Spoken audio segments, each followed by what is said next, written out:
Standing at the counter, Cheng He was experiencing the most awkward moment of his life.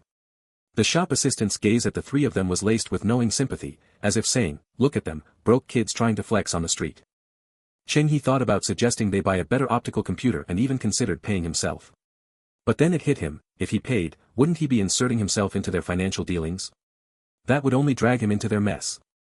It wasn't hard to see why his parents had warned him before coming to Shada Star, reminding him to be cautious about making friends. Take Wei San, for example, not exactly someone he knew well, and he'd already spotted her sneaking around outside the classroom. Sure, she looked pure and innocent, but her behavior spoke otherwise. Cheng He couldn't believe Jin Ku was the same. A 3S-level commander, sought after by every military academy, stooping to using a little money to deceive a girl. Poor choice of friends. Those 4 words kept flashing through Cheng He's mind. This one does look better than the 2,500-unit model, Jin Ku said, examining the optical computer on Wei San's wrist. Seems worth the price. What's so special about your 670,000-unit optical computer? Wei San asked Jin Ku, tilting her head. Nothing much. Better privacy, anti-tracking feature. Pricey. I think so too. After a bit of griping about optical computer prices, the two turned to Cheng He, inviting him to go grab something to eat. Cheng He hesitated, feeling like he shouldn't be hanging around them anymore. Let's go, why are you just standing there? Jin Ku grabbed Cheng He and started walking him out. Jin Ku seemed so natural about it that Cheng He reconsidered his doubts, maybe thinking he'd misunderstood. He casually asked, so why did you transfer 50,000 units to Wei San? Jin Ku answered just as casually, I stayed over at her place for a night. Cheng He was speechless. Jin Ku continued, it used to be 5,000 a night, but prices went up. Now it's 50,000. Take it or leave it, Wei San muttered indifferently. In broad daylight, with people all around, these two stood there discussing the cost of a night together. Cheng He felt a little suffocated, uncomfortable in every way. 5,000's reasonable. I'm fine with it, Jin Ku pointed at a home goods store across the street. I'll buy a blanket and pillows for her place, the hard wooden bed there is killing my back. Suit yourself. True to form, Jin Ku dragged the two of them inside the store. This one's nice, he said, pointing out a bright red quilt displayed by the entrance and giving it a squeeze. Soft and thick, and it's on sale. Wei San glanced between the price tag and the 2 pillows on the bed. Buy the quilt, and they throw in pillows. Give me one of them, she said, grumbling about the uncomfortable school pillows. Sure, one for your bed, one for mine, Jin Ku agreed cheerfully. Wei San raised an eyebrow at him. You're only renting a bed, not claiming it as yours. My bad. Jin Ku corrected himself smoothly and quickly paid. Wei San walked over to pick up the packaged pillow, while Cheng He tugged Jin Ku aside, asking, that you're not sleeping on the same bed? Jin Ku looked confused. Why would we sleep on the same bed? There are 4 beds in her dorm room. Jin Ku's eyes lit up. I haven't tried sleeping on a top bunk yet. Maybe next time. Why are you even staying in her dorm? Cheng He asked, struggling to wrap his mind around their relationship. Jin Ku's expression turned mysteriously wise. When the stress gets too much, I go to her place, soak up her wisdom, and come back all good. So that you're not involved like that? Cheng He didn't fully understand Jin Ku's odd remarks, but he sensed he'd misread the situation. What kind of like that? Jin Ku caught Cheng He's expression, put 2 and 2 together, and burst out laughing. Right then, Wei San came over with her pillow, and Jin Ku immediately told her, Cheng He thought we had a sugar baby relationship, ha ha ha. This was the first time Wei San had seen Jin Ku laugh like that since they met on Shada Star, so she didn't mind. Who knows what goes through his head sometimes, she said offhandedly. Cheng He stood there, bewildered. Asterisk, did I overthink it? Wasn't it them talking about money and sleep this whole time, asterisk. The 3 of them walked down the street, chatting non-stop, mostly Jin Ku yammering on. You're a Mecha solo pilot, I'm just a delicate strategist, so you should carry the quilt, Jin Ku said, shoving the pillow at Cheng He and now trying to get Wei San to take the quilt. Wei San scoffed.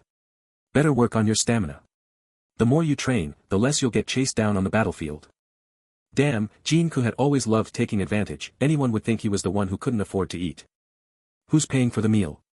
Jin Ku suddenly remembered. I'm broke, Wei San said flatly. I'm not flush either, Jin Ku replied shamelessly, then pointed at Cheng He. You slandered our reputations just now, this meal's on you. Thanks for the treat. Wei San nodded toward Cheng He. Before he knew it, Cheng He had been whisked into a restaurant that looked expensive, with these two unapologetically ordering and letting him foot the bill. The money didn't mean much to him, but he had the distinct feeling these two were pushing him around. Cheng He ordered his preferred drink. Wei San didn't touch alcohol, but Jin Ku downed several glasses. By the end of the meal, Jin Ku, a little tipsy, slung his arm around Cheng He and confided, "Don't you think being frugal is such a joy? Watching your balance grow and grow, that satisfaction is the best feeling in the world. Unlike you, blowing 200,000 units on a whim, that's not rich, that's just dumb." "One's stingy, the other's a fool," Wei San quipped from beside him. Jin Ku pointed at her, laughing. "And then there's poor." Cheng He sighed internally. No wonder they're friends. But was being stingy really that satisfying? A curious thought sparked within him, tempting him to try it out. Westport, Willard Star. Major. Shintu Kun's expression stiffened as he saw the arriving officer. He immediately straightened up and saluted. Li Zhe looked at the students who had endured a year of competition. "You've worked hard." "It's nothing," Shintu Kun said, bowing his head. "I'm just sorry we couldn't secure a ranking for the school. The important thing is that you're all safe." Li Zhe moved slightly aside, revealing the open doors of the starship. "Everyone on Sandu Star is waiting for your return." Exhausted, the 5 elite S-class students and 1,000 team members boarded the starship one by one to return to Sandu Star. After washing up in his cabin, Shintu Kun didn't go to rest right away but instead headed to the hall, wanting to ask someone about the current situation at the school. Unexpectedly, he ran into Major Li Zhe, who was sitting at a round table, reviewing some documents. Hearing footsteps, Li Zhe looked up. "Can't sleep?" Shintu Kun felt a bit nervous. This man stood like a mountain in his heart. "I can't seem to." "Sit," Li Zhe pointed to a chair beside him. "Is there something you wanted to ask?" "I heard there's a 3S class commander among this year's freshmen." Shintu Kun hadn't had much time to catch up on school news due to his training and competitions. Li Zhe nodded. "This year's incoming students are quite impressive." If Li Zhe was saying that, it meant the new cohort had some real talent, and Shintu Kun finally felt a little relieved. "You'll be participating again next year. The other members have already been selected." Li Zhe looked at the exhaustion on Shintu Kun's face. "Get some rest soon." When the 5 main team members and school representatives returned from the Hephaestus tournament, they were greeted with a hero's welcome. Some students even prepared banners saying, "Welcome home, heroes." Wei San was in class and missed their return, but she received a video from Nye Haochi showing the fanfare. "Damn." Wei San turned to look at Jin Ku, who was passionately cursing at his hollow brain. "What are you doing?" Ing Chinghe also glanced over at Jin Ku, who was struggling to keep his composure. Ever since the 3 of them returned from their street bombing escapade, they had met up every Thursday in an empty classroom. Wei San would bring out a pile of random questions for Ing Chinghe to solve, while Jin Ku would be browsing interstellar gossip under the guise of keeping up with current affairs. "Look at this." Jin Ku showed them the video. Damocles Military Academy even pulled out a banner with bold letters reading, "Welcome home, heroes." Everyone knows Damocles hasn't placed in the rankings for years, except for the 4 years under Major Li Zhe of District 13. In reality, they've won nothing. To welcome Shintu Kun and his team back with a hero banner. This only cheapens the word hero. The reporter's voice dripped with sarcasm, and her mocking expression practically leaped off the screen. Wei San's gaze fell on the logo on the reporter's mic, Redwood Media. "Yes, it's the largest unofficial media on StarNet," Ing Chinghe replied. "They make a fortune covering the Hephaestus tournament, and since they always manage to get exclusive interviews with the championship team, they're quite popular with viewers." "Trash media, trash reporter," Jin Ku cursed again, though he knew the media company was backed by an influential family. Would they still be popular if they couldn't get interviews with the champion team next year? Wei San asked. "Not likely," Ing Chinghe shook his head. "It's partially owned by the Situ family, and someone from the Situ family is always on the Empire Military Academy's tournament roster." Wei San raised an eyebrow. "So you're saying the Empire Military Academy is guaranteed to win?" "Not guaranteed, but currently." "Yes," Ing Chinghe sighed. "That's not how it should be." Wei San replied with a tone of concern, "With a 3S class commander and mech master in our school, plus 2 more 3S level mech soldiers, there's no reason we shouldn't win. Why does the Empire Military Academy always take the prize?" "We've confirmed all 5 members of the Empire's team are 3S class," Ing Chinghe replied, with some difficulty. "And there are still differences within 3S levels. Are all the other schools using only 3S students?" Wei San asked. "No." Wei San rested her chin on her hand. "There are 12 matches in the Hephaestus tournament. I don't believe the Empire Military Academy will always win if we shake things up. Ng Qinghe looked at Wei San's calm demeanor and held back what he wanted to say. He almost told her about Ng Xingjue's terrifying strategic mind, but figured she'd find out in the matches. I've decided, Jin Ku said seriously, taking Wei San's hand. We have to win the championship once.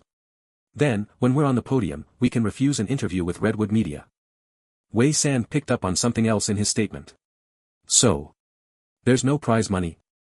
There's a trophy, Jin Ku replied, glancing at Wei San with pity. But the school team doesn't get to go on stage, only the 5 main team members do. Ng Qinghe watched as the two quickly veered off topic, now discussing what they'd do if they won the championship to make a fortune. They were, indeed, quite the duo, one with bold plans, and the other with boundless imagination. Willard Starr, Westport. Major. Shintu Kun saw the approaching figure, his expression momentarily stunned before he stood at attention and saluted. Li Zhe looked at the students who had spent a year competing. You've worked hard. Not hard at all, Shintu Kun lowered his head. It's just. We couldn't bring any honors back for the school. The important thing is that you're all safe. Li Zhe shifted slightly, revealing the starship's entrance. Shada Star awaits your return. With weary bodies, the 5 S-class students and 1,000 school team members boarded the starship one by one, bound for Shada Star. After washing up in his quarters, Shintu Kun didn't immediately rest but instead headed toward the hall, eager to ask someone about the school's current situation. To his surprise, he saw Major Li Zhe sitting at a round table, reviewing some documents. Hearing footsteps, Li Zhe looked up. Can't sleep? Not really. Shintu Kun felt somewhat restrained. The man before him was like a towering mountain in his heart. Take a seat. Li Zhe pointed to the chair next to him. Anything you'd like to ask? I heard there's a 3S command freshman this year. Shintu Kun had been busy training for competitions, so he was somewhat out of the loop regarding school news. Li Zhe nodded. Yes, it's a good crop of students this year. If the major said the new intake was promising, it meant some impressive figures were joining. Shintu Kun let out a sigh of relief. You'll participate next year as well. The others are already confirmed, Li Zhe said, looking at the exhaustion on the student's face. Get some rest. The returning main team members and school team were given a warm welcome by the school. Even students had prepared banners that read, Welcome home, heroes. Wei San, who was in class, missed the big welcome but caught the video sent by Nye Haochi. Damn. Wei San turned to look at Jin Ku, who was cursing loudly at his comm. What's going on? She asked, expressionless. Cheng He also glanced up at Jin Ku, who was struggling to contain his emotions. Ever since that day the 3 of them had raised hell, they'd been meeting every Thursday in a classroom. Wei San would pose a bunch of random questions for Cheng He to solve, while Jin Ku sat by, browsing gossip on StarNet under the guise of staying informed. Take a look. Jin Ku played the video for the 2 of them. In it, a news reporter mocked, Damocles Military Academy even pulled out a banner saying, Welcome home, heroes. Everyone knows Damocles hasn't placed for many years, except for Major Li Zhe's 4 years in Zone 13. Other than that, nothing. And now, Shintu Kun and his team returned without any ranking yet still receive a hero's welcome. One can't help but think the term hero has lost its meaning. Wei San's eyes fell on the microphone in the reporter's hand. Redwood Media. StarNet's largest unofficial media outlet, Cheng He explained. They made a fortune off the Hephaestus tournament. Since they're always first with the winning team's updates, they're popular with viewers. Lousy media, lousy reporters, Jin Ku cursed again. Unfortunately, dealing with media backed by noble families was tough. Wei San smirked. They'll be less popular if they can't cover the winning team next year, right? Not likely, Cheng He shook his head. Redwood Media is part owned by the Situ family. There's always a Situ in the Empire's lineup. So you're saying the Empire will always win? Wei San raised an eyebrow. Not always, but for now, yes. Cheng He shrugged helplessly. Wei San shook her head. With our school's 3S command and mecha divisions, plus 2 3S mecha soldiers, we have the strength to take the championship. Why should the Empire always win? Cheng He looked at her nonchalant expression and hesitated. He wanted to tell her she hadn't seen the terrifying strategic calculations of Xing Ju of the Empire. She'd see soon enough. I've made up my mind, Jin Ku said, grabbing Wei San's hand with determination. We'll win one day. And when we stand on the podium, we'll refuse any interview from Redwood Media. Wei San was intrigued by another detail. They have a podium but no prize money. There's a trophy, Jin Ku said with pity in his voice. And only the main 5 team members stand on the podium. Cheng He watched as they veered off topic, even imagining what they'd do after winning. One had big dreams, the other dared to dream big. Redwood Media's video quickly spread, and while the Damocles students were furious, they could do little but wait for the ridicule to subside. Meanwhile, the next school team selection began right after Shintu Kun and his group returned, lasting a month. The selections for the Mecha Soldier, Mecha Engineer, and Command divisions were all underway, with the fiercest competition in the Mecha Soldier division due to its high enrollment and only 200 slots per type of mecha. Wei San was constantly shuttling between school and the black market, balancing competitions and late-night study sessions on mecha. She even tried to incorporate parts from the school's issued mecha into her custom-built one at the black market, selling what she couldn't use. It was a way to make some money back. The blood drop mecha from instructor Xiang Minghua had near-perfect data, so she refrained from modifying it, except for the weaponry, though she lacked the funds for an upgrade. I made it into the top 600, Nye Haochi said, excitedly. How about you? Our group's top 600 will be decided after today, Wei San replied nonchalantly, scrolling through her comm. You'll definitely make it. Nye Haochi had recently gained confidence, having learned from Wei San's bold tactics and challenging seniors in the simulation room. Wei San nodded. See you on the school team.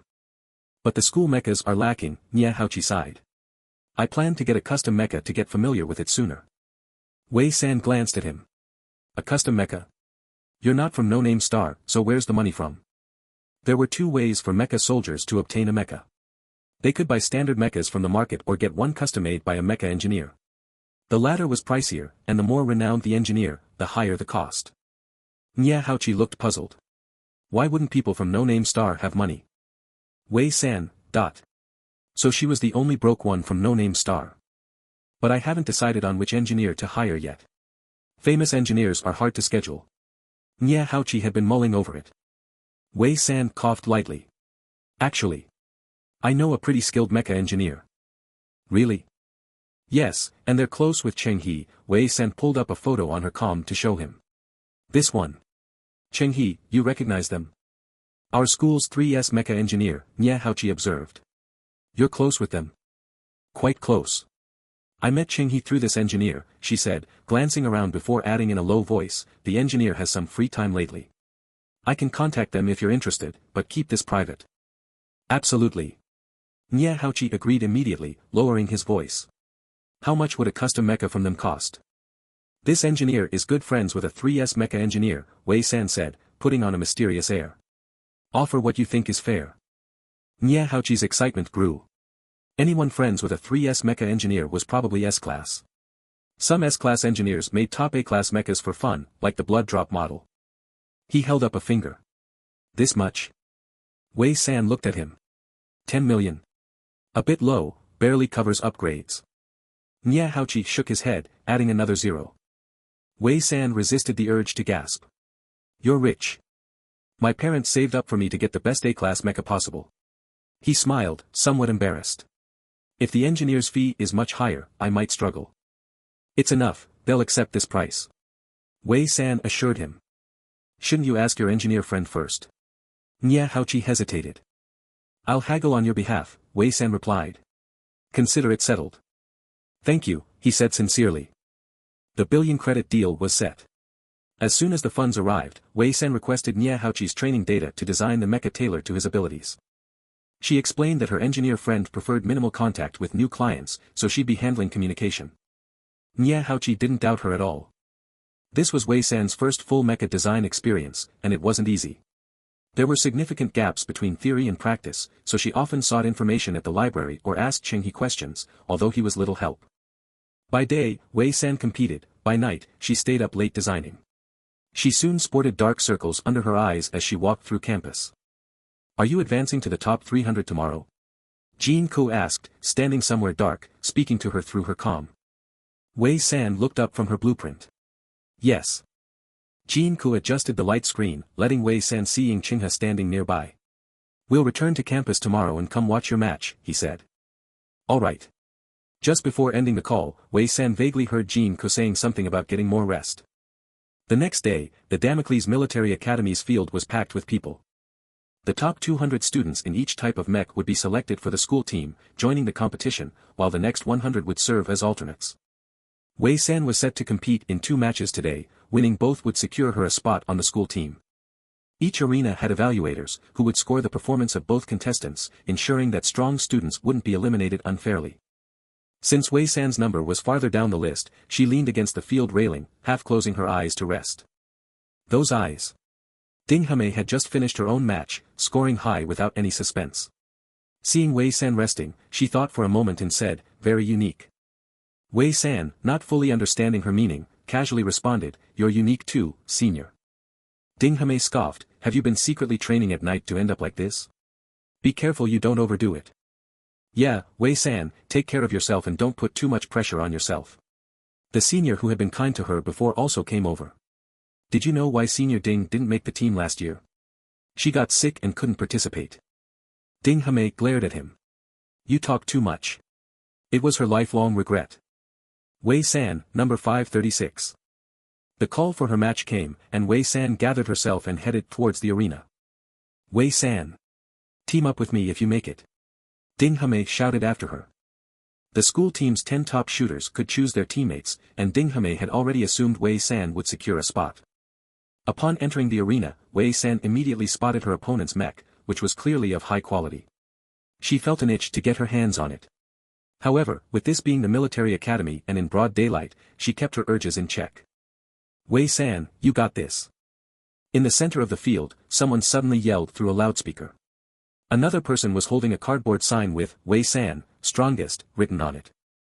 "Oh, got a fan even before the Hephaestus competition begins," the evaluator in the middle joked.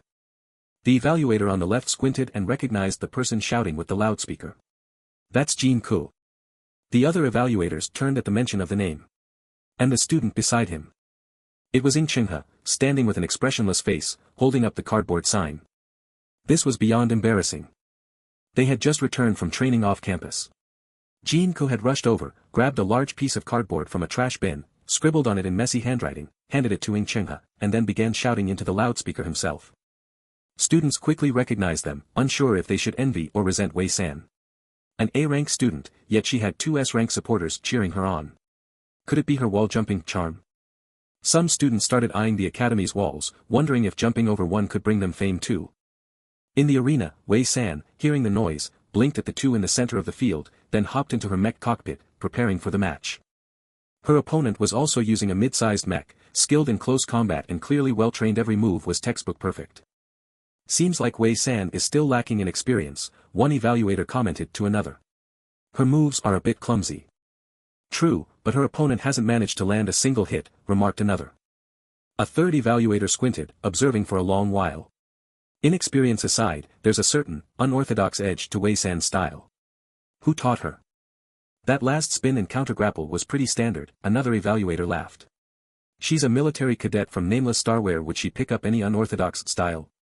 Good point. On the field, Wei San kicked her opponent in the knee and, seizing the close-range opportunity, got a feel of the mech, but her opponent raised his left arm, uncovering a gun barrel. Damn! Wei San, unwilling to let her mech suffer even a scratch, immediately swept her opponent's legs, used the opening to strike with her blade, only to have it blocked by his dual-wielded blades. Pressing down with one hand, she swung the other to strike his elbow, disrupting his balance, then kicked him down, placing her blade at his neck. The evaluator in the middle stared at Wei San for a long moment. "Did you see that? It's like she suddenly leveled up right at the end." That kind of burst between winning and losing is pretty normal. After exchanging looks, the evaluators confirmed, Wei San wins. In the center of the field, Chingha was still holding up the cardboard sign. Being a mech engineer, he could see how well Wei San's mech movements aligned with her abilities. She was quite adept for an A rank. Jin Ku, still holding the loudspeaker, wasn't focused on Wei San. Instead, he was scanning the surroundings. Are they back too? Who? Huxian. Chingha put down the hard paperboard and glanced at the message on his light brain. They and the teachers are still in the valley. Jin Ku looked around. Are there any other S-ranks left at the school? I sensed an S-rank aura just now. S-rank mental command is sharp and powerful. If both parties agree, it can even manipulate the thoughts of a mecha soldier. Yesterday, all the S-rank students in the grade went out for field training with the S-rank teachers, while Jin Ku and Chingha returned to campus early. Logically, there shouldn't be any S-rank presence here. You forgot that Senior Shin too is still on campus, Chingha said nonchalantly. He just got back from a competition, so his senses might be a bit unstable. Right. Jin-ko hesitated, the sensation was so brief that he wasn't sure he'd even detected an S-rank presence. Maybe Senior Shin-2 just passed by. Wei San, who had just finished her first match, squeezed in and grabbed the cardboard from Chingha's hands. You guys seem pretty relaxed. We specifically came back early to cheer for you, Jin-ko replied with a grin. You'd better treat us to dinner later. No money. Not happening, Wei San replied flatly. You two just found an excuse to slack off. Jin-ko turned off the loudspeaker and joined Wei San at her side. Then let Chingha treat us. My account's empty, Chingha said with a blank expression, standing on Wei San's other side. He looked at Jin-ko and suggested, why don't you treat us? Let's vote, Wei San pointed at herself and Chingha. 2-1, Jin-ko pays. Jin-ko sighed. Chingha, you've changed. Chingha gave a slight smile, finally understanding why Jin-ko said that being stingy could be so satisfying. Watching someone in pain over spending money was indeed delightful. Wei San had another match, but it would be a while. After receiving her number for the next round, she headed to the cafeteria with them. Jin-ko followed her, watching her pick dishes with a pained expression. That's so much food. Can you even finish it? All he saw was money. I'm still growing, Wei San replied earnestly. Jin-ko was about to argue that they were nearly adults, but after sizing her up, he was stunned. Did you grow taller? The semester hadn't even ended. Wei San reached out to compare their heights, she came up to Jin-ko's chin. By the time we're adults, I'll probably be taller than you.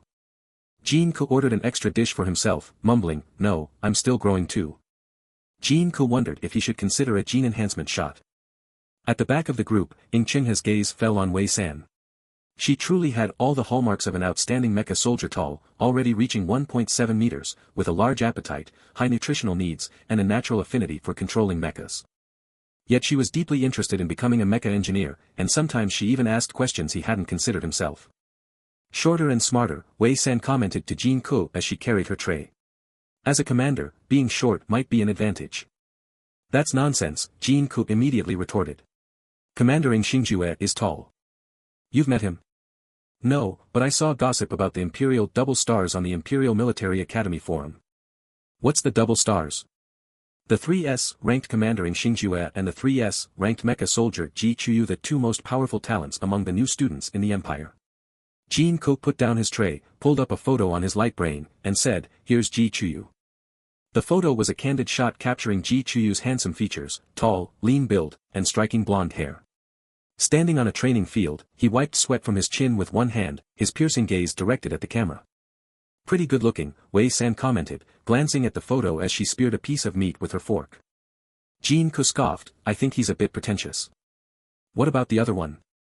I don't have a photo of Xingjue, Jin-ko pointed at Chingha beside him. He's Chingha's cousin.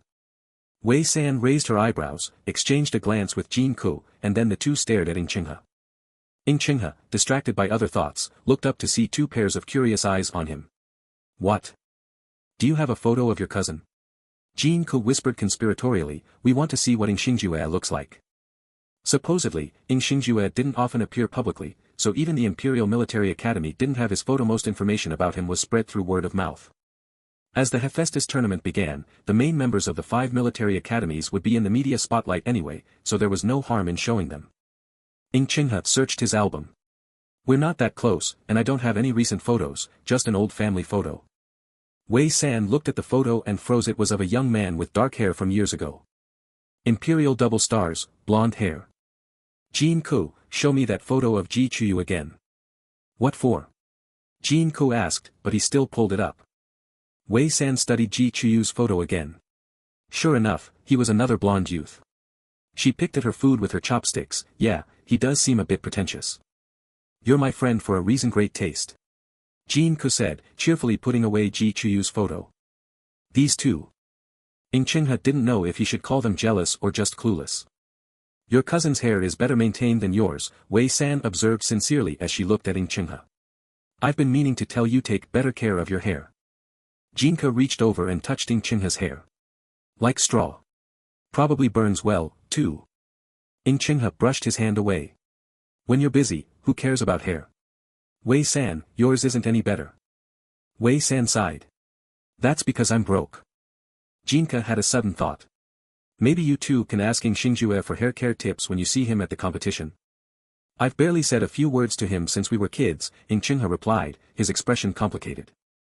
Ing Xingjue was the only child of the main family, while Ing Qinghe was from a branch. The two were born only a month apart, and if not for Ing Qinghe's 3S level, their lives would never have intersected. Inside the family, it was like a miniature society. Here's a plan, Wei San suggested. When you win a match, and the media asks for a champion's insight, just ask him about his hair care routine. Jinka gave her a thumbs up. Savage.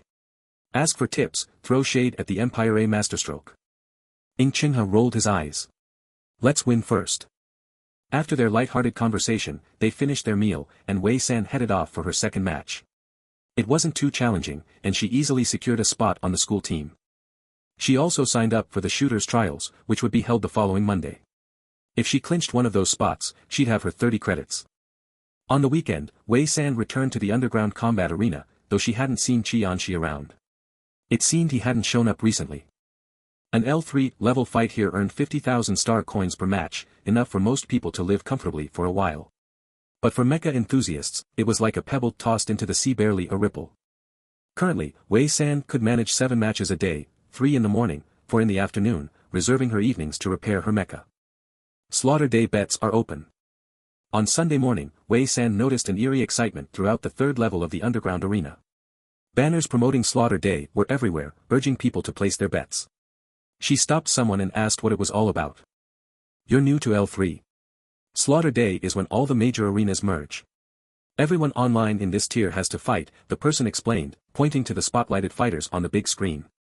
And those pros facing rookies? Just pure slaughter. Wei San grimaced. No wonder so many had bailed out yesterday. Reaper versus Bowing to Life. Match time, 9 p.m. As she considered how prize money and points might change for the day, her ID flashed on the arena's largest screen. The person who had just explained glanced at her avatar on the screen, then back at Wei San, with a sympathetic look. You're bowing to life. Best to forfeit as soon as you step into the ring. Recalling the match between Reaper and Monkey that she'd seen before, Wei San frowned. She disliked people like that annoying to deal with. After her match was announced, a group immediately gathered around the betting tables to place wagers, with even the person who'd given her advice rushing over. 2 million on Reaper. Wei San stared. After a moment, she approached and placed her newly earned 350,000 star coins all on herself. Bet on Reaper. That way, at least you can take home a bit for treatment, the person advised. Wei San had never been afraid of anyone. She signaled the dealer to take her money. Bowing to life, all in. The sudden announcement of Slaughter Day threw off her plans. Since everyone still on the 3rd level had been assigned a match, and hers was set for the evening, she returned to her room, logged onto her computer, and used her points to access videos of Reaper's recent fights. Reaper's brutal style was as obvious as ever, but Wei San could see something deeper. His skills exceeded what he displayed, and he only went all out on opponents within his randomized range. The strength tiers in the randomized pool were based on point rankings, and considering Reaper's streak, he should have made the leaderboard long ago. But instead, he'd been spending points to stay within range. This wasn't about money or experience for him, he was here purely to bully others. No wonder they called this level twisted. Watching Reaper in the video, Wei San thought that compared to him, her urge to dismantle mechas was hardly deviant, just a bit sneaky. Outside the arena. Think there'll be fresh blood for Slaughter Day this year? Reaper's fights are the best. So intense. Who'd you bet on? I put mine on Reaper. As spectators lined up, various conversations buzzed around betting. Among them, 2 people discussed their wagers. Finally got tickets for Reaper's match. I'm putting all my allowance on him. Want to join me? Sure. Who's he fighting tonight? Someone called Bowing to Life. The guy paused. Bowing to Life? Yeah, that's the name. The guy immediately changed his mind. Actually, I'm betting on Bowing to Life. Are you crazy? That person only reached L3 a month ago. The guy was resolute. Reaper might not win. He'd watched every match of Bowing to Life from L0 to L3. Sure, her tactics were sly, but in nearly all her fights, she rarely lost. Even against stronger opponents, she would turn things around by the end. He couldn't articulate it well, as an ordinary person without high perception, but he felt Bowing to Life improved with each fight. Fine. Just don't regret it when your money goes down the drain. More like you'll be the one regretting it. The day of the slaughter, 8 p.m. The spectator seats around the largest underground arena on the third basement floor were packed with a crowd. In the VIP box at the highest level, a few people sat, men and women alike. How's the person Death's Reaper is facing today? Just a new L3 who came down. Probably not much of a challenge. As long as Death's Reaper is fighting, it'll be worth watching. The man by the window cast his gaze toward a woman sitting at the opposite table. Lee K, didn't your brother's mech recently undergo some modifications? The woman took a drag from a slim cigarette and exhaled a thin ring of smoke, then held the cigarette between her index and middle fingers. All internal joint parts of the mech have been replaced with S-Class. No one below the leaderboard can beat my brother now. An A-Class being able to use S-Class components of Fuhrer has some skill. The man near the door of the box remarked with an ambiguous tone. An hour remained before the match, but the spectators below were already buzzing with excitement, as Death's Reaper had appeared below, signing autographs for fans. Death's Reaper! Death's Reaper! The fans in the back screamed with all their might, holding banners high. The annual ticket and video sales for Black Factory's Underground Level 3 were incredibly profitable. Being able to pilot a combat mech was rare no matter the location, as most people had low sensory ability and could only ever use non-combat mech models. These people projected their desires onto their favorite fighters, happily spending money on them, and recently a trend of fan cultivation had emerged. The audience's frenzy was no surprise. Death's Reaper's brutal combat style resonated with mainstream tastes. What's restricted is always more appealing, leading these fans to crave an outlet. Why hasn't the opponent shown up yet? Maybe they're scared out of their mind and are going to forfeit. Forfeiting on Slaughter Day means the fighter will be kicked out of the Black Factory and all points will be reset. It's happened before. No one wants to go against Death's Reaper. In past Slaughter Days, fighters would come out an hour early to meet the fans, but with no one appearing on the other side, spectators couldn't help but speculate wildly. At that very moment, Wei San, supposedly scared out of her mind, was still asleep. After watching her opponent's battle videos all day, she had to lie down and set an alarm for 8:40. At 8:50, just as the crowd was convinced she'd forfeited and waited for the organizer to pick a new opponent, Wei San entered the arena from the track entrance. She actually showed up. I watched a few of her videos just now. I heard she's got a nickname, the Dismantler. What's that mean? She loves taking apart her opponent's mechs in every match. Looks like she's got some skill. Interest in facing life's defeats reached a fever pitch, with spectators yelling, "Fight! Fight!" Wei San stood at the entrance, eyed the mech already on the stage, loosened her wrist, and released her mech, boarding it and moving slowly toward the ring. Facing her, Death's Reaper raised a hand and dragged it across his throat in a slicing gesture. The crowd, watching the real-time display on the screen, erupted in wild cheers, some even chanting, "Kill! Kill! Kill!" It was as if they couldn't wait to see facing life's defeats perish on stage. Wei San remained unbothered, checking all her mech systems and waiting for the referee's signal to begin. At 9 p.m. sharp, the match began. In a split second, Death's Reaper closed in on Wei San at an almost impossible speed, his hand reaching directly for her throat, clearly not giving her any chance to forfeit. Inside her mech's cockpit, Wei San's hands moved across the controls with blinding speed, but her mech was still a beat too slow. Though she evaded Death's Reaper's fatal blow, her left shoulder was seized, leaving her no room to retreat. Her right hand swung a scimitar toward his arm, yet he gripped her shoulder tightly, slamming her to the ground. Using the force, Wei San knelt on one knee, stunned for a split second. Death's Reaper had already closed in again, drawing out an 8-sided hammer aimed at her head. Boom! The hammer struck the arena floor, leaving a deep dent. Wei San had dodged it. She widened the gap between them, her hands never slowing on the controls. Frowning, she looked through her mech's viewport at the opponent's machine. Something was wrong with the specs. From the start, Death's Reaper's mech was far too fast for a heavy-type mech. Wei San had spent all day watching his previous matches, where his speed was just average. If the mech had been modified to increase speed, its power would have dropped. But his grip on her shoulder and the force behind his hammer were both fully in line with, if not surpassing, the strength of a typical heavy mech. With each failed attempt, Death's Reaper grew more violent, his attacks increasing in power each time, showing no signs of holding back. In the VIP box. As expected of a Fuhrer. With a modified mech like that, I'd even have to put in some effort to beat him. The man glanced at the woman watching below. Congratulations. A Fuhrer had recently come under her wing. After this match, let him keep you company. The woman looked down at her hand on the table. Come by, and I can have a Fuhrer assist you. The man declined. I'm quite content as I am. As you wish. Lee Kay smirked, turning her gaze back to the arena. Death's Reaper's mech was marred by cuts, even half his face slashed by Wei San's scimitar. In return, however, he tore off one of her arms. He tossed the severed arm aside, roaring madly, and aimed an ion cannon at it, blasting it to pieces. This provocative and time-wasting act only thrilled the crowd, who screamed for facing life's defeat's demise. With her mech's arm lost, Wei San adjusted her strategy immediately. She had no idea what modifications had been made to the opponent's mech. The feeling of being overpowered was growing stronger not because of her skill, but due to her mech's limitations. Wei San had always been accustomed to fighting under such mech constraints. Her black factory mech was patched together with miscellaneous parts, except for a pair of reliable curved blades. The whole setup was mediocre at best.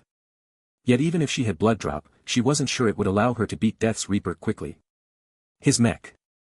Was it even better than blood drop? Unlikely.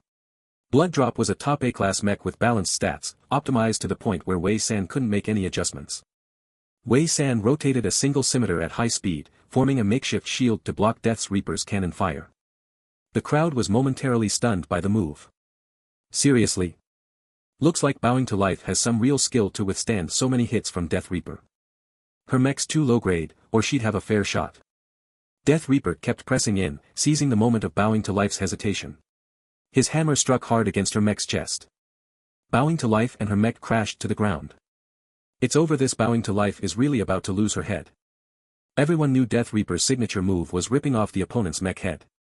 Lying on the ground, Bowing to Life had no time for the pain as Death Reaper swung his hammer again, this time aiming directly at the mech cockpit.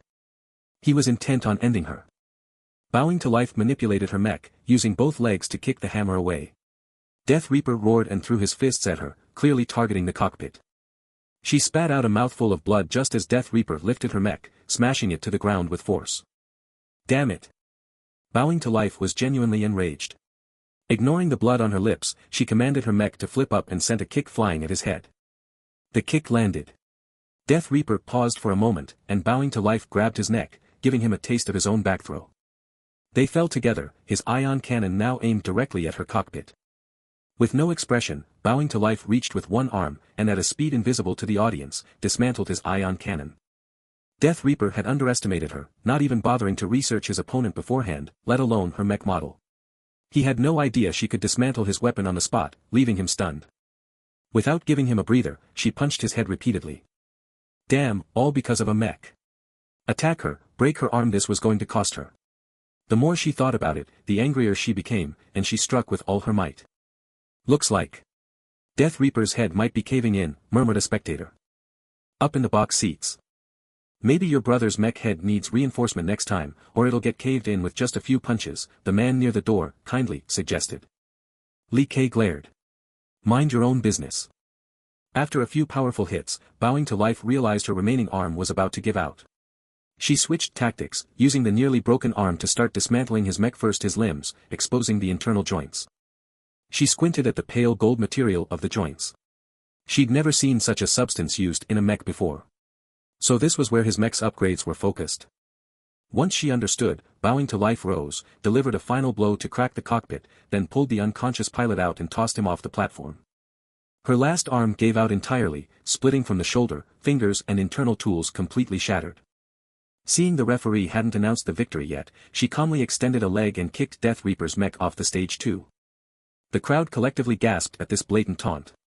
But, since Death Reaper was already knocked out, nobody could complain about her audacity. Finally, the referee snapped back to attention. Congratulations to Bowing to Life for winning the PK match and the 5 million star credit reward for Slaughter Day. Hearing the reward, Bowing to Life perked up. Slaughter Day didn't seem so bad after all. Simultaneously, her console buzzed with the notification of her betting payout. Someone else had actually bet on her. Bowing to Life, do you have anything to say? The referee asked as she exited the cockpit and approached with a microphone. Bowing to Life glanced at the audience, then leaned into the microphone with a fierce smile. Those who damage my mech, die. Eek. The one lone fan who'd bet on her clutched his face. She's so cool when she isn't pulling stunts. His friend, seeing his exaggerated pose, felt sick to his stomach. Slap. Back in the box, Lee Kay slammed her hand on the table, eyes icy. Bowing to Life. I'll remember that. Li Kei, what happens in Black Factory stays in Black Factory, the man near the door reminded her. Previously, incidents of players seeking revenge outside the arena had caused a public stir. Black Factory had since banned such actions, with violators hunted down by factory security. She'll have more matches here. Li Kei turned with a flourish and left. Outside the arena, bowing to life leaned against the wall, coughing up more blood, wiping it away indifferently.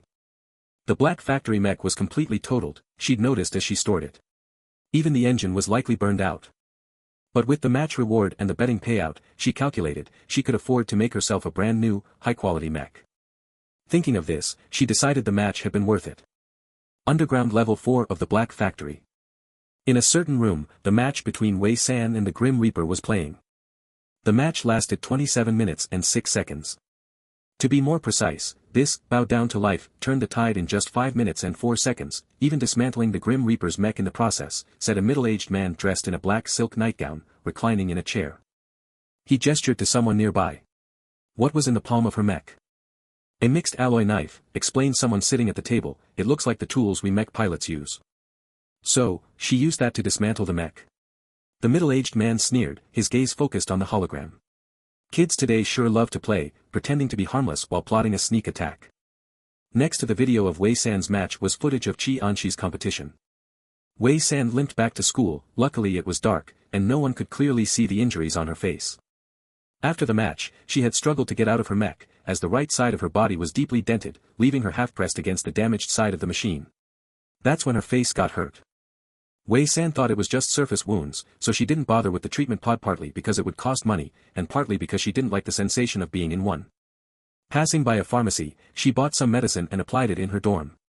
The next day, Wei San arrived at the training field, still smelling of medicine, to participate in the sharpshooter selection. There were 50 participants, and the audience consisted mostly of students already in the school team. Chen Xiai, who was one of the judges, had also arrived. What happened to you? Ding Hame asked as she approached Wei San, intending to cheer her on, but as she got closer, the strong smell of medicine hit her. I fell while going to the bathroom last night, Wei San lied smoothly, staring straight ahead. Ding Hame eyed her up and down. That fall must have been pretty serious. Did you fall face first? Wei San remained unfazed, waiting for the competition with half of her face injured. Among the 50 candidates, Wei San was already relatively famous, especially since last week, 2-3S level main team members had cheered for her. Among the 600 official team members and 300 reserve members, most were watching her, naturally noticing her injuries and whispering about it. Even when Chen Xiai came over to explain the rules, she froze for a moment when she saw Wei San's face, though she didn't ask why. Mech pilots often get injured, and given their unique sensory perception, they usually avoid using treatment pods unless absolutely necessary, as they find the experience uncomfortable. Chen Xiai gestured toward the 50 simulation pods lined up on the field. For this competition, we'll use simulation pods. The environment and tasks are set up, and you just need to upload your mech data to get started. One by one, the candidates went up to the pods as their names were called. Wei San placed her blood drip mech necklace on the simulation pod and then put on her helmet, preparing for the match. The reason the school used simulation pods was to select sharpshooters. Students inevitably get injured, and if their results are good but they're severely hurt, they might need to spend time in a treatment pod, which would delay training. However, there were downsides to the simulation pods. While they almost perfectly replicated the environment, they lacked the inherent sense of danger that some students relied on for their intuition in real-world situations. Thus, the simulation pods had both advantages and disadvantages. As the teachers were checking the students' data, Chen Xiai walked past each pod, stopping at Wei San's. She frowned and adjusted the pain setting to the usual level. Wei San had been careless again, which displeased Chen Xiai. Alright, the teachers confirmed with a nod, and then pressed the start button. At that moment, all the students entered the simulated competition, and the audience could watch the players on the holograms above each simulation pod. As soon as Wei San appeared in the simulation, it felt familiar: deep sea and red fish. This was the same challenge she had practiced in the training simulation room before, but this time, it seemed easier, like a low-level version of the stage. Wei San was confident and unfazed when the big fish appeared, she had faced them countless times before. In contrast, other students, like Wei San in the past, found it easy to shoot the red fish once they adjusted to the water pressure. But when the big fish emerged, many of them panicked. Even the observing students were startled by the unexpected appearance of two large fish. She's really talented at shooting, one of the judges commented, recognizing Wei San's relaxed demeanor among the 50 candidates. Chen Xi's teaching is impressive. Chen Xi, arms crossed, frowned as she watched Wei San's actions. The simulation environment had been copied from an S-level difficulty stage, but adjusted to suit A-level students. Since her first class, Wei San's progress had been strikingly fast. I think Wei San might have super-level talent, said the judge who had been observing her closely. If well coordinated, she could even match a regular S-level team member. Having a super-level sharpshooter on the team would certainly be a huge advantage. Chen Xi relaxed slightly but still seemed unconvinced. She has potential, but she's always messing around. Really? She seems pretty well behaved, clean-cut, the senior judge remarked, not very familiar with Wei San. Chen Xi replied coolly, have you ever seen a well-behaved student climb over a wall in the middle of the night to go to a bar and get caught by Major Li Zhe? The judge was speechless, taken aback. When Wei San finished the simulation and came out, she was wondering if she had already completed the original task ahead of time. Congratulations, Chen Xi handed her an orange badge, with a design of a gun wrapped in roses. Teacher, when do I get my 30 credits? Wei San asked eagerly, as finals were approaching. Without the 60 credits, she wouldn't be able to compete, and she'd just head back home. Chen Xi sighed. You won't be short of credits. Thank you, teacher, Wei San said sincerely. You're the light of my life. Chen Xi smiled. Once you're done flattering, go stand over there. You're such a handful. Wei San quickly complied and moved aside. Later, 9 more students came out, securing the remaining spots. As the semester drew to a close, the teachers had finished their lectures, and this week was dedicated to exams. Wei San had already designed Nie Haoqi's mech and enlisted the shopkeeper's help to purchase materials and components. Building mechs was an expensive endeavor with no upper limit, but since Nie Haoqi had relatively low weapon requirements for his heavy-duty mech, Wei San didn't have to worry about energy-consuming heat weapons. She spent most of the 100 million star coins on the engine and joints, striving to achieve the most balanced data for the mech design. By the end, she had little money left, but Wei San didn't mind. She considered the project a valuable learning experience. Not competing recently, the shopkeeper asked as he stood outside the workshop. It was rare to see someone skilled in both combat and mech building, but unfortunately, this person wasn't S-level, otherwise, they would be a rare genius. Wei San packed up Nie Haoqi's mech. The mech broke. I'll need to make a new one. With the experience gained from designing Nie Haoqi's mech, this next one would likely go more smoothly. During the last Slaughter Day competition, she had noticed that Death God mech's joints and couldn't stop thinking about their light gold color. Boss, have you ever seen joints in that light gold color? Joints, light gold. The shopkeeper thought for a moment. I've seen them. I can get you some. He then pulled out a small gold-colored arm joint from behind the counter. I have red, blue, green. Wei San glanced at it and knew immediately that it wasn't what she meant. Not this type of painted joints. Realizing the shopkeeper didn't understand, she stopped pressing the issue and decided to focus on her own mech design. Whether day or night, the image of those light gold joints kept flashing before her eyes. Wei San decided to contact Ing Chinghe. Light gold joints. Ing Chinghe thought for a moment. I've only seen gold-colored joints. Wei San sighed, not painted joints. What's a painted joint? Ing Chinghe asked seriously. Wei San blinked in confusion. They exchanged a puzzled look through the video call, and Wei San slowly explained, painted joints are those where color is applied, just like the painted outer shells of mechs. It's a trend. Ing Chinghe, unfamiliar with the trend, finally understood. Gold-colored joints aren't painted, they're made from a material called crystal, which is specific to S-level mechs. Wei San had only heard of gray crystals. Gray crystals provide energy, and the entire Federation runs on them, Ing Chinghe explained. But there are other types of crystals too. The gold crystals are best for S-level heavy-duty mechs and can prevent wear on the joints. Blue-green crystals are lightweight yet durable and are used for light mechs. Mixed crystals are typically used in medium mechs. S-level mechs, no wonder she hadn't seen them before. Are the light gold joints a mix of other materials? Ing Chinghe shook his head. Not sure. I've only seen blue-green mixed crystals used for joints. It's difficult to get good materials by mixing other things, as blue-green is always the best combination. Where did you see these? Wei San didn't want anyone to know she had participated in underground competitions. She wanted to maintain her image as a good student. I just saw a photo randomly on Starnet. Didn't save it. After chatting a little more, they ended the call. S-level mechs. Wei San thought about the unreasonably high specifications of Death God's mech. Maybe the other mech was modeled after an S-level. Just one joint, and even if it wasn't made of S-level material, it had occupied her thoughts for so long. She recalled the silver mech she had seen in the abandoned building on star 3212. Ji Chuyu seemed to come from a prominent family, so she must have seen S-level mechs before. But if she were S-level, having her own S-level mech.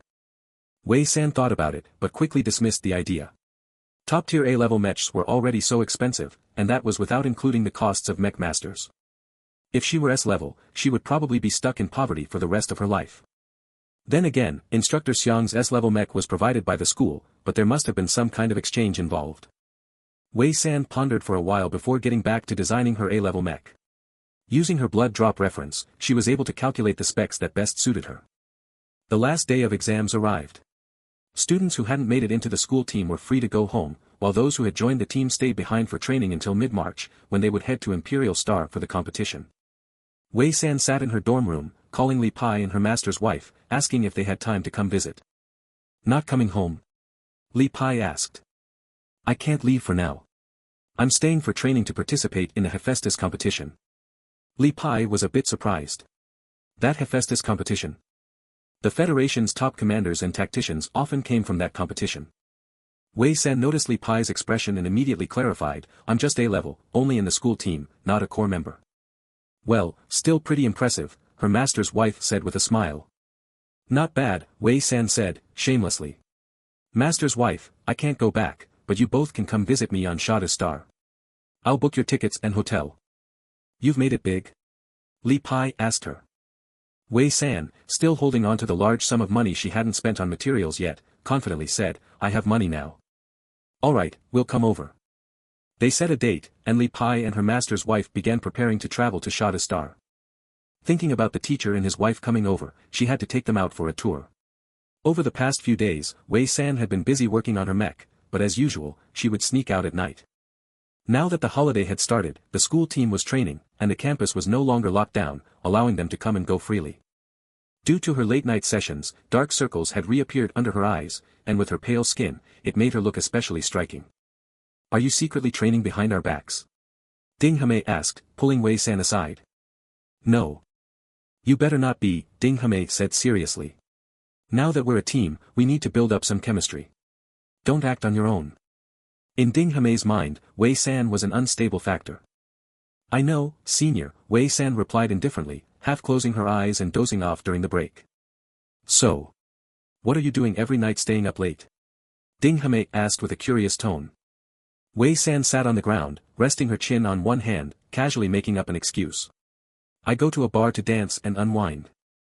Does it help? Ding Hame said, tempted to ask more, but then saw the bruises on Wei San's face and frowned. Forget it, you should go less. It looks like your body's been drained. Senior, water, Nia Haochi said as he approached with a few bottles of water and handed them out to the team members. By coincidence, Nia Haochi had been assigned to Ding Hame's team, and since Wei San was familiar with both of them, she chose this team. Junior, who's the mech designer for your machine? It's pretty good, Ding Hame asked. Other mecha designers in the team turned to listen. Nia Haochi glanced at Wei San, then said, a friend of mine arranged it.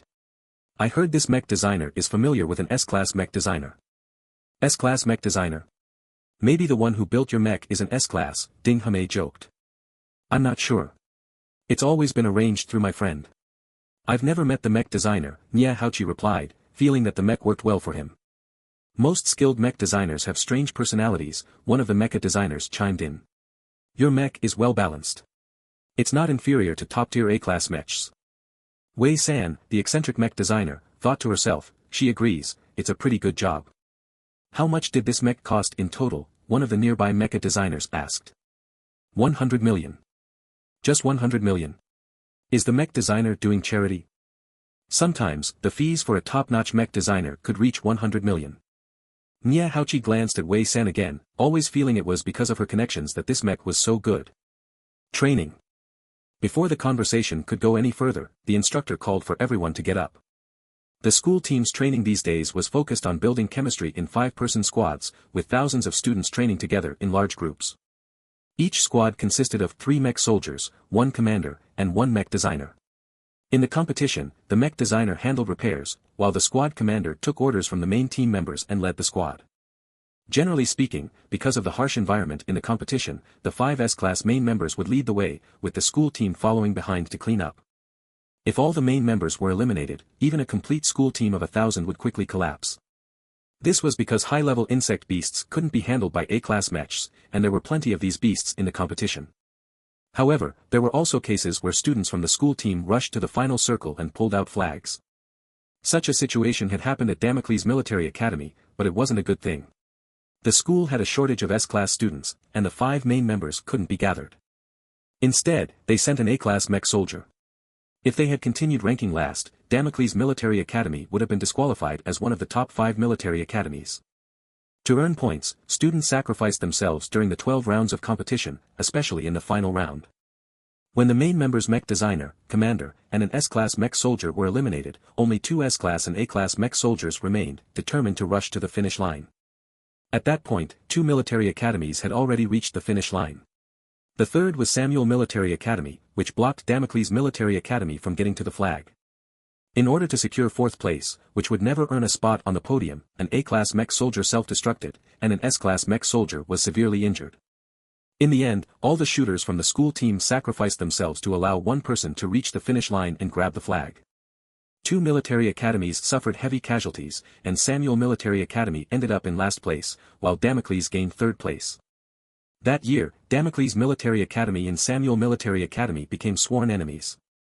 After the last competition, Damocles Military Academy reminded their students to always remember to withdraw if necessary and return safely to the school. Shen Tu-kun was in charge of the next batch of students, with the other 4 main members barely qualifying as S-class. When faced with Samuel Military Academy's malicious pressure, he participated in 3 competitions, finishing 4th in 2 and last in the most recent one. No one blamed him in Damocles Military Academy. Everyone just wanted to become stronger and lift the school out of its predicament. Wei San woke up early, preparing to meet Li Pai and his wife at the hotel. As soon as she opened her dorm door, she saw Jin-ku pulling Ying Chinghe along outside. "What are you two doing here?" Jin-ku greeted her enthusiastically. "Chinghe has a flying vehicle. I'll be the tour guide and go with you, how about it?" Wei San raised an eyebrow coolly. "If I remember correctly, you're not much more familiar with Sandu Star than I am." "So, last night I made a simplified map of Sandu Star's places to eat, drink, and play," Jin-ku said, pulling out a handwritten map from his pocket, boasting, "Now there's no place on Sandu Star that I don't know." Wei San didn't doubt him. After all, Jin-ku was a 3S level commander, remembering this small stuff would be a breeze for him. "Let's go." Once again, the 3 of them were in Ying Chinghe's flying vehicle, heading toward the hotel. Wei San looked at the autopilot and suddenly asked, "Does this have a manual driving mode?" They'd only used the autopilot the day before. "Yes," Ying Chinghe said, getting up to press a button. A seat appeared in front of the vehicle. "I rarely use it. Most people used autopilot for daily travel, few chose manual driving, as it was just too convenient to let the system handle it." Wei San rested her chin on her hand. "Do you need a driver's license for this?" "Driver's license?" Ying Chinghe was momentarily confused, then recalled the old term. "No, the vehicle has an automatic correction feature. Even in manual mode, it won't crash into people or other vehicles." "Can I try driving it?" Wei San, who had never touched a flying vehicle in this world, was curious. "Sure," Ying Chinghe said, standing up to demonstrate. "It's easy." Wei San took the driver's seat and immediately hit the accelerator, zooming off. It was incredibly thrilling to drive this vehicle, soaring up and down, even weaving around tall buildings. "Overtake that red car." Jin-ku called from behind, "Go for it." Sitting next to her, Ying Chinghe sighed. These two, when together, acted like fools, especially Jin-ku, who usually seemed like a composed 3S commander. Wei San followed Jin-ku's instructions and overtook the red car, speeding through turns and lane changes, sometimes skimming the light barriers. The vehicle's screen flashed multiple warnings. "Chase that black car. Show him your driving skills," Jin-ku urged excitedly. "Wait, that car." Ying Chinghe tried to intervene. "Give me 10 seconds, Wei San said, slamming the accelerator down and feeling the thrill of the old days. 600 meters, 300 meters, 100 meters. The gap between the 2 cars rapidly closed, and Jin-ku, gripping the back of Wei San's seat, was half excited, half cocky. "Overtake him. Go." As the 2 cars passed each other, Jin-ku's shout was cut off. Chingha had turned away, covering his face. Wei San hesitated, tapping the brakes. Why do I feel like the person in that car looked familiar? It's Major Lizhe. Chingha finished the sentence he had been about to say. He thought to himself, thankfully, I turned away in time. The Major shouldn't recognize me. Didn't recognize him without a uniform, Wei San said, recalling the person in the car, with hair naturally falling over his forehead, wearing casual clothes. He didn't look much older than them. Jean Cook turned around to glance behind them, immediately urging, hurry up. The Major seems to be catching up. Go, go. Wei San sped up again, and Jean Cook reported in real time from behind, we're 700 meters away, 750 meters. The Major's catching up. 620 meters, 450 meters, getting closer. This is the fastest speed. Chingha's vehicle doesn't seem to be as fast, Wei San remarked. Chingha, also anxious, gripped the seat back and glanced over his shoulder, the Major's vehicle is better than mine. This one was bought casually when I got here. It was frustrating. Why did he even get involved in this? Now, he had been caught by the Major. His teachers always saw him as a diligent and hardworking mech engineer. Chingha's thoughts churned with a hint of regret, but at the same time, a strange thrill stirred inside him. Before they could react, Lizhe's vehicle suddenly pulled in front of them, stopping in midair.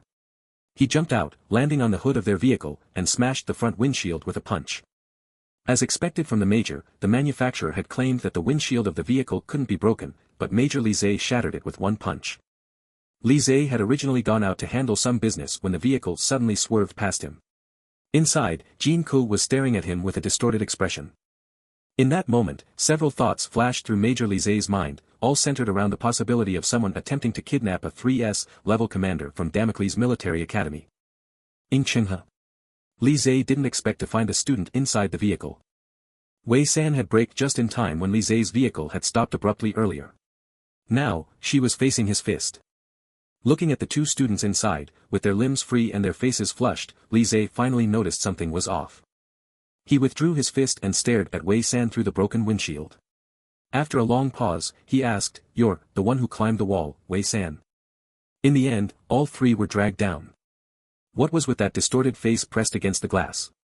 Lizhe frowned, looking at Jean Cook, who usually appeared wise and steady, but his earlier expression had made Lizhe mistake the situation. Jean Cook lowered his head. I was stretching my face. Wei San secretly gave Jean Cook a thumbs up. To come up with such an excuse was impressive. Are you out here playing? Lizhe's gaze shifted to Wei San, then landed on Chingha. He couldn't understand why two 3S-level students were hanging out with an ordinary A-level student. Chingha also looked down. Yeah, just trying to relax. Lizhe knew the students had been under a lot of stress recently, and it would only increase in the coming weeks. He didn't forbid them from going out. Next time, don't make such exaggerated faces against the glass, Lizhe told Jean Cook. Then, he turned to Wei San. And don't speed like that in the vehicle. Seeing that Lizhe was about to leave, Chingha instinctively called out, Major. Lizhe turned around, looking at the student. What is it? The glass is broken, it's going to cost money to repair. It took Lizhe a moment to process what Chingha meant. You want me to pay for it?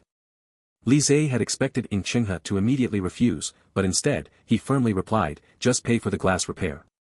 Lizhe was speechless. These students were truly out of their minds. Jean Cook and Wei San exchanged shocked looks, both surprised to see the young master, who had no concept of money just a month ago, now asking the Major for compensation for a piece of glass. The four of them looked at each other, all clearly feeling the collapse of their personas. Chingha, with a shameless expression, accepted the compensation from Major Lizhe and watched as he walked away with a cold face. Wei San shook her head. That's unnecessary. Jean Cook also shook his head. Chingha, where did your generosity go? Chingha replied seriously, the Major gave too much. After the glass is repaired, we can have a meal together. Wei San immediately changed her tune. Chingha, you're right, you know how to keep business and personal matters separate. Jean Cook gave a thumbs up. As expected of our friend. The three of them lost track of time and, by the time they reached the hotel, Li Pai and his wife had already finished breakfast at the buffet. Jean Cook pulled out a map and explained confidently, as if he had visited these places before. Li Pai listened to Jean Cook's explanation while his wife pulled Wei San aside. The cost of living is high on Daxing. Do you have enough money here, Wei San? Yes, I do, Wei San replied. Really? I overheard some people at breakfast this morning talking about how demanding the studies at Damocles Military Academy are. You're here by yourself. Wei San cut off her wife's words. It's not hard. I work part-time on weekends. The mech soldier jobs here are easy to get and pay well. Is that so? Li Pai's wife hesitated but, seeing that Wei San hadn't lost weight, decided to believe her. Wei San wasn't lying. The underground black fights did indeed make money, and if she joined a group, she wouldn't need to worry about the mechs, the winnings were enough to live comfortably.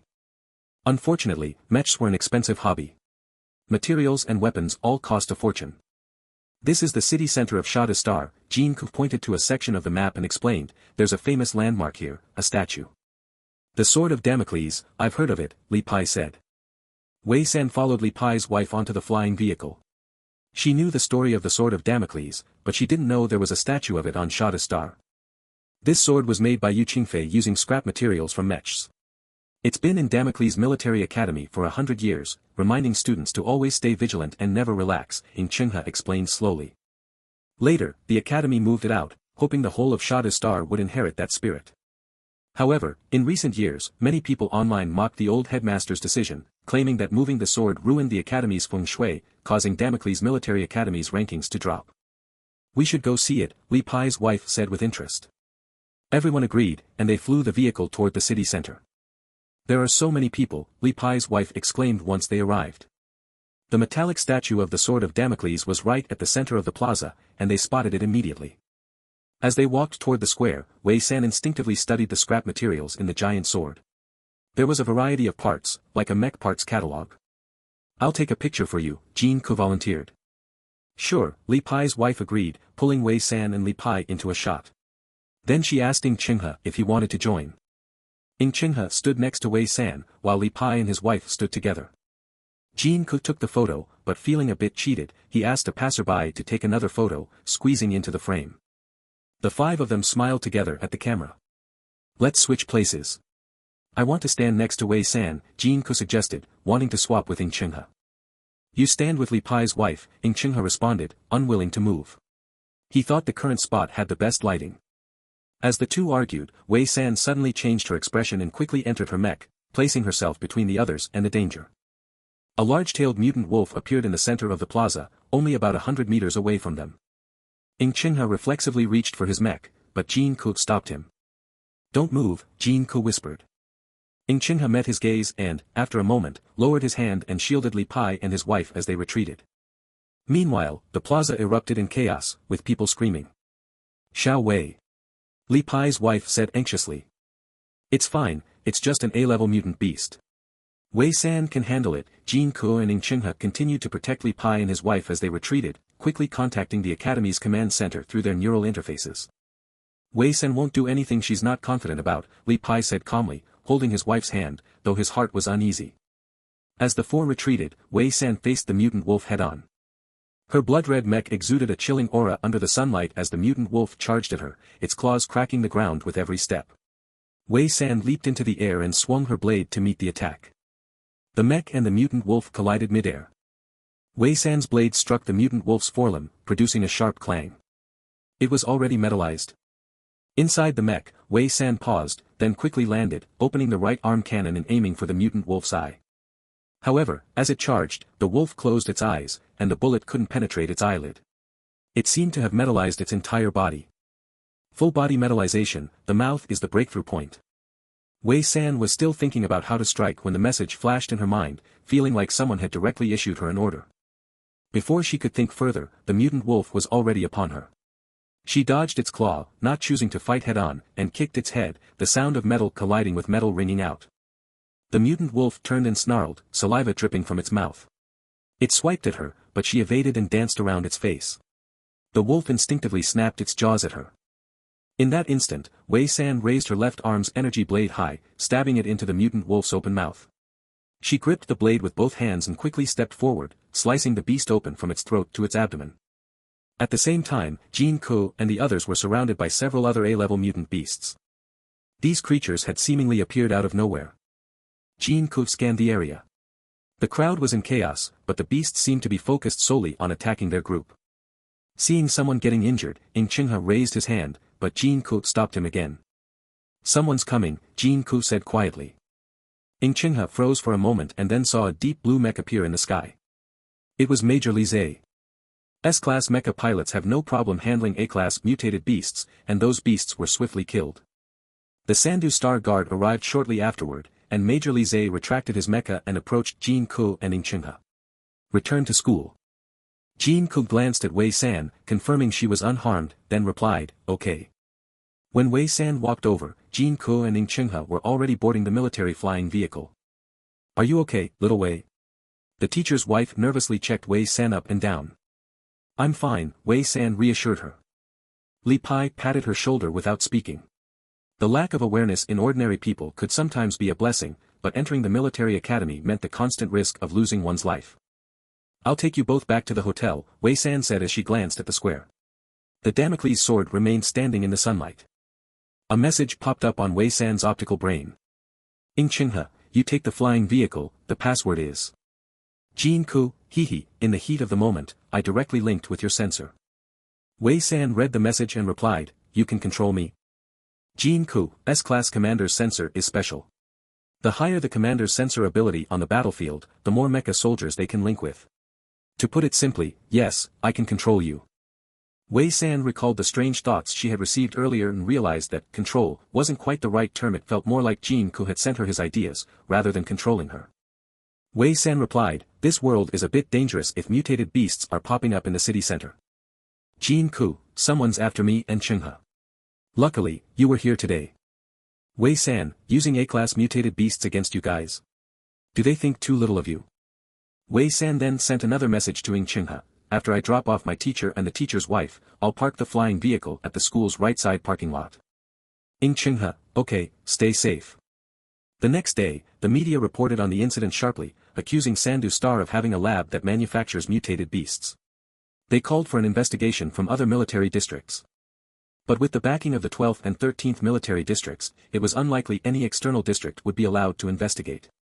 As expected, the 4 major military academies quickly set up a joint investigation team and rushed to Sandu Star that night. In the Imperial Military Academy's command room, the room was dimly lit, and the figure of Xingjue stood with his long fingers resting on the sand table, his expression cold. At this time, he muttered, eyes on the sand table, an A-class mecha soldier is sent out. Ji Chuyu, seated with her mecha ring spinning on her finger, nonchalantly replied, I heard the A-class mecha soldier is from the same nameless star as him, with 2 ordinary people, all strolling in the city center. Tell the investigation team not to act rashly. Xingjue raised his eyes, his gaze icy. Jin-Ku isn't that stupid. I'll go remind them, Ji Chuyu said, standing. An S-class commander, after all. The champion of the competition will always be from the Empire. That evening, due to the shock from the incident in the city center, the teacher's wife fell ill with a fever and had to go to the hospital. The vacation that was supposed to be relaxing was wasted. After finishing her training, Wei San visited the teacher's wife, who was feeling better. We'll be heading back in a few days. Who knows when we'll meet again, little Wei? The teacher's wife said, sounding a bit reluctant. Don't worry, teacher's wife, once the competition starts, you'll be able to see me on the Star Network, Wei San assured her confidently. Ha, as if I've never watched the Hephaestus competition, Li Pai interrupted. You're just A-class, you'll be lucky to make it into the school team and get a glimpse. Wei San, teacher, you really know a lot.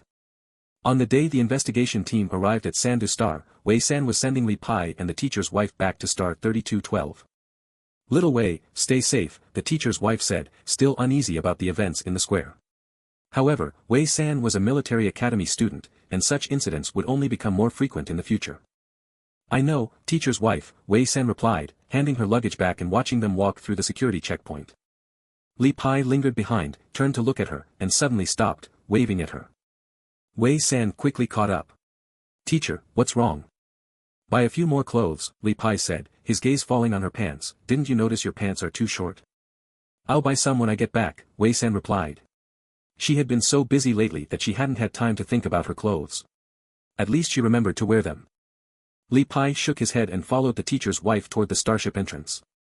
Wei San watched them leave before turning to walk out, only to see a group of people coming through another passage. Or rather, it seemed like everyone at the port was looking their way. The 8 individuals were dressed distinctively, exuding an air of wealth and power. As they came out of the security checkpoint, one person in the group caught her eye. Major Li. It was indeed a group of important figures. Wei San shifted her gaze, reminding herself that she had taken a half-day leave and still needed to return to school for training. Wei San. After greeting the investigation team, Major Li Zhe immediately spotted the student who had climbed the wall and, with a narrowed gaze, called her over. Wei San walked over slowly. "Major, I'm on leave today." She wanted to clear any suspicions, she hadn't skipped class. Li Zhe said, "These are investigators from the 4 major military academies, here to investigate the appearance of the A-class mutated beasts on Sandu Star. You'll show them around our academy." As soon as he spoke, 2 members of the investigation team showed their dissatisfaction. "Is Major Li Zhe this busy after returning from the military district?" A middle-aged man with glasses spoke in a soft tone. "This is a serious matter, and we hope your academy can take it seriously." Li Zhe replied indifferently, "As a major, I'm responsible for the security on Sandu Star. I hope you understand." "Since it's our first visit, we'll have the student show us around," said an investigator from South Parksea, stepping back. Li Zhe nodded slightly and turned to Wei San. "There's a flying vehicle outside. Take them to see the academy." With that, he turned and left. Once Li Zhe was gone, an investigator next to the middle-aged man with glasses muttered, "Without the Mecha, they can still rely on their face." At these words, the South Parksea investigator who had spoken earlier turned red with anger, glaring at the other person. Wei San walked ahead to lead the group, wondering about the comment about no Mecha. She remembered that Major Li Zhe had used a Mecha during the earlier incident. "Our Sandu Star is very windy and sandy," Wei San said enthusiastically as they reached the flying vehicle. "You'd better keep your mouths shut to avoid getting sand in them." "What did you say?" the investigator who had insulted her earlier demanded angrily. "Enough, don't argue with an ignorant student," said the Empire's investigator, who had been silent up until now. "Don't forget why we're here." The 8 investigators boarded one by one, and Wei San took the last seat. The attitudes of the 4 major military academies were apparent from the interactions. The others seemed to be wary of the Empire's investigators, while the Peace Institute stayed neutral. The Samuel Military Academy had clear animosity toward the Damocles Military Academy, and the South Parksea investigator likely avoided offending anyone. Inside the flying vehicle, there were 10 seats arranged in 2 facing rows. The South Parksea investigators deliberately kept a few seats between them and the Samuel investigators, likely due to the earlier remarks. Wei San casually sat next to the Samuel investigator, showing no discomfort. The Samuel investigator kept glancing at her, his expression changing repeatedly. Finally, in front of everyone, he held back his anger. "Are you the student from the square that day?" one of the South Parksea investigators asked Wei San. They had already reviewed the surveillance footage, and while the focus had been on the 2-3S class students from the Damocles Military Academy, they vaguely recognized her face. "It wasn't me," Wei San lied smoothly, "that was my older sister, Wei Er." The dismissive name caused the Samuel investigator to scoff. "So you have a brother named Wei Yi too?" "Teacher, you're really smart," Wei San said, giving a thumbs up.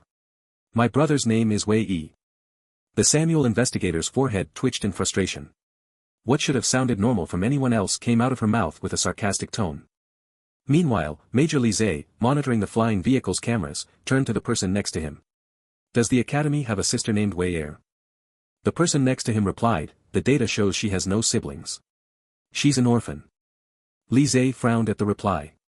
It seemed that Wei San was a natural when it came to fabricating stories. The atmosphere in the flying vehicle became tense, the investigators leaning back in their seats with airs of superiority, while Wei San seemed completely at ease, even falling asleep. When they arrived at the military academy, it was the South Parksea investigator who woke her up.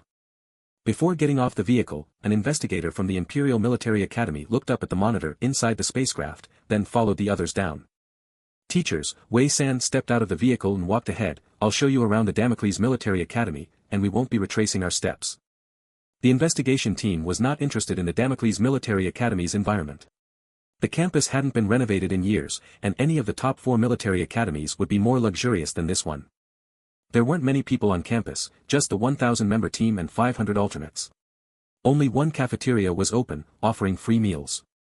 As they passed by it during lunchtime, Wei San ran into Ding Hame, who had just finished eating. "Wei San, you dash!" Ding Hame was about to greet her when she noticed the investigation team behind her. Since news about the investigation team coming to Sandu Star had spread on the StarNet, Ding Hame recognized the members of the 4 major military academies at a glance. Her expression darkened. Not just hers, but anyone who saw the investigation team coming out of the cafeteria wore a sour face. I'm showing the teachers around the school, Wei San greeted Ding Hame. Help me greet the coach. I might miss the afternoon training. Ding Hame responded with a heavy sigh, go on quickly. The Samuel Academy investigator snapped his fingers, do the students of Damocles Military Academy have bad eyesight? They're staring at us like that. Maybe it's because the teachers have too much killing intent. They're scared, Wei San said sincerely, we students are weak and innocent, we can't take the intimidation. Exactly, otherwise, how would we always be in last place, she added. Teachers care so much about our rankings. I almost thought you were from Damocles Military Academy, Jin Ku laughed as he walked over, standing beside Chenghe. This is an investigator from Samuel Military Academy, Wei San explained, he's just overly concerned. Teachers are so kind, Jin Ku said, with mock gratitude. The Samuel investigator turned red with frustration. You're Jin Ku, an imperial investigator suddenly asked. No, I'm Jin Yukai, Jin Ku replied seriously. Jin Ku is my younger brother. The imperial investigator glanced at him, then looked at the others. Chenghe, take us to see the principal. I'm Chenghe. Chenghe is my older brother, Chenghe showed his ID card. I came here to eat. The investigators finally realized that they had been tricked. You all must be hungry too, why not come in and join us? Wei San invited them into the cafeteria. Where will we stay? The two investigators from Pingtong Academy asked, seeming impatient. Wei San didn't know. She turned to Jin Ku, Yukai, do you know? Jin Ku, who was in charge of the arrangements, nodded. Teachers, follow me. Aren't you coming too? Wei San asked Chenghe as the others left. I'm here to eat, Chenghe reiterated. Okay, treat me, Wei San said, easily finding a seat at a table. You're not going to ask? Chenghe asked as they ate. He had seen the school's surveillance earlier when they arrived and knew they were there to take over. What should I ask? The investigation team has nothing to do with me, Wei San shrugged, I'm just eating.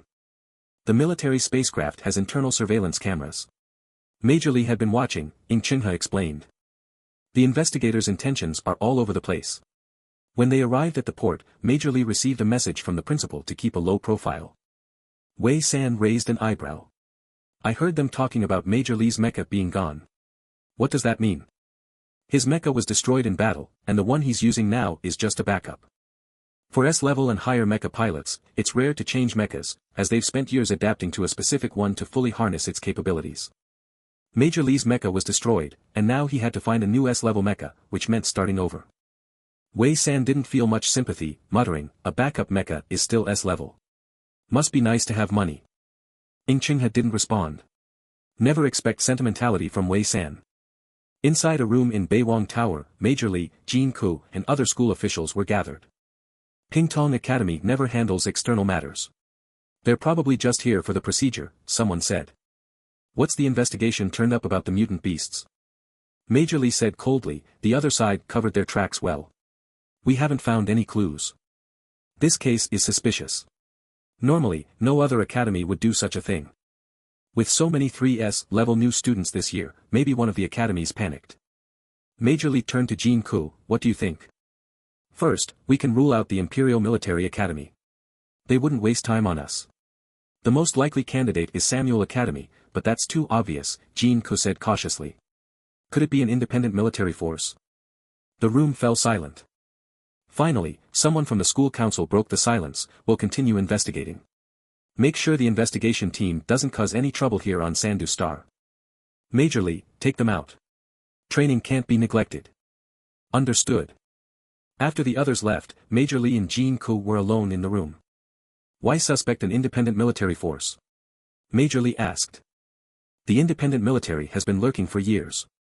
If they wanted to disrupt the Federation, Sandu Star would be the best place to strike. Major Li didn't respond but didn't deny it either. You should go back now. Before the team began their training, the school's military unit was divided into smaller squads and a larger team. Each squad consisted of 5 members, while the larger team had 1,000 people. Mecha soldiers were responsible for combat, while mecha engineers swiftly repaired the mechas after battles. The command system was hierarchical, with higher-level officers capable of directly linking with lower-level members.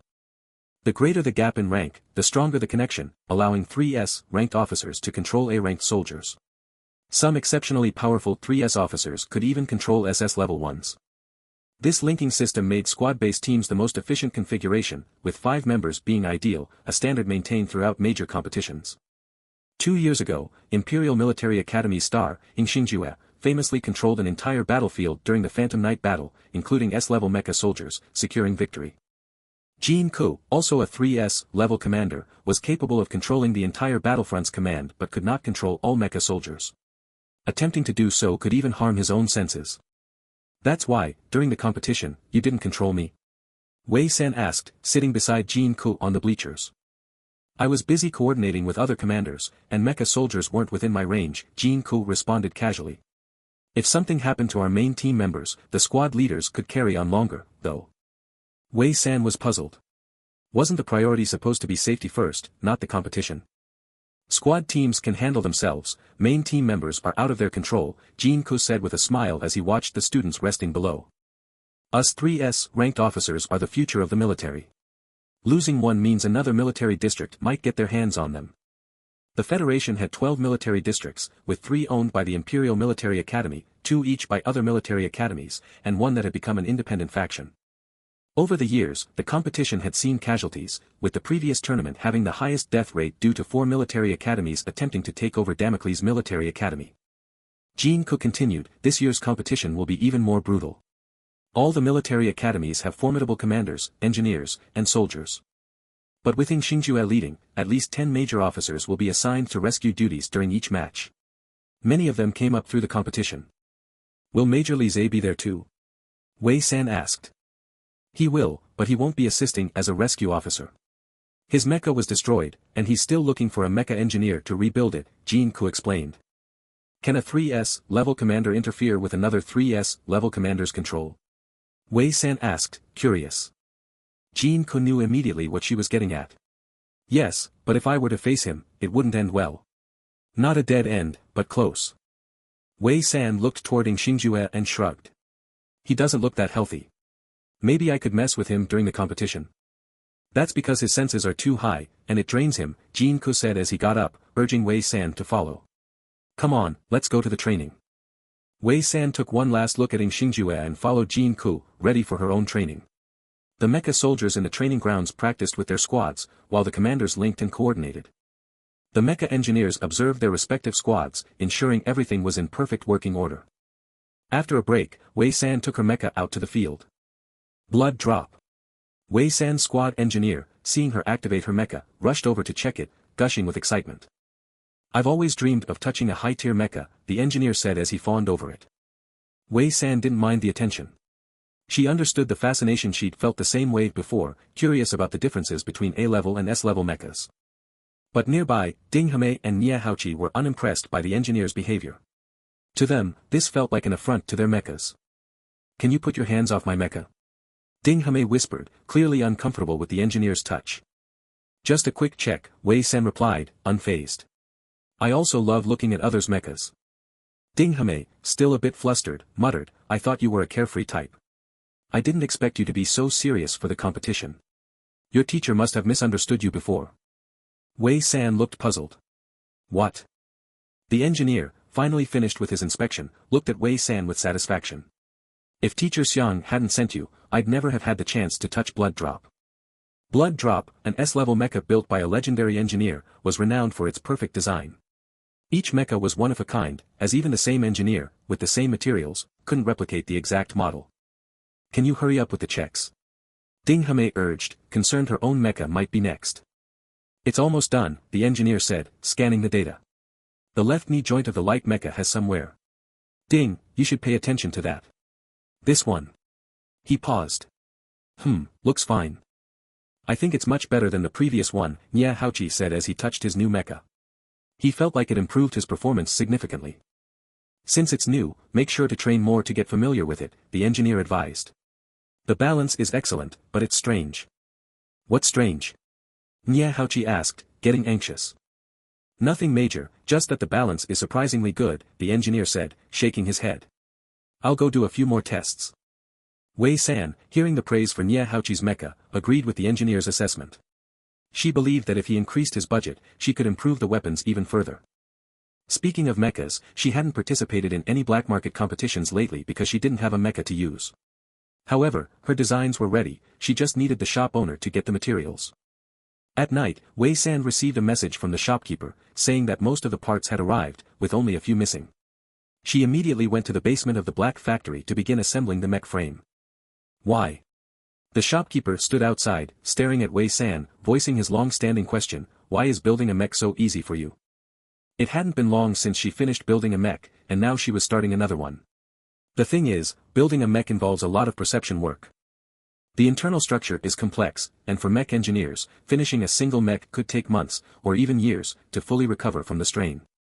Otherwise, the high-intensity work would harm their perception abilities. Is it easy? Wei San squatted down, organizing the blueprints. I have to keep the price reasonable while not compromising on the mech's attack power. It's always difficult for me. The shopkeeper didn't seem to get her point.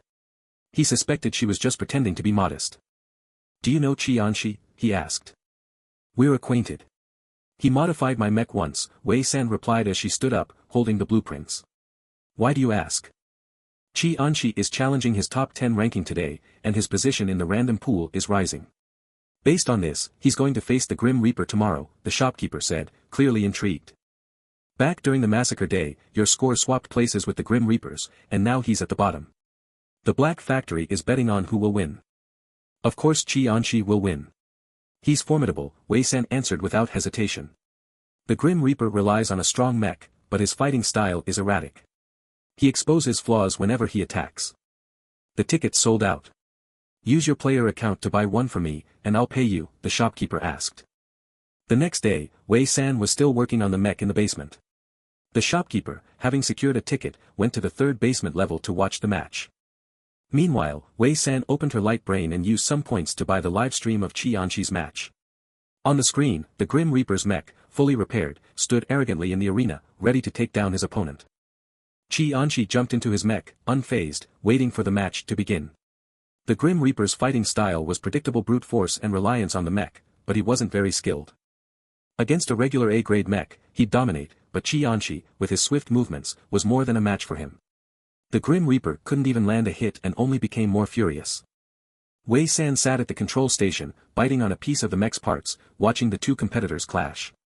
She wasn't exaggerating when she said Qianxi was formidable. Watching him fight, she could see that he was holding back during the battle, never even using his full strength or the breaking cloud wings ability. In the match, Qianxi focused his strikes on the Grim Reaper's joints, and eventually, a crossbow arrow pierced both of the Grim Reaper's knees, causing him to fall to the ground. Wei San slowly took the piece of mech she was biting, thinking to herself, impressive. The Grim Reaper, unwilling to accept defeat, tried to launch a sneak attack, but Qianxi swiftly turned and kicked the Grim Reaper's mech head off, leaving no room for retaliation. The Qianxi she knew wasn't this violent. When had he become so ruthless? His entire aura had changed. After the Grim Reaper's head was kicked off, the crowd cheered. Apparently, some spectators had disliked the Grim Reaper, and now their feelings were spilling out. Qianxi, however, seemed to ignore the cheers and walked off the stage without acknowledging them.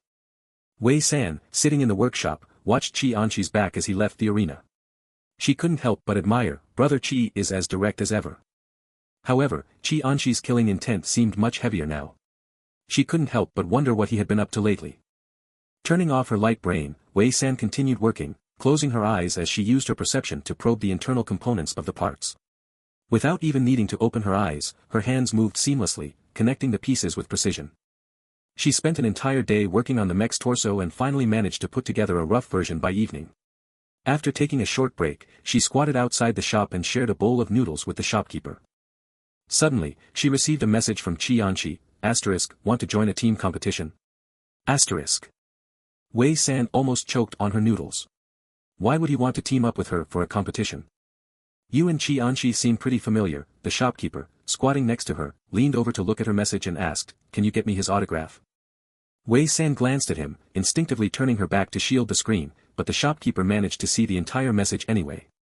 Why don't you just set your privacy settings? The shopkeeper shook his head, continuing to eat his noodles. Wei San got annoyed at the comment. When she bought the light brain for 30,000 star coins, the salesperson had specifically told her that this model had privacy settings. But when she got home, she found that her ID was automatically blurred, while everything else was clearly visible. Moreover, while other people's privacy settings meant that only the owner could see their interface, hers even made it impossible for her to see her own ID. Fake advertising was truly universal, no matter the world. Since she had already bought it, she just had to make do with it. After finishing her noodles, Wei San replied to Qianxi, asterisk, a team competition requires 3 people, and will need a mech engineer later on. Asterisk. L3 level had 2 types of competitions, one-on-one PvP and team competitions, where light, medium, and heavy mechs competed together. Team competitions offered double the points and rewards in star coins, but Wei San had never considered teaming up with anyone, as she didn't know anyone. Qianxi replied, asterisk, I know. I asked around today. You're a medium mech engineer, and I have a friend who specializes in heavy mechs. A team competition will be more interesting. We can rank early. Asterisk. Getting into the rankings meant a chance for upgrades later, and Wei San had always wanted to level up for bigger rewards. Wei San, asterisk, sure, but I'm only free on weekends. Asterisk. Qianxi, asterisk, perfect. We only have weekends free too. Asterisk. Wei San, asterisk, where is your friend in the L3 random pool? Asterisk. Wei San was curious about Qianxi's friend. Qianxi, asterisk, oh, he's still in the first basement level, just started. Asterisk. Wei San, asterisk. Asterisk. Qianxi quickly added, asterisk, don't worry, I told him he can challenge higher level opponents. He should level up by next week. Asterisk. Just as Wei San finished reading this, she received another system notification, asterisk, Qianxi recommended kill you to you. Asterisk. Qianxi, asterisk, that's my friend. You can add him as a friend. Asterisk. Wei San, asterisk, your friend's ID is quite something. Asterisk. Qianxi, asterisk, you all have unique IDs. Asterisk. Wei San couldn't tell whether Qianxi was genuinely complimenting them or sarcastically mocking them. Wei San added, kill you, as a friend, and the person quickly accepted, sending a message, asterisk, are you the mysterious person? Asterisk. Wei San was left puzzled by the mysterious comment. Kill you, asterisk, I'll level up next weekend. Let's go and crush them. Asterisk. Wei San, asterisk, okay. Asterisk. Kill you, asterisk, why do you always sound so sarcastic? Asterisk.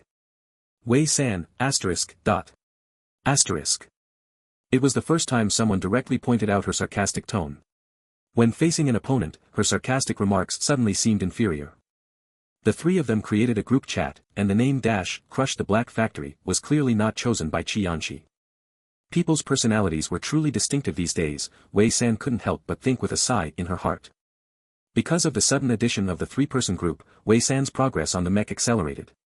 In the meantime, she also studied the complete mech weaponry guide to explore ways to modify the blood drops weapons. While the blood drops performance was perfect, the only area Wei San could alter was its weapons. However, the changes couldn't be too drastic, or they would disrupt the overall balance of the mech. By Friday night, the new Black Factory mech was finally completed. Is this it? The shopkeeper looked like a bystander, clicking his tongue with curiosity. It's good enough, Wei San replied, asking the shopkeeper to check the mech's data, which showed no major issues. The shopkeeper gave her a thumbs up. You're the most adaptable mech engineer I've ever met. Thank you, Wei San said. On Saturday, Wei San arrived at the 3rd underground level, where the 3 of them met in the lobby. As soon as she entered, she saw Qianxi standing next to a young man wearing a mask, who was scanning the surroundings. Kill you. Wei San approached to greet him. The masked young man stared at her for a while before nodding. Kill you. Wei San, dot. Suddenly, she felt a bit irritated. We'll go team up first, Qianxi said. He had already learned the rules, the team needed to authenticate on the machine in the lobby before starting the match. Come. Come here, Qianxi seemed to struggle to call the name. Kill you shuddered at the nickname. Since Wei San was present, he didn't want to object. The 3 of them proceeded to authenticate on the machines in the lobby and formed the Crush the Black Factory team before entering the PvP pool. Pick, Wei San called out. You pick, Kill you sneered but pressed the confirmation button first. 23 Arena, Crush the Black Factory team versus Hahaha team. They all received the team and arena number at the same time. Let's go, lead the way, Shishi, Kill you didn't let anyone get an advantage.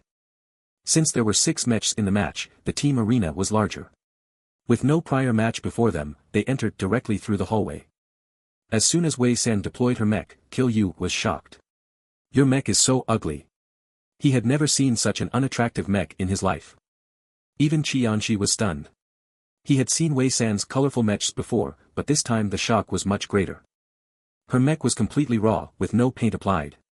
The parts came from various stores the shopkeeper helped her gather, and the colors were all different, making it look messy gray here, dark there. It was as if every mech had its own clothes, but Wei San's mech had none and just ran out naked. It was painful to look at. Wei San retorted, "We're here to compete, not to pick a beauty contest. Painting costs money." Wei San saved a bit, and life was good. Don't joke around, she thought. You make a valid point, Yu nodded thoughtfully. Once on the arena, the opposing team immediately focused their gaze on Wei San's ugly mech. Some audience members, who had been sleepy, immediately perked up upon seeing it. They all sighed in unison at the world's ugliest mech. Are we still competing? Never seen such an ugly mech before. Yu shouted at the stunned opposing team. He seemed to consider this hideousness an honor. There were different strategies when it came to using light, medium, and heavy mechs together, depending on how each side chose to approach the match. But with both teams unfamiliar with each other, it usually boiled down to who rushed forward first. Yu was the first to charge forward, launching an attack with his ion cannon without any hesitation. Wei San had never seen someone use missiles so well. As she watched him battle, she also dragged the Ha team's light mech into the fray. The ion cannons fired by Yu were always on target, yet his mech seemed completely casual as if he were just throwing shots randomly.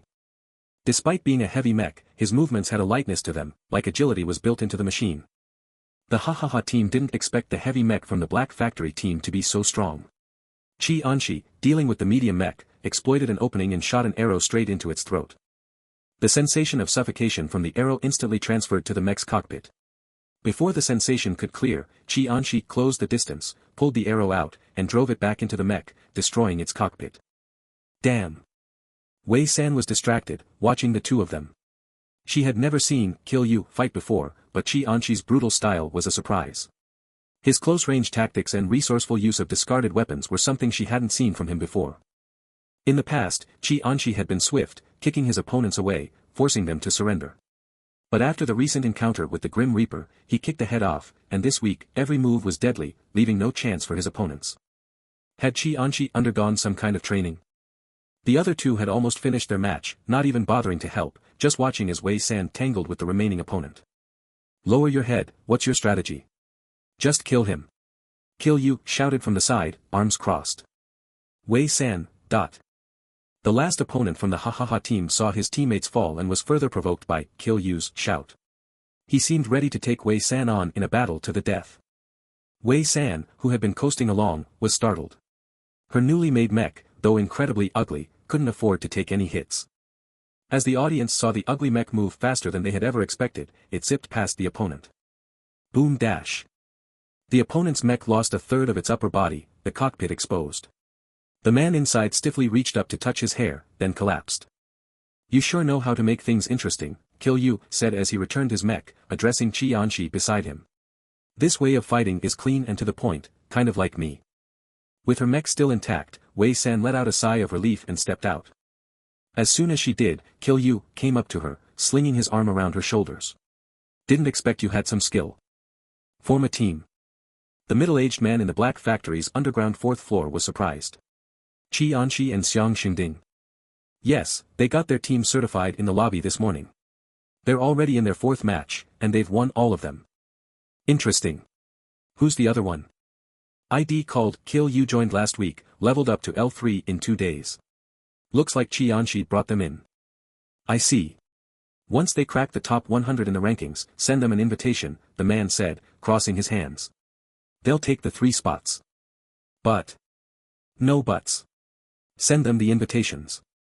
Anyone who has a problem with it can take it up with them, the middle-aged man said with interest. In the Federation, it's all about strength.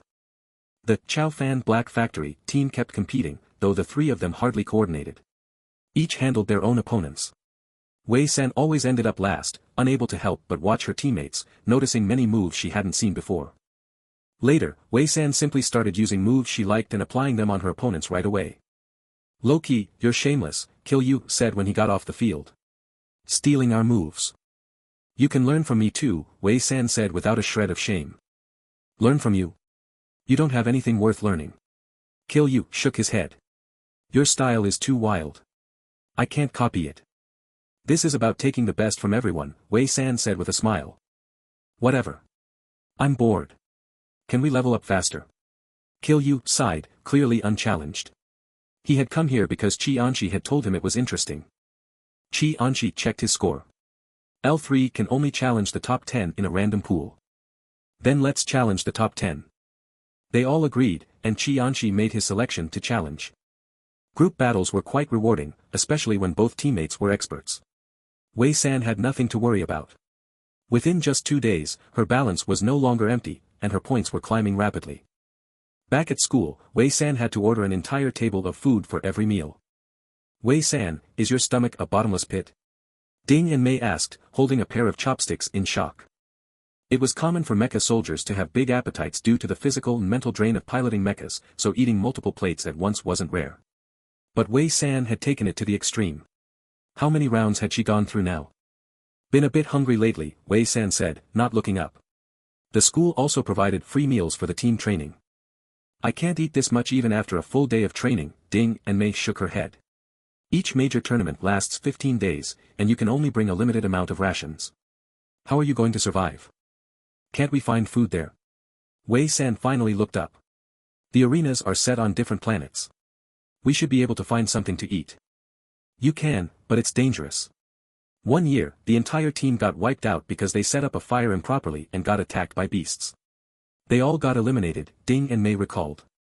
In that tournament, the South Parsi team got a whole supply of rations, but they ended up in last place because Samuel stole their food and caused a fight. There's always a Samuel around, Wei San said. She had never heard of any good deeds from the Samuel Military Academy students. The investigation team is still here. Those 2 Samuel Military Academy investigators have been walking around the school every day, Ding and Mei's expression darkened. I don't know what they're so high and mighty about, using underhanded tactics. Wei San thought for a moment and then said, I think we should change our targets. What? That afternoon, the 2 Samuel investigators walked out of their accommodation as usual, strutting through the training grounds. Originally, they had expected to see the students furious but helpless. However, halfway through, they suddenly froze. Wei San, can you do it? What's the rush? Go for the eyes, where are you aiming? I think the nose is ugly. It irritates me, so I'll aim for the nose first. Wei San, go for the mouth. I think his mouth is unpleasant too. In the middle of the training field were 2 targets, each with a photo attached of the 2 Samuel investigators from the team. A group of students gathered around, not piloting mechas but simply target shooting. By now, the photos on the targets were riddled with holes. Ha ha ha, Wei San, you're terrible. You've turned the photo into a sieve. No choice. They were so ugly it hurt my eyes, Wei San said as she put down her gun with a helpless expression. One of the Samuel instructors rushed over. Take down the photos. Wei San looked as though she just noticed them. Aren't you the investigation team's instructors? Teachers, we at Damocles Military Academy value freedom. It's just training, don't take it seriously. The glasses-wearing instructor walked over, pulling the other instructor away, and smiled at Wei San. Take your time practicing, but be careful. In the tournament, we might turn you into a sieve too. After all, bullets don't have eyes. Wei San acted magnanimously. Sure, teacher. But it's okay. Our bullets have eyes, and we only target dogs like you. Without missing a beat, she raised her hand and fired a shot, hitting the center of the forehead of the glasses-wearing instructor's photo. The middle-aged instructor's face darkened instantly. Remember what you said. I'll remember it forever, Wei San casually flicked the gun barrel. Teacher, if your brain's not working well, you should go to the hospital. I know a good neurology hospital. Do you want the contact info? Teacher, it's not good to avoid medical treatment. The students around them burst into laughter, and the 2 Samuel investigators could only suppress their anger and leave the training ground. After this incident, the 2 investigators never came back during the rest of their stay. When the story reached the school staff, they couldn't help but laugh. Wei San was such a troublemaker. But it was satisfying and harmless. At most, it was just students acting out. If the 2 instructors made a fuss, they would look out of place. She's only good at this kind of thing, Li Zhe thought of Wei San, his head aching. Since the car chase incident, he now felt awkward around Jin Ku and Ning Chenghe. How could two good people? Wei San was truly a troublemaker. During a break in training with the S-level core members, Li Zhe told a few instructors about the incident. Xiang Minghua snorted, she's a thorn in the side. I saw that from the first day. Lucky for us, she's only an A-level. If she were an S-level, we'd be in for some real trouble. So, you're saying you're going to give her your mecha? Jia Yuman laughed. That mecha is perfect for her, Xiang Minghua firmly denied liking the student. Admitting it would mean admitting he admired her style. He was a good teacher and didn't like troublemakers. A few students are progressing quickly. Li Zhe looked at the 3S level mecha soldiers below. The only problem is they're too soft-hearted. If everyone were as dirty as the Samuel Military Academy, we wouldn't be in this mess, Jia Yuman said with a distant look in her eyes. The spirit of Damocles Military Academy is to fight bloodily on the battlefield, not to deal with internal issues. The group stood at the highest point of the valley, silently watching the students fighting star beasts below. For many years, humans and star beasts had maintained a balance, but internal unrest was beginning to stir.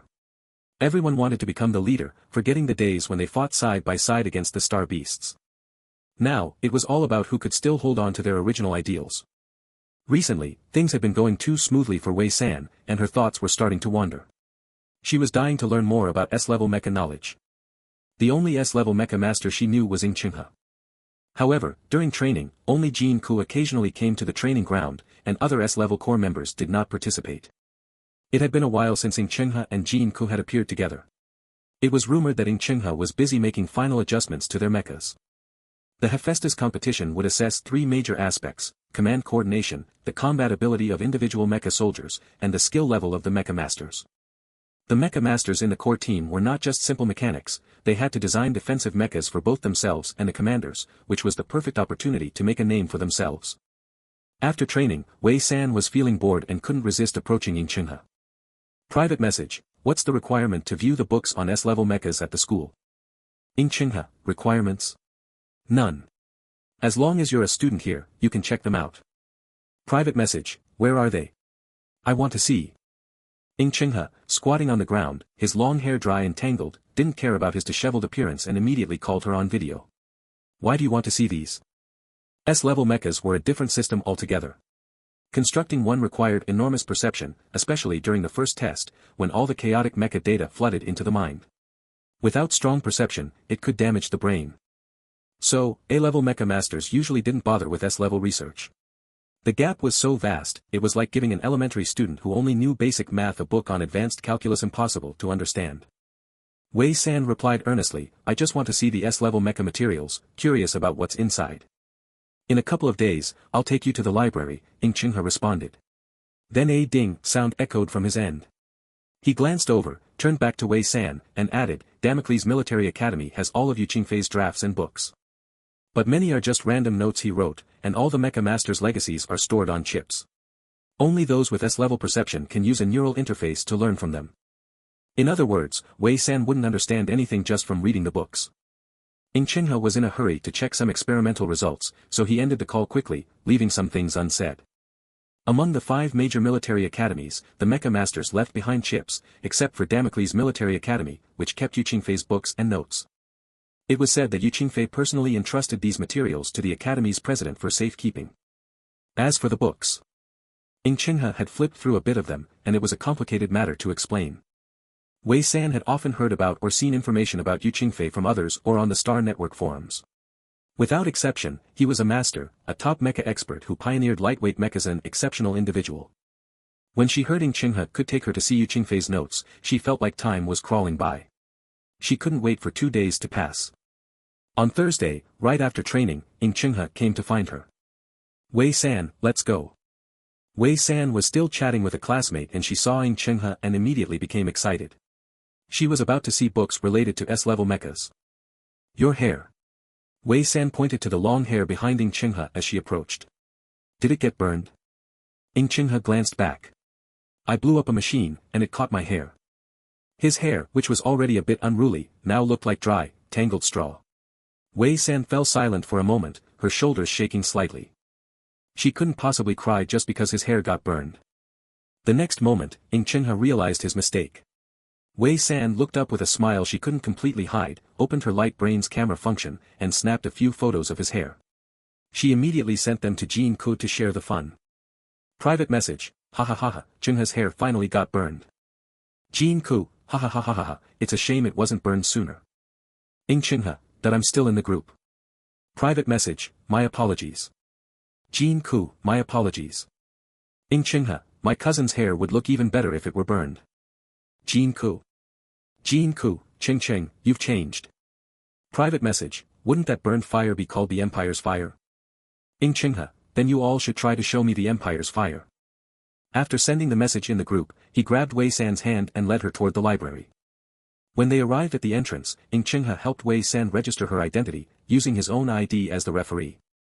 I'm suddenly a bit nervous, Wei San said, standing at the door of the library, adjusting her military uniform and brushing the dust off her badge. Seeing her this way, Chungha didn't explain what books were inside. He just waited to watch the show. He swiped his ID card and led her inside. The library was about 70 square meters, with bookshelves packed full. As soon as Wei San entered, she felt the refreshing scent of knowledge. It was as if she was about to dive into an ocean of mecha knowledge. These are all Yu Qingfei's notes. He even found a publisher to print his handwritten books, and they're all stored on these bookshelves, Chungha casually pointed out. Wei San nodded eagerly, stepping forward and pulling out the thickest book she could find. The title read The Making of Mechas by Qingfei. This was clearly a great masterpiece. She took a deep breath, trying to calm her excitement, and opened the first page. The first thing she saw were several bold characters, making mechas is really annoying. Wei San, ? She felt something was off.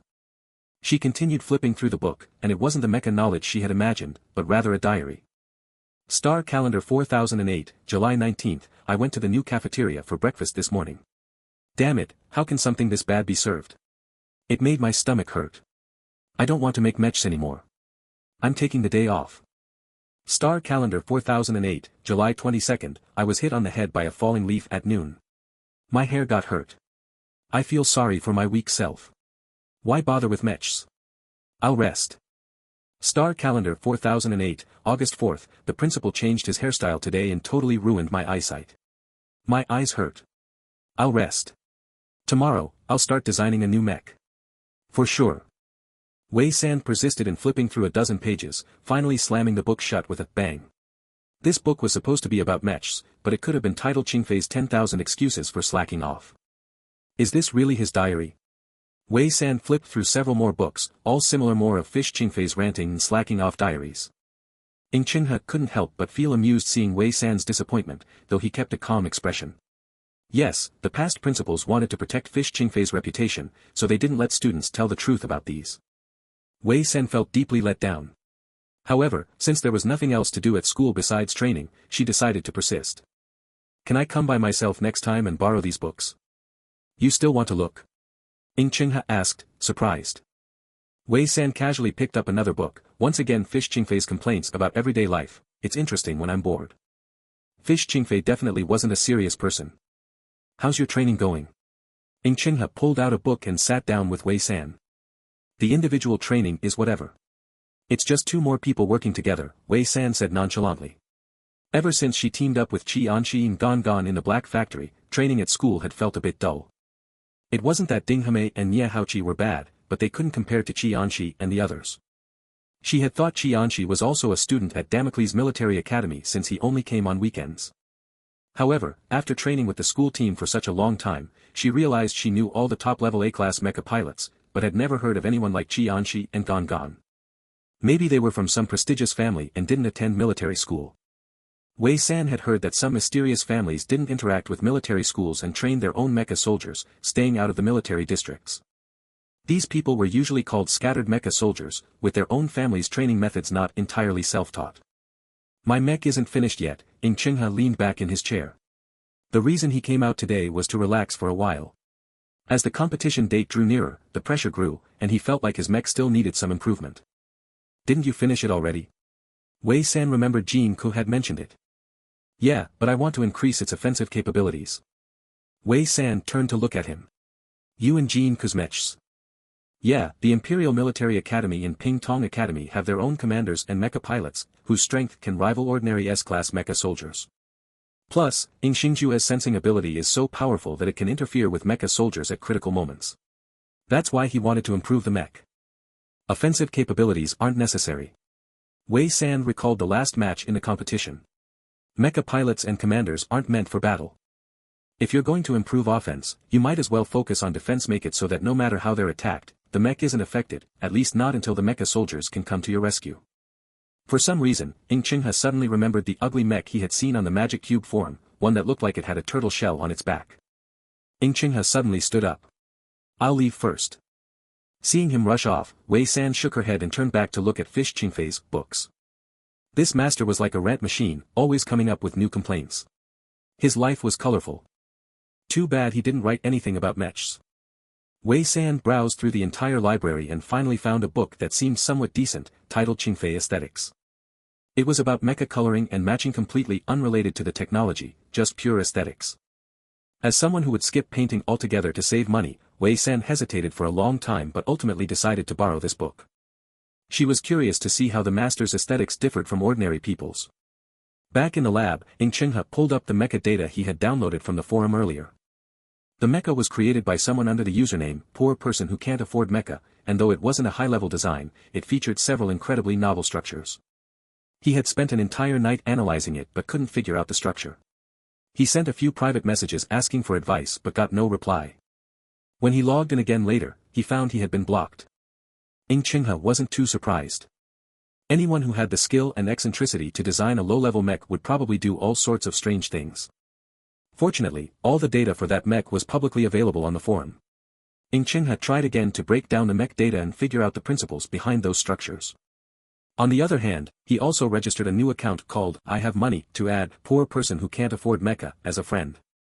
Capture all living creatures within the target range and pass through the checkpoint within 15 minutes.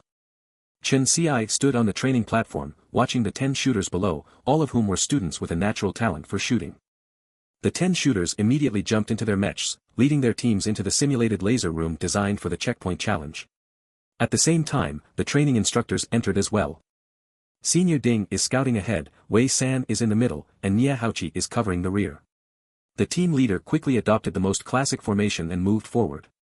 Inside the laser room, the weapons were simulated lasers that left marks when they hit the mechs, and dynamic laser beasts attacked at any moment. The team advanced steadily, but the attacks grew more intense. At first, Ding and Mei could provide warnings, but soon they were too busy to react. Spread out in a line, the team leader immediately changed the plan. Senior Ding, handle the dynamic laser beasts on the right. Nia Haoqi, cover the left. You two protect Wei San. Wei San stayed in the middle, focusing on dealing with the lasers coming from the shadows. She raised her mech's gun, firing each shot precisely along the trajectory of the incoming lasers. Chen Xiai glanced at the control panel below, sliding his hand across it. He added twice the number of laser beasts to Wei San's path, then contacted the remaining instructors. After each attack, you only have 1 second to reposition. Wei San's team immediately felt the difficulty of the path increase, especially with more and more laser beasts. This is endless, Wei San muttered. Leader, I'm charging ahead. The team leader hesitated. He wanted to say that with so many laser beasts and the hidden attacks from the instructors, it was nearly impossible to charge without support. Leader, we all know what you're thinking, Wei San said, still chatting casually as she pushed forward. In battles, mech pilots' emotions tended to spike, making it difficult for the leader to control them, especially among peers. The squad leader's role was not just to command, but to act as a bridge, conveying orders in the absence of the main team leader. Please, pay attention to your surroundings, came the mental plea from the squad leader. Wei San stopped smiling, drew her photon blade with her left arm, and charged forward, cutting through the laser beasts. At the same time, she kept shooting at the laser beasts while dodging hidden attacks and counterattacking. The other students in the training hall, watching from a distance, could only see the green dots representing the teams and the red dots indicating the laser beasts. Other teams were either falling behind or advancing, but Wei San's team surged ahead, forming a sharp arrowhead. This formation looks strange, one of the students remarked. I thought so too. Isn't the lead person too far ahead? Other teams had similar arrowhead formations, with two sides protecting the shooters and the commander, but Wei San's team had deviated from the usual structure. The one person in the middle had pushed ahead, breaking the formation. Impressive, one person cut through all the laser beasts. Team 6 is Wei San's team, but who's leading the charge? It can't be Wei San, she's supposed to be handling the hidden attacks. Could it be Senior Ding? She's always been fierce in combat. Or maybe it's a heavy mech using an ion cannon. Chen Ci could see the actual progress of each team and clicked on Team SXS display. He watched as Wei San raced ahead alone, while the rest of the team lagged behind. She really can do it. Chen Ci called over an instructor to help control the operations and then deployed his own mech into the simulation laser room. After being shot several times in the thighs and calves, Wei San looked toward the shadows. Teacher Chen, that's not fair, how can the proctor join the fight? What rule says a proctor can't join the fight? As soon as Chen Ci spoke, Wei San's gun moved. You brat, you're still too green, Chen Ci's voice echoed from a different position. The gunfire followed the sound, and Wei San's gun quickly responded, firing back while her photon blade slashed through the laser beasts in front of her. Chen Ci squinted his eyes and stopped firing, realizing he had been distracted, which slowed down his movements. In 1 minute, Chen Ci had shot Wei San 5 times, all within the first 45 seconds. The final 15 seconds saw no hits. Not only that, but Chen Ci suddenly realized he had been locked onto. Senior, help me. Wei San called, turning her body to release some of the laser beasts, giving her enough time to retaliate with a net of bullets against Chen Ci. In that minute, Wei San managed to pinpoint Chen Ci's approximate position and set up counterattacks in the likely direction he would move. Chen Ci looked at the laser marks on his side and squinted his eyes, pausing his attacks. Without Chen Ci's interference, Wei San's team picked up the pace and was the first to exit the simulation. Who was leading the charge? As they emerged, people immediately asked. Definitely Senior Ding. Nah, it was probably Nye Haoqi. Ding and Mei pointed toward Wei San. It was her. Isn't Wei San the shooter? Ding and Mei casually answered, she's also a mid-sized mech pilot. She skillfully wielded both a blade and a gun, and it seemed she excelled at both. Although the competition appeared to be about rankings, there was another set of data being sent to the teachers. At noon, all the A-level instructors held a meeting to analyze the 10 teams. Teams with shooters were generally stronger in all aspects, and Wei San's team was no exception. Ding and Mei were strong with plenty of competition experience, and the newcomer Nye Haoqi had also made significant progress. In fact, all of the mech pilots in the 10 teams had better attack stats than any other participants, and this data was sent to every instructor present. As per usual, we will separate the shooters and mech pilots for the statistics, Chen Ci said as he stood at the front. Let's first look at the shooters' data. Yu Dan, light mech pilot, fired a total of 5,963 shots, with 5,790 hits. That's some impressive speed, one instructor commented. Chen Ci nodded. Currently, the fastest hand speed and highest hit rate are ranked first among the 10 shooters. The rankings were explained from first place down. When the last name, Wei San, was reached, Chen Ci said, Wei San, medium-class mecha, shot 1,003 times, hit 997 times. Her speed is too slow, a freshman. Her hit rate is higher than the first place, 99.4%, while the first place is only 97%. But she has so few shots, it's several times fewer than the first place, so naturally, the rate is higher. After hearing the discussion, Chen Ci did not explain that the few bullets Wei San fired were wasted on her, and instead continued analyzing. Here are the effective attack counts for the top 10 mecha soldiers. The teacher's eyes went through the data. Wei San is here again. Attack count, 1565, effective count, 1565. Her ratio reached 100%. Some teachers, now unable to sit still, asked Chen Ci, what's going on? Isn't she the shooter in the team? Among all the students who were shooters, Wei San was the only one whose attack count was that high, with all others falling below 600. Let's watch the footage, Chen Ci said, clicking on her light brain. This footage shows not only Wei San's team, but also the teachers hidden in the dark. As the teachers watched, they saw that Wei San's team had performed well at the start, with quick reactions and good team cooperation. However, as the battle progressed, Wei San began to grow impatient and charged forward alone. The teachers frowned. On the battlefield, reckless mecha soldiers were the easiest to get into trouble. Then they saw her draw out her light sword to deal with the laser beasts and realized, oh, she's still a medium-class mecha soldier. But thinking further, they realized that with the teacher's attacks hidden in the dark, Wei San charging ahead was like a moving target. Then they noticed her right hand never put down her gun. She handled both the laser beasts and the attacks from the dark side smoothly, her movements fluid. Her team was pushing forward rapidly. The teachers felt conflicted. On one hand, they couldn't say she was wrong. She had performed excellently, but something felt off. Especially when her teammates seemed to relax in the back. They didn't like it. The teachers shared the same thought in their minds. Later, they saw Chen Xiek enter the field and nodded in approval, not noticing anything out of place. It wasn't until they heard Wei San question why the invigilator had entered the field that they realized something was wrong. The next minute, Chen Xiai landed 5 shots on Wei San. Only then did the teacher's confusion begin to dissipate. This was right. But just as their thoughts cleared, they saw Wei San counterattack. What? How did she manage to land those missed shots?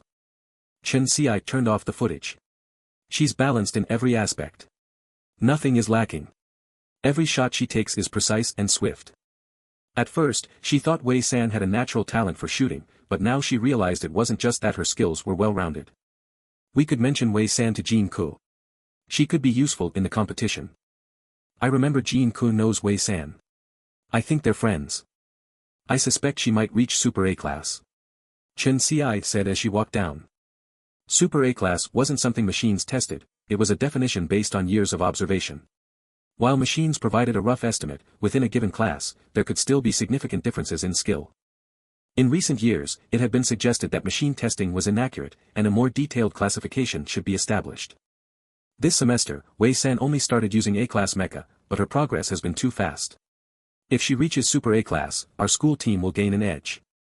Although the school team could only use A-class mechas, students with S-class perception were often assigned to use A-class mechas to bring out their full potential, a gap that became evident in competitions. Chen Xiai, train Wei San separately. Let her be the commander of the school team. Understood. Wei San, unaware of the additional responsibility coming her way, was idly watching Fish Qingfei's mecha coloring tutorial. She wasn't interested in colors or how good the painting looked, but as Fish Qingfei explained the techniques, she began assembling the parts of a mecha. To her surprise, she managed to assemble an entire mecha. The aesthetics book wasn't thick, about 40 pages or so, but Fish Qingfei covered a lot, detailing the coloring at various angles of mecha parts, even how subtle traces would appear during attacks, making it look both refined and stylish. In short, it was a way to show off effortlessly. Each page featured different color combinations, but halfway through, Wei San noticed that the mecha parts Fish Qingfei used as examples were all from the same model. Fish Qingfei explained the coloring of each mecha part in detail, and as Wei San referenced the diagrams and the specified paint areas, she mentally calculated the dimensions of each mecha component. However, without full structural data, these numbers alone were useless, they were just fragments. Staring at the book for a while, she remembered the design section on the Cube forum, where data could be uploaded and modeled. It had been a long time since she logged in, ever since encountering that romance scammer, combined with being busy in real life. The moment she logged in, notifications started flashing. Unable to resist her compulsive urge, she clicked on them. One message stood out, "Hello, I have money. Shall we get acquainted?" After her experience with the romance scammer, Wei San's first thought was that this person was trying to hit on her. Seriously, could someone really be interested in her just from behind a screen? Eager to model the mecha from Fish Qingfei's book, she shot back, "What does your money have to do with me?" However, she subconsciously didn't block the person since they claimed to be wealthy. Entering the design section, Wei San put on her neural interface helmet and started inputting the calculated mecha data, reconstructing the model piece by piece based on her memory of the book's illustrations. Each shape and dimension had to be carefully inputted through the neural interface, gradually assembling the upper body of the mecha from the head to the shoulders, neck, and arms. Seeing it all come together, Wei San felt a rush of excitement. She had never been this close to studying an S-class mecha before, so she accelerated her data calculations. The dorm was silent except for the flipping of pages. At the end of the book, a handwritten note caught her eye, "It's raining outside. The principal bastard that he ISAS off on business on Guyu Star. Just thinking he might be getting soaked while I'm cozy in a warm room fills me with, crossed out, sympathy, so I'll stop the aesthetics notes here. To be continued, not." Wei San. She looked back at the screen in the design section, only to see the upper third of the mecha model incomplete. An overwhelming frustration welled up. Could he not write a bit more? Drip. Suddenly, Wei San felt warmth on the back of her hand. Looking down, she noticed a large drop of blood splattering on her skin, with more dripping down as she lowered her head. She wiped her nose and found her hand covered in warm, sticky blood. Nosebleed. Wei San remembered Ing Chingha's warning that non-S-class individuals forcing themselves to model S-class structures could suffer brain damage. So she immediately disconnected from the neural interface, grabbed some tissue to stop the bleeding, though her head still felt a little dizzy. Did she almost fry her brain trying to study an incomplete S-class mecha? Feeling frustrated, she slumped back on her bed, pinching her nose, and messaged Jean Ko with what she thought might be her final instructions. Secret beggar, ***, I still have 43.42 million star coins in my account. If something happens to me, make sure to give the money to Teacher Li Pai and his wife, ***. Jin's fortune, ***, where did you get so much money? You struck it rich, buddy, ***. Secret beggar, ***, a normal person would ask if I'm okay or if I need help. Jin's fortune, ***, well, if you're still messaging me, it can't be too serious. Now tell me, how'd you get all that money? If you've got a source, hook me up, ***. Secret beggar, scram. These past 2 weekends, Wei San and Chi Anchi had been teaming up in arena battles. Each match earned them 5 million star coins, with 3 players each taking 7 matches daily. Since her mecha had barely taken any damage, and she didn't need to hire a mecha technician, she'd been able to save most of her winnings. As long as she avoided getting too involved with mechas, she'd been able to accumulate quite a bit of money in just 2 weeks, enough for most people to live a comfortable life for years. But for anyone working with mechas, it was a bottomless pit of expenses. Jin's fortune, ***, so what happened to you? Wei San tossed her tissue into the trash, shook her head, and realized the dizziness had faded. She tried solving a quick math problem, confirming her mind was still functioning normally. Must not be serious damage. Secret beggar, ***, nothing. I was just testing our friendship, and it seems it's as shaky as expected, ***. Jin's fortune, ***, come on, give me another chance. I'll respond properly this time, ***. Secret beggar, ***, goodbye. So, even just building a mecha model with A-grade senses isn't allowed? Wei San muttered, touching her nose. She glanced at her login and logout times, 93 minutes, under 2 hours. Maybe if I only stay on for an hour each time, it'll help. Unaware of the consequences of forcing A-grade capabilities to S-level, Wei San thought this was a good idea. Meanwhile, Cheng He received a forum notification and opened it to see a reply from broke and can't afford mechas, who had already logged off. Curious, Cheng He visited their profile and noticed they had just uploaded S-grade mecha data. An S-grade mecha master. He skimmed the data. It was just a standard S-grade medium mecha model, nothing extraordinary. But it only included the head and hands. What's that about? While Cheng He pondered the intentions of broke and can't afford mechas, Wei San, aka broke and can't afford mechas, was still piecing together fragments of S-grade mecha concepts she'd inadvertently found in Yu Qingfei's aesthetics book. Soon, she didn't have time to study further. At the training field assembly, Chen Xiai stood on the podium and addressed the students. Nearly 2 months of training, and we've compiled all your data, she announced to the 1,000 students and 500 alternates. Today, we'll appoint the team captain to lead us in the upcoming Hephaestus tournament. Everyone turned their attention to her, expressions serious. The Hephaestus tournament wasn't a typical competition, it was a brutal selection path into the military regions. I'm sure you all understand the risks and role of the team captain. Chen Xi's gaze fell on Wei San, who looked completely disinterested and oblivious. In battle, besides the core members, the captain is the 6th most targeted. Other academies' captains will have their eyes on you, and if the enemy commander has the chance, you'll be the first target. Damn, Ding Heme whispered to Wei San, who was only half listening, still amused by the gossip. Then Chen Xiai announced, after discussion, we unanimously recommend Wei San as team captain. Distracted, Wei San responded with a quiet thumbs up, blurting out, awesome. Awesome, she echoed, and everyone around her froze in stunned silence. According to tradition, a small recording drone flew from the podium toward the captain. Normally, captains would give a stirring or solemn speech, as if they were putting their lives on the line from the moment of appointment. But the drone recorded Wei San's first words, awesome, along with her proudly raised thumb, instantly broadcast across the Damocles Military Academy. To everyone present, it looked like Wei San had accepted her role with nothing but an enthusiastic thumbs up and a casual, awesome. Chen Xiai sighed, trying to keep her composure. Yes, we all know you're awesome. Now, Captain Wei, any words for the team? Unbothered by the misunderstanding, Wei San simply accepted it. Clearing her throat, she declared, not much to say. Since the teachers picked me, let's go out there and crush them. Her statement sounded more like a brash tough guy catchphrase than an official captain's address. Captain Wei, any outlook for the tournament? Chen Xiai asked mechanically, as the second question required. Wei San thought for a moment. I want to see the Empire's flame burn. Everyone, question mark. What's the Empire's flame? Ding Heme voiced everyone's thoughts. The Empire's twin stars has that one with the long hair. It'd be a waste not to burn it, Wei San replied, with a glint in her eye. She and Jin-ko had talked about it before, and she genuinely wanted to see it go up in flames. Chen Xiai, amused by her words, chuckled on the stage. Well, let's hope your outlook comes true. After the announcement, Wei San's awesome moment spread like wildfire among the teachers, making her famous once more. On the day they appointed a new captain, the name Wei San became synonymous with awesome, much to her delight. And along with her title, she received intensive high-pressure training from the teachers. The teachers went through various phases with Wei San during this period, from promising talent to talented, shameless slacker. Only Chen Xiai, having endured Wei San's antics, remained unfazed. Let's hope the other academies see for themselves just how crafty and shameless this student is. I have money, hello, can we talk? I have money, I am also an S-rank mecha engineer. Can we exchange ideas? I have money, I'm very interested in some of the structural data in the complete mecha you posted earlier. I have money, let's chat once. You can either ask for money or materials I can provide. I have money, are you there? Hope we can exchange ideas. Wei San was exhausted from the teacher's training, not just physically but mentally as well.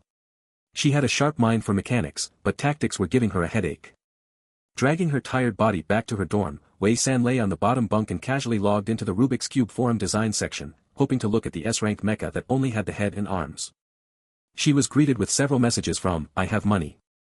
Wei San's gaze landed on the messages saying he was an S-rank mecha engineer and offering money or materials for a chat. She suddenly sat up straight.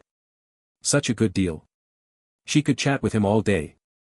Poor guy, no money to make mechs, let's chat, what materials do you have? Are they S-rank materials? Poor guy, no money to make mechs, are you still there? Wei San sent the message and waited. Her tired mind finally became alert as she realized the other party was asking about the complete mecha, not the S-rank mecha. What's there to talk about with that complete mecha? Should they discuss why it looked so awkward? Chingha received a special alert in the lab and immediately logged in. I have money, an S-rank engine, an S-rank reflective shield, and S-rank leg joints. You can choose any one of these.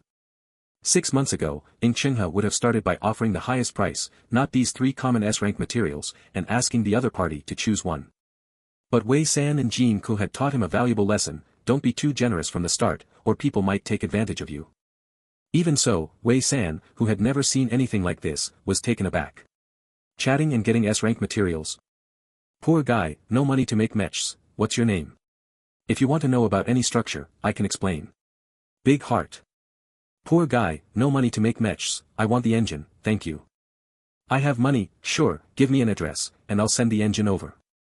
Wei San immediately sent the address of the underground shop owner at the black market factory.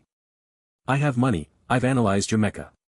The material data isn't great, but some aspects are interesting. For example, how did you improve the mecha's defensive performance so much? There are a few data points. Could you explain them? After Chingha sent this message, he felt an odd sensation. Logically, S-rank mecha engineers should be doing well wherever they go. Any star system would have companies or families recruiting them. Why was the other party so excited over just one S-rank engine? After receiving a bunch of explanations, Chingha felt even more puzzled.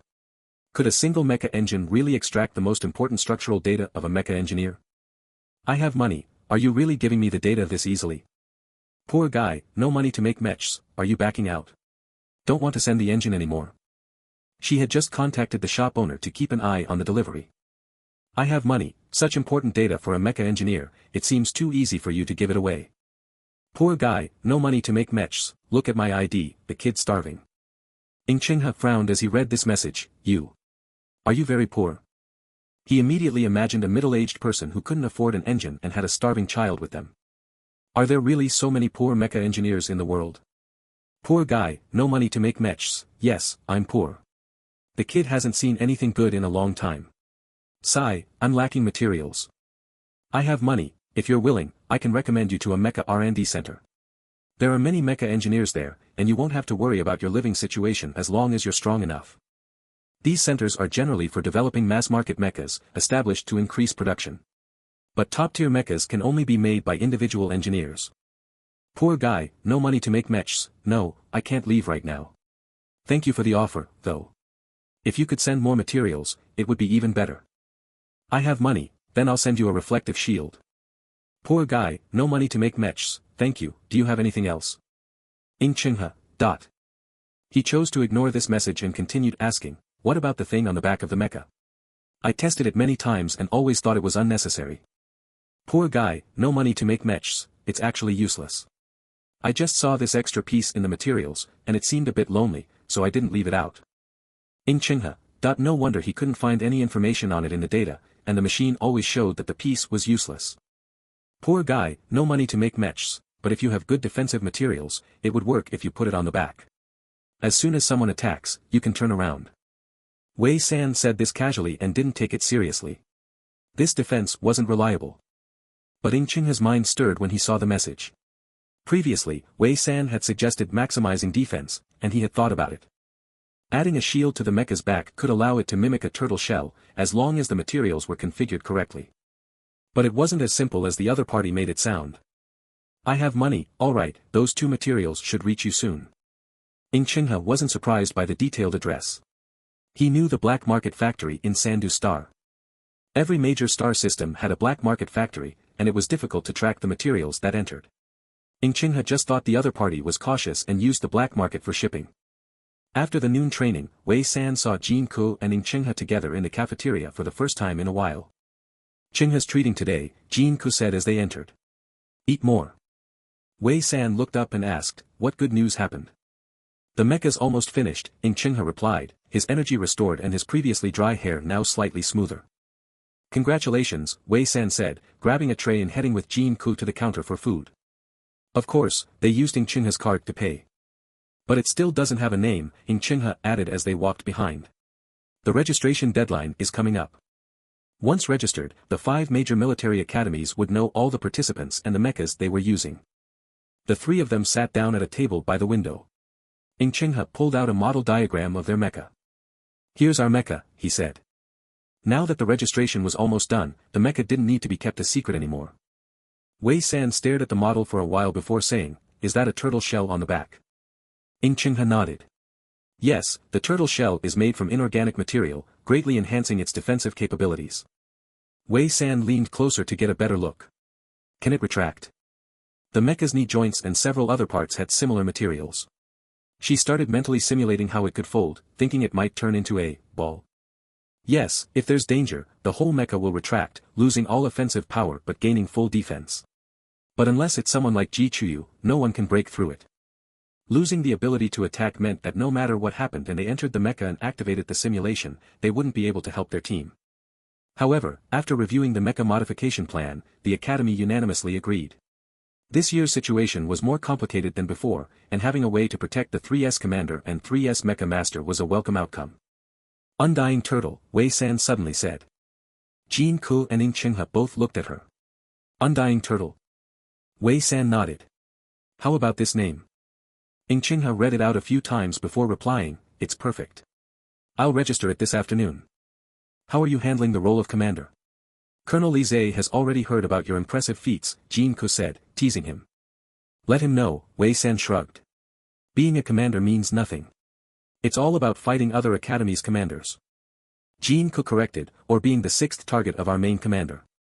Wei San looked down at her food and suddenly said, your main members have so much going on. After the registration, in a few weeks, we'll all head to the first competition venue, Chingha said, his expression complex. This year's first venue is on the Imperial Capital Star. Wei San and Jin Ku exchanged looks and stared at him. I've never been to the capital. What's good to eat there? Wei San asked earnestly, looking like she was thinking of a vacation.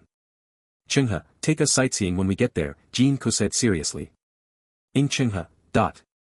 Most people would think of the Imperial Capital Star as the home base of the Empire's military academy, and that other academies would be at a disadvantage. Why was Wei San focusing on food and fun? Jin Ku was the same. Even though they'd analyzed the pros and cons of the venue during the meeting, once they met, they both started to go off track. You'll still have closed training there, Chingha reminded them. 15 days of training, but only 10 days of closure, and we'll arrive early, so we'll have time, Jin Ku said, clearly informed about the details. Fine. Chingha's complex emotions, which had been rising, were completely interrupted by these two. With only a little time left before heading to the Imperial Capital Star, Wei San thought it would be a good idea to participate in a few more arena battles. After discussing with Qi Anshi and Gon Gon, they all agreed to take part in more matches. Lower your head. Soon, we'll be heading to the Imperial Capital Star, and you'll probably have to take it slow on your own here, Gon patted Wei San's shoulder. Not sure if we'll meet again after that. Wei San thought to herself that she would be going too, but she asked, are you going to watch the big tournament? Many Mecha soldiers from the Black Factory would go to watch the Hephaestus tournament every year. They usually just bought tickets to watch the live broadcast, but they still enjoyed it. The live broadcasts often featured people from the military regions and commentators, and sometimes major figures would appear. If they were lucky, they could even see their favorite idols. Most of the participants in these tournaments weren't from military academies and didn't join the military. They would watch the competition and look for Black Factory bases nearby to participate in arena matches. Wei San thought that Qianxi and Gon were probably doing the same. Yes, Gon repeated. We're going to watch the tournament. I'm going too, Wei San immediately said. Qianxi added, if we have time, we can team up. Which contestant do you like? Gon asked Wei San with interest. Xingjue, Wei San blurted out without thinking. Why do you like him? Gon asked, seemingly casual but with a hint of irritation in his tone. His hair's shiny, Wei San answered. Gon, question mark. Everyone's got problems lately, Gon muttered under his breath. All obsessed with other people's hair. Wei San didn't hear this because someone came over to talk to her and Qianxi. Here are the invitations for our underground 4th floor, said a brightly dressed man wearing a hat. He walked over with 3 invitations in his hands. You can have them as soon as you win 14 more matches and make it to the bottom of the team leaderboard. Wei San reached out to take the invitations, but the man pulled them back. Wei San, question mark. You need to make it onto the leaderboard first. Only then can I give you these invitations, the man explained. Gon squeezed over. So you bring the invitations over now? Why not wait until we make it onto the leaderboard and then come? Are you just here to tease us?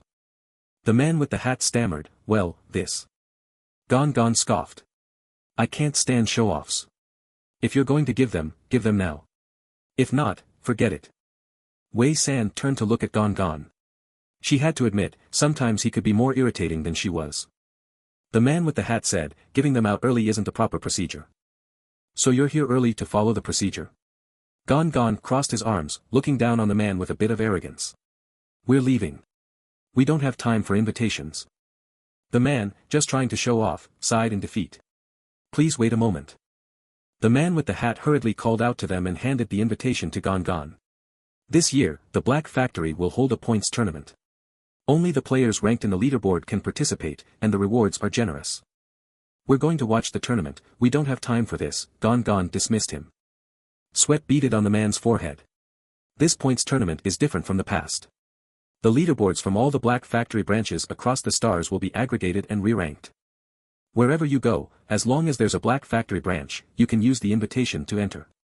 Each match has substantial rewards. What kind of rewards? Wei San asked. Finally, someone was willing to engage with him. The man looked at Wei San as though she were his savior. If you make it into the top 200, the Black Factory will provide an S-level mecha for free. Qianxi and Gon stood by, unmoved. Gon even sneered. Who in the top 200 after the leaderboard aggregation needs a free S-level mecha? Anyone who made it to the top was already an S-level mecha soldier. Who would need the Black Factory to provide them with a mecha? I could use one, Wei San thought to herself. While she wasn't S-level, a person had to have dreams. Her dream was simply to touch a real S-level mecha. The man wiped his sweat away. Was he going to fail his first task? His boss would kill him. Just keep the invitation for now, Wei San said, pulling one invitation from Gon's hand. When we're bored, we can join in. Thank you, the man said, his previous condescending attitude completely gone.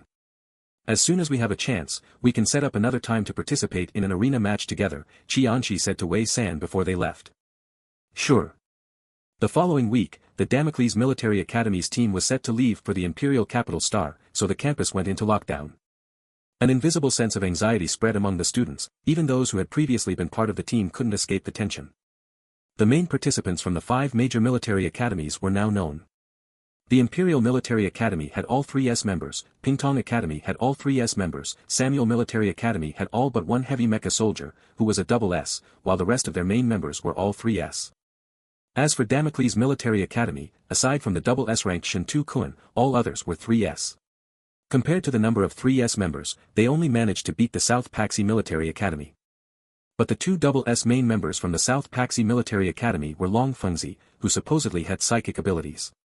Together, they didn't even need another mecha soldier to cooperate, their combined strength was enough to rival 3S. This meant that, even though this year Damocles Military Academy had 3S mecha masters, 3S commanders, and 2 3S mecha soldiers, they still had no real advantage. Do 3S level people not cost anything now? Ding Hame looked at the list, her face turning pale. How are we supposed to compete? Nya Haochi then recalled something else. With so many 3S at other academies, didn't the former SS mecha soldiers just replace the academy team commander? Ding Hame shook her head. No, they'll become substitute members. If a main participant gets injured in the previous match, they can replace them in the next one. She glanced at Wei San, who was focused on eating. But one thing is certain, the team commanders from the 4 major academies will definitely be S-level. Damocles Military Academy had a gap in S-level members, and the number of substitute members was just barely enough. There were no extra S-level soldiers to take the role of the team commander. I think. Wei San looked up with a serious expression. Ding Hame and Nya Haochi turned to look at her, waiting for her to speak. The food in the cafeteria is a bit too salty today. Ding Hame. Nya Haochi, maybe you just ate too much. Let's go, we have training. Ding Hame stood up, pulling Nya Haochi along. As for Wei San, she figured she would still be eating for another half hour. As soon as they left, Jin-Ku appeared at the entrance of the cafeteria. He scanned the room until he spotted Wei San, then walked over and handed her some money. 50,000. I'm staying at your place tonight. A student nearby, who was eating, almost choked upon hearing that. He hurriedly got up to find some water. Wei San picked up her chopsticks, changed direction, and offered Jin-Ku a piece of food. Is it salty? Jin-Ku swallowed it, frowning. It's salty. I thought so. They don't seem to notice. Wei San had a strong fixation on food, probably a result of her past experiences scavenging food in a junkyard. Isn't your perception stronger than theirs? Jin-Ku said casually. You should be more sensitive. Let's get something else, my treat. Whenever Jin-Ku was upset, he would be especially generous to Wei San. Wei San immediately stood up to grab another serving from a different window. When she turned around, she saw Ing Chingha had also arrived. You guys are free today? Wei San asked as she had the aunt pack her meal, carrying it over. Without saying much, Ing Chingha raised his hand and handed Wei San 50,000 star coins. Wei San, you want to stay too? The student who had just returned after drinking water froze, not knowing whether to believe what he had heard. So, the rumors on the forum about how close these 3 were, and this was how close they were. This was morally corrupt. Let's go, Wei San shook her head, carrying her meal back to the dorm. Jin-Ku and Ing Chingha walked alongside her. Student, should I spread this gossip? The dorm looked the same as before, but Jin-Ku had spread blankets on both the upper and lower bunks beside Wei San's bed, coming and going as he pleased. Today's your lucky day, Jin-Ku said to Ing Chingha. The two of them were lying in Wei San's dorm, one on the upper bunk and the other on the lower. As for Wei San, she crouched outside the dorm eating her boxed lunch, with a notebook by Fish Qingfei in her hand. It had to be said that Fish Qingfei was verbose and lazy. Every time Wei San finished reading one of his books, she felt frustrated for a long time. For example, this one explained how to maintain a mecha's toes.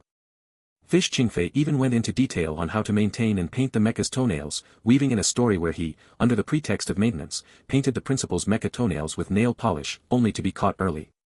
The principal is so petty. I was just maintaining his mecha, and he made my mecha's toenails look black and ugly. What a weirdo. Next time his wife is here, I'll let her know what a narrow-minded man he is. I'm so mad today, I don't want to write about mecha maintenance. That's it, unfinished. It was another unfinished entry.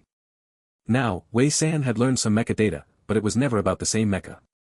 Each time, it only involved one or a few parts of the mecha. Because Fish Qingfei always wrote whatever came to his mind, but Wei San could still pick up bits and pieces of useful information. She stood up to go inside, and saw the two of them lying on the bed, shaking their legs and making the bed shake. Why are there only 2 levels? Ing Chingha asked, a deep question. I think the school should install 5-tier iron bunk beds, just right for a small squad to sleep. The dorms aren't tall enough. Jin-Ku, lying on the upper bunk with his eyes closed, shook his legs. But maybe the Imperial Military Academy has ones that high, they have money. Why did you choose to come to Damocles Military Academy? Ing Chingha asked him. Better to be the head of a chicken than the tail of a phoenix, Jin Ko continued shaking his legs. At that time, who didn't know about Ing Xingjue? But why did you come? If I'm not mistaken, no one from the Ing family came to Damocles Military Academy before, you're the first, Jin Ko added. I wanted to study what senior fish Qingfei left behind, Ing Chingha thought for a moment. Our family isn't closely connected to the main family. If it weren't for him having a 3S level perception, he probably would never have had the chance to contact the main family. Wei San, what about you? Ing Chingha sat up and asked her.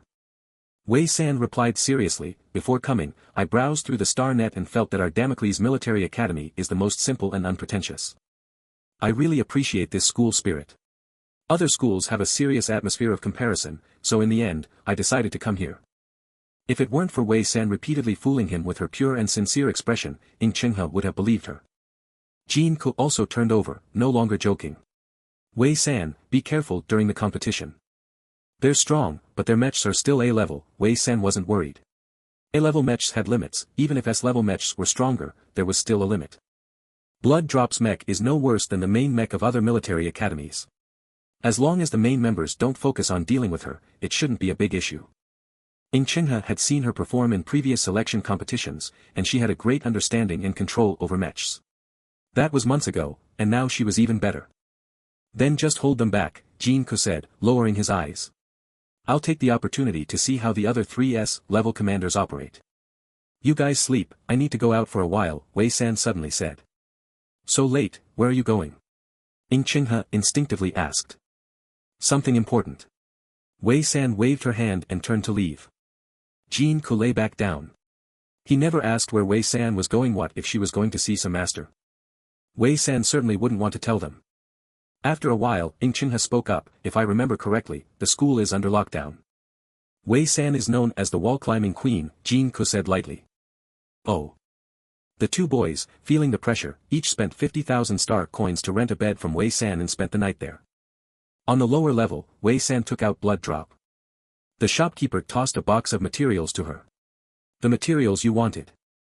Wei San took out a thick tube of metallic liquid from the box. She intended to modify the blade of Blood Drop. During the Hephaestus competition, the school team was not allowed to use mechs above A level. At that time, the main mechs would undergo a strict inspection before entering the arena. Blood Drop's performance was nearly perfect in every aspect, but Wei San wanted to make a small change to the weapon. She removed the light blade and poured the liquid into a mold. She worked through the entire night, and by morning, she had finished modifying the light blade. Weary, she hurried back to the school. When she opened the dorm door, Jin Ko and Ing Chingha were sitting at her desk, taking photos. Wei San looked at them with disdain. Do you two have to be this tacky? Ing Chingha pulled Wei San over. First time staying here, we're leaving a memento. Wei San, exuding an aura of exhaustion and with two dark circles under her eyes, sat between them, her eyes blank as they took the photo. The day before departure, the main team members and school team students stood together on the training field, swearing an oath with their instructors, before Lieutenant Colonel Li Zhe gave his final words. On this journey, we need everyone to show their skills and fight for a good ranking. Li Zhe's gaze swept over the young students below. These were all under 20 years old. But I hope you remember, this is just a competition. Don't act recklessly.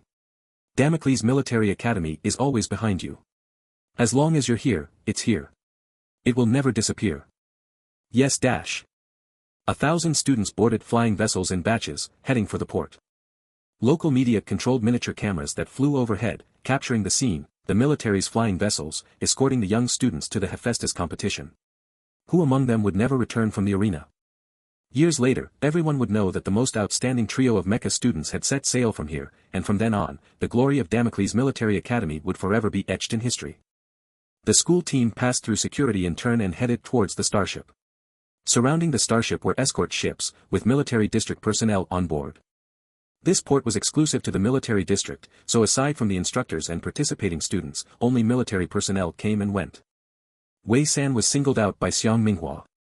These 5 are the main members, Xiang Minghua introduced. Senior Shintu Kun is graduating this year, the others are your peers, Huaxian Shan, Liao Runing.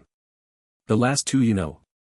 He continued, this is Wei San, the commander of this year's school team, piloting a Super A-class medium mech. Shintu Kun extended his hand to greet Wei San. If you have any questions, feel free to ask me.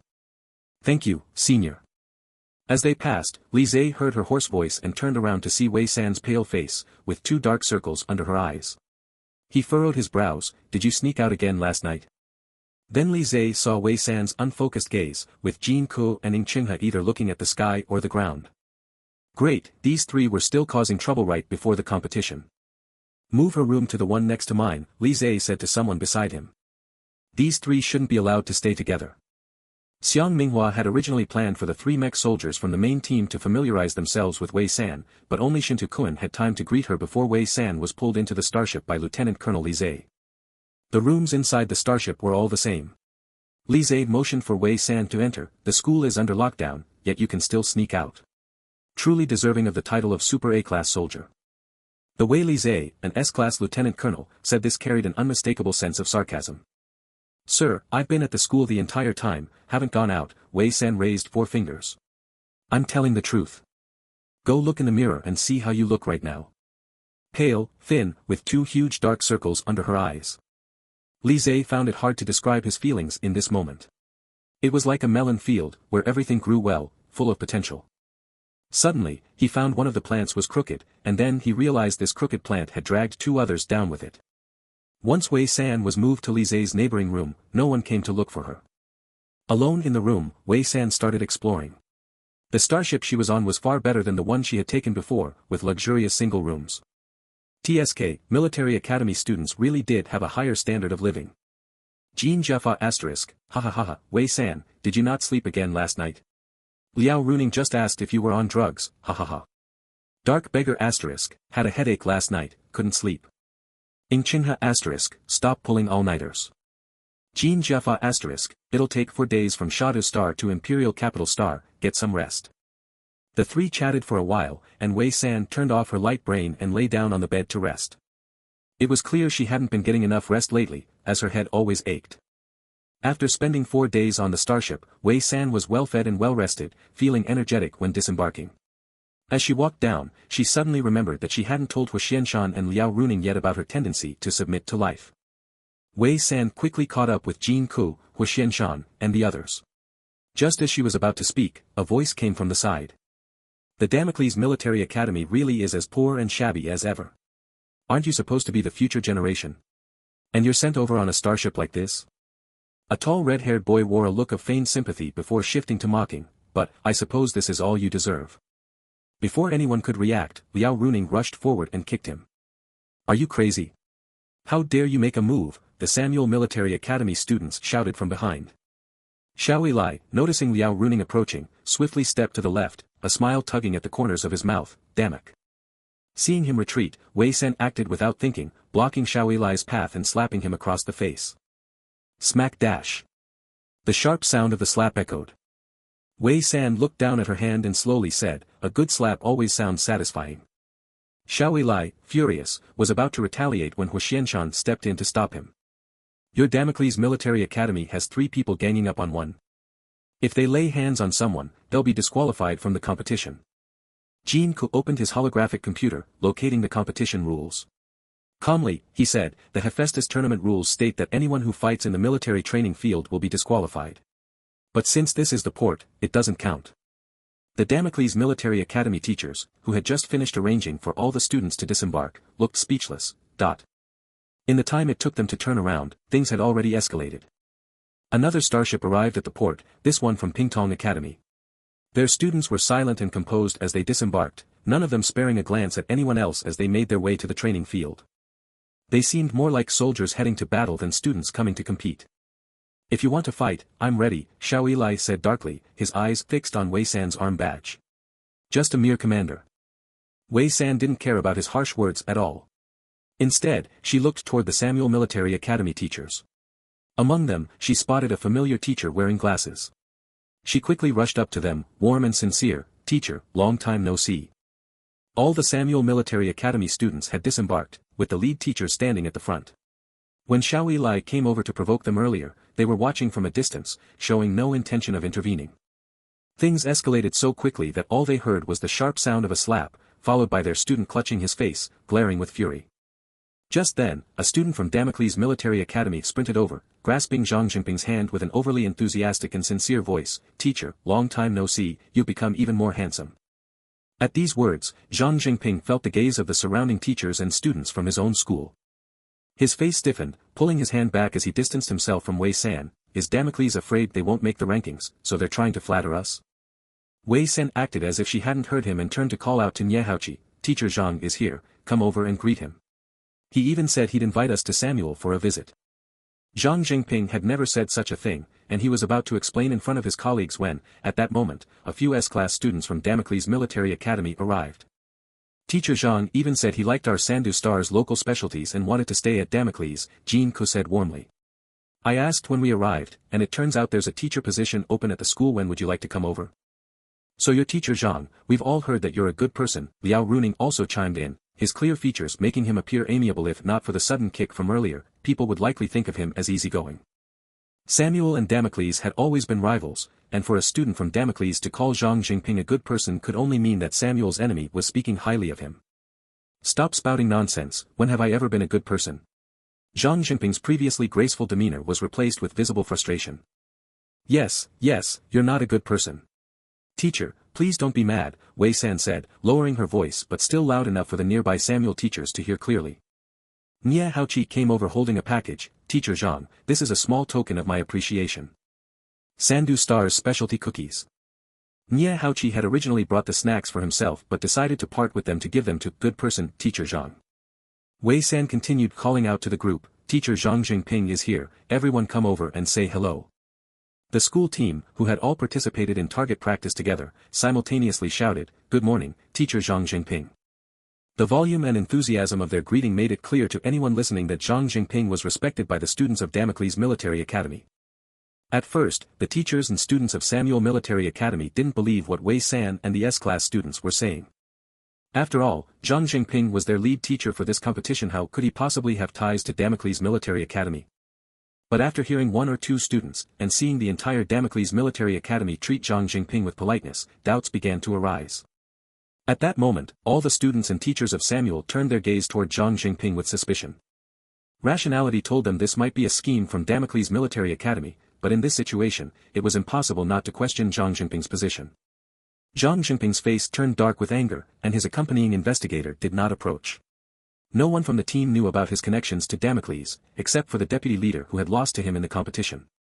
"Alright, Wei San, come back quickly," Xiang Minghua called her back, worried she might cause more trouble.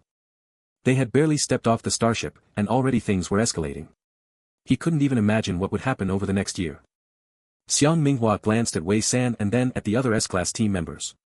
He used to think the only ticking time bomb was the hot-tempered Liao Runing, but now it felt like everyone except Shen Tu-kun was a bomb waiting to explode.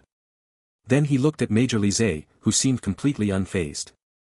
The events at the starship port quickly spread to the other military academies. Pingtong Institute was involved today, but their focus was entirely on the competition, so they didn't pay much attention to the incident. South Part3 Military Academy, arriving last at the port, learned of the situation from their teachers. Some were puzzled. "Did Xiao Eli really let them fight?" a student from Samuel Academy asked, clearly not the type to let things go easily. "This is the Imperial Capital Starport, where provoking trouble is strictly forbidden. If he had made a move, the Imperial Capital's people would have intervened. He'd be facing confinement for at least 5 days, maybe up to 15, a teacher responded. "But the students from Damocles Military Academy attacked, and the Imperial Capital didn't intervene," someone else asked. "I heard they stopped too quickly, and the Imperial Capital's patrol didn't have time to respond." Afterward, the teacher looked at them with an odd expression. The students from Damocles were greeting the Samuel teachers, all very friendly. This left the Imperial Capital's patrol unsure whether the slap they had heard was a figment of their imagination. At the same time, the Empire Military Academy received more than just information, they also received footage from the port surveillance cameras. The footage only captured Xiao Eli charging at the head of the team, but the other party avoided the camera, Ji Chuyu remarked, spinning a ring on his finger. Xiao Eli couldn't even dodge an A-level soldier's attack. Useless. Ing Xinjue didn't respond immediately, instead watching the video, focusing on the 5 main members from Damocles Military Academy. He studied their reactions during the incident. Within a few minutes, except for Shen Tu-kun, who was still focused, the other 4 had already started to coordinate with each other, showing an invisible tacit understanding. Shintu Kun, Ing Xingjue pointed at another person on the hologram. He's the breakthrough point with the team's leader. Damocles Military Academy has always been dragged down by Samuel. With this incident at the port, Samuel won't let them off easily, said S3 class light mecha soldier Situjata. Pingtong Institute is the real trouble, they try to pull us down every year. Do they have the ability? Ji Chuyu casually twirled his ring. This competition is just the Empire Military Academy's defense match. Ing Xingjue lowered his gaze, focusing on the Damocles Military Academy's team leaders. Their expressions were different this year. Because this year, there were S3 class main members among them. What cards were they hiding? This is where we eat and train, one of the students from Damocles Military Academy asked in awe. No wonder it's Imperial Capital Star, they're so rich, another marveled. The training grounds are so new and spacious, a third added. The students from Damocles were visiting Imperial Capital for the first time and couldn't help but marvel at the luxurious environment. Country bumpkins, a student from Samuel muttered, mocking. The Damocles student who had been insulted initially fumed, but then seemed to think of something. His expression slowly calmed. We really haven't seen much of the world. We are country bumpkins, and our school is poor, so we apologize for not knowing better. Samuel student, ? Next time, when we visit White Dwarf Star, I hope your school can show us some real hospitality so we can open our eyes, the Damocles student continued. White Dwarf Star is better than here, a Damocles student asked in surprise. Of course it is. Samuel doesn't even care about Imperial Capital's training grounds, the first student replied. We never said White Dwarf Star is better than Imperial Capital, the Samuel student protested, glancing nervously at the other students around, fearing what might happen if the Empire Military Academy heard. The Damocles students seemed oblivious to their protests, continuing to lament their country bumpkin status. I also want to go and see how good White Dwarf Star really is, one student sighed. Hearing them, the others sighed in unison. Ah dash. At a nearby table, Wei San had been listening for a while before turning to Jean Ku. Why are they speaking so strangely? Jean Ku opened her light brain and pulled up a forum post for Wei San to see. Today's lesson in Wei San's unique way of speaking. Wei San. The post was titled, Why We Finally Figured Out Why We Were So Satisfied Today, The Power of Sarcasm, which I'll call Sarcasm Studies. It featured several clips of Wei San using her sarcastic tone to handle others, with the original poster even compiling a written version of the dialogues. The post read, Sarcasm can kill without a trace, and Wei San has probably upset at least 8 or 10 people with her tone today. From now on, let's all study her way of speaking and use the most sincere tone to praise our opponents. If we annoy someone, it's a win. Numerous comments below declared their intention to master sarcasm. I wasn't that sarcastic, was I? Wei San hesitated, feeling slightly guilty. After all, she just considered herself a regular, kind person. Jean Ku closed the post and looked at her. Zhang Jingping got removed, all because you led the greeting. The Samuel teachers and Xiaowei Lai want to replace him as the team leader. They're being too narrow-minded, Wei San shook her head. Teacher Zhang made such a huge contribution to our shooting. It's just a simple greeting. Just then, she noticed Major Lizay walking over. Quickly, she picked up her plate and started walking away. I have to go now, or the major will find me. When Lizay arrived, he saw Wei San walking off. What's she doing? Stomach ache, Jean Cook casually lied. Lizay didn't question their usual gatherings this time, as he had realized there were benefits to them teaming up and bothering outsiders. Take the port incident, for example. Aside from Wei San slapping an S-class mecha soldier, the way they handled Zhang Jingping's situation afterward was downright malicious. Wei San was holding a plate and was about to slip out when she happened to see Shintu Kun and Liao Runing walking in. She still hadn't brought up the matter about the black factory with them, and Jean Ku had also forgotten to give her the contact details. Wei San. Want to sit with us? Shintu Kun greeted her actively when he saw her. Thank you, senior. Wei San immediately turned around and sat at their table. Liao Runing, who never spoke while eating, looked like a typical scion of a noble family. Shintu Kun asked a few questions about Wei San and offered help if she didn't understand anything. A very kind senior. Shin Tuesday. A female student from Nan Paxi came over to greet Shintu Kun. I'll go over first, you all continue eating, don't wait for me. Shintu Kun stood up and said to Liao Runing. Liao Runing looked up, whistled, and all traces of his noble demeanor disappeared. Shintu, is that your friend? Don't talk nonsense. Shintu Kun lowered his voice and walked toward the girl. Liao Runing rolled his eyes in boredom and continued eating. Wei San clenched her fist against her lips and called out softly, "Gone gone." Dash. Liao Runing choked, looking up in surprise. "What did you say?" Liao Runing looked at Wei San in disbelief. "What did you just say?" "Gone gone." Wei San repeated. Liao Runing stared at her. "Wei San, where did you hear that? Are you investigating me?" His gaze suddenly carried suspicion, as if she had been snooping around about him. He and Huxian Shan had never disclosed the black match details to anyone. "Me." Wei San pointed at herself and then lowered her head. She quietly took out a mask and gestured for Liao Runing to look. But Liao Runing had already made up his mind. "You want to pretend to be lowered head? First, can you make your voice sound a bit more convincing? Trying to hit on me? I'm not buying it." Wei San. She opened her virtual assistant and sent him a message using the Black Factory account. "Lowered head, I didn't realize you were this confident at the Black Factory before."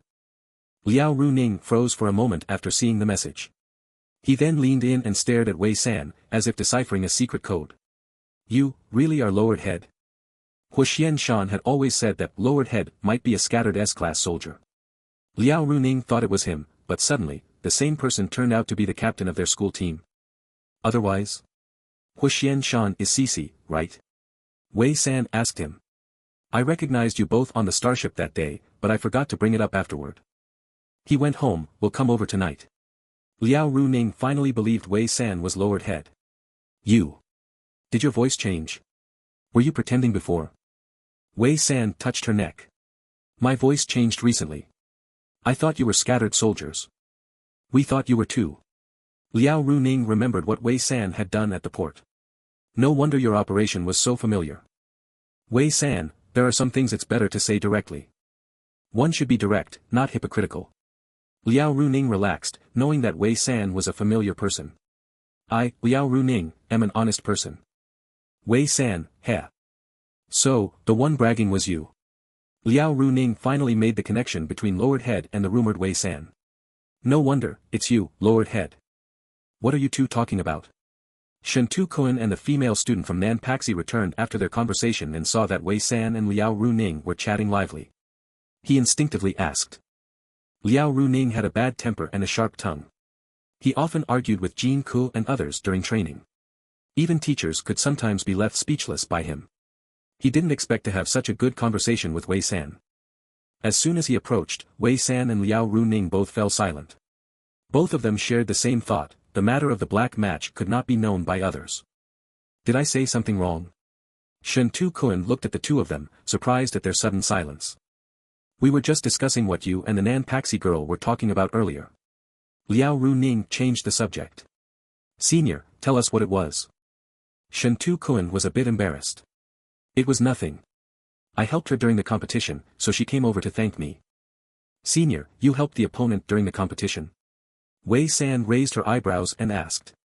"When the teacher couldn't make it, I was there beside her." Shen Tu Kun spoke kindly. "In the future, we'll all be guarding the Federation together. Losing an S-class soldier would be a huge loss for the Federation." Liao Runing raised his eyes. "Senior, when our school had a problem in that competition, Nanpaxi didn't help, but instead, took the third place by taking advantage of the situation." Shen Tu Kun's smile gradually faded. "I know, but I couldn't get past it. It wasn't that you couldn't save them." Wei San glanced over at Nanpaxi. "But the reward needs to be returned, a simple thank you isn't enough. How about we take the reward back during this competition?" Liao Runing added. "One must always reciprocate." "One must reciprocate? Is that how it's put?" Wei San mused. "Was that student from Nanpaxi's school team?" "Wei San, it's on you." Liao Runing said to Wei San, "Take the reward back." She was the main member of Nanpaxi's team last year. Shen Tu Kun explained. This year they changed to freshman, and the S-class has been downgraded. She is now the team captain, stronger than A-class. And still using A-class mechs. Wei San didn't care. The reward must be returned. Damocles cannot be at a disadvantage. Liao Runing added immediately. Shen Tu Kun observed the exchange between Wei San and Liao Runing. These two were clearly strangers before, but now. He thought for a long time but could only come up with one word to describe it, like-minded. After lunch, the 5 major military schools were free to roam. They could either rest in their rooms or go train. Wei San and Liao Runing secretly snuck into a corner and dialed Hu Xianshan's communication. Put on your mask. Liao Runing said to Wei San after pulling out his mask. As soon as Wei San put on the mask, Hu Xuanshan's communication was connected. You too. Hu Xianshan paused when he saw the familiar masks, then immediately remembered that he wasn't wearing one and instinctively ended the call. A moment later, Hu Xianshan realized that the only person who could know about his involvement in the underground match was Liao Runing, so it was probably just a joke. He called back. What are you doing? Hu Xianshan frowned at the person wearing the same mask as lowering head. I told you not to talk about the Black Factory to anyone. Liao Runing smugly replied, I didn't say anything. She's lowering head. We met at the training grounds. Guess who she is? The two crouched in the corner, with Liao Runing's camera only showing their faces, so Hu Xianshan couldn't see their uniforms. The training grounds? Hu Xianshan's mind quickly flashed through a few candidates. There weren't many female S-level soldiers at the 5 military academies this year, and only 3 of them were on the main team. There was only one female soldier who used medium-sized mechas. Kuan Lolai. Hu Xianshan frowned. How could she come to Star every week from the South Paishi Military Academy? Liao Runing took off his mask. Wrong. Ha ha ha. Lowering head, show him who you are. Seeing Hu Xuanshan's expression, Liao Runing finally calmed down from his earlier frustration. Wei San took off her mask. It's me. Hu Xianshan looked at the familiar face of the team commander. You. Wei San. After his initial surprise, he quickly realized that it would be strange if it weren't her. She had been on Star for a long time and competed every weekend, with considerable strength.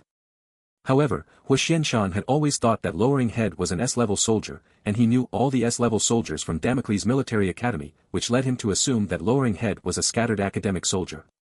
He hadn't considered that she might be an over-level mecha soldier. With the same A-level mecha operation, it wasn't always easy to distinguish between an over-level and a regular S-level. How about we go check out the Black Factory on Imperial Capital Star tonight? Liao Runing suggested, growing more interested. Wei San rejected the idea. I'm going out to shop tonight. Shop for what? Liao Runing asked. Just want to see what there is to eat and do on Imperial Capital Star, Wei San replied, since she still had some money and could buy things. Then I'll go too. Liao Runing, having just acknowledged lowering head, wanted to bond more. Cici is from Imperial Capital Star, so let him take us around. I'll be at the training grounds at 7. Hu Xianshan didn't refuse. After the call ended, Wei San messaged Jin Ke and Ning Qinghe in the group, inviting them to go out as well. Qinghe Master, I'm busy tonight. We need to have a meeting about the competition venue. Jin Jutsai, is Liao Runing going with you? Be careful, he's sharp-tongued, really annoying to deal with. Wei San remembered what Liao Runing had said when they first communicated, and how he'd called her sarcastic. Secret beggar, does he often call you sarcastic? Jin Jutsai, I learned it from you. Qinghe Master, Hu Xianshan is very rich. Jin Jutsai, Qinghe, you're acting weird. Qinghe Master, no really, he's richer than me and easy to fool. Your friend Jin Jutsai invited Hu Xianshan to the group. Suddenly, at the top of the group chat, it showed that sentence. Qinghe Master, at Jin Jutsai. Hu Xianshan was inexplicably added to a strange group. He casually skimmed through the messages and saw Qinghe Master saying he was rich and easy to fool. Hu Xianshan, at Qinghe Master. Qinghe Master quickly disappeared from the chat. At 7 o'clock, Hu Xianshan returned from the Hua family and took Liao Runing and Wei San to the most luxurious places on Imperial Capital Star. Is that an S-level mecha? Wei San asked, looking up at a row of mechas in a shop. The most ordinary S-level mecha, Liao Runing said, somewhat regretful that Wei San wasn't an S-level soldier. The 3 of them would have made a great team. Wei San was skilled in black market dealings without any restrictions. Senior Shintu Kuan, being a double S level, was strong, no doubt. Otherwise, he wouldn't have been able to lead Damocles Military Academy for years without incident. But his overly righteous nature, typical of a soldier, made him less fun in combat. Wei San walked in and was immediately dazzled by the long row of zeros on the price tag, confirming that she couldn't afford the mechas. She circled the mecha, even touching it. The paintwork was nice, but overall, it was quite average. Wei San thought back to the mecha data left behind by Yu Qingfei. Although it was incomplete, she could still appreciate the structural beauty. This mecha, however, seemed disjointed as a whole. She looked at all the mechas in the shop, quickly losing interest. None of them met her expectations for an S-level mecha. At least on Shada's Star Plaza, when she saw Major Li Zhe's substitute mecha, she was amazed. It looked exactly how an S-level mecha should. These are just ordinary mechas made by regular mecha engineers. Military academy students wouldn't use these, Hua Xianshan explained from the side. There were plenty of rich people on Imperial Capital Star, some of whom were obsessed with these mechas despite not having the ability to use S-level ones. They couldn't use them, but they'd buy them just to collect. The three of them left the store and walked further inside. Lowering head, I was still worried about the team commander making a mistake, Liao Runing said, his hand casually placed on Wei San's shoulder, acting friendly. But since it's you, I'm not worried. Just bring out that shameless style of yours and handle those commanders. The three of them were chatting without any sense of unfamiliarity. Li Zhe and his friend came out of a restaurant and saw this scene. At first, Li Zhe saw Wei San and, noticing the two boys next to her, instinctively thought it was Jin Ku and Ning Chenghe. But they were supposed to be having a meeting about the competition venue today. After taking a closer look, he realized it was the other two main team members. Li Zhe's breath caught. He had never felt this way on the battlefield before. Why was Wei San getting so close to Hua Xianshan and Liao Runing? Even Hua Xianshan was not immune. It wouldn't be long before Shinto Kuan was corrupted too. Are those your students? Li Zhe's friend asked, following Li Zhe's gaze. The main team's 3 mecha soldiers. The one in the middle is an over-level team commander, not part of the main team, Li Zhe said, pressing his forehead. His ominous premonition grew stronger. This competition would not be peaceful. They're in a good mood. They're still out having fun at this hour. Li Zhe. If Jin Ku and Ning Chenghe weren't busy today, he would probably be seeing the main team members out having fun together. Let's go. I've reorganized your mecha data. Li Zhe's friend smiled. It's good for them to relax sometimes. The three of them had been shopping for over 2 hours. Hua Xianshan acted as their guide, taking them to see some famous spots on Imperial Capital Star before heading back. This time, the competition venue on Imperial Capital Star is still in the hill area, but this year's area is the most difficult, Jin Ku said, pulling up a terrain map. We don't have an exact map yet, but these are maps from previous year's competitions. Although it was the same hill area, Imperial Capital Star was vast, and the competition didn't take place in the same location each time. The dust shields on the mecha joints can be removed to reduce weight. Also, heavy mechas need additional firepower, Ning Chenghe suggested, proposing modifications to the mechas. In addition to maintenance, mecha engineers needed to adjust the mecha's overall structure according to the competition environment in real time. In the hill venue, the role of the shooters will be significant.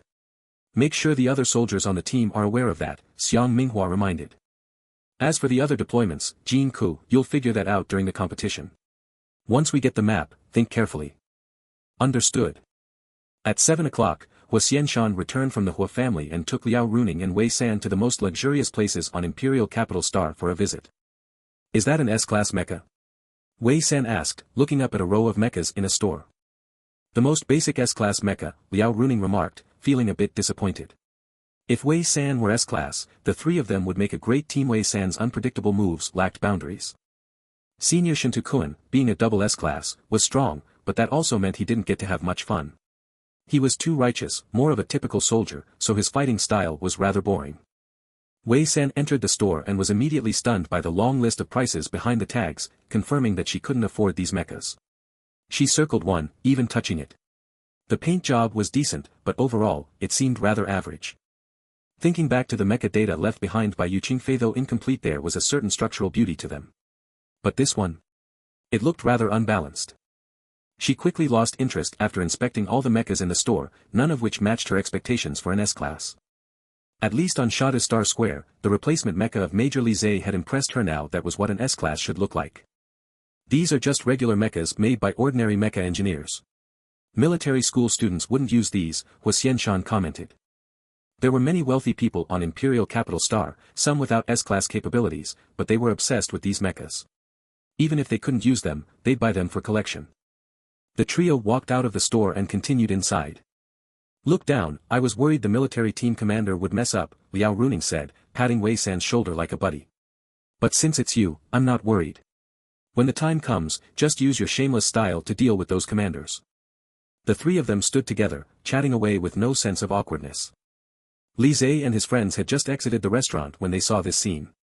At first, Li Zhe noticed Wei San first, followed by two boys beside her. He instinctively thought it was Jin Ku and Ning Qinghe, but they were supposed to be attending a meeting today. Upon a closer look, he realized it was the other two main team members. Li Zhe's breath caught. He had never felt this way on the battlefield before. Why had Wei San become so familiar with Hu Xianshan and Liao Runing? Even Hu Xianshan. Are those your students? His friend asked, following Li Zhe's gaze. The main three Mecha single soldiers. The one in the middle is the Super A-class military team commander, not one of the main soldiers. Li Zhe pressed his forehead, feeling an ominous premonition growing stronger. This competition was definitely going to be chaotic. They seem to be in a good mood, they're still out here playing, his friend noted. Li Zhe. If Jin Ku and Ning Qinghe hadn't been busy today, he probably would have seen the entire main team out here playing together. Let's go. I've reorganized your mecha data, his friend added, chuckling. It's good for them to relax once in a while. After wandering for more than 2 hours, Hu Xianshan, acting as the guide, showed them some famous spots on Imperial Capital Star before they returned. The 4 military academies arrived early to familiarize themselves with the surroundings of the training grounds. Afterward, there would be a 10-day closed training period, followed by another 5 days of training where they could freely come and go, with media interviews included. On the first day of closed training, all 5 military academies gathered for the first time, as there was an opening ceremony. It was said that a heavyweight figure would be hosting the event.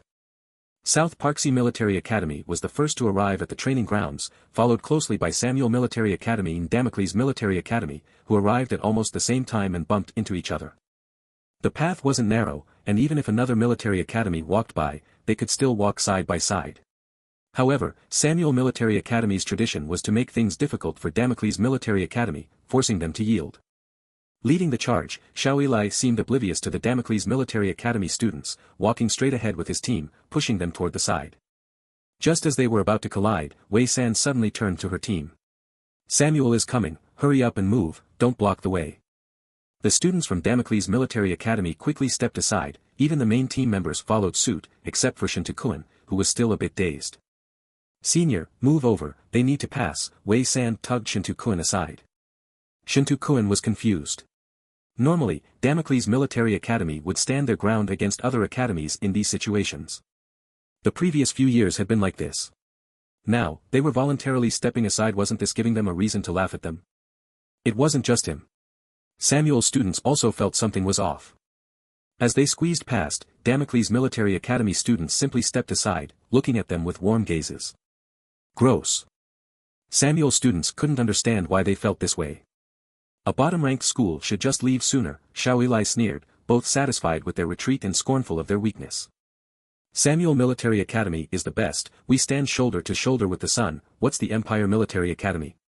If you don't win, who will? He mocked, to show our sincerity, today, we'll send you on the flower road. Wei San turned to Jin Ku, watch closely. Jin Ku immediately took out his small horn and repeated the chant, signaling the school team to follow. And so, the entire training ground echoed with Damocles Military Academy's cheers for Samuel Military Academy. Samuel Military Academy, what the hell? When they heard the chants, students from Ping Tong Academy and Imperial Military Academy arrived, utterly baffled by the chaotic scene. Has Damocles Military Academy lost it? Situ Jia muttered, looking at the two groups in front of them, unsure what to make of it. Ing Xingjue's gaze landed on Jin Ku, who was holding the horn and leading his team in chants, and smirked. Unfamiliar stars always act so differently from proper commanders. On the other side, Samuel's students quickly made their way to their designated space, many of them red-faced, having never encountered such shameless behavior. Meanwhile, the Damocles Military Academy students who had given way and cheered for Samuel seemed completely refreshed.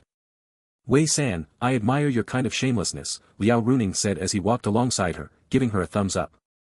To deal with shameless people, you need to be even more shameless, Wei San casually remarked. Samuel's people are too low-level. Shintokuan, who was following behind, learned something new. He'd been oppressed and bullied by Samuel's students for years, and during each competition, there were always 12 matches, with friction between the two academies. He had never realized that the best way to handle it was to take the other path, leaving them with nowhere to go.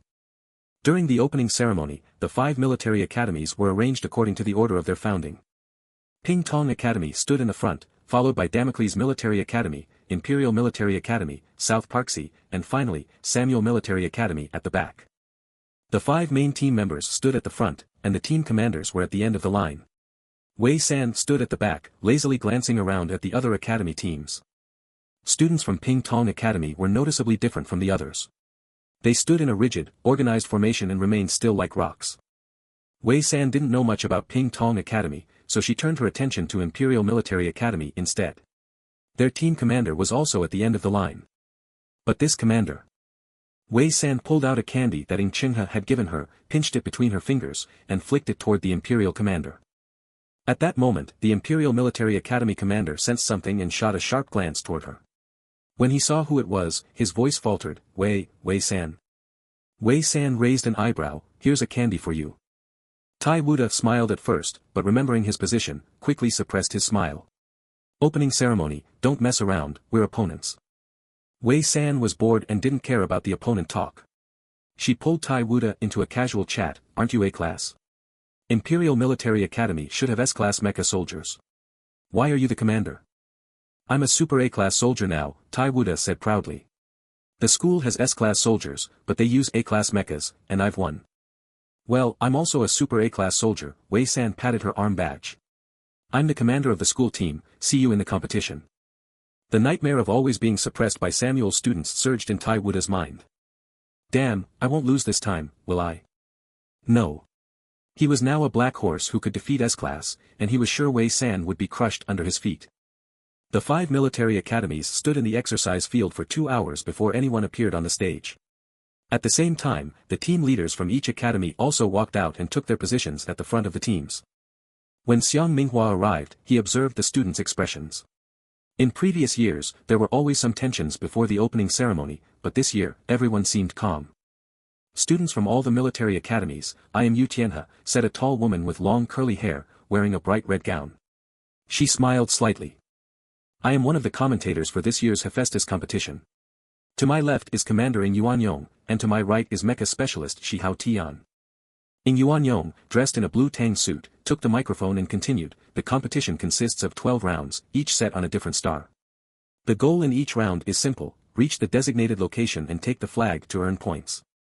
There will be a champion in each round, and the one with the most points at the end of all 12 rounds will be crowned the overall champion. Also, remember the following rules, if your mecha runs out of energy, you're out. If your mecha's general uses an S-class mecha, you're out. If the return key is triggered, you're out. Shi Hao Tian followed up, each round will have 15 days of training, and the competition itself will last for 15 days. The entire competition will be recorded, and rescue personnel will be on standby at all times. Additionally, we have introduced the position of Major to ensure your safety. Yu Tianhe added, the Hephaestus competition does not encourage friction between military academies, but we do not prohibit disagreements. Please show mutual respect. After explaining the rules, Yu Tianhe glanced to the side and said, next, let us welcome General Ji Yuan to give a speech. At that, the students of the 5 military academies erupted into enthusiastic applause. Wei San, not fully understanding the situation, clapped along and looked up at the man who stepped out. The man appeared to be in his 50s, with a stern expression and a tall, straight posture. He wore a military uniform with an array of badges, radiating strength. When I was your age, I too had passionate aspirations to do something for the Federation. Now, I can say that I've done it, Ji Yuanda addressed the students, his voice stern yet kind. You are the best from your respective academies, and I hope you will go further and one day stand beside us on the battlefield. Can you promise me that? He asked at the end. The students of the 5 academies replied in unison, we can. Oh my God, my idol, Ding Hame clasped her hands to her chest. Yu Tianhe is amazing. I heard the mechas used by South Park's Academy's 2 main members were designed by her. Every year, the mecha engineers only need to make minor adjustments, Nye Haochi marveled. Wei San, who didn't know them, was unimpressed by the 4 people on stage. The only thing she noticed was how many badges Ji Yuanda had on his shoulders. After the final remarks, fireworks started rising in the sky to signal the official start of the Hephaestus competition. In the air, small flying cameras hovered, recording the opening ceremony performances of each academy. These recordings would later be streamed on the Star Network to attract attention. As soon as the ceremony ended, various media outlets rushed to interview the main members from the 5 academies. Some smaller outlets, unable to get close, resorted to interviewing the academy's team generals. Wei San noticed the crowd closing in and quickly removed the team general badge from her arm, pretending to be a regular team member, hoping to blend in and escape. However, even this didn't stop a small media outlet from approaching her. "Hello, we're from Manhwa Media. Could we ask you a few questions?" Wei San was stopped and could only stop and nod. The media outlet's name sounded nice, much better than Hongshan Media. "Sure," she replied. "Who do you think will win the overall championship in this competition?" "Is that even a question?" Wei San said confidently. "Damocles Academy." The reporter smiled, unbothered, and continued, "What would you like to say to the other academies?" Wei San thought for a moment, then said 4 words, "You're done for." The reporter, Then, as a member of the Damocles Academy team, what do you think of the team general? How do you rate their strength? Wei San turned her head, thought seriously for a moment, then answered, "Very strong. They're a badass." Reporter, "So, you're just here to blindly hype up your team?" Meanwhile, the Imperial Academy was surrounded by the big media outlets and was also being interviewed. "I heard that Xingjue might be the strongest commander with sensory control in history. What do you have to say about this competition?" a reporter asked. Xingjue, dressed in a black military uniform, stood tall with only his long, pale neck exposed. He looked at the microphone and said flatly, "The championship belongs to the Empire. Any obstacles, I will eliminate one by one." The high-quality equipment of the big media allowed Wei San, who was standing far away, to hear Xingjue's words. She clicked her tongue and shook her head. Typically, when someone talks too confidently, it usually comes back to bite them. "Do you think the Empire won't win the championship?" the reporter asked. "I just said that." Wei San took the team general badge out of her pocket again, putting it back on her arm. She winked at the camera, then smugly said, "The championship is ours." The training grounds include a training hall and simulation pods, mainly used to train individual physical fitness and reaction times. At this time, the main team members from each military school typically train together, with the commanders and mecha specialists standing by to analyze data and make adjustments. In the morning, the main members of the 5 military schools went to the simulation pods. They arrived at different times to avoid running into each other, but since all the simulation pods go offline at noon, they were bound to meet then. At 11:30 a.m., in the large monitoring room, all the teachers and majors, except for Ji Yuenda, were present to watch for any potential conflicts, a regular occurrence during the opening days. If things got out of hand, the teachers would step in. "This year seems to have some good prospects," Yu Tianhe said with a smile. "Such talented new students. A few years from now, it won't be easy to relax," said a major in return. "Though there aren't many girls this year," Yu Tianhe added with some regret. "In our year, the girls made up half the class. They just happen to be more boys from prestigious families this time, but in a few years, there should be more girls." On Imperial Star, the 5-member team stayed in a suite, each with a single room. Wei San woke up at 8 a.m., and Ding Hame knocked on her door, urging her to go to training. As Wei San got up, she immediately started bleeding from her nose. She quickly covered it and opened the door, saying, "Senior, you all go ahead. I'll catch up later." "You." Ding Hame looked at her bloodied hands and quickly handed her a tissue. "Weren't you taking nutritional supplements?" "Probably just high blood pressure," Wei San wiped her hands and replied. "Rest for a while. We'll go ahead." "Okay." The 4 of them left, and Wei San went back to her room and fell back asleep. By 11:30 a.m., she woke up and headed toward the simulation building. Each military school has its own training uniforms. The Imperial Military School wears white, and the Damocles Military School wears black. As Wei San walked toward the building, she adjusted the badge on her arm, worried that Teacher Xiang might spot her and lecture her again. In the monitoring room, the teachers were waiting for the students to come out. Suddenly, a student wearing a black training uniform appeared in the otherwise empty lobby. One hand was casually in her pocket, her not-too-long hair tied loosely in a ponytail. She was leisurely walking in, adjusting her badge as she went. At the end, she flicked the badge with her finger in a casual and cheeky manner. The monitoring system, with its automatic facial and movement recognition features, zoomed in on this action. All the teachers saw it clearly. In the monitoring room, Xiang Minghua couldn't help but react. Wei San didn't realize that her every move was being closely watched by the teachers. She turned to the second floor to find Ding Hame and the others and happened to run into Jin Ko and the others who were coming out of the simulation pods. "You just got here?" Jin Ko asked, noticing her coming from that direction. "I woke up late," Wei San lazily explained, not bothering to mention the nosebleed. "It's almost offline, there's no point in you coming now," Liao Runing shook her head. "I'm here to find Senior to eat together," Wei San said shamelessly. In the monitoring room, Samuel's lead teacher turned to Xiang Minghua. Your students are becoming more and more careless. Is this giving up? These students will be battlefield elites in the future. It's better to clear them out early. Xiang Minghua thought of the incident where Wei San had challenged Ding Heme, and tugged the corner of his mouth. Are you teaching me how to do things? Keep an eye on your own students. Others were left puzzled by his response. Seeing their confused looks, Xiang Minghua suddenly understood Wei San's carefree attitude. It made him feel a sense of satisfaction. No wonder Wei San lived a carefree life, always bold and sarcastic, living the way she wanted. Looking at the monitor, Xiang Minghua found the rebellious student more tolerable. We'll eat together, Jin Ku said as he put his arm around Wei San. Later, you can greet Senior Ding, and we'll go to the cafeteria to get a spot. The group of 6 walked toward the first floor, while the 5 main members of the Imperial Military School emerged from another corridor. Wei San immediately spotted Ing Xingjue, who was walking last. They were all wearing the same white training uniforms, but he stood out. His black, slightly curly long hair cascaded over his shoulder, complementing his pale and delicate face. Wei San couldn't help but comment with the others nearby. The Empire's fire will surely burn bright at the Hephaestus competition. It's going to be a spectacular sight. Such good hair, it would be a waste if it doesn't burn. Jin Ku and Ing Chenghe both gave Wei San a thumbs up in unison, and Liao Runing, seeing this, joined in and did the same. The Imperial Military School and Damocles Military School were no longer on the same level. In the past, the Empire never paid attention to Damocles, and with Ing Xingjue and Ji Qiyu present, they wouldn't lower themselves to conflict with Damocles. They just walked straight ahead. Jin Ku and the others didn't feel slighted at all, and happily chatted along behind them. The atmosphere was completely different from previous years, which were filled with tension. This year, the new students of Damocles Military School are in great form, Yu Tianhe said with a smile. I hope to see their performance on the field.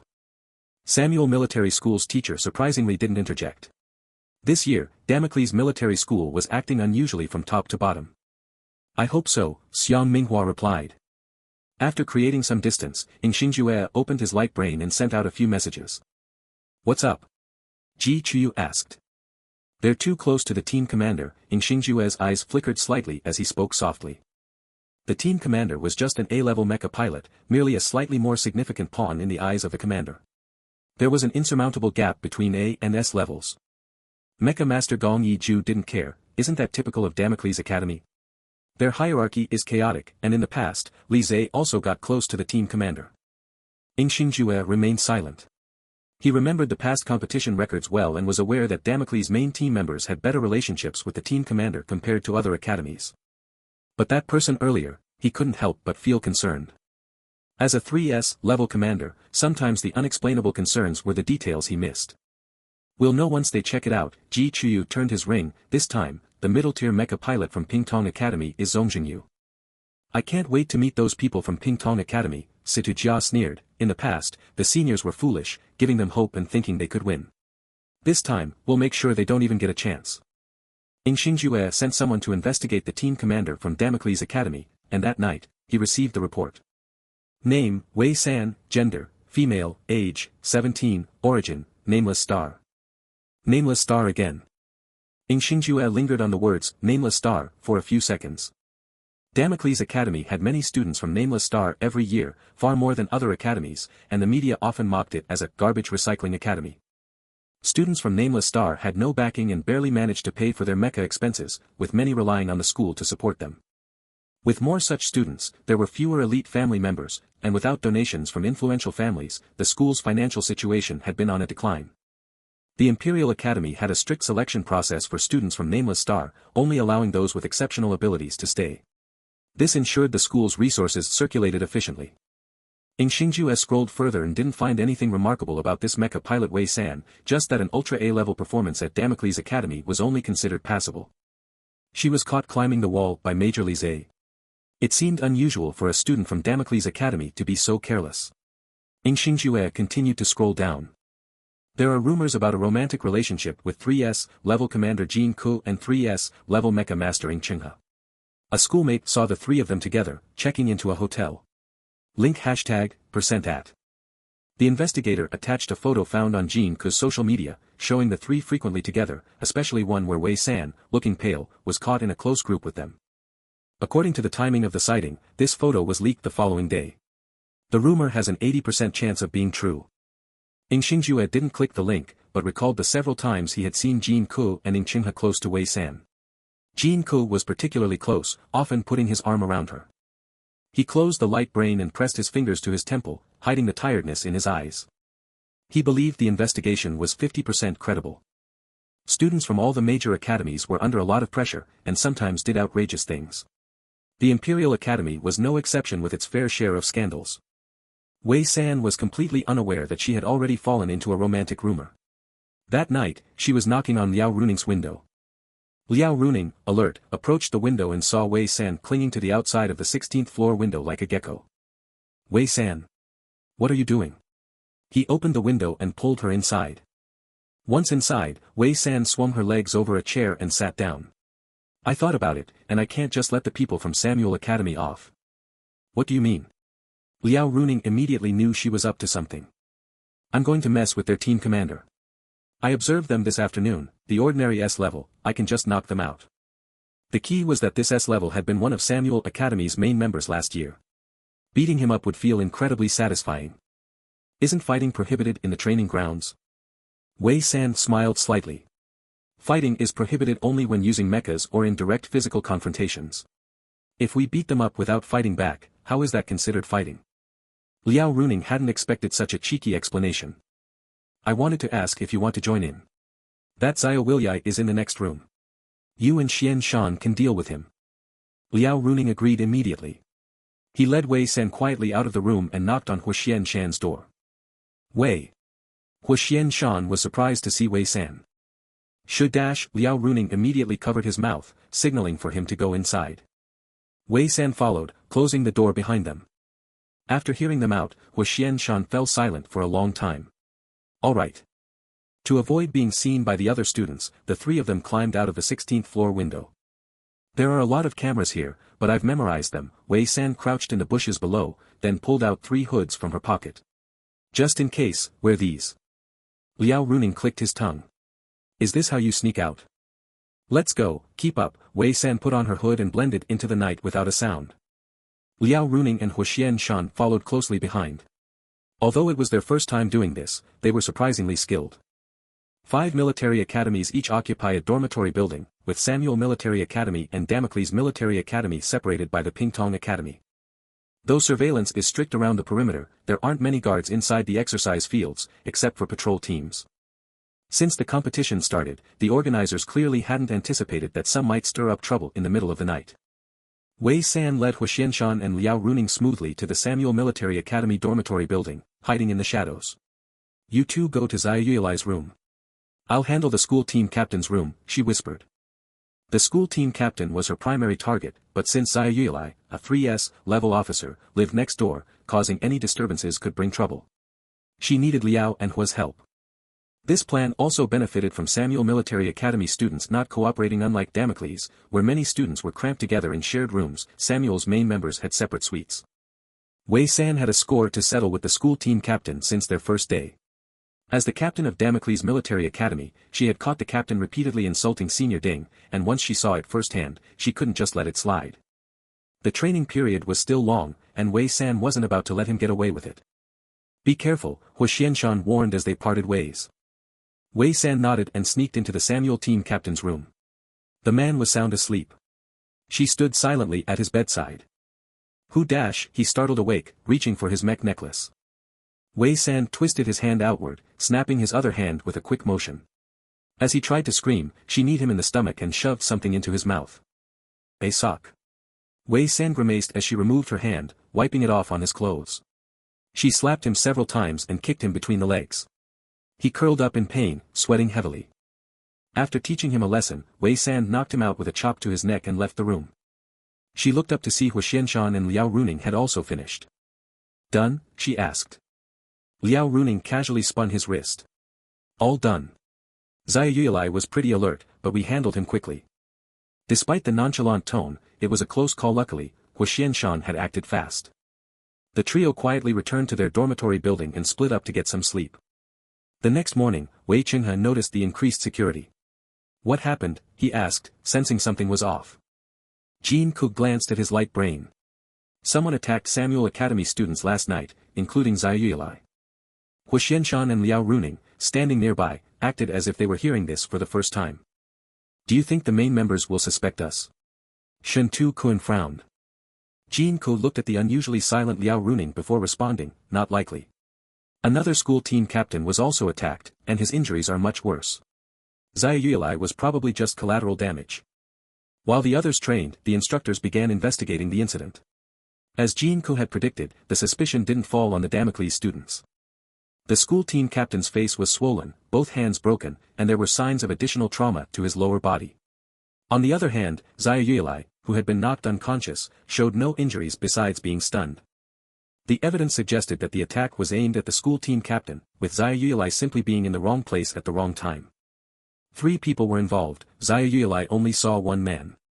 It's unclear whether the one who knocked him out was male or female. The female attacker was likely after the school team captain. Damocles students had no direct interaction with this captain. In fact, it appears he had offended many female students from other academies. Could it be students from South Parsi, a teacher speculated. With more female students and the main members being a 3S and 2 SS ranked, the profile matched. The attack appeared to involve 1 man and 2 women. By now, the teachers concluded their investigation. Samuel Military Academy staff became the subject of other students' suspicious stares, especially as it became known that one of their students had been bullying others before the competition. In the afternoon, all Samuel students were reprimanded, and during the first competition, they were penalized with 10 minutes added to their times. The school team captain not only had to withdraw but was expelled from the academy. The incident became a hot topic among the other military schools. Why were the 2 students who got beat up penalized instead? One commented. I heard the team captain was bullying female students from other schools. He got his comeuppance. The main members were beaten too, someone asked in surprise. Why is that surprising? All of Samuel is being punished now. Wasn't the punishment a bit excessive? It wasn't their fault. Well, the team captain's actions were a problem, and the others should have known better. You forget where the main resolver comes from, another responded. South Parsi. Exactly. She's from there. The girls who were bullied, and the main resolver had the power to take action. The punishment was justified. I heard it was 3 mech soldiers from South Parsi. Pretty hardcore. The 3 main mech pilots from South Parsi were frustrated by the sudden blame being placed on them, especially when the true culprits remained free and unbothered. Has South Parsi gotten bolder this year because the head instructor is Yu Tianhe? Gong Yiju commented, glancing down at the data of the 3 mech pilots in the simulation pod. They weren't involved. Ing Xingjue lowered his long lashes, his gaze calm. The rumors about Samuel's team leader harassing female students were spread by Jin Ko. Jin Ko? What's he got to do with it? Gong Yiju asked, surprised. Ing Xingjue lifted his eyes, his black pupils dark and serious. This is something the Damocles side orchestrated. Are you saying? Gong Yiju understood and smiled without concern. A 3S level commander wasting time on such matters? Waste? Ing Xingjue's voice was cold. Samuel's penalty was just 10 minutes. Gong Yiju paused, realizing the implication. I see. Your commanders are quite. As soon as Samuel's penalty was announced, all the other academies suddenly stopped their minor skirmishes, focusing entirely on their training, fearful of being penalized as well. In an instant, discipline tightened across the board. The only person truly uncomfortable was Xiao Weilai, who had been slapped since he arrived and now found himself implicated, knocked out cold in his own room. Everywhere he went, he felt eyes on him. A 3S level mech pilot, knocked out, it was a story that would be remembered forever. Good afternoon, Brother Xiao. Liao Runing greeted Xiao Weilai as he came out of the simulation pod. Good afternoon, Brother Xiao. Jin Ko also smiled. Soon after, Ing Qinghe and Hu Xianshan also greeted him. Shen Tu-kun paused, looking at his teammates, and then gave a proper greeting. Good afternoon, Brother Xiao. The main team of Samuel. Xiao Weilai's face twisted in irritation. Though they greeted him politely, he could feel the strong sarcasm in the air. Finally, he darkened his expression and said, I hope you can stay this happy tomorrow. They really have bad character. Liao Runing shook his head, lamenting. The 5 of them headed to the cafeteria, and suddenly Jin Ko announced that he was going to find Wei San to eat with her. Normally, he was close with Wei San, and Shen Tu-kun didn't suspect anything, only reminding Jin Ko that the simulation pod session was at 1 p.m. Ing Qinghe watched Jin Ko leave, then glanced at the uncertain Liao Runing, quietly continuing his meal. Commander, Ding Hame and the others stood up to greet Jin Ku when they saw him. I need to talk to Wei San about something. Jin Ku smiled at them, appearing as calm and intelligent as any 3S level commander. We'll sit over there, Nya Haochi invited, picking up his tray and leading his team to another table. Wei San looked up when Jin Ku sat down. Something wrong? There's something, Jin Ku said seriously. I know everything you and those two did. Wei San was confused. What are you talking about? Who are the two? Keep playing dumb, Jin Ku kicked her under the table. Those main mech pilots from South Parsi don't usually associate with A-level students. Kunli Eli is also from the Eli family branch. Wei San raised her eyebrows. So, next time, count me in, Jin Ku grinned, pointing at himself. 3S level commander, can't waste that. Jin Ku had released several pieces of information, mixing Damocles Academy's involvement in the process so that suspicion against them seemed less likely. Teachers even started suspecting external forces were deliberately causing trouble. You make a good point. Wei San thought it over. We need someone to cover our tracks. When did you three get so close? Jin Ku leaned over to ask.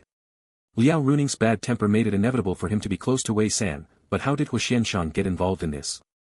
If the news about Samuel's students being beaten hadn't spread, Liao Runing wouldn't have been surprised at all. Jin Ku hadn't even realized they were working together. Hu Xianshan had been very good at keeping his actions hidden. You don't need to worry about the pilots, Wei San said, brushing him off. Talking about black market fighting was embarrassing. After a while, Jin Ku stopped smiling. The competition officially begins tomorrow. It's like a battlefield. Don't hold back, or you'll regret it. Wei San paused with her chopsticks. All right. I'll notify the team commanders about other matters, but be careful when facing Pingtong Academy and Imperial Military Academy. Jin Ku said seriously. When joking around, they joked about the Empire's fire, but the real competition would be much tougher. Especially in the first match, there would be many tests, and each of the 5 major academies had their own calculations. Wei San casually grabbed an egg from Jin Ku's plate. Imperial Military Academy's team is whatever. Their team leader can't beat me. Not only in the past, but even now, when facing him, Wei San subconsciously told herself that Tai Wuda didn't stand a chance. To be exact, she had never feared anyone. You know that even before the fight? Jin Ku shook his head. That super-level team leader stood out in Imperial Military Academy, earning his position. Don't underestimate him. He's just like that. Tai Wuda's fighting habits aren't good. Jin Ku frowned. You know him? You don't. Wei San looked at him strangely. We're both from 3212 Star. His family lives 2 doors down from mine. Jin Ku blinked. I've never interacted with him. At that time, he had been busy expanding his territory, ignoring normal peers. The data didn't even list a specific unnamed star for the region. The Hephaestus tournament officially begins at the first arena on Imperial Capital Star. All 5 major military academies have arrived at the entrance, with teachers waiting inside. Dozens of media outlets are filming with mini-flying cameras, broadcasting live. The main members stand at the forefront, with the top 3 from the previous tournament receiving their awards first, followed by the random distribution of resources among the 5 military academies.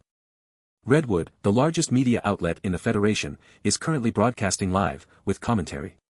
The live audience is over 400 million. Currently, we can see the rescuers standing on both sides, with 10 of them holding the rank of lieutenant.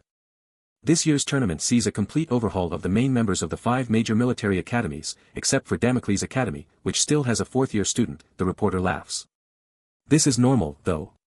Damocles Academy has always struggled to recruit S-level students.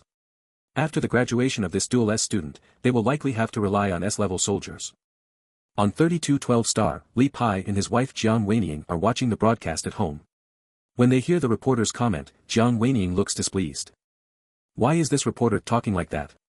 Jiang Weining frowns at the screen. Can we switch to another media channel? Li Pai switches to other channels. Jiang Weining still isn't satisfied. Is there no channel for Xiaowei's school? Li Pai reassures her, switching again until they finally find a smaller media channel with fewer than 5 million viewers. These 5 are the main members of Damocles Academy. 3S, level commander Jin Ku, rumored to come from a nameless star, and mecha technician Ing Chenghe, also 3S, level, hails from the prestigious Ing family of the Imperial capital. Yes, viewers, you heard right, Ing Chenghe and Imperial Academy commander Ing Xingjue are cousins.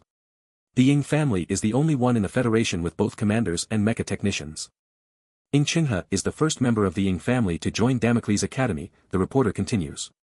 Wow, the Ying family is so impressive, Jiang Weiniing comments, impressed. She recalls how Ying Qinghe once accompanied them around Shada Star, and she didn't realize how remarkable his family was. The reporter shifts focus back to Damocles Academy. Hua Xianshan, from the imperial capital's Hua family, which specializes in mecha soldiers, has 3 members from the Hua family in the main force of the 5 military academies. This marks the first time in 7 years that the Hua family has entered Damocles Academy, the reporter continues, shifting focus. Next is Liao Runing, also 3S, from a local family in Shada Star. As for Shentu Kuan, he's familiar to the audience. This is his 4th time in the tournament. He comes from a commoner background, but his older brother Shentu Li, who graduated alongside Lieutenant Colonel Li Zhe, is currently serving in the 13th Military District. Li Pai looks down at a link sent by a colleague, mentioning the betting odds for the overall champion. Bet on Xiaowei's school, Jiang Weiniing tells him excitedly. Of course, I'm betting on Xiaowei, Li Pai says as he opens the link and places all available funds on the overall champion. He realizes there are 12 individual match bets, but after placing his funds on the champion, he decides not to worry about the rest and focuses on the live broadcast. Now, let's talk about Xiaowei. Jiang Weiniing exclaims, gripping Li Pai's hand. The live camera shifts to the back of the main members to focus on Wei San. Seeing a mini-mecha pointing toward her, she raises her hand and makes a heart gesture. This is Wei San, the commander of Damocles Academy's team. She also comes from a nameless star and is reportedly an ultra-grade soldier. The mecha she's holding, Blood Drop, was once used by S-grade soldier Xiang Minghua, the reporter continues, showing detailed information about the Blood Drop mecha on the left side of the broadcast. Xiaowei is making a heart gesture for us, Jiang Weiniing observes closely. She seems to have grown taller since we saw her last. The reporter continues, we've interviewed her before, and she seems very confident in her academy, saying that the championship is Damocles Academy's to win. So let's see who takes the title after 12 rounds. The top 3 of last year's tournament have already received their awards. The Imperial Academy receives energy gray crystal blocks, enough to power a 3S mecha for an additional day. The Pingtong Academy has chosen high-grade mecha materials for their mecha technicians to use during the competition. The 3rd place, Samuel Academy, received only dust covers. Don't dust covers usually get used in desert environments for mechas? Wei San asks quietly, stepping a little closer to Jin Ku. Prize items can be used in any of the 12 arenas. Both Shada Star and Hardy Star have such environments, Ying Qinghe explains. During the competition, mecha materials might not be sufficient, so they'll have an advantage if they have those. Good luck, and you might get something good, Jin Ku adds. After the top 3 receive their prizes, the draw for the battle preparation packages begins, followed by South Parson and Damocles selecting theirs. Jin Ku looks over the list of items they received. Energy is enough for about 10 days, food for 2 days. Qinghe, check the mecha materials. A level is fine, but we should be cautious, Ying Qinghe remarks. Liao Runing looks enviously at the list on the screen. South Parson Academy's battle preparation package is full of energy and mecha materials. Why is South Parson always so lucky?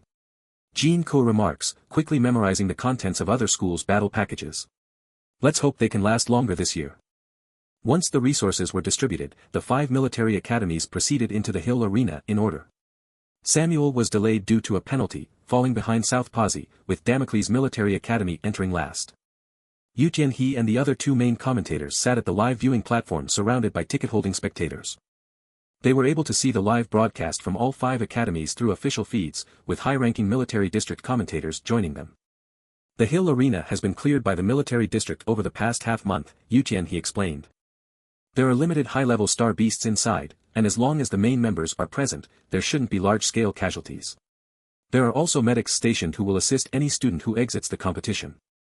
Empire Military Academy has entered the hill arena. Yu Tianhe glanced at the nearby commentator, Ying Yu Rong, who was from the Empire Military Academy. Given that Pingtong Academy has all 3S level members this year, do you think the Empire Military Academy can still take first place? If they don't secure first place, they'll just replace the team, Ying Yu Rong replied calmly, as though discussing something very ordinary. The Empire doesn't tolerate failure. The Empire Military Academy's increasing strength over the years was largely due to its strict elimination system. Inside the academy, fierce competition was the norm, with those who succeeded climbing over countless others.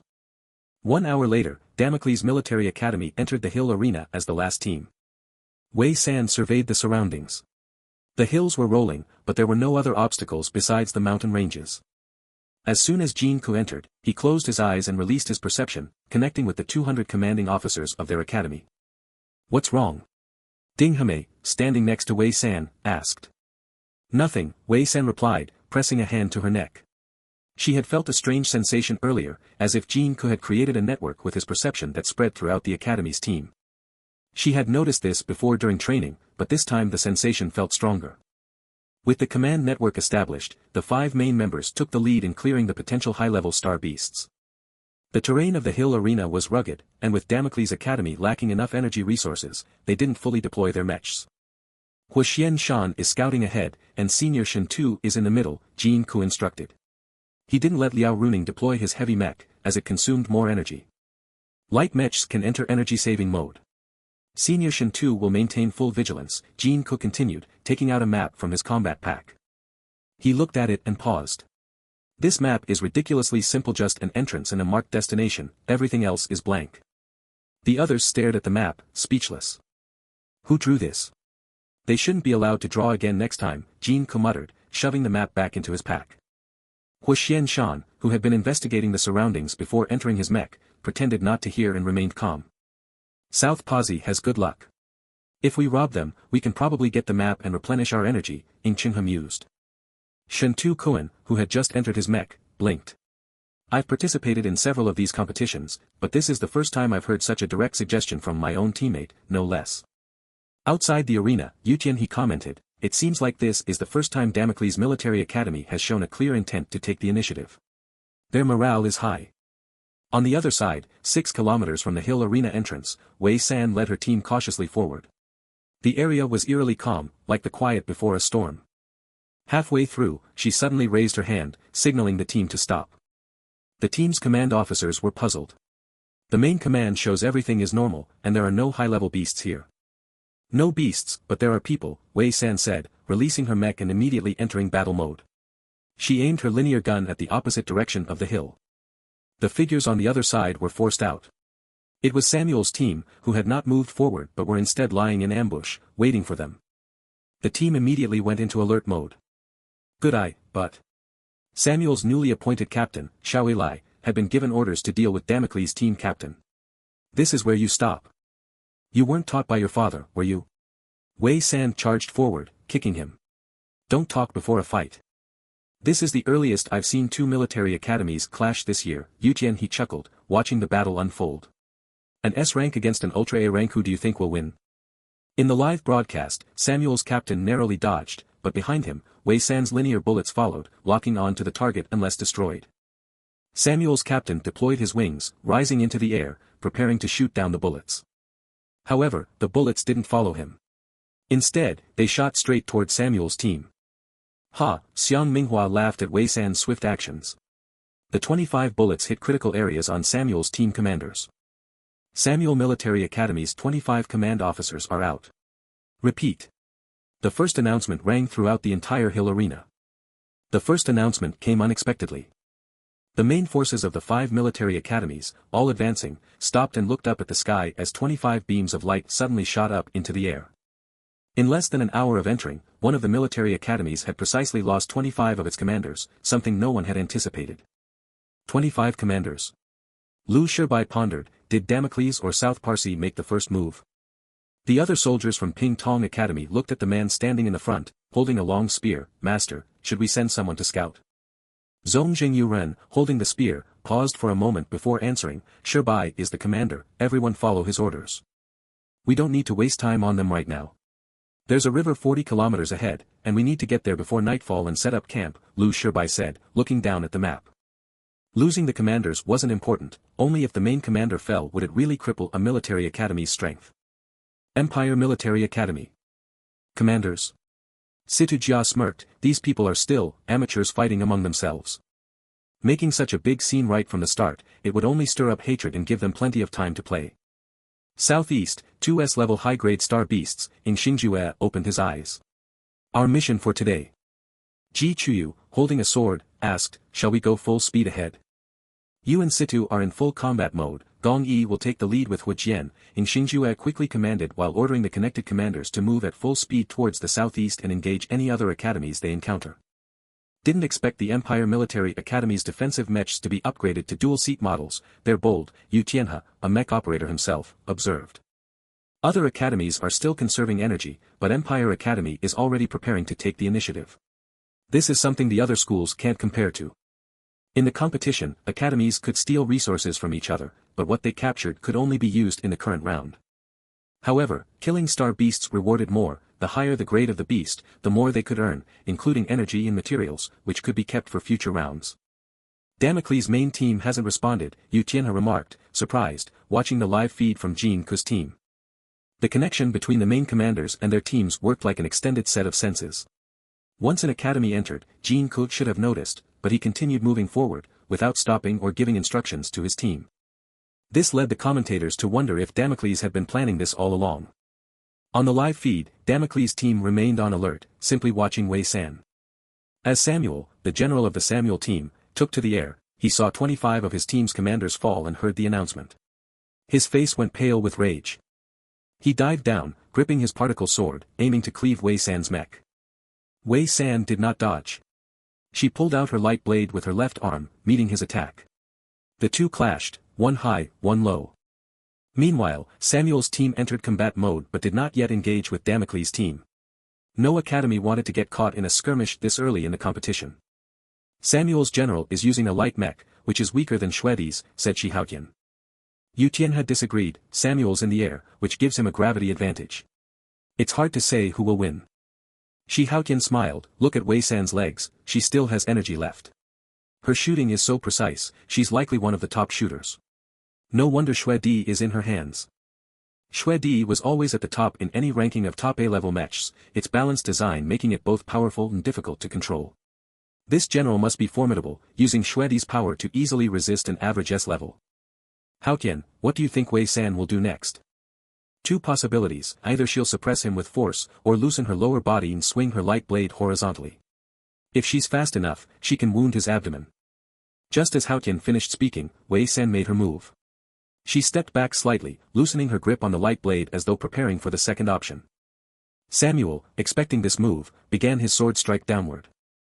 However, Wei San did something unexpected, she withdrew her light blade entirely. The sudden move stunned not just the viewers, but Samuel as well. I think a gun will solve this, Wei San retreated a few steps, raised her gun, and fired. Samuel, the commander of the Samuel army, didn't dodge the incoming attack. His mind briefly considered the possibility of a decoy, but he quickly focused entirely on shooting to counter the bullets from Wei San. However, her shots were more accurate and dense than his, and some of his attempts to block only led to the bullets hitting his teammates. Feeling his control slipping, Samuel faced a difficult choice, avoid the bullets and let his team fall, or stay and risk getting hit himself. Meanwhile, Wei San's shooting precision stunned observers. Looks like she was taught by Chen Xiai, Su Haotian remarked, recognizing the impeccable skill. Chen Xiai, such a shame, Yu Tianhe lamented. Her shooting talent even exceeds S-class, but her perception is lacking. In the live footage, Samuel, pushed to his limit by Wei San's bullets, tried to shield himself with one of his wing shields while firing back. Yet Wei San effortlessly blocked the shots and launched a brutal counterattack. She severed one of Samuel's wings, then landed a strong kick to his abdomen. As he attempted to switch weapons, she smoothly swapped her sword to the other hand and cut off his arm. Weaponless and panicked, Samuel tried to flee, but Wei San caught his other wing and slammed him to the ground, finally stabbing her blade into his mech's engine. The whole sequence was a masterful, ruthless display. Samuel out of the competition. The rescue personnel quickly arrived to take both Samuel and his mech off the battlefield. Wei San, undeterred, immediately moved to scavenge energy from a nearby mech, her actions like a wolf among sheep. Samuel's team had already been ordered to retreat 2 minutes earlier, but they hadn't anticipated being relentlessly pursued.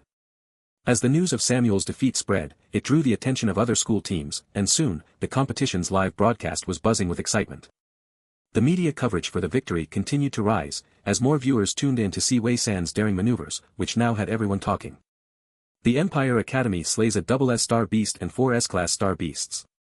The Pingtong Academy slays a double S-star beast and 2 S-class star beasts. Samuel Academy slays a double S-star beast. South Paxi Academy slays a double S-star beast. Damocles Academy slays an S-class star beast. As night fell, the tournament's radio broadcasts continued to chime, marking the end of the first day. The Damocles team was resting and on guard, with Wei San leaning against a hillside, looking up at the 5 beams of light rising from the ground and suddenly disappearing. Why do we only have one S-grade star beast? Did Jin Ko and the others fall asleep? The other 2 military schools must have coordinated their teams together. Our energy reserves are low, we need to conserve them. If we face a star beast, we won't have enough energy, and if we run into other schools, we'll just be making things easier for them, the team commander explained. Wei San bit a thin stick she had found somewhere, lost in thought. So, does that mean the Nanpasi team split off from their main force? The commander turned to look at her, not understanding why she would think of this, but still replied, they probably did. Nanpasi has so much energy, and the main force members, to avoid running into other schools, might be splitting up to move ahead. Wei San took the stick out of her mouth. Have you all rested enough? Let's go say hi to the Nanpasi team. The commander was confused. What do you mean by saying hi to the Nanpasi team in the middle of the night? Wei San stood up, looking entirely natural. I've heard that Nanpasi military school students are kind-hearted, and seeing how our Damocles team is in an energy crisis, I'm sure they'll help us out and share some of their energy. Ding Hame. She had never heard of this before. But we don't have a map, Nya Haochi said. The main commander only got a blank map. Wei San pointed to the direction of the 4th beam of light. Teams usually follow the same direction as the main force. The Nanpasi main force was hunting a star beast over there earlier, and the beam came from that spot. It's not far off from our direction. And so, under the cover of night, the Damocles team headed toward the direction of Nanpasi, hoping to find the selfless team. In the live broadcast, the lights were still on, but the main commentator had been replaced by Ing Yu Rong, with a special guest from Hongshan Media. As Ing Xingjue worked with his teammates to take down the double S-grade star beast, he also coordinated the team, directing them to take down 4 S-grade star beasts. This level of sensory control. No one in the 5 major military schools can match it, the Hongshan guest praised. Ing Yu Rong remained calm. It's just a few star beasts. Most high-grade star beasts appear alone, not in groups. When they attack, they release a kind of psychic power that affects the pilots controlling the mechs, so the commander needs to create a sensory shield for the pilots to protect them from interference. Additionally, star beasts below the double S grade tend to appear in groups, and if there's a high-grade star beast among them, it will control the lower-grade ones. Once they form a group, they develop a special sensory connection, greatly enhancing their attack capabilities. An S-grade commander can link with an A-grade commander, mimicking the star beast's combat model. Not only can they expand the sensory shield, but they can also fully integrate the team, thereby increasing their strength. When high-grade star beasts and groups of star beasts gather together, both the school team and the main force are indispensable. Commander Ing, are there any 3S-grade star beasts in the Hill Arena this year? The Hongshan guest asked, watching the Imperial Military School's live stream. It's been many years since we've seen a 3S-grade star beast, I wonder if we'll get to see a battle between a soldier and a 3S star beast this year. In the competition, there are no 3S-grade mech soldiers, and the presence of 3S high-grade star beasts is prohibited in the arenas, as military zones typically clear them from the course in advance. We'll know when we watch, Ing Yu Rong replied calmly. Hill Arena, Northwest. Nanpasi's position was exposed just now. It's in the same direction as ours, Jin Ko said, standing at the top of the hill and looking down into the darkness. Where do we head during the day? Liao Runing asked. Not sure yet. We might need to visit another military school first, Jin Ko sat down. Let's rest for the night. The Imperial Military School and Pingtong Academy aren't easy to deal with, so the only other options left are 2 military schools. He needed to think carefully about which one to visit. In the early hours of the morning, Jin Ko and his 5 teammates were woken by beams of light and the sound of announcements. Nanpasi School Team, 23 commanders out, 42 mech soldiers out, Nanpasi Team Leader out. Repeat. Samuel attacked Nanpasi. Shen Tu Kun murmured, looking at the beams to the right. No one from the enemy team has been knocked out.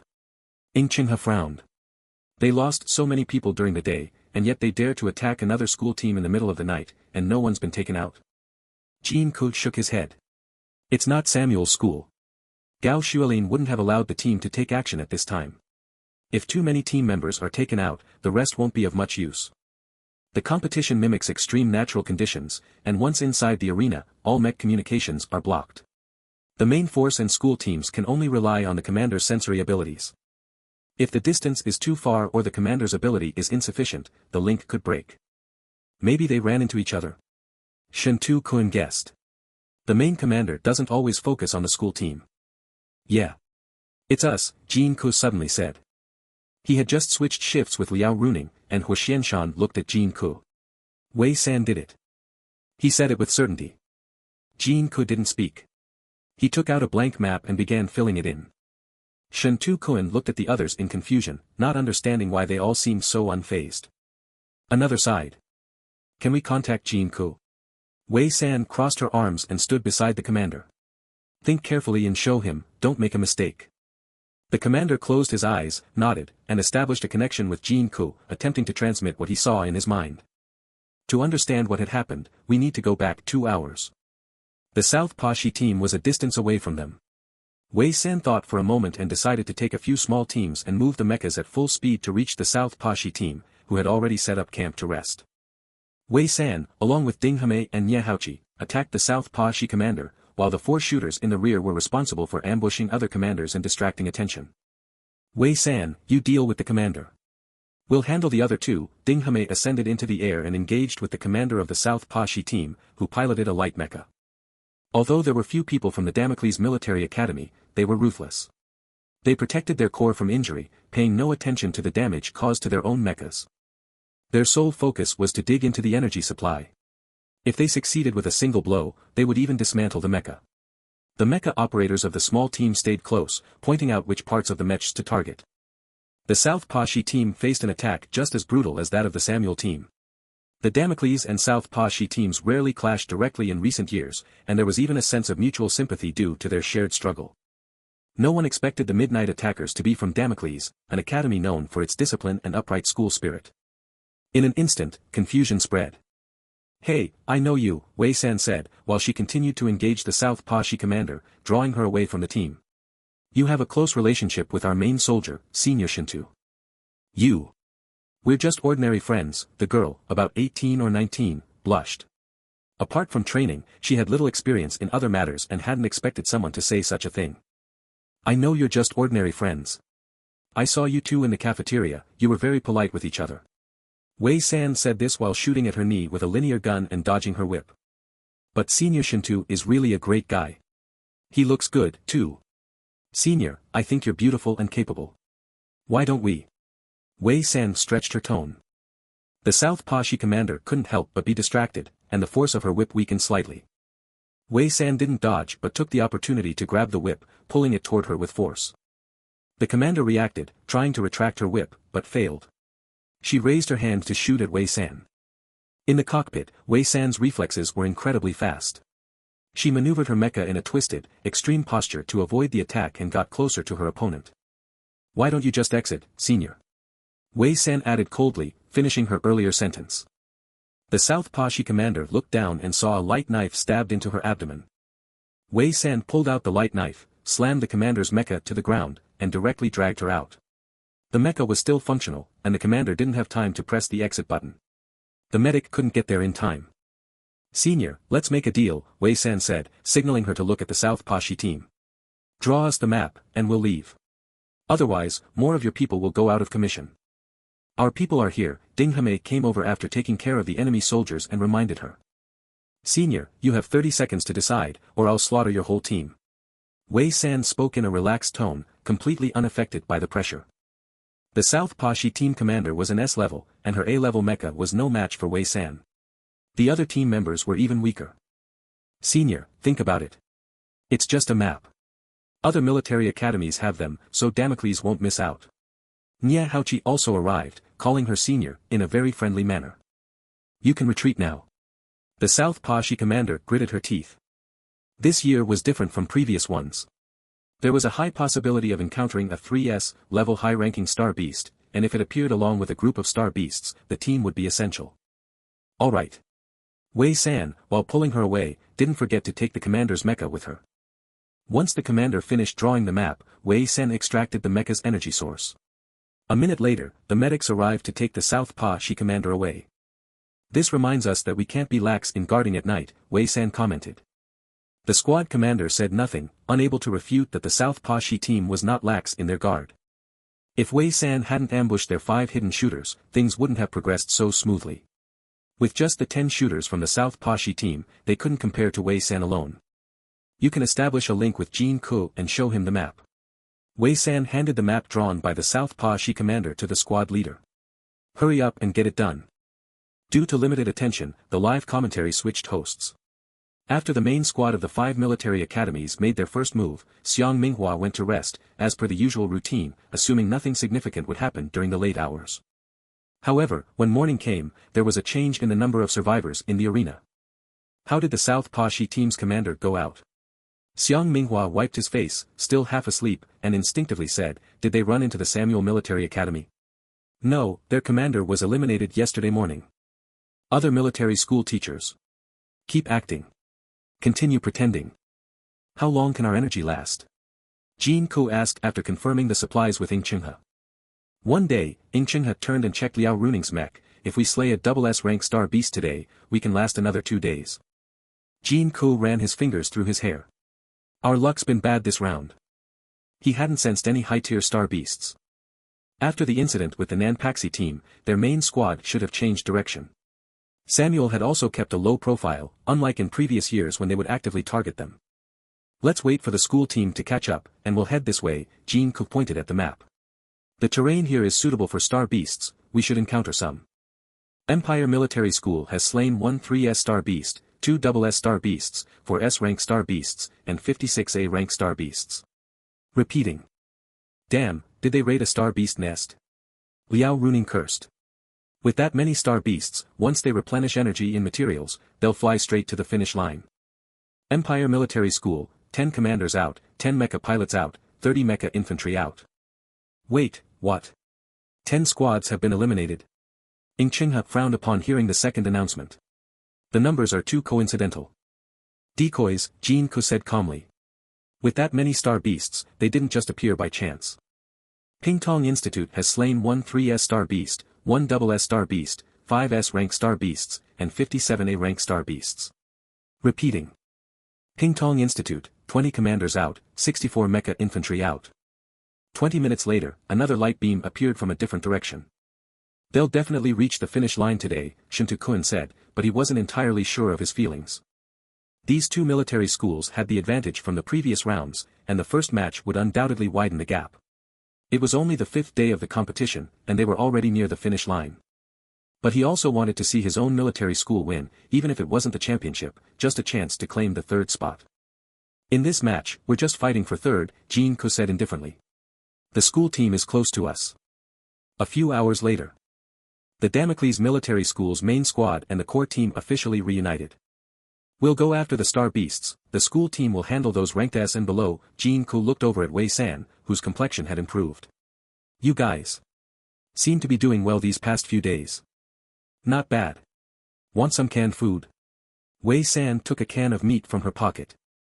I want some too. Liao Runing came over. Where did you get that?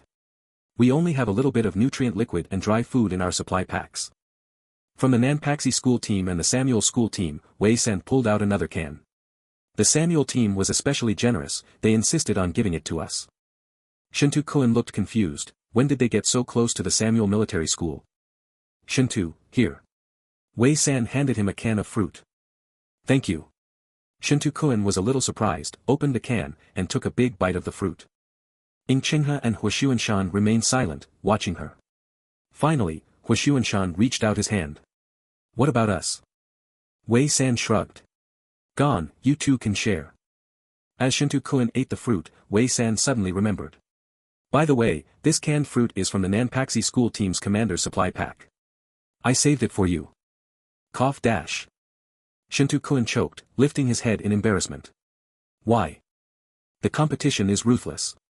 This is all I can do for you, Wei San patted his shoulder with understanding. There's no other choice. I wasn't dash. Shintu, it's just a can of food. It's a great opportunity for them to repay us. Liao Runing leaned over, glancing at the can in his hand. Should I help you finish it? I've already had some. Shintu Kun clutched the can, walking to the other side, his emotions complicated, only he knew how he truly felt. After regrouping, they took a brief rest and continued on. Today, they had to find star beasts, or their energy would run out. The terrain was hilly, with star beasts mostly found in valleys or caves. Jin Ko led them toward the area between the Empire and Pingtong Institute. Stop, Jin-ko motioned for everyone to halt. Stay alert, someone's coming. It was the main team and school team from Nanpaxi Military School. We need to talk, Nanpaxi's Commander Gao Tangyin stepped forward to address Jin-ko. What does Commander Gao want to discuss? Jin-ko also stepped forward. Let's team up to deal with the Samuel Military School, Gao Tangyin said. The moment he finished speaking, a broadcast sounded. Congratulations to the Empire Military School for successfully reaching the finish line and completing the mission. I believe soon we'll hear Pingtong Institute's name on the list, Gao Tangyin pointed to the sky. Let's join forces to eliminate Samuel. Afterward, who takes third place? Jin-ko pretended to be clueless. We'll give third place to you, Gao Tangyin's gaze shifted behind Jin-ko. But your commander will be handed over to me. No way, Commander Gao, are you seeking revenge for your school's commander on the field? Liao Runing was the first to speak up. No wonder your Nanpaxi team's performance has been slipping. Nanpaxi's Yamagami Yuamon sneered. Damocles is at the bottom and still has the nerve to criticize us. Liao Runing shot back with a cold laugh. Even if we're at the bottom, at least we took out one of your commanders. Yamagami Yuamon. Damn. Live broadcast site. You guys at Damocles Military Academy have no gentlemanly manners, a teacher from Samuel Military Academy sneered. Once you're on the battlefield, are you supposed to have manners with star beasts? Xiang Minghua dismissed the comment. Yu Tianhe glanced at the exit cameras. It's a bit of a shame, Empire and Pingtong Academy won't clash this time. The top 2 spots are already secured by them. At this moment, all the teachers from the Empire Military Academy were waiting at the exit, and the eyes of countless media and the public were focused here. Ah, they're coming out. Watching them slay star beasts is so satisfying. Feels like Ji Chuyu barely lifted a finger. The first match wasn't that tough, the really exciting ones will be in the later rounds. The 5 main team members walked ahead, with the school team following behind. Ing Xingjue and Ji Chuyu were the first to emerge from the exit. They looked almost the same as when they went in, still the Empire's star duo. Congratulations. The team leader from the Empire Military Academy congratulated the main members. Rest first, or watch the match here. Ing Xingjue lifted his gaze and glanced at the live broadcast screen. Let's go back. Most of the Empire Military Academy members chose to go back and rest. The first place was already secured, and they had no interest in watching the other schools still stuck in the competition. Tai Wuda followed the team for a while but slipped away.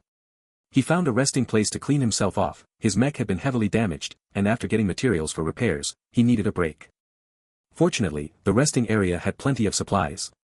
Tai Wuda changed into fresh clothes, ordered some food, and sat down to watch the other military schools' matches. Congratulations to Pingtong Academy for reaching the finish line and completing their mission. As Tai Wuda settled in, the broadcast announced the second-place finish.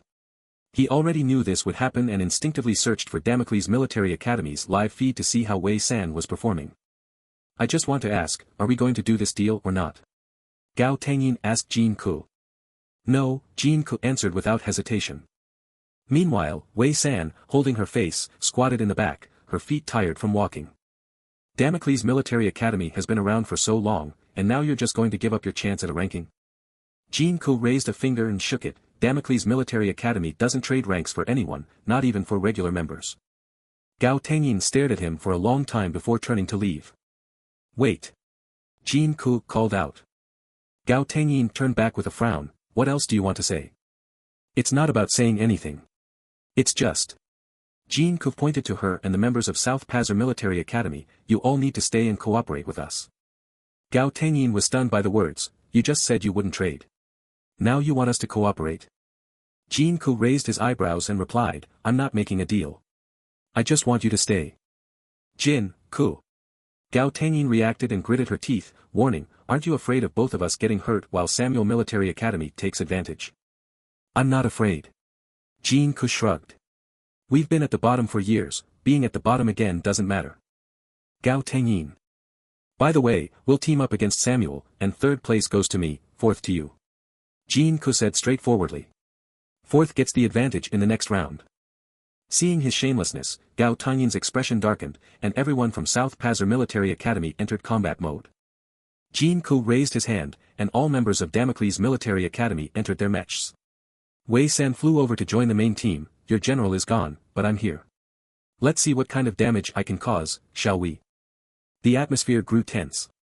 This year, Damocles Military Academy in South Pazar actually teamed up. Let them fight. Damocles is already riding high. Not bad. Partnering with Damocles is better than both sides losing, and it's better than working with Samuel. But this year, why do all the students from Damocles seem so shameless?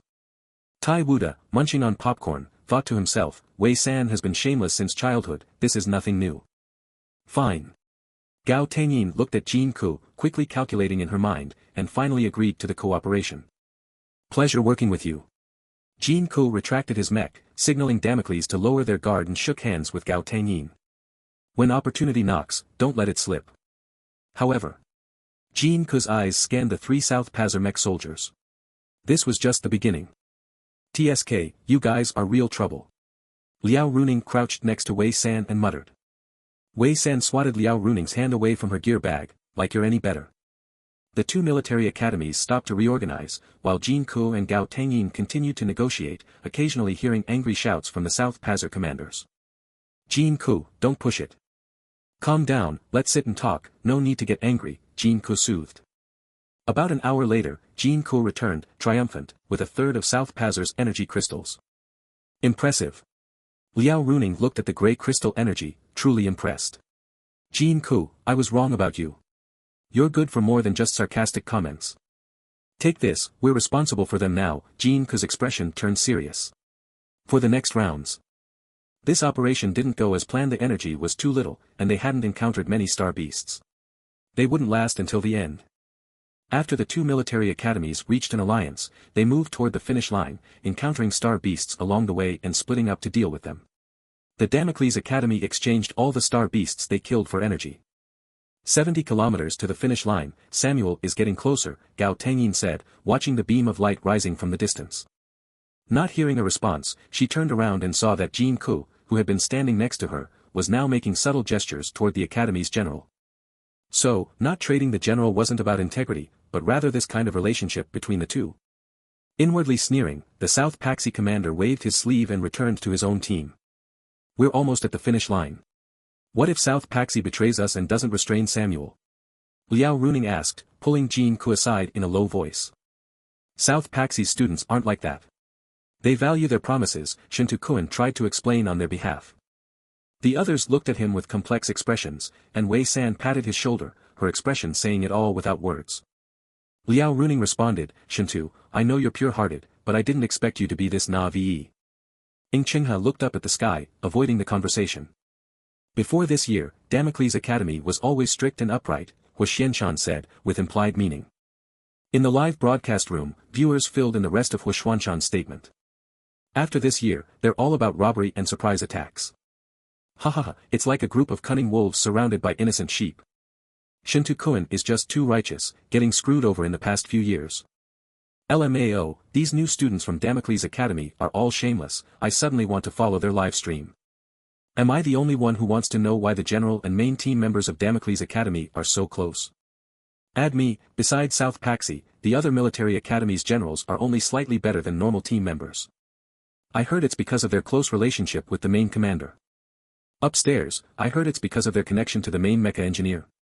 But in the past couple of days, the one closest to the Academy General seems to be that heavy mecha unit, Liao Runing. The online buzz quickly turned to curiosity about the relationship between Damocles Academy's main team members and their Academy General. The media, eager to capitalize on this, began interviewing Damocles students and searching for evidence.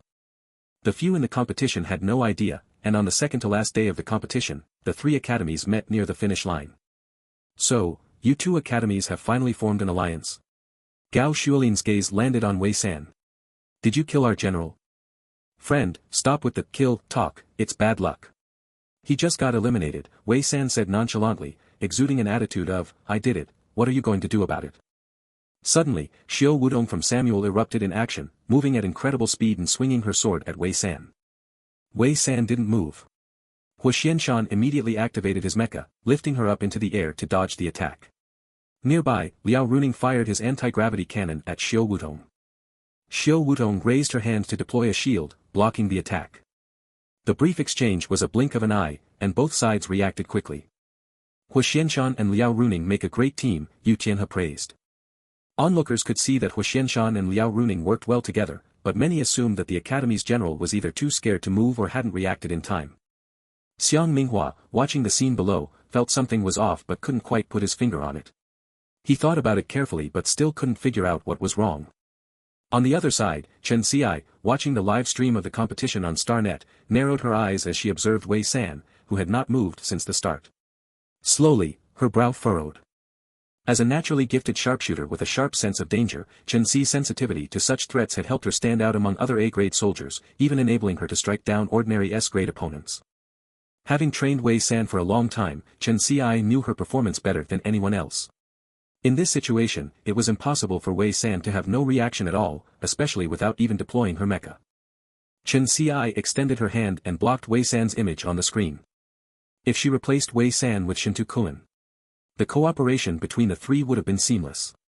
However, Wei San hadn't trained with Liao Runing or Huxian Shan, so how could they have developed such tacit understanding? Chen Xiai retracted her hand, watching as Wei San was lowered by Huxian Shan. Could it be that she had really been intimidated? Have you two decided who will go first? Gao Shuilin asked, his gaze shifting to the two fighting. No matter who goes first, Samuel will be the first to get eliminated, Jean Ko replied, entering her mecha. Samuel Academy had two 3S mecha soldiers, while Damocles and South Paxi combined had three 3S mecha soldiers, plus a pair of dual S-grade Dragon Phoenix soldiers, comparable to 3S soldiers. Xiao Wutong was engaged with Liao Runing and Huxian Shan, Xiao Yilai with Kuan Li Yilai, and Gil Wood with one of the Dragon Phoenix soldiers, Yamagami Yuma. Meanwhile, Yamagami Hashi and Shintu Kuan stood guard by the commanders and mecha engineers, keeping a wary eye on one another for any sudden moves. Wei San looked around, eventually deciding that she was unnecessary in this situation. Go take the flag. A voice suddenly appeared in Wei San's mind. She glanced toward Jean Ko, then piloted her mecha toward the designated endpoint on the map, with a few South Paxi team members trailing behind her. On the way to the finish line, Wei San surveyed her surroundings. It appeared to be the site of a large-scale attack, with even the mountains cracked open. There were 5 flagpoles at the endpoint, but only 3 flags remained. She glanced around, then headed for the flagpole of Damocles Academy. The first round's ranking is set. Samuel Academy is finally experiencing what it's like to be surrounded, Yu Tianhe remarked casually. The energy distribution issues at the Hill Arena and the uneven Star Beast distribution had caught Samuel off guard right from the start. I wonder what kind of agreement the two commanders have made, Yu Tianhe mused, watching the South Paxi team rush toward the flags. Commanders had the ability to shield the broadcast signal during conversations, preventing other academies from knowing their strategies when rewatching the footage after the match. The Hephaestus tournament was a long event, and the commanders' plans couldn't be judged by a single match's outcome.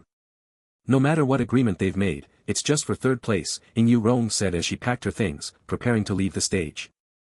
Yu Tianhe smiled, though her thoughts were less than pleasant. The Empire Military Academy had claimed the championship year after year, and the military districts behind them were arrogantly overbearing. This year, Pingtong Academy's entire team was 3S grade, and Yu Tianhe couldn't believe the Empire Academy could continue their dominance. With the new addition of the experienced Imperial Dual Stars, she was sure that surprises would occur in the 12 matches. Congratulations to Damocles Academy for reaching the finish line and completing the task. Congratulations to South Paxi Academy for reaching the finish line and completing the task. The members of the academies who retrieved the flags could board the flying vehicles to the exit, leaving Samuel's lone soldier behind at the site. How is it? Gao Shuilin asked the 3S mecha soldiers of his academy. Liao Runing is tough, Xiao Wudong replied calmly. I can't handle both of them at once. What about Huxian Shan? Same. One-on-one, I can handle them. 3S are difficult to deal with. Xiao. I can handle Kuan-Li, Xiao Yilai said angrily, watching as Damocles Academy's team left. That academy's general, he still hadn't had his revenge. Gao Shuilin nodded. I don't know much about Gao Tangyin. She's from a different star system than me, but if you can handle Kuan-Li, that's fine. This year, 4 of the main members of South Paxi and Samuel were from 2 prominent families, the Yilai and Gao families. There were only 3 major military command families in the Federation, the Gao family, the Lu family, and the Ying family. Only the Lu family produced commanders who entered Pingtong Academy, while the Ying family mostly sent theirs to the Empire Military Academy, leaving the other academies to recruit from the Gao family. For this reason, the Gao family had divided into several factions, with most of their members now in South Paxi and Samuel Academy. As for Damocles Academy, it still had wild commanders, without connections to major families, which was one of the reasons their academy had been ranked near the bottom. However, this year, Damocles Academy had been lucky enough to recruit a wild 3S grade commander. Why are there so many signs of battle near the finish line? Wei San asked Jin-ko after arriving. They're high-level star beasts, Jin-ko replied, rolling up the flag. The endpoint of major tournaments is often set near areas with high-level star beasts. Some arenas even have star beast groups. This year's Hill Arena is relatively simple, nothing particularly special. After reaching the finish line, any star beast slain could be exchanged for resources, but since they had to be taken outside to be exchanged, the number of kills wouldn't be broadcasted. This gave commanders some privacy, and in the later stages, other academies would have to guess the resources each team had and base their strategies on that. The group walked outside, where the media was waiting by the exit. Can you tell us what your relationship is with the main team members? I've heard that you have deep connections with the main commander, the mecha engineer, and the soldiers. A neatly dressed reporter shoved a microphone in front of Wei San. Wei San looked down at the reporter's microphone, noticing the red cedar tree icon. Are you from Red Cedar Media? Wei San asked. Yes, we're from Red Cedar. The reporter began. Wei San smiled slightly, pushing the microphone away and then giving them the middle finger in front of the camera. At the same time, Jin-ko and the others also raised their middle fingers, including Huxian, causing Shintu, who was caught in the middle, to glance at them several times before finally following suit and raising his middle finger as well. With Huxian doing it, he felt it would be odd not to. Blue Fane's reporter. Wei San noticed a familiar icon among those pushing through at the back and waved at them. Do you want to ask something? The Blue Fane reporter, eager, squeezed forward, adjusting her glasses that had been skewed from the crowd. Damocles Academy took third place in the first round. How do you feel about that? Wei San, pretty good. The Blue Fane reporter eagerly waited for more, but Wei San gave her a sincere look, remaining silent. Finally, the reporter realized and moved the microphone toward Jin-ko. What about you, Commander Jin? Well. Jin-ko said thoughtfully, next round, we'll draw a combat supply pack.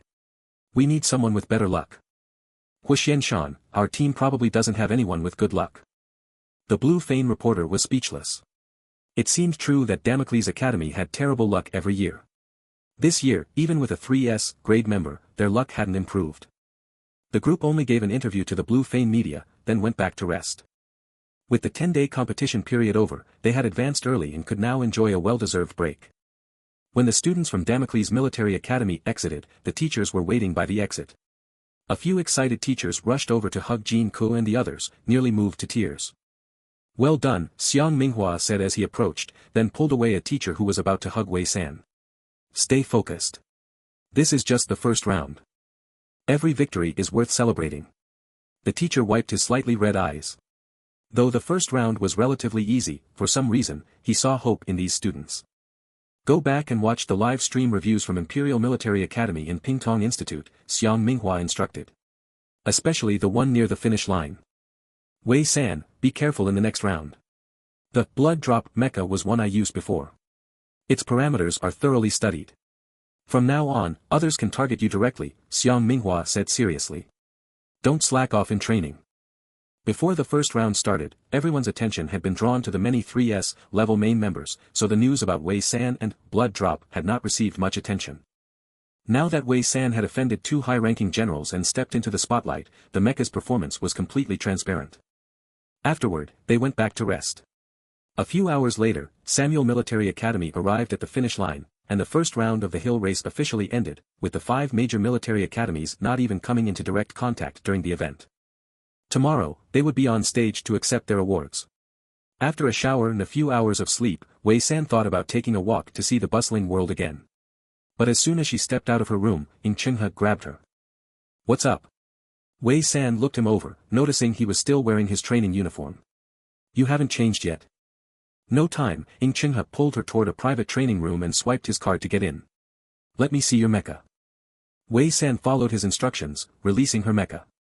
Look at my mecha. It's fine. Blood drop's parameters have been pushed to the extreme by Teacher Xiang. It'll be difficult for you to surpass him. Nearly every move, if others put their minds to it, will result in you being at a disadvantage, Chenghe said, having not rested, trying to figure out a solution. Blood drop is too perfect to make major modifications, but I'll see if I can help adjust the weapons and add a few things. Oh, that. Wei San looked up at her mecha and jumped into the cockpit. I've already made a few small adjustments. Chingha stared in shock as she took out something from the light blade. You. What is this? I added something to the knees too. Wei San operated the mecha, causing a mechanism to pop out from its knee. I can't add anything else, though, or it'll mess with its balance. Chingha, you modified it? Wei San winced, still feeling the sting. It cost me a lot of money. She had used the best A-level materials. Chingha, the 3S level mecha master, for the first time felt an overwhelming sense of uselessness. Help me check the data, Wei San said from inside the cockpit. Alright, you go ahead and do a test. Chingha opened his light brain, linked it to blood drop, and instructed her to run an attack test. After the test, Chingha furrowed his brows at the data on the screen.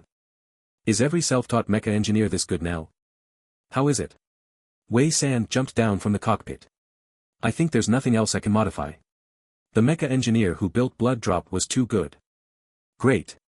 Chingha clicked on the simulation data he had just retrieved. With your moves. It'll multiply the effect by catching the opponent off guard. Praising from a 3S level mecha engineer made Wei San feel a little proud. She packed up her mecha and put her arm around Chingha's shoulder as they headed out. Go take a shower, then we can go out and have some fun. Let's call Jin Ko and the others. As they were about to leave the training room, they ran into Xingjue. Cousin. Chingha subconsciously straightened his back. Wei San slowly pulled her hand back from Chingha's shoulder and stared intently at Xingjue. Even up close, it was hard to find any flaw in Xingjue. His noble and handsome face seemed almost unreal, his tall figure exuded elegance, and his jet black hair was smooth and shiny. Wei San's hand involuntarily twitched. Chingha secretly snapped a glance at her and signaled with his eyes, don't do anything rash. Messing with his cousin's hair was incredibly dangerous. A 3S level commander could easily turn an A-level soldier into a fool on the spot. Wei San regretted it in her heart, then mischievously grabbed a handful of Chingha's dry, rough hair. Chingha. Xingjue immediately noticed their small actions and, recalling the investigation reports he had seen, he couldn't help but wonder about the things they had been doing in the training room. As they passed each other, he left them with a remark, before you do anything, think about the Ng family. Wei San and Chingha both turned to look as he entered another training room. After a long moment, Wei San turned back to Chingha. What did he mean by that? Chingha didn't know either. His cousin had never been close to him, and they had only met a few times in a formal manner. I'm not sure either. Is it because you didn't attend Imperial Military Academy? Wei San guessed. No, Chingha shook his head firmly. Wherever I go, it won't affect him. Besides, this year's new students in Imperial Military Academy include Gong Yiju. The two of them were left with questions in their minds. Wei San went to find the others, while Chingha went to change clothes. Shintu isn't coming? Liao Runing asked as he noticed everyone gathered. Shintu went to find senior sister Nan Paxi, Xianshan said. Probably to apologize. Wei San raised her hand to shield her forehead, pretending not to notice the stares from the others. Let's go, let's go. Jin Ko pushed them toward the training grounds, pulling out 5 sticks from his pocket. Everyone draw one. Whoever gets the longest one pays for today's meal. Wei San refused, I'm not participating. I'm too poor. How could that be? Jin Ko smiled faintly. Exactly because you're poor, we'll appreciate the food even more. Everyone drew one, and when they revealed their sticks, Wei San raised an eyebrow and whistled. I'll make sure to appreciate the food. I will too. Chingha stood beside Wei San and echoed her. Xianshan calmly put his stick away and said to Jin Ko, appreciation is a virtue. Don't worry. I'll pick the most expensive ones, to show your sincerity, Liao Runing said, patting Jin Ko's shoulder earnestly. Jin Ko. Damn. His luck was so bad, even with washing the sticks, he still couldn't catch a break. This time, the 5 of them didn't go to the big mall but followed Jin Ko's navigation to the folk street, which was full of food stalls. I've never been here before, said Xianshan, scanning the area. Neither have I, replied Chingha. Being from the Ng family, even as a branch member, the resources he had access to were unimaginable to ordinary people. He had no reason to come to places like this in the past. Jin Ko went to a nearby stall and got 5 large skewers, giving one to each of them. I specifically did some research. The Starnet says the food here is the best. This tastes pretty good, Chingha said as he took a bite, testing it. Over there is a media screen. Wei San pointed to the giant media screen on the tall building across the street, its size and impact stunning to look at. The 5 of them stood in 2 rows.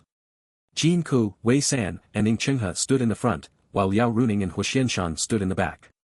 Each of them held a skewer and looked up at the media screen, which was broadcasting advertisements.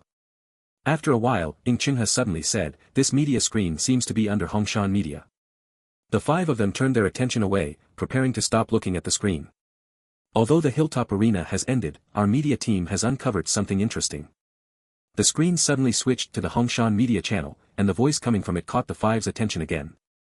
Recently, there have been many rumors on StarNet about a female soldier from the Damocles Military Academy named Wei San and her relationships with her main team members. Hongshan Media, adhering to its principle of seeking the truth, sent reporters to Sandu Star for an undercover investigation, and after thorough investigation, they have gathered the complete and real story. What's this nonsense? Liao Runing swallowed his last meatball, a grim look on his face. Let's listen. Wei San narrowed her eyes, staring at the screen. It said that this female soldier tried to attract the attention of Lieutenant Colonel Li Zhe, who had just returned from the military district, by climbing over the wall when she first entered the academy. Later, she got close to the main commander Jin Ku. The 2 of them were frequently seen going in and out together, not caring about how it might make others feel. What's even more critical is that she, through Jin Ku, managed to get close to Ing Chenghe, who is from the Ing family in the capital. The 3 of them became bolder and bolder, and it's not uncommon for the 3 to be together. The following are photos gathered from their forum posts, as well as a photo posted by Jin Ku early this morning. You might ask what's wrong with a photo of 3 people together, but please take a look at these photos of other students. The 3 of them inadvertently appear in the background, entering the dorm together, and the next morning, the 3 of them are seen coming out of the dorm. What happened inside, I'm sure you can guess. The reporter proceeded to show a series of photos and forum posts. I almost believe it after looking at this, Liao Runing said, stunned. How does the media twist facts so well? They're angry because of the middle finger incident today, Jin Ku sneered. Though, you 3, what were you doing last night? Liao Runing asked. 5,000 for the night. Hu Xianshan read the anonymous post on the screen. What were you guys talking about? Sleeping, Jin Ku and Ing Chenghe answered at the same time. Liao Runing, ? 1 bed for 5,000 a night. My dorm has a top bunk available, you can book it. Wei San raised an eyebrow, promoting herself. The feng shui is great in my dorm, everyone who slept there says it's good. Liao Runing hadn't caught on yet, but Hu Xianshan immediately transferred 5,000 to Wei San. You're shameless. Liao Runing turned to look at Hu Xianshan in disbelief. First come, first served, Hu Xianshan replied calmly. You can ask Wei San if she can add another bed. Money's in place, everything can be arranged. Wei San brought her light brain close to Liao Runing. 15,000, I'll add a bed. Liao Runing thought for a moment and transferred 20,000, add a single bed, it needs to be soft. Sure, Wei San immediately agreed after receiving the money. On the media screen, Hongshan Media was still reporting on the rumors surrounding the Damocles Military Academy, now stating that Wei San had extended her network to 3 Mecha soldiers through the main team's Mecha engineer and commander. The reason for attacking the South Pachi Academy's commander was apparently jealousy, so she made her move on the senior female officer first, while also mocking her. Wei San. This development was the last thing she expected. Find another media outlet to respond to this, Ing Chenghe said. The name of that Blue FA media was pretty good. Blue FA is a small media outlet, not very influential. Jin Ku stared at the screen for a while. But with Blue FA, I'll invest. Add me to the list, Hu Xianshan said. I'll invest too. Liao Runing revealed his card. Master Liao has money. Master Ing has money too. Wei San. Should I invest a little as well? Late at night, at the headquarters of Bluffa Media. Invest in US. The founder of Bluffa looked at these familiar faces and repeated the question. Yes. Don't you want Bluffa to grow to the size of Redwood Media and capture the largest market share? Jin Ku said, not believing that he lacked such ambition, given the name and logo full of ambition. Investment is one thing. Sometimes we need access, especially in the empire. Can the Hua or Ing families lend a hand? After exchanging glances with Ing Chenghe and Hu Xianshan, Jin Ku replied, once we invest, we will also be part of Bluffa Media and will naturally help. After some negotiation, the group successfully invested in Bluffa, with Wei San contributing 10,000 star coins. Bluffa's founder thought, is that really all they're investing? I have to admire their nerve. Look down. You're really embarrassing. Liao Runing whispered in Wei San's ear. Wei San, with justification, replied, I only have this much. Liao Runing swiped his card again, saying to the founder, just kidding. This is actually her investment. Wei San gave him a look, and Liao Runing leaned in to say, when the dividends come, you pay me back. Hu Xianshan swiped his card again, and here's mine. Following them, Jin Ku and Ning Chenghe also swiped their cards. The founder of Bluffa stared at them. Were they playing with him? Why didn't they just swipe all at once? Still, these were people from powerful families, and seeing such sums in their accounts made him realize that for these mech specialists, money was nothing but numbers.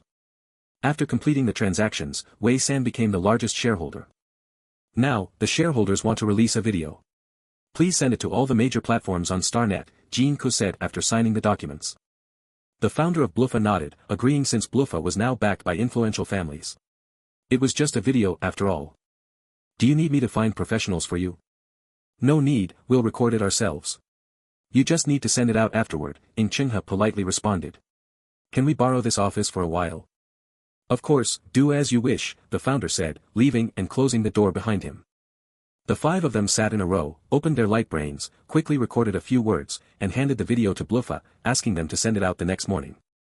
The next day, as Redwood Media's video about the rumored relationships at Damocles Military Academy went viral, people hadn't yet had time to fully discuss the gossip when a video from Bluffa, titled The Parties Respond, popped up.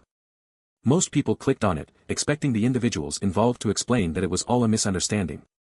Once this kind of gossip spreads, even if the parties involved clarify, the rumors have already taken root in the public's mind. Love triangles are always one of the most engaging gossip topics, especially when involving high-profile people. The video, released by Bluffa Media, had the title, Parties Respond, and when people clicked on it, they saw the protagonists of the Damocles scandal. The video then went black, with a message on the screen, Notice to Redwood Media. The video returned to show the five of them, starting with Jin Ku. Jin Ku, according to Federal Civil Law Article 151, anyone who harms the mental and physical health of minors or media outlets will be prosecuted. I am under 18, and the news has caused me significant harm. I will soon be filing a lawsuit against Redwood Media in the Federal People's Court. Ning Chenghe, according to Federal Military Law Article 76, any force or entity obstructing the development of outstanding military academy students is considered a national enemy. We and our companions are 3S-level military academy students and represent one of the Federation's most important assets. Redwood Media's report has led us to suspect it is a reactionary force aimed at hindering the development of outstanding military academy students, which would cause a shortage of talent on the battlefield and destabilize the Federation. I will be filing for sanctions with the Federal Military Court. After their serious statements, people expected the next part to continue in the same stern tone, but instead, the tone shifted dramatically. Wei San, why are you so concerned about who I sleep with? Are you my mother? Liao Runing, what does it matter what young master wants to do? It's none of your business. Hu Xianshan looked at the camera, thought for a moment, and calmly said, if this kind of news gets published again, we'll flatten Redwood Media's headquarters. At the end, the five of them raised their middle fingers to the camera. What the hell? So cocky. I love it. Why do I suddenly think I could also be into these Damocles Military Academy students, even though I'm an Empire fan? Support the Damocles Military Academy students suing Redwood Media. That media always goes after people it doesn't like. I was at the live broadcast. When the Damocles Military Academy students came out for the interview, the one called Wei San immediately gave Redwood Media the finger. Seems like they offended him. But their evidence is solid. Redwood Media didn't lie, did they? Did you see or hear anything under their bed? You guys always try to tarnish people's names with this stuff. 3S-level military academy students. In past years, which one of them wasn't a precious talent destined to rise? Redwood Media offended all four of them. That's pretty bold. Redwood has someone behind them. Honestly, have you ever seen an A-level and S-level person get along like this? The difference between the two is as big as between military academy students and ordinary people. The S-level individuals are assigned positions in military districts, with higher sensory levels signifying greater strength. A 3S-level individual can even compete for military district management rights, whereas an A-level individual is merely a soldier. There's a massive difference between the two. However, regardless of these rankings, the conflict between these individuals and Red Pine Media is a favorite topic for the public. The masses, always eager for drama, continue to watch as the issue unfolds. When the teachers and students of Damocles Military Academy saw the two videos, especially the first gossip about major scandal, they quickly realized that Red Pine Media was fabricating the story. After all, everyone knew about Wei San's incident involving scaling walls and losing her credits. Let them do what they want, Li Zhe said as he returned, addressing the teachers. Damocles Military Academy has been suppressed for too long. It's not a bad thing for them to act out sometimes. Xiang Minghua asked, did you watch the live broadcasts from the two military academies? Li Zhe nodded. The first round with Ji Chuyu and Zhong Zheng was fine, but the others were pretty much on par with each other. Meanwhile, as they discussed the military academies, Jin Ku and the others were watching a replay in Wei San's room. You guys are crazy. My room is so small, Wei San complained, squeezed into the corner as the others gathered around her. Small rooms make it feel more cozy, Jin Ku responded, flashing a heart sign before continuing to watch the video. The video replayed the Empire Military Academy's final segment. The five stood at the front, with the school team trailing behind. Many of the mechs were damaged after a battle, while the main team's mechs were almost brand new. In fact, the main team had fought earlier but had resolved the situation with impressive speed. A 3S level high-tier star beast roared from the top of a mountain, sending out a sound wave and mental attack. The A-level mechs with sensitive sensors were already in pain. Standing at the forefront, Ying Xingjue slightly closed his eyes, raising his hand. An invisible barrier expanded from him, protecting all the Empire Military Academy students. Everyone quickly recovered. Who's going? Ying Xingjue asked, looking at the three mech soldiers. It was a show of power. No matter who went, they could handle the 3S level high-tier star beast. I'll go, C2 Jia grinned, a light mech soldier is perfect for this kind of environment. He climbed into his mech, a sleek, gray-blue machine with perfect, flowing lines. The mech suddenly unfolded a pair of metal wings, soaring swiftly towards the 3S star beast on the mountain. The broadcast slow-motion feature allowed viewers to see the entire sequence of events, though for most people, it was just a blur. C2 Jia aimed his ice blade at the star beast's neck, but it dodged just in time. The star beast's eyes flashed with anger, clearly enraged by the human's provocation. It leaped into the air, claws reaching for the gray-blue mech, while two malformed wings extended from its abdomen. Deformed star beast, someone in the school team exclaimed. Deformed star beasts are among the most troublesome because their sudden changes are unpredictable, often delivering fatal blows if unprepared. Just as the star beast transformed, both it and the gray-blue mech were airborne, the beast's tail whipping viciously towards the mech. C2 Jia barely avoided the attack, but the tail still grazed his right thigh, causing sparks to fly and leaving a deep mark. Inside the cockpit, C2 Jia gritted his teeth, focusing entirely on the deformed star beast. As a 3S level mech soldier, he was proud, and no mere mutated beast could defeat him. His hands moved quickly on the control panel, and the wings of his mech flapped at an incredible speed. The mech's shoulder-mounted guns fired continuously at the star beast's eyes and head. The star beast was momentarily distracted, and it shrieked as it turned to flee back to its safe zone. But C2 Jia wasn't about to let it escape. He fired his particle cannon, rapidly closing the distance, and prepared to strike with his carbon blade. He managed to land a hit on the beast's back, but it retaliated with a vicious claw swipe, hitting the chest of the gray-blue mech. Inside the cockpit, C2 Jia was rocked by the impact, blood spattering from his mouth as his head was struck hard. Shift left 3 meters, then reverse and strike its wing, a clear voice sounded in his mind. With the sound of the impact fading into the background, C2 Jia focused solely on his target. His mech suddenly surged into action, soaring into the air and cutting off one of the beast's wings in a swift, powerful motion. The star beast howled in pain, its disbelief evident as it lost part of its wing. It went into a frenzy, launching a savage attack on C2 Jia. Ho Jian, Ying Xingjue said, glancing toward a nearby person and mech. Kill it. We're leaving. The Cyclone series mechs increase their attack power as their speed rises. The damage from C2 Jia's previous strike was at least doubled, Ying Qinghe explained as he watched the live footage of C2 Jia's mech blade wind. If I remember correctly, Pingtong Academy also uses the Cyclone series, Jin Ku turned to Ying Qinghe and said. Ying Qinghe nodded, Yin Mian's in the hands of Musashi from Xiaojiu, but I'm not sure who's stronger between them with the same series mech. We'll eventually face off in later matches, Jin Ku said, watching the video where Ho Jian defeated the deformed star beast. Let's hope we get to fight a 3S star beast in the next round. In the first round, only the Empire Military Academy and Pingtong Academy had killed a 3S star beast. They lacked experience, which would likely put them at a disadvantage in later matches. Let's watch the video of Pingtong Academy killing the 3S star beast, Liao Runing suggested, eager to see other military academies in action. Let me switch channels, Jin Ku said as he tapped on his light brain. While they watched the replays, other military academies were analyzing their footage too. Except for the school team, Damocles Military Academy's main team hasn't done much, Gong Yiju frowned as he stared at the screen. Are they trying to hide their strength? What strength could they be hiding? C2 Jia responded indifferently. Damocles Military Academy has always been fighting for third place with Samuel, they're not our concern. Gong Yiju reminded him, they have 4 3S level members. South Posse isn't weak this year either. Even if they're not weak, we can handle them.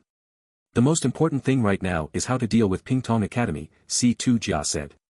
Ever since he saw the list of main team members, he had been looking forward to facing Pingtong Academy. Ji Chuyu turned the ring on his finger as he thought, all the military academies are our opponents. It's just a matter of when. They continued watching the live replays. Ing Xingjue stood by the window, staring down at his light brain, where Blue FA Media had posted a video. It was strange. Ing Xingjue had predicted the Empire Military Academy's high chances of defending their title even before the competition began, with a 90% probability, and the remaining 10% of surprises likely coming from Pingtong Academy. As for Damocles Military Academy, aside from the commander Jin Ku, there wasn't anyone else worth noting. Ing Xingjue focused on the people in the video, eventually noticing something off, they were too confident. Damocles Military Academy students were known for their composure and restraint, not the kind of showy attitude they had now, as if the championship was already in their hands. But Ing Xingjue raised his hand to cover the face of a student named Wei San in the video. The main team still lacked a member, Shen-Tu Kuan, who, as always, was steady and didn't match the others' energy. He let his hand fall, his long lashes lowering as he pondered, what if they replaced the team leader with him? Xingjue, there's a banquet tomorrow. Don't forget to come, Ji Chuyu stood up and reminded him. Ing Xingjue closed his light brain. Are all the military academies invited? It's a banquet hosted by several prominent families from the capital for the 5 major military academies, Ji Chuyu nodded. Everyone's attending. With so many people, the venue had to be enormous, and only the capital had the capability to provide such a space. This is the invitation. Don't cause any trouble at the banquet tomorrow, Xiang Minghua said seriously, the first time he had ever spoken like this to his students. In the past, there was never a need to worry about such things, everyone used to be good students. Now, one by one, they were turning into demons. They really have some style, Liao Runing remarked as he took the invitation. Why not send an e-invite? Why use paper? They have the money, Xiang Minghua replied, eyeing the key team members with an unexplainable irritation. You guys are always having fun, aren't you worried about the competition? Worried about what? Liao Runing asked, surprised. Aren't we just aiming for third place? We just need to deal with Samuel and South Posse. Xiang Minghua, question mark. Jin Ku, you don't have confidence in us making it to third place. Liao Runing nudged Jin Ku. Don't worry, teacher Xiang. Third place is in the bag, Jin Ku patted his chest. We'll definitely kick Samuel out. At this moment, the main members of Damocles, suspected by Ing Xingjue to be aiming for the championship, were full of confidence. Definitely third. Ing Qinghe said seriously, holding the invitation. Third. Hu Xianshan chimed in immediately. Shen-Tu Kuan hesitated and said, if we get third, our school can stabilize for a while. As long as we're not fourth or fifth, it's fine. Xiang Minghua, that I didn't expect you to have such lofty ambitions. Definitely third. Although the school hadn't expected them to win the championship, it was still shocking to hear them so openly declare they were only aiming for third. Xiang Minghua wanted to kick them back to Shada Star. They were all 3S level, yet there was no fighting spirit. Banquet? Wei San took the invitation from Jin Ku. Do we need to prepare formal attire? If formal attire was required, she wasn't going. Forget formal attire, everyone will wear military uniforms, Liao Runing squeezed in from the door. Ing Qinghe and Hu Xianshan followed him in. Did you all come in here for something? Wei San asked as the room instantly felt smaller with all of them, especially with her 4 teammates already present. We came to deliver the invitations, Liao Runing said confidently. Jin Ku is the commander, so the soldiers need to stay with him. Ing Qinghe, noticing Wei San looking over, quickly added, the mech pilots need to stay with the soldiers. In truth, he had just followed along. Nye Haochi, sitting on the couch, turned his head. But I just saw the commander of South Posse alone at the training grounds. You must have seen wrong. Jean Ko picked up a pastry from the coffee table and stuffed it into Nie Haoqi's mouth to stop him from talking. The second competition venue will be announced at the banquet, and everyone must be there. No one can be late, Hu Xianshan explained. Once the venue is confirmed, the banquet will officially begin. He was familiar with these matters, having been in the capital during previous years. Wei San led them to her room. They probably weren't just here to talk about the banquet. As soon as they entered, Jean Ko said, "When the banquet starts, don't wander off. It's best to stick with me." Wei San was confused. "What's going on?" "Nothing, just be cautious. You never know when the main commander might make a move." Jean Ko didn't want to take any risks. He'd seen this sort of thing before, where a main commander targeted the team leader. Especially after Wei San had not only fought Xiao Lai at the port but also managed to have the commander of South Posi's team disqualified. Given Samuel's tendency to play dirty, it was better to be safe. Wei San nodded in agreement, glancing at Liao Runing and slowly moving closer to him. "A few days from now, the Black Factory competition is starting. Let's go have some fun," Liao Runing whispered when Jean Ko and Ing Qinghe weren't paying attention. Hu Xianshan, who was watching, seemed to be waiting for a response just like Liao Runing. "You guys really find fun in fighting with A-levels?" Wei San responded. "We 3S levels can't fully utilize our abilities with A-level mechs. It's a chance to experience their combat style," Liao Runing replied. After a while, Jean Ko noticed and glared at them. "What's all this secretive talking about?" "Nothing," Wei San and Liao Runing said in unison. Banquet. Held in a venue capable of accommodating tens of thousands, the space was vast, yet everything present was exquisite and meticulously arranged. Wei San looked at the long tables filled with food and drinks, shaking her head in disbelief. The extravagance of these noble families was beyond measure. "Welcome, everyone, to the capital for the first round of the competition." A man in his 40s, dressed in a tang suit, stood on the highest platform and spoke in a calm tone. "While you enjoy the banquet, we must first determine the location of the second competition venue." "Is he a member of the Ying family?" Wei San asked Ing Qinghe, watching the man's long hair. "The top figure of the family.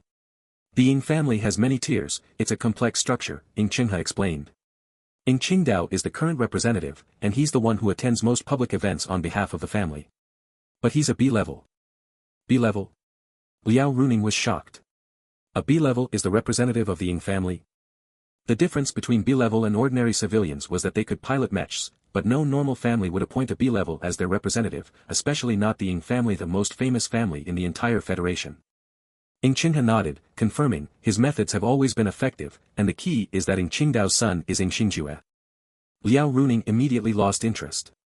"Ah, I see. That explains it." They all seemed to understand, except for Wei San, who was puzzled. "Isn't Ing Xingjue a 3S level commander like you?" It felt like he was the only 3S level commander in the entire federation. "My cousin was tested as 3S from a young age, but a few years ago, during the Starry Night battle, even with a 3S level alone, it wouldn't have reached that level." Ing Qinghe glanced toward a certain direction. The testing equipment for perception was invented by Yu Qingfei. Initially, it could only detect up to A level, but after modifications, it was able to detect S level. The classification for levels above S, such as SS and 3S, was only possible after Gong Yoyo's third modification of the device. In the past century, many people have felt that there is a difference between 3S levels, but it's not very obvious. Through training or other methods, these differences can be overcome, so we've continued to use the equipment improved by Gong Yoyo, Ing Qinghe paused, adding, "After the Starry Night battle, rumors have circulated that my cousin's level is higher than 3S, but no one has been able to prove it. For many years, the great masters had created glorious history, and although outstanding mech pilots had appeared, none were able to overturn the theoretical system. The testing equipment had not been improved further." Wei San finally understood, though something still seemed off. She couldn't quite put her finger on it, but at that moment, the screen on stage was displaying the selection for the second competition venue, so she turned her attention back to it. The rolling screen stopped, and Ing Qingdao turned sideways to announce, "The second competition venue for this year is Shadu Star." Once the venue was revealed, the expressions of the 5 military academies varied. Shadu Star was located in a desert, meaning the competition would be held in desert conditions. Deserts were far more challenging than hills. "Our advantage has finally arrived," Liao Runing said happily. They had been training in the desert every week before the competition, so they were much more familiar with the terrain than the other military academies' main teams. Jean Ko wasn't as excited.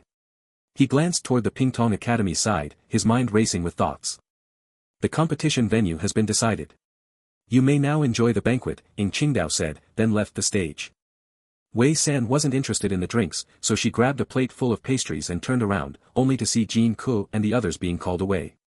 People from the military district had arrived, wanting to meet the main members of the 5 military academies. It wasn't her concern. Wei San held her plate and found a quiet corner to slowly enjoy her food. Wei San. A clear voice called from behind. Wei San turned around and saw Ing Xingjue standing there. What's up? She asked. Was the Imperial Flame here to find her? The banquet's lights shimmered across the long tables, glinting off the crystal glasses. The young man with dark hair, or perhaps it was more fitting to call him a young adult, no longer bore any trace of immaturity. If Wei San hadn't been nibbling on a pastry, she might have been unable to resist whistling.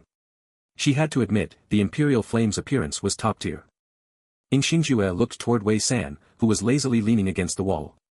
Since his arrival, she had shown no special emotions toward him either. She was completely unaware, or overly confident in her own abilities. He stepped forward slightly, his hand, hanging by his side, subtly moving. Ing, you're still here. Jin Ku suddenly appeared, stepping in front of Wei San and smiling at Ing Xingjue. The generals are waiting. Shall we go? You can fly. Wei San asked in shock, accidentally crushing a pastry in her hand. She had just seen him across the room. How did he suddenly appear here? Jin Ku, still looking at Ing Xingjue, heard Wei San's words behind him and, without missing a beat, stepped back to step on her foot. Wei San gasped from the sudden pain.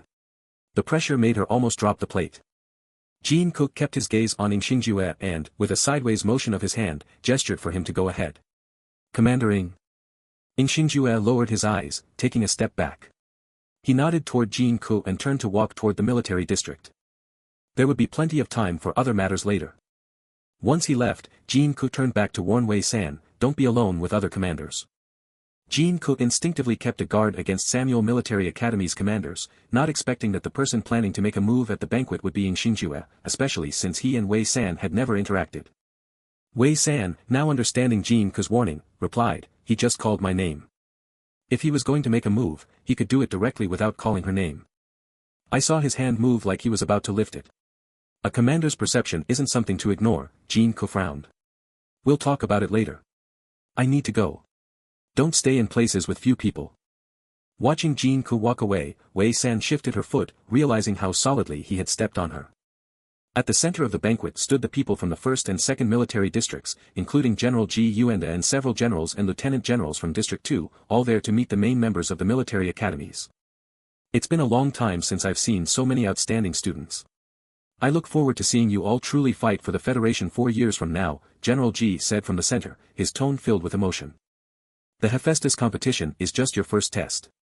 Xingjue has faced real war, so he knows how brutal it can be. You all need to strive harder. General Ji Yuenda had once led the 1st military district to great victories and was admired by thousands. His approachable manner and sincerity made everyone listen intently. Once you graduate, you might become comrades in arms, so be friendly with each other. Typically, choosing a military academy meant aligning with the forces behind it. However, some students, after graduation, could transfer to another district if they were willing to accept them. But General Ji Yuenda's words seemed to imply something deeper. Sometimes, military districts had to collaborate to deal with the dangerous beast tides, and at those times, everyone would be on the same front. General Ji Yuenda scanned the group and singled out Li Zhe, one of the teachers. I heard your mech was destroyed. Is your new one ready? Li Zhe stepped forward and saluted. No need to be so formal. It's a banquet, General Ji Yuenda waved his hand to signal him to relax. It's almost done, Li Zhe relaxed his salute. It's currently being tested. Good.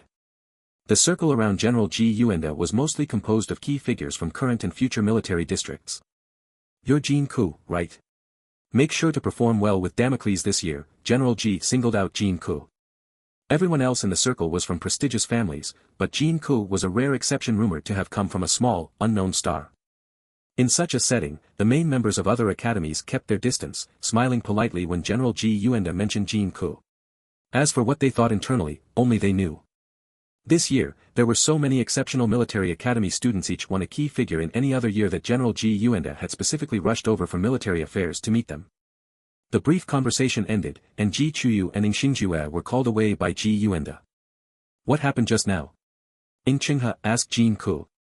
Earlier, when everyone had been walking toward this side, Jin Ku had suddenly turned and walked back.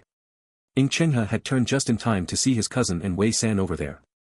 I don't know, I just saw Ing Xingjue standing in front of Wei San with his hand already raised, Jin Ku said coldly. You know what it means when a commander raises their hand. A commander raising their hand can create a barrier or destroy the spirit of a low-level mech soldier. Wei San was only above A grade, not even S grade. Jin Ku could easily attack her, not to mention Ing Xingjue, whose perception was above 3S. But, why would Ing Xingjue target Wei San? Shen Tu Kun asked, confused. They have no interaction, and the Imperial Military Academy doesn't need to resort to such tactics. Even though it was hard to admit, the Imperial Military Academy's strength was enough that they wouldn't consider anyone beneath them. What about Wei San? Go ask her what she said, Liao Runing said, turning to find her. Hua Xianshan followed behind. Wei San was in the middle of a food-eating competition with her team 1 versus 4. Your stomach must be a bottomless pit, Ding Hame remarked again. No one could eat so much without a reaction, almost all the food on the long table was about to be finished by her. This banquet is good. They should host more of them, Wei San said, patting her almost full stomach. Dream on. Such a grand banquet can only happen in the imperial capital, Liao Runing said from behind her. What did Ing Xingjue want when he came to talk to you? Wei San turned her head to see the others arriving. She pointed her chin toward Jin Ku. He called my name, but didn't get to say anything before he suddenly left. Ing Xingjue might have raised his hand to make you confused, Liao Runing said, his expression serious. Wei San was puzzled. Wasn't he going to shake my hand? Jin Ku sighed, why would a 3S grade commander shake hands with an A-grade general like you? Wei San set down her plate, hesitating. But I clearly saw his lips saying, hello, and then you suddenly popped up and stepped on my foot. Everyone turned to look at Jin Ku. Liao Runing asked, why did you step on her foot? Ing Chenghe added, my cousin and I just nod as a greeting, he rarely has physical contact with others. Sorry, Jin Ku apologized. I was a bit rushed earlier. But everything Ing Xingjue does has a reason. It's impossible for him to just randomly want to shake your hand and greet you.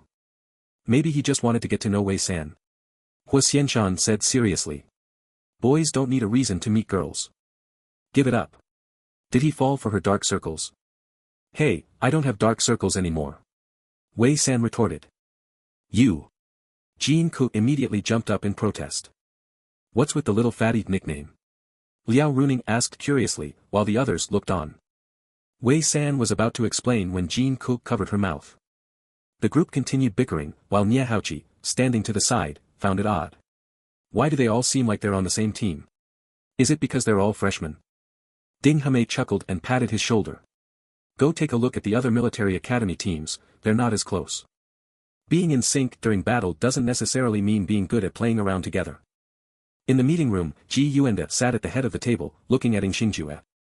It seems there have been recent disturbances at Phantom Night Star. Xingjue, you have experience and ability. After graduation, head to the 5th Military District to guard Phantom Night Star. Yes, General, Ing Xingjue responded.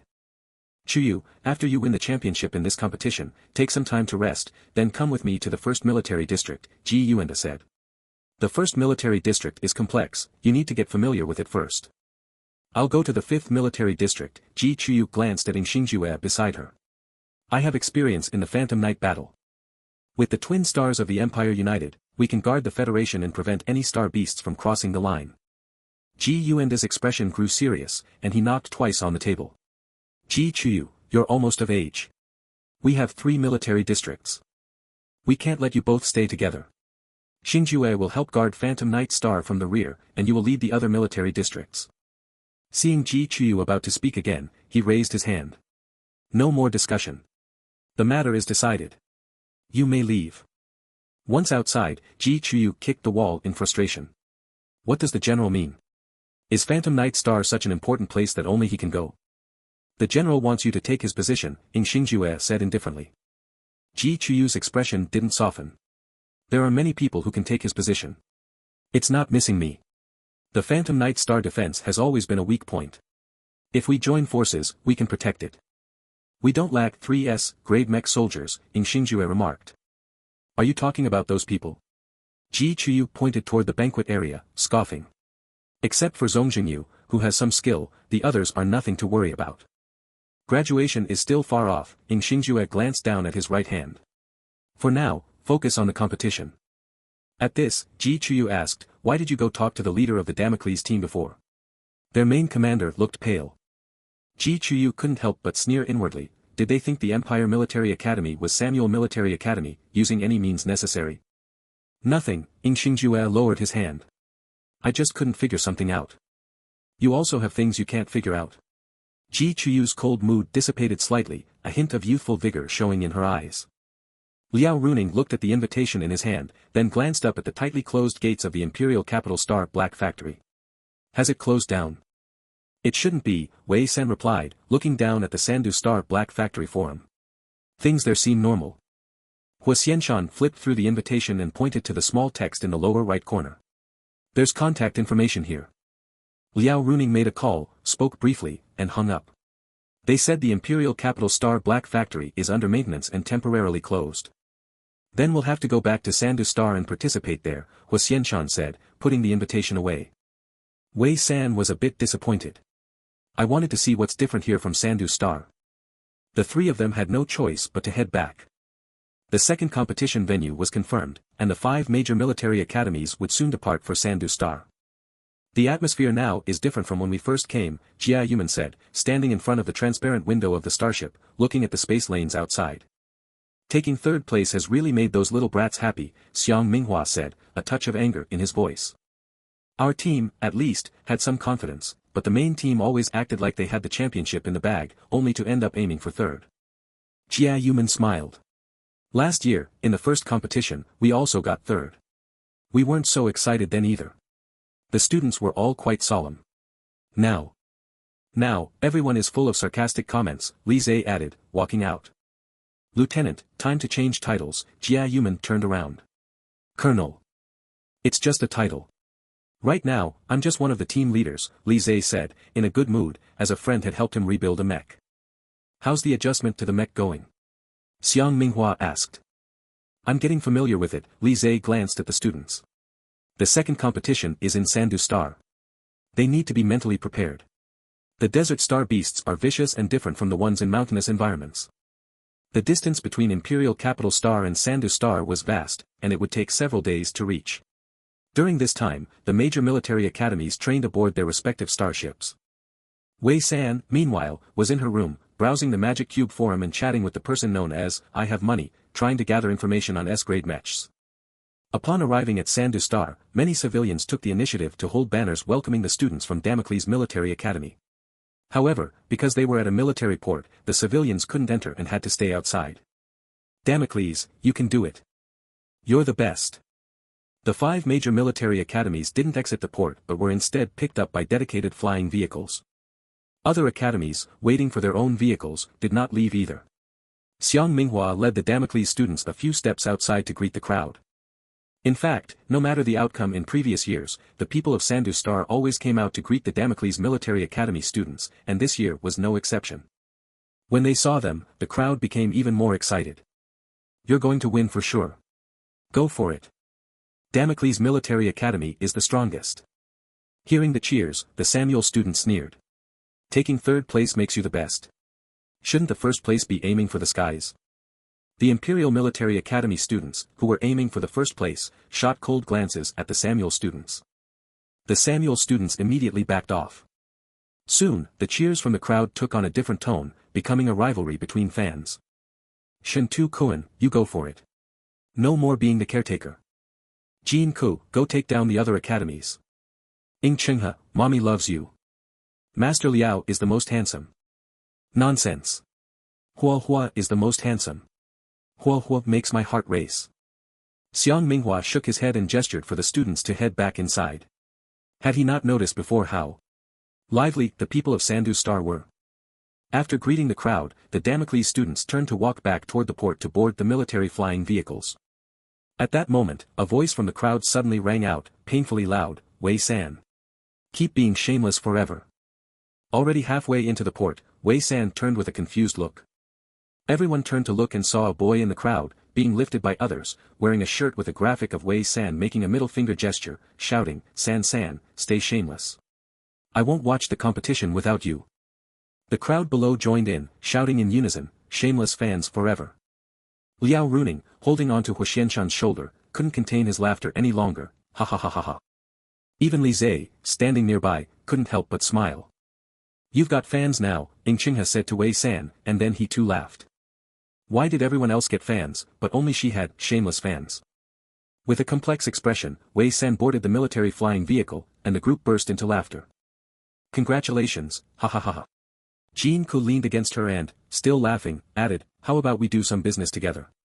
Sell some merchandise, and you take 70, I take 30. At first, Wei San was still in shock and confusion, but hearing this, she immediately embraced her new, shameless fan, status, "I'll take 80, you take 20. Deal." The 5 major military academies all went to the training grounds on Sandu Star, unlike Damocles Military Academy. Compared to the Imperial Capital Star, this place was much simpler, with smaller suites that clearly hadn't been renovated in years. The facilities worked, but they weren't anything special. The students from the other academies were dissatisfied, but they had no grounds to complain, as Damocles Military Academy students stayed in the same kind of accommodations. After settling into their rooms, Wei San sneaked out to meet up with Huxianshan and Liao Runing. They were planning to visit the Black Factory. Wei San was flipping through the Black Factory forum on Sandu Star, looking at the competition prizes. "What's Summer Gold?" she asked. Huxianshan glanced at her screen. "It's a top-tier material that requires an excessive amount of perception to use. Only 3S-level mechas can utilize it, not the lower-level ones. Sandu Star's materials are this good. Imperial Capital Star should have even better ones," Wei San said regretfully. "I've looked into it. Apparently, the first military district is investigating something this month, and to avoid trouble, the Black Factory closed the competition venue," Liao Runing explained. Huxianshan thought it was odd. The Black Factory has deep connections, and there are rumors about ties to a certain military district in the imperial capital. They wouldn't just close down because of an investigation. Liao Runing shrugged. "I don't know anything more." Taking advantage of the others' downtime, the 3 of them sneaked out of the training grounds and headed toward the Black Factory on Sandu Star. The Black Factory wasn't affected by the situation on Imperial Capital Star and was operating as usual. The 3 of them showed their invitations at the special zone entrance. The person in charge took a look and said, "Today's the last day. If you didn't come, your invitation would have expired." "We were watching the competition on Imperial Capital Star, and we didn't expect the Black Factory there to shut down," Wei San explained, hoping to get a response. "The Imperial Capital Star venue is under renovation. It should be open next year. The Sandu Star venue has been running for quite a while. If you're entering now, you'll mostly match with stronger teams. Also, before the end of the month, all participants can challenge the champions of each division. If you win, you can take the prize," the staff member added. After finishing the registration, they received their Black Factory IDs and could enter the special random pool for the match. "We'll have to finish the second arena match before we can come back and fight," Wei San said. She was curious about the Summer Gold, whether she could use it or not, at least seeing it in person would be worth it. "Then let's go after the second arena match ends," Liao Runing said casually. "Which team did we draw?" "Defeat the Black Factory versus Canglong team." "Hey, how is there still an A-level team in the draw? I thought Canglong was the last A-level team." "2 teams are bound to be eliminated. I don't know where they got the confidence to participate." "Don't say that. They have invitations. You can only blame the manager on the 4th underground level for being lax and letting anyone in." As soon as the 3 entered, the audience began whispering. These weren't ordinary spectators, most of them were A-level solo soldiers from various divisions. "It's been so long, I still miss the Black Factory's arena," Liao Runing said as he rotated his wrist and instantly entered his mecha. Wei San and Huxianshan followed suit, entering their mechas, and the 3 mechas advanced to the arena, where the Canglong team was already standing. "I'll take the mecha in the middle," Wei San said first. "No, I want it," Liao Runing countered. Wei San replied, "You take the heavy mecha, I'll take the medium one. Sounds good, right?" Though she had seen a 3S-level mecha before, she was still highly interested in some of the novel A-level mechas. "No, I think the heavy mecha in the middle is ugly," Liao Runing insisted. "I don't want to face an ugly mecha. It hurts my eyes." Wei San. She suspected Liao Runing was subtly insulting her. The 2 were about to argue more when, without warning, Huxianshan made the first move, charging straight toward the mecha in the middle. "Damn!" Liao Runing was repeatedly shocked by Huxianshan's swift actions. "The real showstopper is Kaishi," Wei San commented, picking a light mecha for herself while leaving the heavy one for Liao Runing. You guys. Liao Runing, frustrated, vented his anger on his opponent's mecha. Wei San's opponent was piloting a light mecha. Instead of using wing thrusters, they relied solely on internal thrust, moving with a lightness that made the mecha seem almost weightless.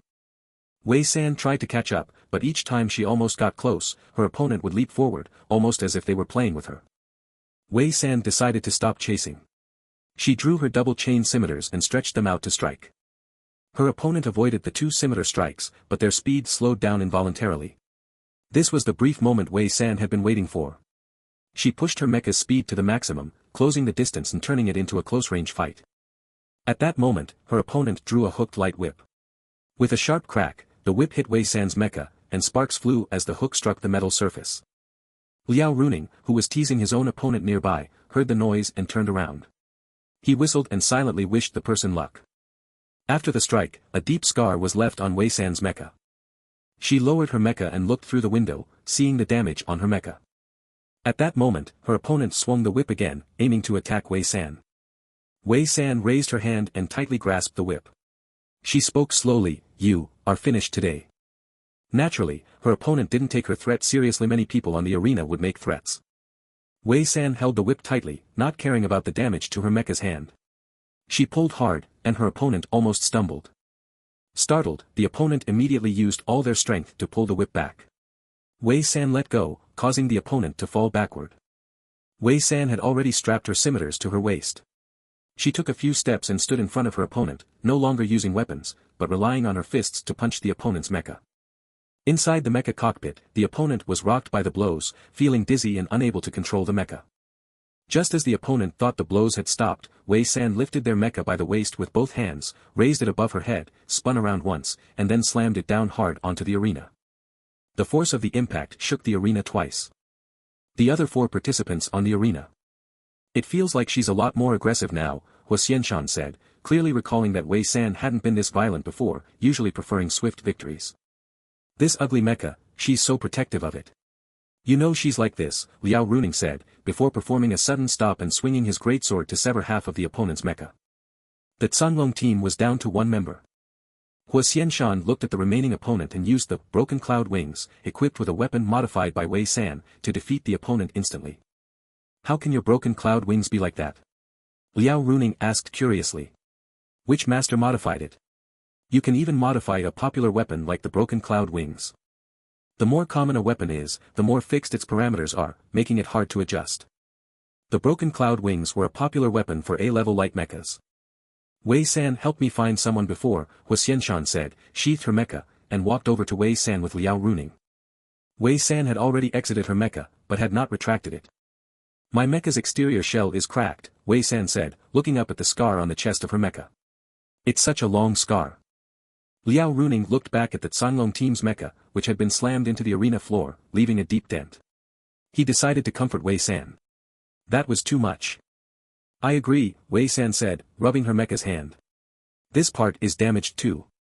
Huo Xianshan coughed and clenched her fist. "Let's retract the mechas. We should head back. Teacher Jie is preparing for our training."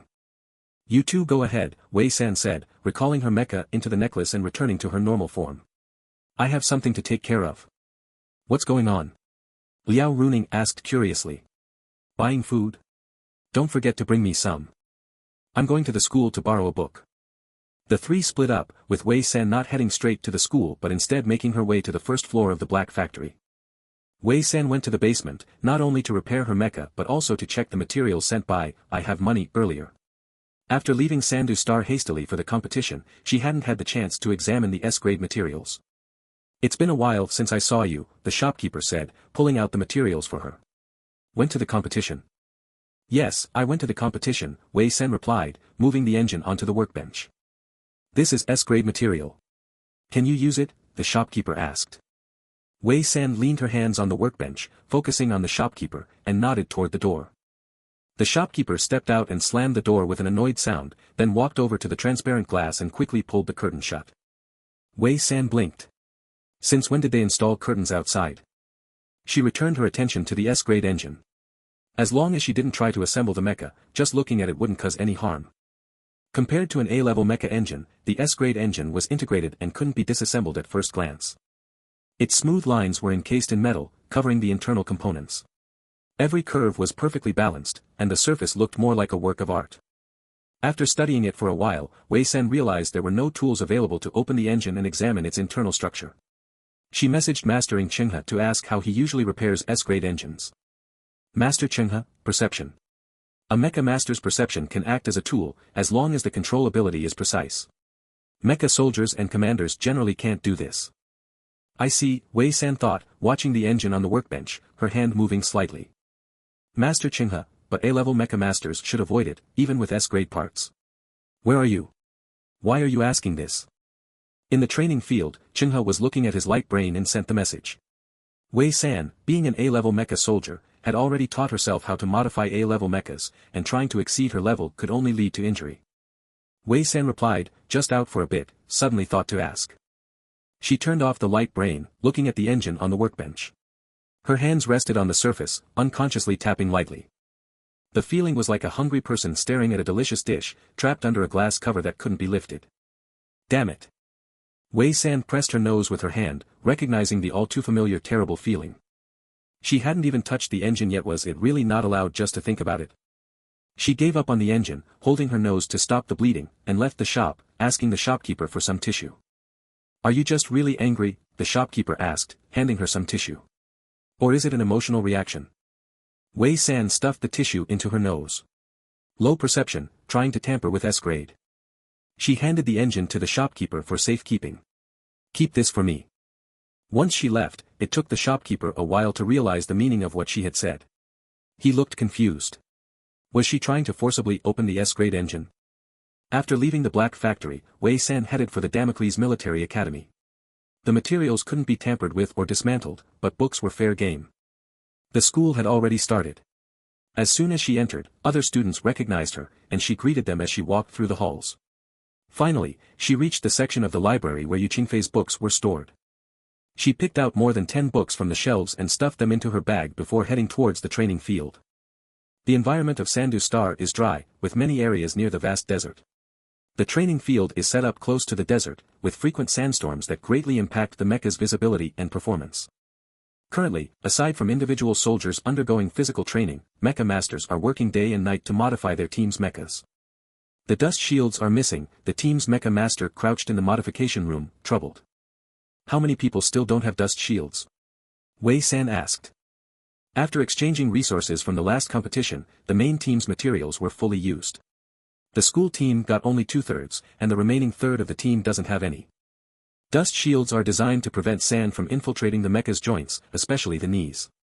Without them, in the desert environment, sand and grit would seep into the mecha, causing significant damage. In severe cases, it could interfere with the mecha's ability to fight. We have the least dust shields. The commanders and mecha masters' mechas are fine, but individual soldiers must have this, the commander sighed. The advantage built up by the 4 major military academies over the years is hard to surpass in one go.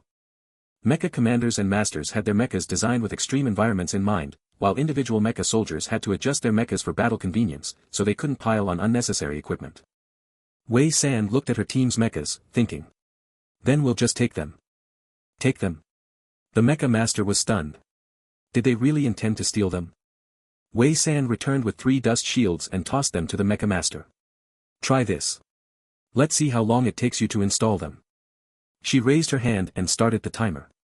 The mecha master froze for a second before immediately starting to install the dust shields. The sound of the dust shields being installed was the only noise in the modification room as the whole team watched him. Done, the mecha master wiped his sweat.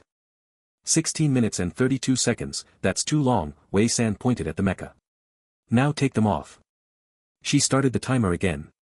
The mecha master, still catching his breath, quickly climbed onto the mecha to remove the dust shields.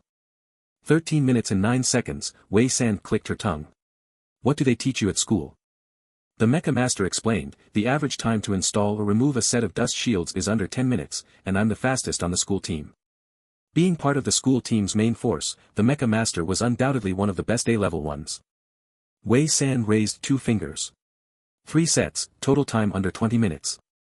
Impossible, the best we can do is 25 minutes, the mecha master said, looking at her like an outsider giving nonsensical advice. Wei San retracted 1 finger and shook her index finger. If a novice like me can do it in under 20 minutes, you definitely can. The Mecha Master wanted to argue, but Wei San jumped onto the mecha, picked up the dust shields, and began working. Install, remove. Wei San jumped down from the last mecha and glanced at the timer. 10 minutes. The rest of the team stared, dumbfounded. The Mecha Master rushed over to check the mecha's data panel, and all the parameters were correct, with no errors. How did you do that? Wei San acted innocent. I learned how while watching you install them. The Mecha Master was dumbfounded. This is impossible. You're just a mecha soldier. When you said 20 minutes was impossible, I did it. There's nothing impossible, Wei San patted him on the back. In 20 minutes, we'll grab them, install them, and run. The Mecha Master grumbled, I can install them in 10 minutes. He refused to let a mecha soldier make a fool of him. From that day onward, the Mecha Masters from Damocles Military Academy began practicing their speed. Whenever someone said something was impossible, the Mecha Master would proudly pull out Wei San's data as proof. Our school team can do it, why can't you? Mecha Masters, being single-minded, all pushed themselves to beat the 10-minute mark. Meanwhile, the mecha soldiers weren't slacking off. Besides necessary combat training in simulation pods, they worked hard on physical conditioning. Left, right, left. Ding and Mei held 2 blocking pads while Wei San, wearing boxing gloves, attacked with small-range punches. After a while, Ding and Mei couldn't hold on anymore. Switch, Nya, you take over. Nya Haochi, grim and serious, took the pads. Wei San's punches were too powerful. After every strike, both his arms went numb. You guys can't handle it. Wei San shook her head, realizing Nya Haochi couldn't take it either, and switched to the sandbag. She threw a punch, and the sandbag suddenly ripped open. Wei San, Did you take a strength-enhancing pill? Ding and Mei joked. Hold back a little. Forget it, I'll go for a sprint. Wei San took off the gloves and moved to a different area. Bored of the training room, Wei San put on her jacket and went outside for a walk. Perhaps it was because the competition was held at her school's star, she felt unusually nervous. As she jogged along the edge of the training field, she noticed a group of media approaching. After checking the date, she realized it was time for the media's interview session. Samuel, do you have anything to say about what happened at the last competition? Nothing much to say. Just that some military academies, some people, better be careful this time. We won't let you off easily, Zai Yuelai responded coldly. Xiao Wudong, what are your plans for the Sandu Star competition? Could you tell us a bit? Xiao Wudong scanned Wei San from a distance, his voice carrying a dangerous tone. Samuel Military Academy won't let the same person step on them twice. Once we enter, the school team's commander will be the first to die. Being eliminated first in your home stadium will definitely leave a deep impression, Gao Xuelin took the microphone and added casually. Wei San glanced at the Samuel team as they spoke, then turned and walked away. They were all showing off more than she was. The media's focus is mainly on the core members of the 5 major military academies, and the recent interviews have centered on their training. However, after Samuel's mention of Wei San, the media naturally couldn't pass up the opportunity to cover her as well. Once the interviews with the main team members of the 5 major academies are done, the media plans to approach Wei San. Traditionally, military schools only accept media interviews, and the mainstream media was mostly Red Sequoia, until recently when Jin Ke and Ing Chenghe sued the company in both public and military courts. This led to a significant drop in Red Sequoia's stock price and a reduction in its influence. With so many 3S-level students participating this year, various media outlets are collaborating with military schools to create a program that would live-stream the training footage of each contestant before every competition, allowing viewers to satisfy their curiosity and learn about the daily struggles of military school students. As a result, the schools agreed to the program, partly because they were also interested in seeing the training routines of other academies. Media outlets like Red Sequoia, despite its recent downfall, were still allowed in, along with others like Blue Fawn and some top-ranking media companies. The reporter at the Empire Military Academy's training ground announces, "We are currently at the Imperial Military Academy's training ground, which, unlike the one on Imperial Star, is divided into 5 sections." As she backs into the area, she turns to show the camera, capturing the soldiers in training. 3 of the single soldiers are wearing short sleeves and long pants, black arm guards, black boots, and visibly sweaty backs. Their muscular movements are accentuated as they train. Wow! I love this view. All the hormones, long legs, love it, I'm officially an Imperial fan. Quick, camera. I want to see the Imperial duo. In the training area, only the single soldiers are training. Mecha specialist Gong Yi is absent, and only Ying Xingjue sits by, writing something in a notebook. When the soldiers hear the reporter enter, they stop their movements. Situ Jia steps forward to cover the camera. What are you doing? This is a military school training ground. The camera is momentarily covered, and the live stream audience can only hear the conversation. The reporter, excited, pulls out a permit from her bag and says, "We signed an agreement with the 5 major military academies to create a live program. This is our official permit." Situ Jia takes the permit, glances at it, and throws it to Ji Chuyu, who simply returns it and says, "Let her film." He turns away, indicating he is uninterested in the media presence. The camera is refocused on the soldiers as they continue their training. Meanwhile, the live stream audience is captivated by the sight of Ying Xingjue, who subtly catches their attention. Was that just Ying Xingjue from the Imperial duo? When he looked up, my heart almost stopped. His looks alone could conquer the entire Federation. Back in the training room, Wei San and her team are having their own session. Did you see the news? Samuel Military Academy's main members are threatening you, Ding and Mei ask, sweat dripping down their faces. I didn't see it, Wei San answers casually, sitting with her back against a rest bench. But I did see the live interview. Ding and Mei laughs, I think they're embarrassing themselves. The main team members are bothering you, the team leader. Why would that embarrass them? Wei San replies, turning to look at Ding and Mei. I think you're implying something. Ding and Mei shakes her head, no, that's your misunderstanding, she says as she flips through a book. What are you reading? You've been on a high and low today, and now you're reading a book about mecha specialists. I'm resting today, Wei San admits without denying it. Later, Nye Howie approaches, asking, did you learn your skills for installing and removing dust covers from a book? Wei San casually responds, I'm a dual-skilled military student. Ding and Mei laughs, just reading Fish Qingfei's book can make you dual-skilled. She shakes her head.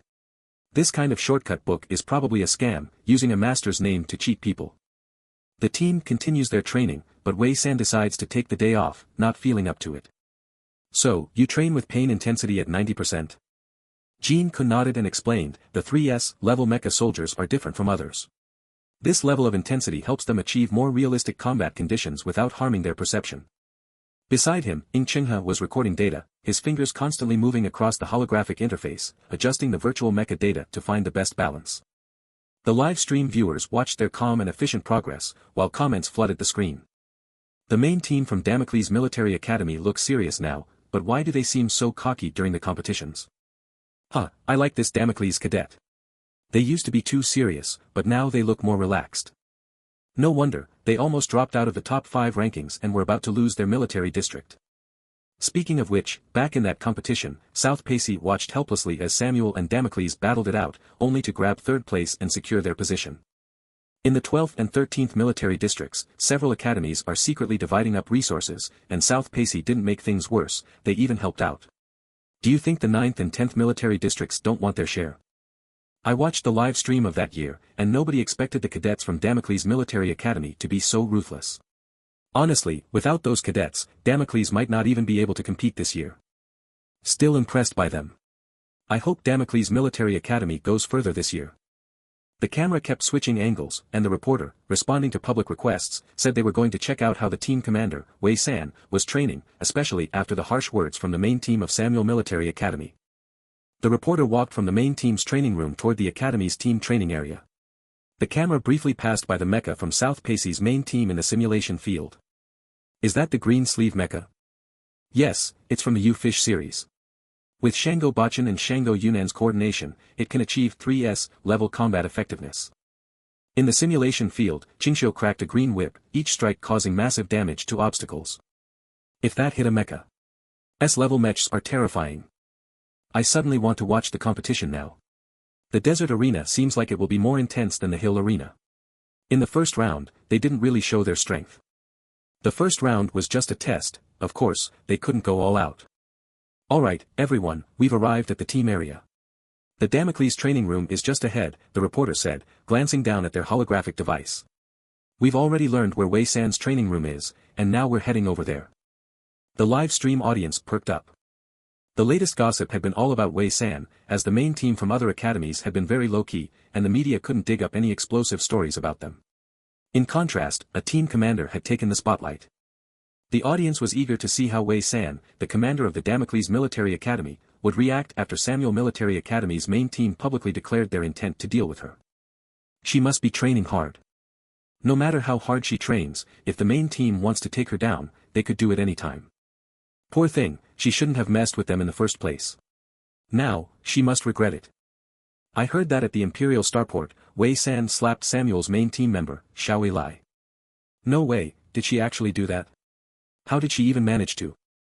Afterward, Xiao Lai was stopped by other members of Damocles' main team.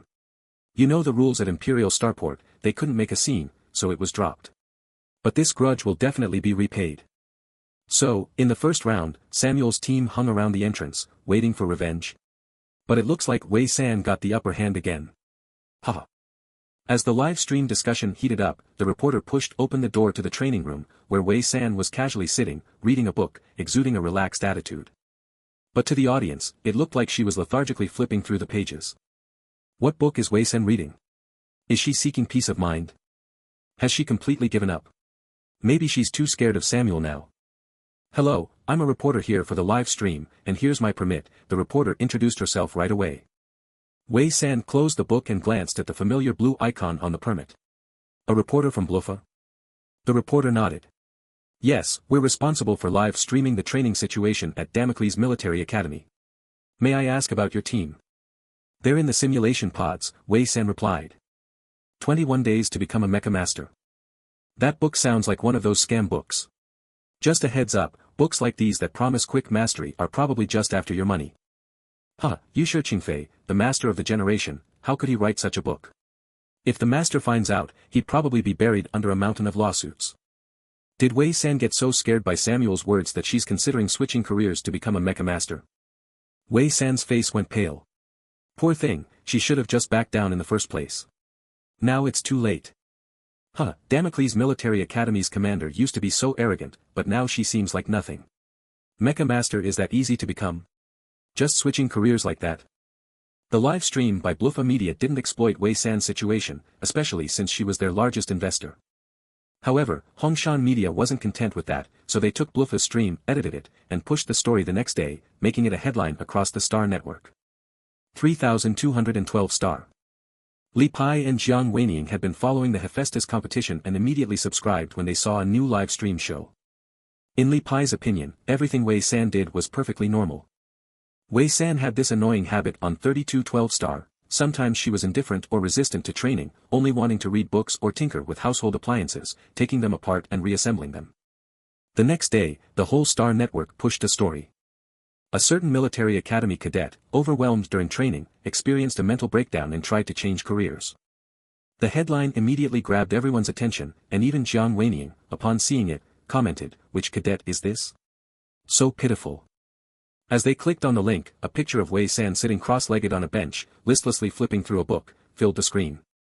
This image was blown up to several times its size, occupying 2/3 of the page, clearly emphasizing who the cadet was. Jiang Weining. No way. Wei San had never been mentally unstable. If anyone was making others mentally unstable, it was her. The teacher immediately knew it was just media fabrication and slammed the page closed. They knew the truth, but the Federation didn't. Especially after Samuel's earlier remarks, this photo became solid proof that Wei San was terrified. The Star network was flooded with mocking posts about Damocles Military Academy and Wei San. Should we respond? Jean Ko asked, looking over at Wei San, who was still reading her book. I'm not interested, Wei San replied, leaning over the desk and turning a page. Let them laugh. Don't worry, Liao Runing reassured, we've got your back. Samuel's main team won't have the chance to deal with you. Their commander can't beat you anyway. Shintu Kun sheathed his broad sword, stood up, and returned to the team. The main force members all retreated, leaving the giant centipedes to be dealt with by the school team. Both the Damocles and South Paxi teams entered combat mode. Wei San and Ding Hame stood at the front, next to the command and mecha pilots, while Nia Haochi stood behind. The 200 squad split into smaller units of 5 to deal with the giant centipedes emerging from the desert. The giant centipedes, with their yellow exteriors, were concealed in the desert, nearly invisible. However, their heads were slightly greenish, and their bellies were light blue, with about 20 pairs of legs and a pair of chelicerae, all reaching over 6 meters in length. Be careful of their first pair of chelicerae, the gland at the hook's tip is toxic and corrosive, it can damage mechas. The squad leader's voice rang in Wei San's ear, and she immediately joined Ding Hame in action. Ding Hame flew up into the air to draw the giant centipede's attention, while Wei San drove the blood drop mecha toward them. She leaped to the side of a giant centipede, drew her energy blade, and slashed at its head. Clang dash.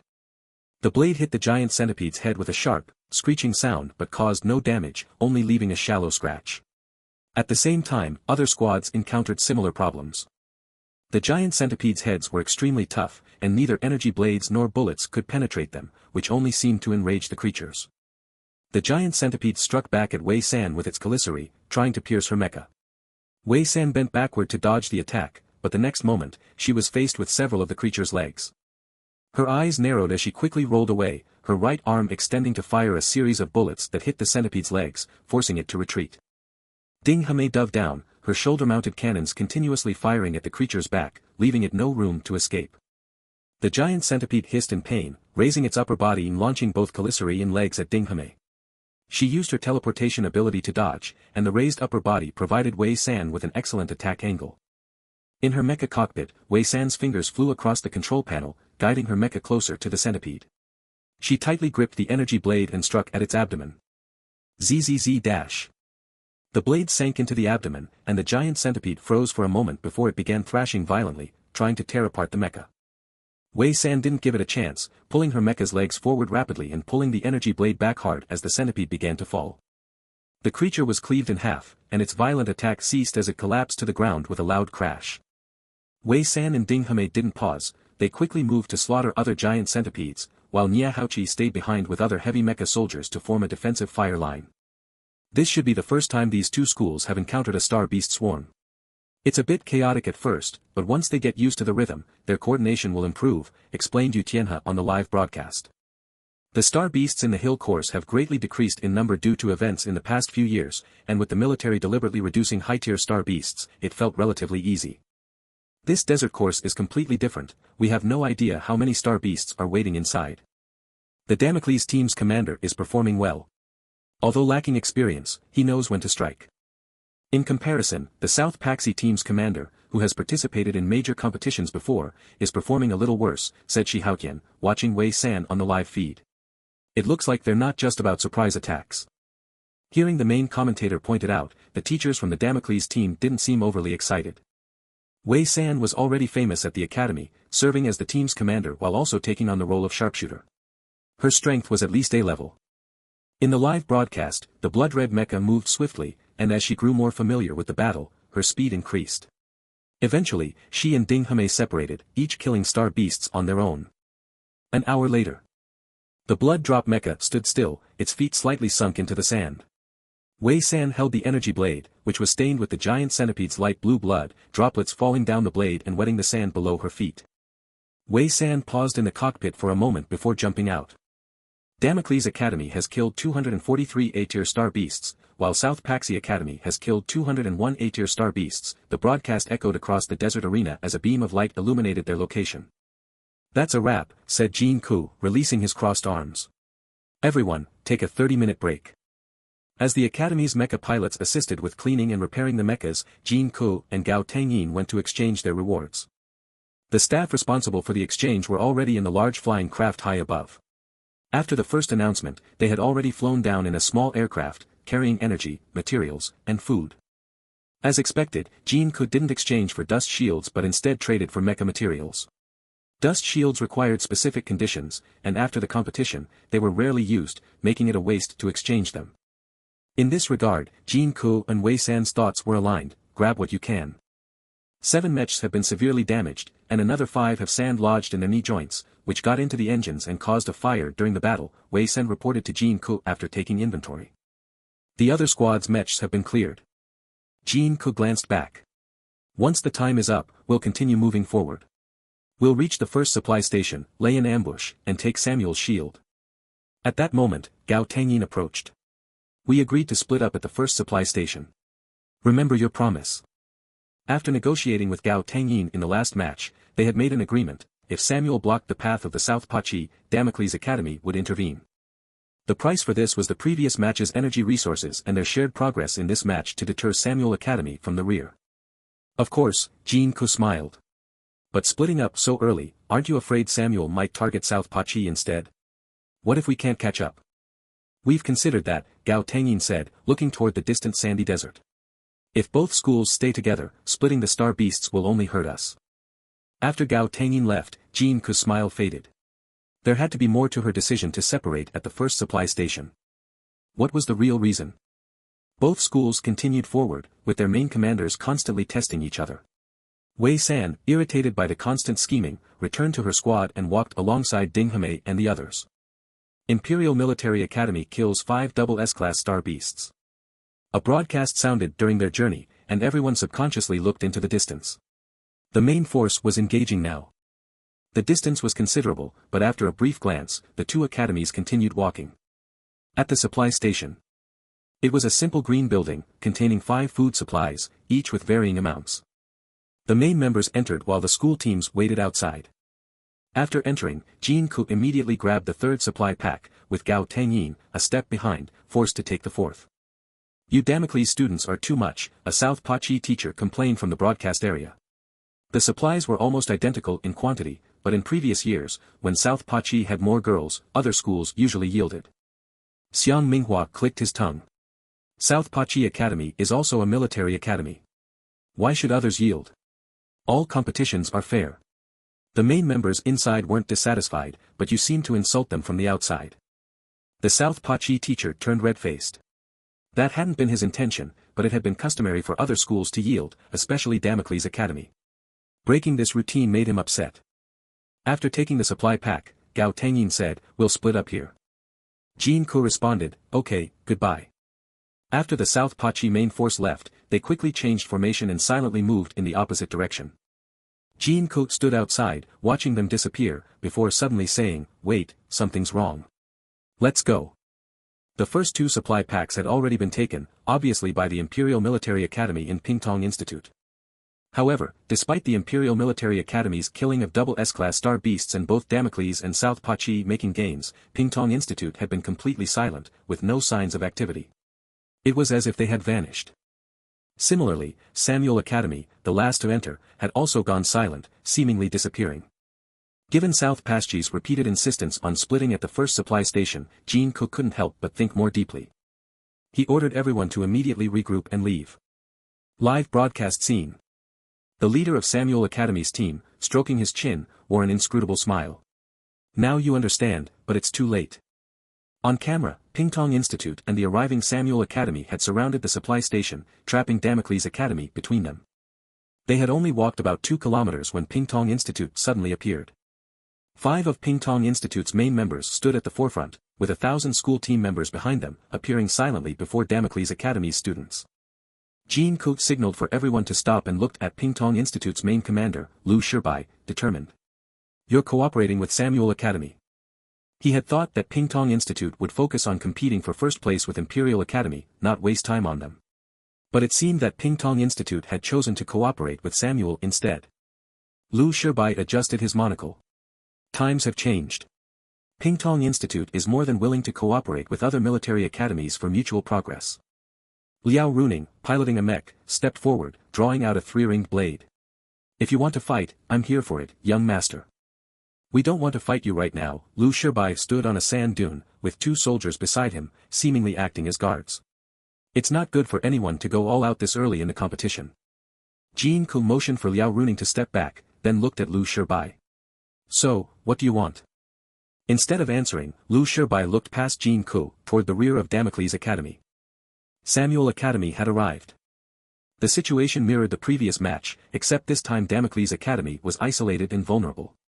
Gao Shuilin stood behind. "Samuel never takes back what they say. They promised to take out your commander first," Xiao Eli sneered, recalling the slap he'd received earlier. "Now it's time to fulfill that promise." Wei San, who had been quietly watching Samuel Academy, lifted her eyelids, unusually silent. Her reaction only fueled Xiao Eli's belief that Wei San was scared, and he grew more smug. "I'll give you a chance. We won't move our main forces. You can have another match, with Samuel Academy's commander." Seeing some of Damocles Academy's members breathe a sigh of relief, Xiao Eli maliciously added, "and with Pingtong Institute's commander too." Before his words had fully left his mouth, a figure stepped out from the Pingtong Institute team. The individual's sharp gaze and lean build exuded a heavy, unspoken tension. 2 against 1. And it was 2 S-class pilots controlling A-class mechs. Many members of Damocles Academy looked grim. This was blatant bullying. You're cooperating just to deal with our team commander. Jean Ko looked at Lu Shibai. This doesn't seem to make much sense. Why not send your main team members? Lu Shibai shook his head and smiled. I think this cooperation is quite effective. Losing a team commander doesn't harm anyone. It must be said that Pingtong Institute was very good at targeting the mind. The team commander might not be important in the grand scheme, but their significance to the morale of the team was undeniable. Now, in front of the entire team, with the main members present, if their own team commander were taken out by another academy, it would severely affect the confidence of the rest of the team. At this moment, the camera focused on the main members of Damocles Academy, providing close-up shots. Jean Ko's expression remained calm, as expected of a commander. No matter what happened, he had to keep his emotions in check. However, Ing Chenghe and Shen Tukun occasionally glanced at Wei San, their anxiety clear in their eyes. Hu Xianshan and Liao Runing showed no reaction. Liao Runing, in particular, had been impulsive earlier but was now absent-mindedly playing with his fingers. Xiang Minghua and Xia Yuman exchanged a glance, both recognizing the oddness in Liao Runing's behavior. Liao Runing, with his fair complexion, usually quiet, was known to be fiery and couldn't tolerate much. His close friendship with Wei San from last month had raised some questions among others, but they assumed Wei San was simply good at making friends. Under normal circumstances, Liao Runing shouldn't be so calm. But the main members of the team appeared outwardly composed. Despite the commander title, the team commander was ultimately just an A-class pilot. In the arena, Wei San tilted her head, looking up at the sky before asking Lu Shibai, is Pingtong Institute's team involved in this too? Lu Shibai smiled. Pingtong Institute is only sending a team commander, the rest are just spectators. I agree. Wei San rotated her wrist and added, both of you come at me together. Still have some temper, huh? Xiao Yilai clicked his tongue and signaled for their team commander to move forward. Wei San made a gesture toward Damocles Academy's team. All the academies cleared the middle ground, leaving space for the 3 team commanders. Wei San entered her mech, the blood-red figure standing on the desert. To her left was Samuel Academy's commander mech, and to her right was Pingtong Institute's commander mech. At the same time, Damocles Academy's team suddenly launched an attack on Samuel Academy. Everyone was taken aback. Samuel's main members instinctively moved, but Liao Runing and the others blocked them.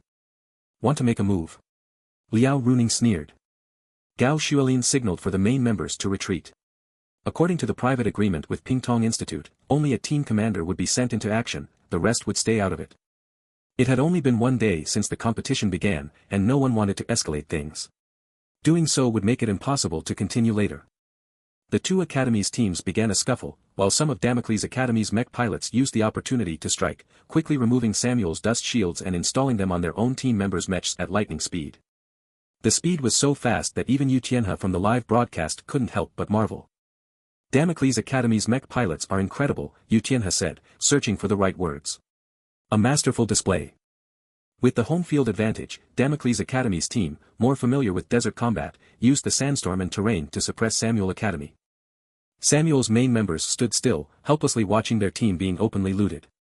They cursed under their breath. Xiao Yilai couldn't stand it anymore and shifted his focus to the battle between the commanders in the middle, hoping to find some solace. The battle between the 2 commanders from Pingtong Institute and Samuel was intense. Though they had no cooperation, the 2-on-1 advantage, coupled with their S-class mechs, allowed them to control the tempo of the fight. One mech wielded a particle sword, the other heavy weapons, attacking from both near and far. Wei San dodged hastily. The black mech piloted by Pingtong Institute's commander landed not too far away, raising 2 cannons on its shoulders and firing at Wei San. Wei San leaped into the air, firing back with her right arm. The 2 bullets collided mid-air and exploded. At that moment, Samuel's commander closed in, particle sword raised to strike. Wei San raised her left hand, blocking the sword with her light blade, while her right arm remained extended. For a moment, the 2 were evenly matched. Clearly, neither expected Wei San to handle both hands so smoothly. The Pingtong Institute commander retracted the cannons and slowly drew a long gun from his leg. They changed tactics, both switching to close combat. Wei San hesitated, trying to create some distance, but both kept pressing, not giving her any chance. One sword, one gun, a relentless assault from both sides, trapping her with no way out. As Wei San defeated Pingtong Academy's team leader with two powerful kicks, Samuel felt a chill run down his back. He couldn't help but recall the humiliation of having his wings sliced off and being thrown to the ground in the previous match. For a moment, he stood frozen, dazed by the sight of Wei San's berserk fury. By the time he snapped back to his senses, he was already half numb from the intense situation. Why did she always explode so suddenly? Upon hearing Wei San's words, Samuel instinctively took a step back. At the live broadcast site. Samuel's team leader is going to lose, Shi Haotian said calmly. The moment a mecha soldier loses their fighting spirit, defeat is inevitable. Wei San suddenly went berserk, and these two team leaders can't even control her. I heard she's just an A-level soldier, Yu Tianhe remarked thoughtfully. Ing Yu Rong, reclining in her chair, commented, she has her own agenda. From the beginning, when she asked whether others from Pingtong Academy would interfere, and later made sure Samuel's team faced off against Pingtong Academy, she was clearly aiming to seize the dust shields.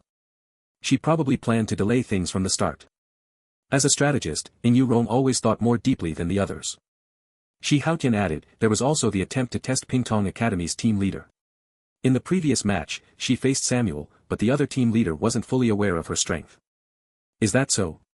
Yu Tianhe still felt something was off. When Wei San exploded into action, the Damocles Military Academy was still engaged in a standoff with Samuel's academy, and the timing wasn't ideal. Moreover, Yu Tianhe's gaze shifted toward the two main mecha soldiers from Damocles, one looking at the sky and the other at the ground. Their behavior was strange. But with the other two commentators offering clear explanations, she refrained from raising further doubts. On the battlefield, Wei San held her light sword, its tip dragging along the sand as she walked slowly toward Samuel. The tip left a shallow groove in the sand, soon blown flat by the wind. Do you want to fight me? Wei San asked. Inside the cockpit, Samuel felt bitterness in his mouth. What had he done to deserve this? Twice now, in battles where he never even faced a star beast, he found himself about to lose to Wei San. Wei San raised her sword, and Samuel instinctively started to retreat, but in the next moment, she sheathed it again. One must have principles, Wei San said, taking a step forward with each word. You two are teaming up against me, shameless as can be. How about I peel your face off? Samuel's mental defenses crumbled, and he regained some strength, charging at Wei San with renewed aggression. Wei San dodged his wild strike and grabbed his wrist, twisting it forcefully.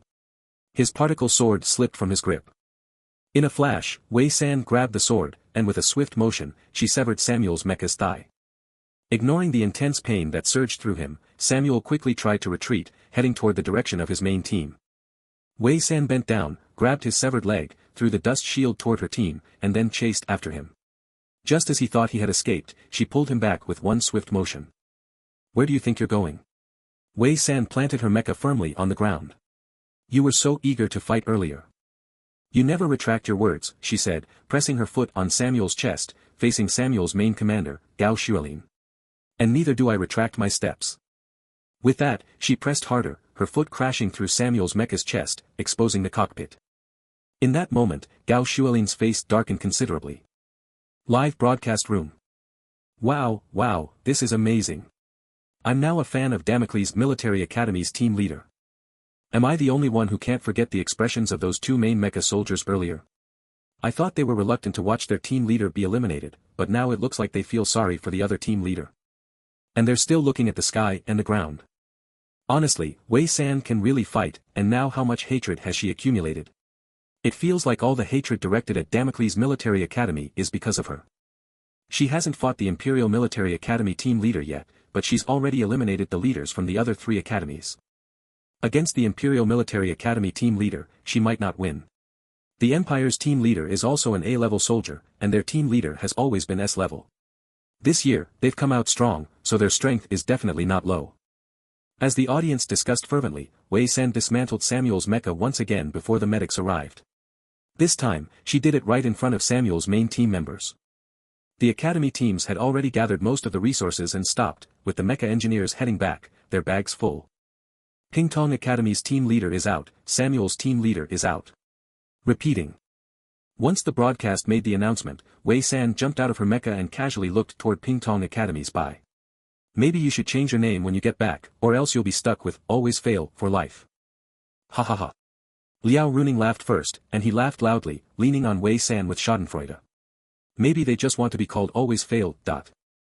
Pingtong Academy's Zhong Zhengyue looked at Wei San and then turned away. Let's go.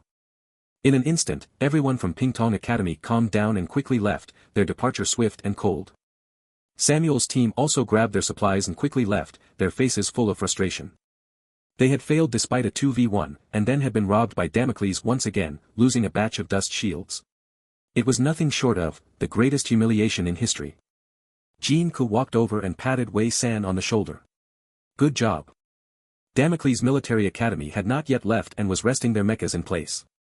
Some mechas had sustained damage, including Wei San's, which had sand inside. While this might not have been a big deal for others, it was a serious problem for her. However, as long as the sand was cleaned out and a new dust shield was put in place, this issue wouldn't recur. Samuel and Pingtong Academy had sent her one each. Inside the command center. 2 team leaders. Gong Yijue turned to look toward the light beam in the distance. Damocles and Nanpaxi have teamed up, so why does Pingtong Academy get involved? Xingjue put down his hand, opened his eyes, and said, it's a reversal. What? Gong Yijue was stunned. Xingjue took out a pen and made some marks on the map, then looked up. Pingtong Academy and Samuel have teamed up against that team leader, and Nanpaxi is staying out of it. Beside him, Situ Jia was still confused. What does Pingtong Academy want? Are they wasting time just to get revenge for Samuel? Xingjue put away the map and pen, clenched his fist, and coughed a few times. His lips grew paler. They want to cooperate later. In previous years, Nanpaxi's strength was not as strong as Samuel's, and this year, their strength was uncertain. In comparison, Samuel's strength was more stable. Pingtong Academy likely intended to ally with them for later rounds, aiming to confront the Imperial Military Academy. As for Damocles, this academy had always charged forward with a single-minded focus on slaying star beasts. Given the numerous military districts eyeing them, they rarely collaborated with others. In Xingjue's view, although Pingtong Academy appeared extremely disciplined and military-like on the surface, the Damocles soldiers were the ones who truly embodied the military spirit, steadfast and resolute. 2 team leaders can't defeat one. That Wei San really has some skill. Situ Jia clicked his tongue. I wonder how our team leader would fare against her. We only use A-level mechas, and the S-level has limited room to perform. Against an A+, it's anyone's game. Gong Yijue, being a mecha engineer, understood the difference. An A+ is in a kind of mysterious state. Don't forget, our Imperial team leader defeated an S-level soldier using an A-level mecha. Wei San is definitely not his match. That's true, Situ Jia said, opening his mecha cockpit. Before entering, he asked, should we have our team get to the finish line earlier? Xingjue lowered his gaze, staring at his right hand for a while. The main force of Damocles and the academy teams won't stick together. Let the Imperial Academy handle their academy. Are we starting now? Ji Chuyu was puzzled. He wasn't worried about the Imperial Academy's team but didn't want to waste time dealing with Damocles. The Imperial Academy's only goal now was to eliminate high-tier star beasts in the early rounds, gaining as many resources as possible. This way, in later rounds, regardless of the battle packs they draw or any adverse conditions, they would have sufficient materials, energy, and food. They just needed to keep fighting forward. Xingjue looked up, his long, pale neck gleaming like jade under the desert sun. I want to see just how capable she is. He wanted to see whether Wei San and Damocles had been hiding something. Ambush the Damocles Academy team? Tai Wuda asked his squad leader. Yes, the main commander wants you to eliminate the Damocles team leader. Report any changes to him immediately. Tai Wuda rubbed his forehead. Why suddenly target Damocles Academy? He had just heard that 2 team leaders had been eliminated, and at least one of them had been dealt with by Wei San. Tai Wuda felt a bit uneasy. He was very familiar with the scene where Samuel had been thrown to the ground in the arena last time. He had been the one who had been picked on by Wei San in the past. He knew all too well that when Wei San got frustrated and lost interest, she would use brute force without hesitation. She wants the Damocles team leader out of the game, another squad member arrogantly suggested. Why not also target the South Posse team leader? The Empire Academy had a strict hierarchy, and the team had to follow the orders of the main force without question. Tai Wuda took a deep breath. Everyone stop, we're taking a different route. Unaware that they were being targeted, Wei San and the academy team were focused on advancing, now that their mechs were equipped with dust covers, allowing them to move faster. Jin Ko and the others led the way to hunt for high-level star beasts, while Wei San's team followed at a moderate distance, harvesting smaller star beast groups along the way. Everyone halt, rest for 4 hours. Rotate guard shifts, Wei San instructed as night fell, signaling for her team to stop at the shadow of a desert ridge. The team began setting up tents. These were essential survival items from their supply kits, necessary to survive the low desert temperatures at night. Ding and Mei went out to take watch, leaving the rest of the team in camp. Wei San was the first to lie down in a tent, showing no sign of leadership awareness. The others sat outside, not intending to sleep. The desert was always dangerous, and nighttime was no safer. It was when star beasts were most likely to attack. The sand wolves like to strike at night, so stay alert while patrolling, the squad leader warned Nya Haochi. Nya Haochi nodded and then glanced toward the tent. Wei San doesn't seem well. The squad leader yawned. She's probably just not used to the desert environment. He was a local from the Sand City Star and had no trouble adapting to the desert. During training, she wasn't like this, Nya Haochi said, still feeling something was off about Wei San. He got up and walked toward the tent, pulling back the curtain to enter. Wei San lay in the center, staring at the ceiling of the tent. Are you okay? Nya Haochi asked. He had thought she was asleep, but she was wide awake. Wei San raised a finger to her lips. Shoo. Nya Haochi squatted down inside the tent, his other foot still outside, and immediately quieted down. Wei San's gaze was unfocused, her thoughts elsewhere. She had wanted to rest, but the sounds around her kept her alert. She could hear the conversations of the team members, the movements of the patrolling mechs, the winds blowing sand. Everything was crystal clear. But there were other sounds. The faint crunch of footsteps on the sand and a hissing noise from beneath the ground. Wei San suddenly sat up and turned to Nya Haochi. Go out, get everyone into their mechs and stand by. Nya Haochi immediately turned and went outside to notify the squad leader. The team's communication system was instantly activated, and within seconds, the entire team received the alert to prepare. Someone attempted to pack up the tents, but Wei San stopped them. Get into your mechs first. There's no time to pack. As the team members scrambled into their mechs, the outer perimeter guard suddenly alerted them to a large number of sand wolves approaching. At this moment, everyone noticed something emerging from beneath the ground. It's a sand scorpion, someone shouted. The members of the Damocles Academy team were all tense, realizing they had encountered both sand scorpions and sand wolves together. The desert at night is 10 times more brutal than during the day, Shi Haotian said, watching the live feed of the Damocles Academy team. But their luck really is terrible. Still, the Damocles Academy team reacted quickly. Otherwise, it wouldn't just be bad luck, they'd have suffered significant casualties by now, Yu Tianhe said, wiping sweat from his brow. If they were even 2 seconds late, the sand scorpions underground would have wiped out most of the team. Sand scorpions like the shade. The team leader should have known better than to set up camp near a sand scorpion nest, Ing Yueyong, who had just arrived to take over from them, said as she stood on stage, watching the live broadcast. You make your own decisions, and you have to accept the consequences. That's true, but such coincidences are rare, Yu Tianhe replied, standing up and handing the commentary position to her. The sudden appearance of both types of star beasts, especially the sand scorpions, which were closest to them, caught everyone off guard. The inner mechs began slashing at the scorpions, while the outer patrol mechs struggled to get to them in time and were immediately faced with the charging sand wolves. Hiss dash. The sand scorpions raised their venomous tails, continuously making warning attack sounds. Wei San piloted her mech, the blood drop, wielding a lightsaber, and leaped into the air. She landed directly on a sand scorpion's head, and as its tail struck, she swiftly sliced it off. The barbed tail dropped onto the yellow sand, and the venom that had been dripping onto the ground immediately began to corrode the sand. With just a lightsaber, Wei San dismantled the sand scorpions with ease, slashing them into pieces.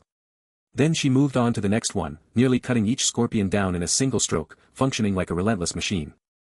The inner mechs slowed their movements involuntarily, as if the entire internal team had become a solo performance by Wei San. I still feel something's off, Nya Haochi said to the squad leader. Normally, Wei San preferred to take her time in battles, dragging them out when possible and only erupting with sudden force at the right moment. But this time, she was different. She and her mech were radiating an irritable energy, something he hadn't seen from her before. Leave this to me. Go help the patrol outside, Wei San said, turning to the inner team. Her voice came through the mech system, distorted and hoarse. Understood.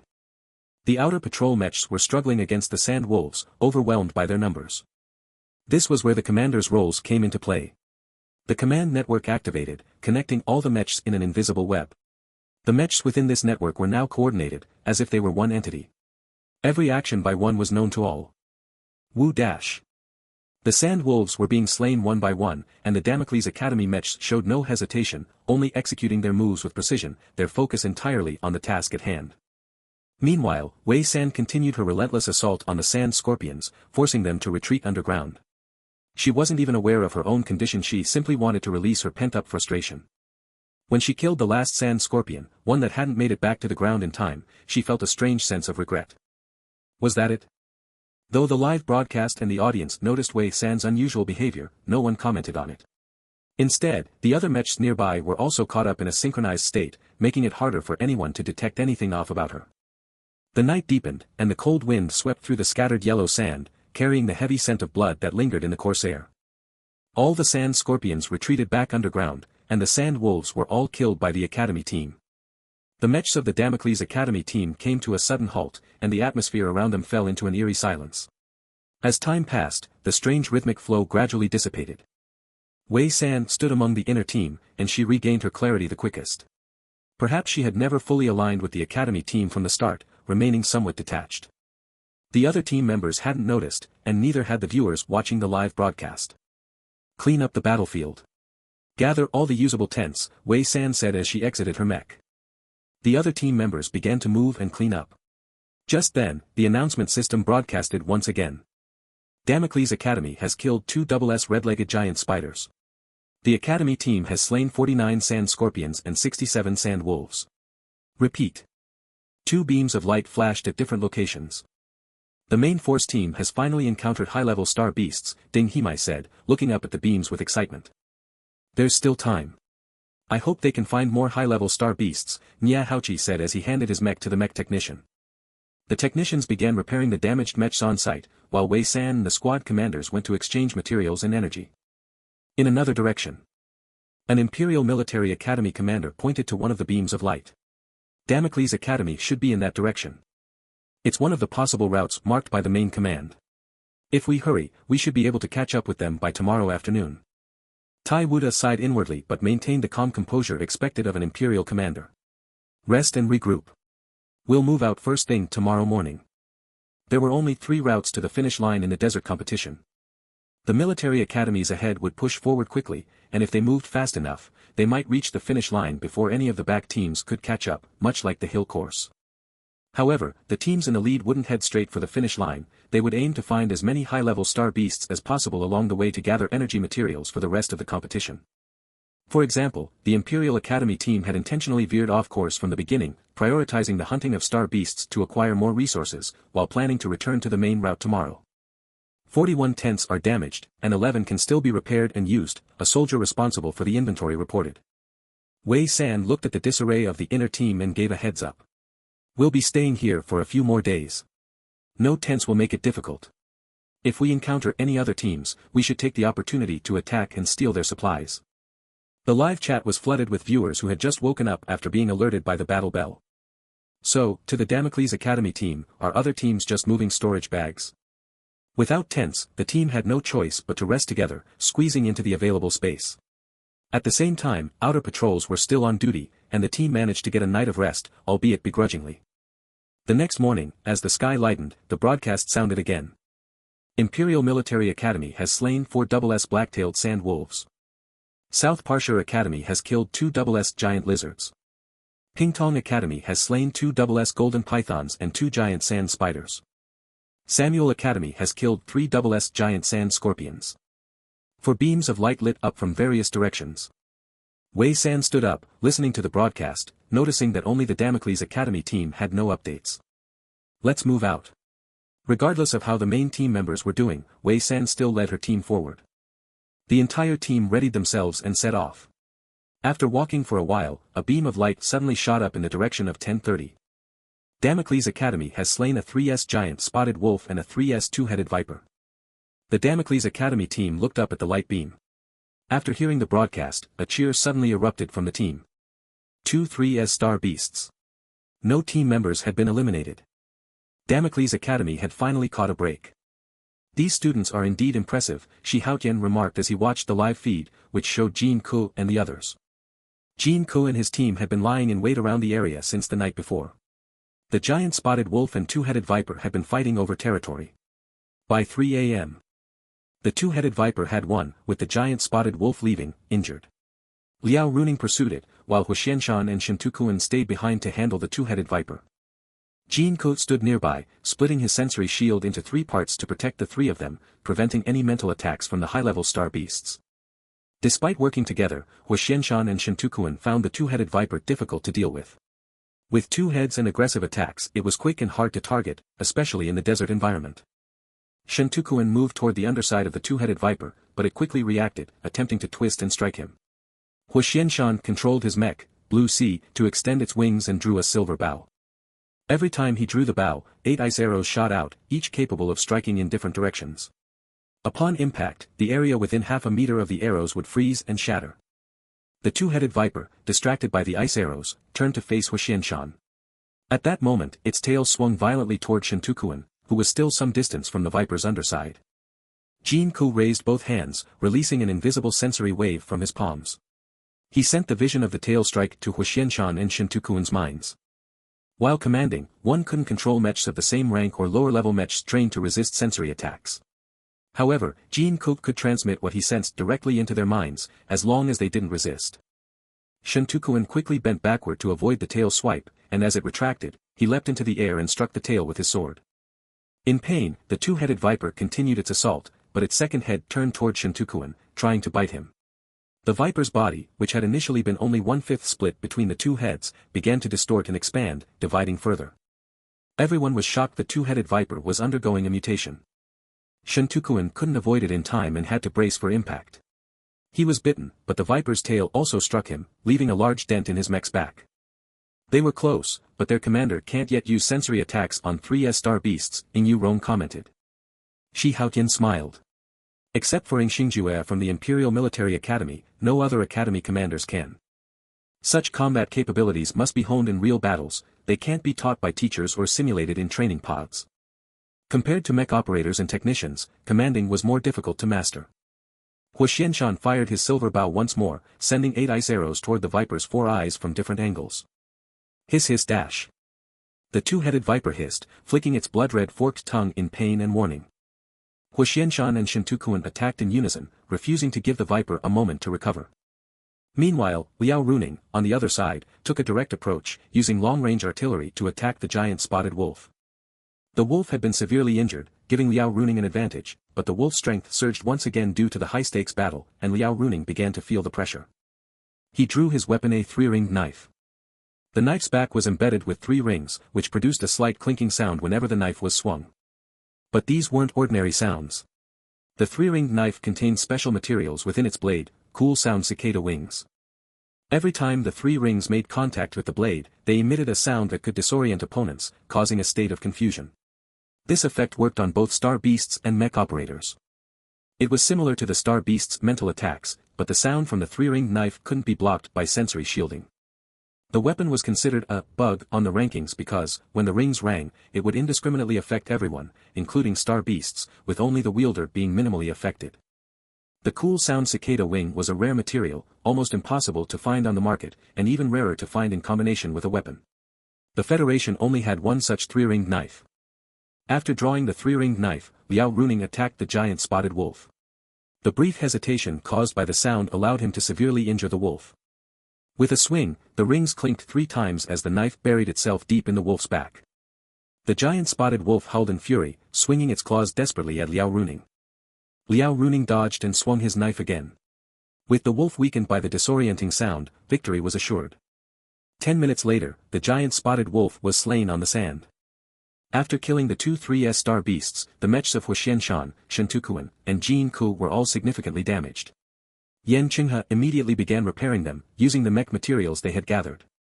"There's a school team ahead," Ding Himei reported after scouting. The team perked up, and Nia Haoqi spoke up first, "Let's catch up to them and ask for some tents." Ding Himei hadn't gotten too close to investigate, so she wasn't sure which school team it was, but the Damocles team didn't mind. Wei San agreed, and the group immediately moved toward the front. It turned out to be the South Part3 Military Academy team. Perhaps because of the ambush they had experienced earlier, the Damocles team was detected right away this time. The South Parksea team immediately accelerated and started running. The members of the Damocles team were stunned, no contact or confrontation yet. Wei San was a bit disappointed. They're that timid. The Damocles members sighed in regret. Live viewers in the broadcast room commented, "A group of bandits sighing." At this rate, we should reach the finish line in 2 days, Wei San said, shielding his eyes from the harsh sun. Do we have enough energy? The squad leader replied, yes, but it would be best to follow the main team. Otherwise, we'll have to wait for other schools to reach the finish line and take down the flags before we go. There would definitely be high-level star beasts near the finish line. A school team going in recklessly would be signing their death warrant. It was necessary for either the main members or other school teams' main members to clear the high-level star beasts first. Wei San nodded. We'll stop at the supply station tonight to get some food. With the sun beating down, the Damocles team pressed on through the scorching desert, hoping to reach the supply station by nightfall to replenish their strength. On the way, they encountered 2 more groups of star beasts, fought them off, and lost more energy. As the sun slowly set, the temperature began to drop, and the Damocles team had changed shifts several times for guard duty. We're almost there, just a few miles, Ding Himei said, her lips cracked from dehydration. The food at the supply station would only be enough to sustain basic physical needs. The competition wasn't for fun, but meant to train them. The early stages of the Hephaestus competition had no supply stations and were set up like real combat environments, with no interference. However, the casualty rates were too high, and the military zones couldn't fill their quotas after graduation. That's when the current system with supply stations was introduced. 15 minutes later, the Damocles team reached the supply station. Wei San entered to retrieve the supply packs. 2 of the packs had already been taken, leaving only 3 behind. The second pack had the Imperial Military Academy flag, the 4th had Damocles' flag, and the 5th had Samuel's flag, indicating that the main teams from each school had already passed through. Wei San grabbed the 4th pack. The squad leader entered and saw the second supply pack. He was surprised. Did the Imperial Military Academy fall behind the Pingtong Academy? It could also be the main team from South Parksea, Wei San said as he handed the supply pack to the squad leader, who took it out to distribute. The Damocles team started replenishing their energy and rested in place. Just as Wei San finished a nutritional drink, he turned to look behind him. At night, except for the lights within the team, everything else was dark. Wei San stood up and signaled for everyone to stay alert. Come out. From behind, the Imperial Military Academy emerged. The Damocles team members immediately brightened up, as if they had just spotted a juicy target coming straight to them. Te Wuda. Wei San kicked some sand underfoot, then casually looked up and said, "Are you here to take the supply packs or to fight?" Live broadcast. I've been looking forward to the showdown between these 2 generals for a long time, Yu Tianhe said, turning to Shi Haotian.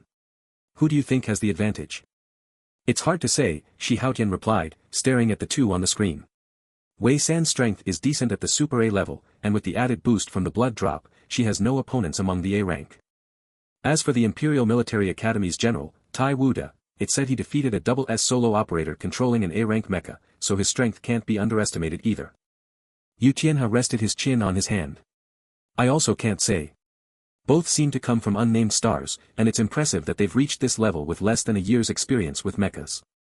Over the past couple of years, it seems there have been more people from unnamed stars rising up, Shi Haotian said thoughtfully. Probably because the Federation has been expanding, and the strength of the unnamed stars is also increasing. Tai Wuda's hand, hanging by his side, twitched reflexively. He looked at Wei San and said, "One-on-one." A one-on-one? Wei San responded with a puzzled expression. Tai Wuda, are you looking to die? Tai Wuda. There was no need to be that direct. The entire star network was watching. Our main commander wants you out, Tai Wuda said, trying to sound proud. You must be out today. When Wei San heard, main commander, she raised an eyebrow. A one-on-one is fine, but with one condition. What condition? Tai Wuda felt as though Wei San was about to rob him, like she did back on 3212, demanding tribute with false pretenses. If I win, you give us 41 tenths. If you win, well, you win. Wei San's tone was casual. Some members of the Imperial Military Academy protested, if we win, you leave us your energy reserves. Tai Wuda sucked in a breath, cursing under his breath. He wanted to turn around and silence the person from the Imperial Military Academy who had spoken. Once he provoked Wei San, her battle prowess would skyrocket. He had learned this the hard way during his years on 3212, at the cost of many sacrifices. As expected, Wei San spoke again, then let's change the conditions. If I win, you're done for. If you win, well, that's a next life issue. At Wei San's words, the other members of the Imperial Military Academy burst out laughing, clearly not understanding why a mere general from Damocles would dare speak like that. A quick-tongued member of the Imperial Military Academy said, "We agree. Let's see how you win." Tai Wuda. Damn it, he didn't agree. Wei San raised an eyebrow and looked at Tai Wuda. Your academy agreed. Do you agree or not? Although Tai Wuda was intimidated, as the general of the Imperial Military Academy, he had to maintain his dignity. He couldn't back down, so he said confidently, "Let's do it." The crowd cleared a space between the two of them, and the two military academies stood around to watch. Tai Wuda had already switched to a new mecha, a gray-orange A-rank mecha, and his aura was different from when he was on 3212. Xinsheng ranked first on the top A-rank leaderboard, while Blood Drop is second. This time, Wei San won't have an advantage with her mecha, Yu Tianhe explained during the live broadcast. Xinsheng, like Blood Drop, is an S-rank mecha master's creation. But unlike Blood Drop, it was specifically designed for solo operators of Super A mechas, making it more suitable for Super A operators. The two mechas stood facing each other. Wei San moved first, raising her right arm and targeting Tai Wuda's wrist and knee. Tai Wuda's mecha dodged with a side shift, and to the onlookers, his movement seemed subtle, but he avoided all the bullets. Inside the mecha, Wei San raised an eyebrow. It seemed that Tai Wuda had improved a lot since his time at the Imperial Military Academy. After both mechas fired and dodged a series of attacks, they closed the distance, and the audience could only see sparks flying where their blades clashed. Then both Tai Wuda and Wei San retreated a step. Both mecha pilots subtly shook their wrists, feeling a bit of numbness. Tai Wuda drew his sword and swung it at Wei San's upper body. Seeing her dodge, he moved his mecha forward and kicked at her side with his left leg. Wei San raised her blade to block the sword strike and used her other hand to catch and grip the mecha's incoming leg. She tilted her head, using force to yank the leg away. Tai Wuda was pulled off balance, but he wasn't panicked. Instead, he seized the opportunity to kick with his other leg. Wei San sheathed her blade, bent her knees to the ground, and kept her upper body parallel to the ground, narrowly avoiding his other foot. Using the momentum of her slide, she grabbed the foot that had started the attack and threw Tai Wuda over herself, sending him crashing to the ground. Tai Wuda immediately pushed himself up with one hand, sprang to his feet in a second, and turned just in time to see Wei San already standing, her gun aimed at him, and bullets firing out in quick succession. Reluctantly, Tai Wuda dodged again, but this time there was a clear difference from when he first faced her. Tai Wuda had been trying to create some distance between him and Wei San. He didn't want to fight her up close. His years on 3212 had taught him that without a mecha, close combat was where he was weakest. He was afraid of being overpowered. Xinsheng's shoulder cannons activated and began firing at Wei San, attempting to force her to keep her distance with a barrage of projectiles. However, Wei San excelled at dodging this kind of attack. After all, she had died so many times in the Damocles simulation chamber that it wasn't in vain. Plus, with her mentor, the sharpshooter Chen Ci, training her, Tai Wuda's cannon fire was far from enough to stop her. As the cannon fire continued, Wei San closed the gap between them. Tai Wuda resisted the urge to turn and run, deciding to face Wei San in close combat. In the face of an opponent piloting an A-level mecha, Tai Wuda had never been afraid, but when it came to Wei San, after all these years of beatings, he had developed a conditioned reflex to avoid her.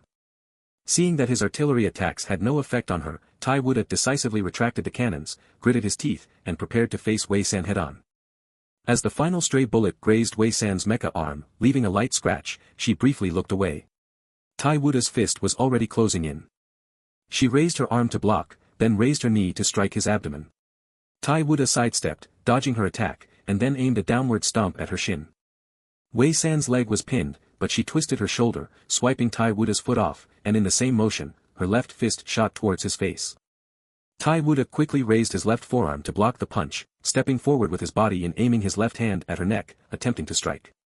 Instead of retreating, Wei San moved her mecha to the side, lifting her leg to kick at Tai Wuda's chest. Tai Wuda gripped her incoming leg with both hands, pulling it hard while kicking downward at her other supporting leg, causing her to lose balance. Wei San clicked her tongue, and as she fell, she pulled Tai Wuda down with her, taking him to the ground. The onlookers. This doesn't seem like the single combat duel they had imagined. There was a hint of a street brawl vibe to it. But thinking more carefully, it made sense. Both their mechas were ranked first and second on the leaderboard, both Super A-level mecha pilots. Their strength and hardware were nearly equal, so a brawl like this was quite logical. A punch here, a kick there, if mechas had clothes and hair, they would have been completely disheveled by now. Wei San's punch landed on Tai Wuda's arm, and in response, he kicked her in the waist. The more Tai Wuda fought, the more pumped he got. He felt stronger. Wei San was nothing, she hadn't killed him yet.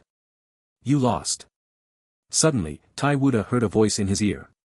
Before he could respond, his mecha engine was struck with heavy force. Wei San, at close range, fired several shots at the engine's outer casing, dismantling it instantly. Tai Wuda stared in disbelief as his mecha lost power. So, she hadn't been aiming to kill him, she had been targeting his engine all along. Mecha engines are typically well protected, and pilots instinctively shield them. Tai Wuda initially remembered this, but after being thrown off by Wei San's punches, he became consumed with thoughts of defeating her, seeking revenge. In the end, she had taken the opportunity to dismantle his engine. Wei San, holding his engine, casually removed his mecha's energy core and stood up. You lost. The mecha was completely useless now, and Tai Wuda automatically withdrew. Tai Wuda exited his cockpit with a blank expression. Before leaving, he kicked Wei San's mecha and flipped her off, shameless. Inside her cockpit, Wei San raised her middle finger in response. After fighting with him for so many years, she knew all too well how Tai Wuda's temperament worked. He would always get cocky in the heat of battle. There was no point in not taking advantage of this opportunity.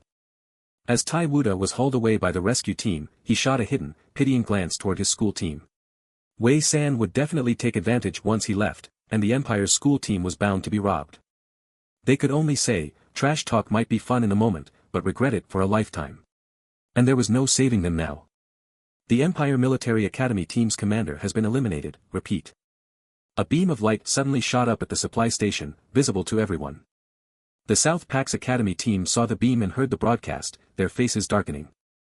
The commanders of the first two academies had undoubtedly been taken down by Wei San, and they had left in order to avoid getting involved in the conflict.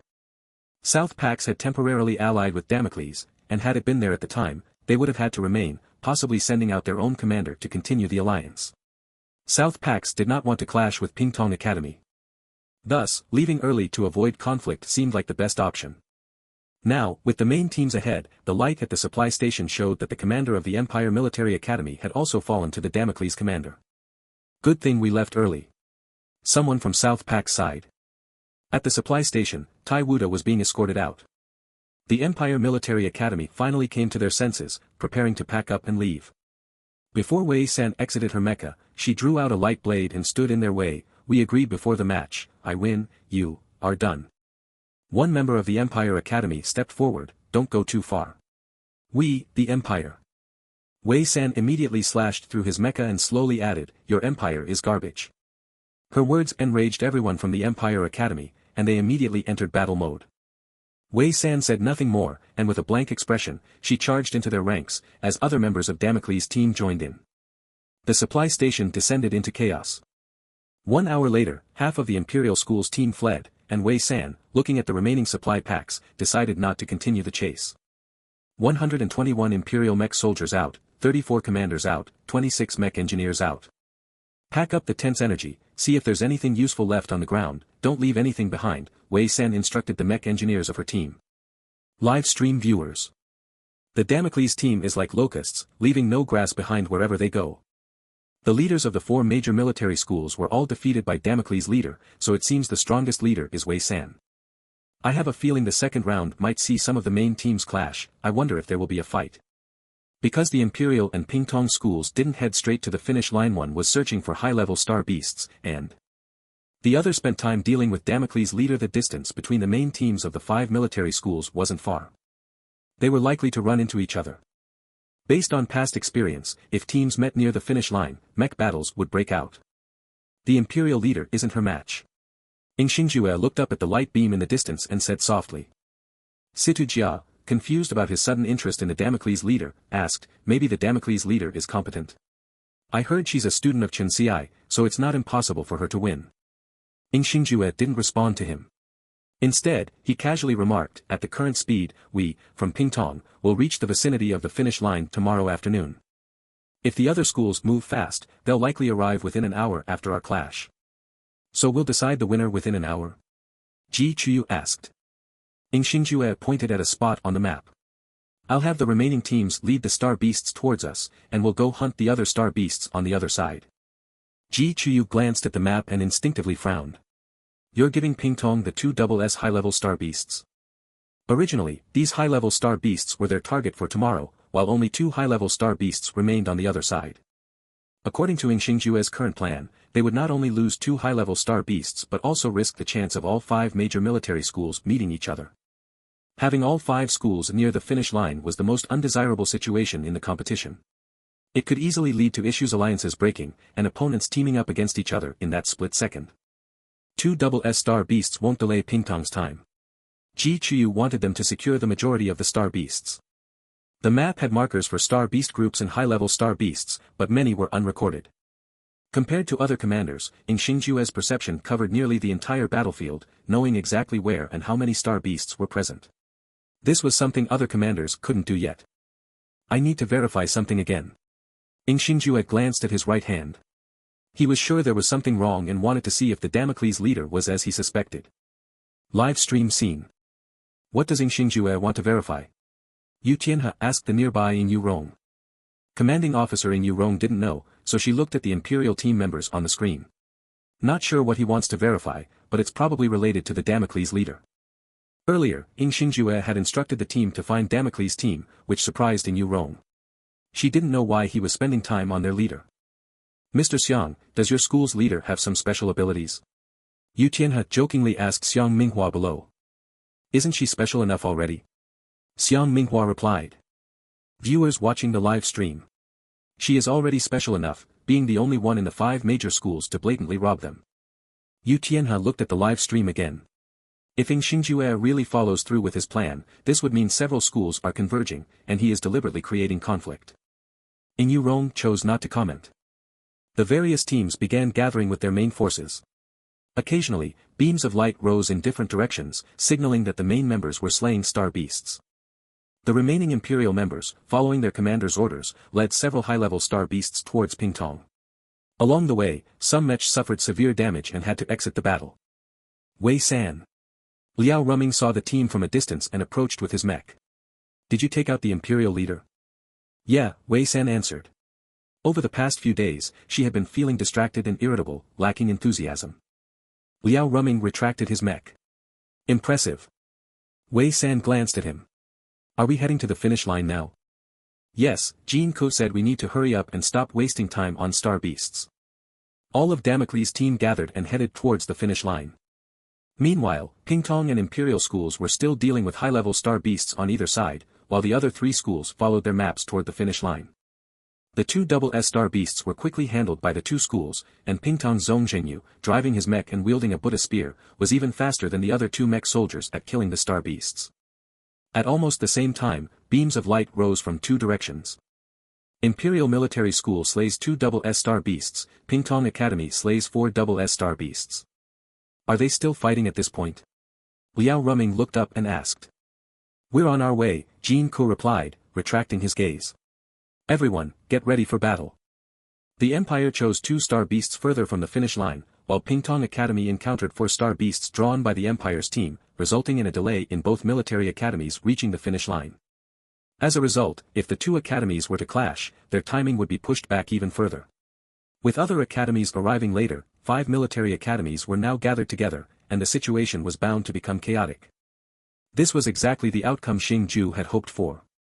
The Empire's main force finished off the star beasts, all entered their mechs, activated flight mode, and headed straight for the finish line. Due to the special nature of the competition, flight mode was set to a high-energy consuming setting.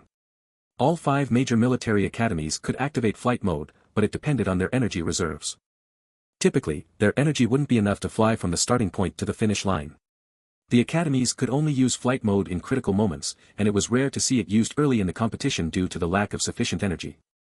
Only energy-rich institutions like the Empire's military academy could afford to use it early on. The Empire's academy stopped near the finish line, switched back to combat mode, and remained in their mechs. There were high-level star beasts near the finish line, so to claim the flag, they first had to eliminate the star beasts.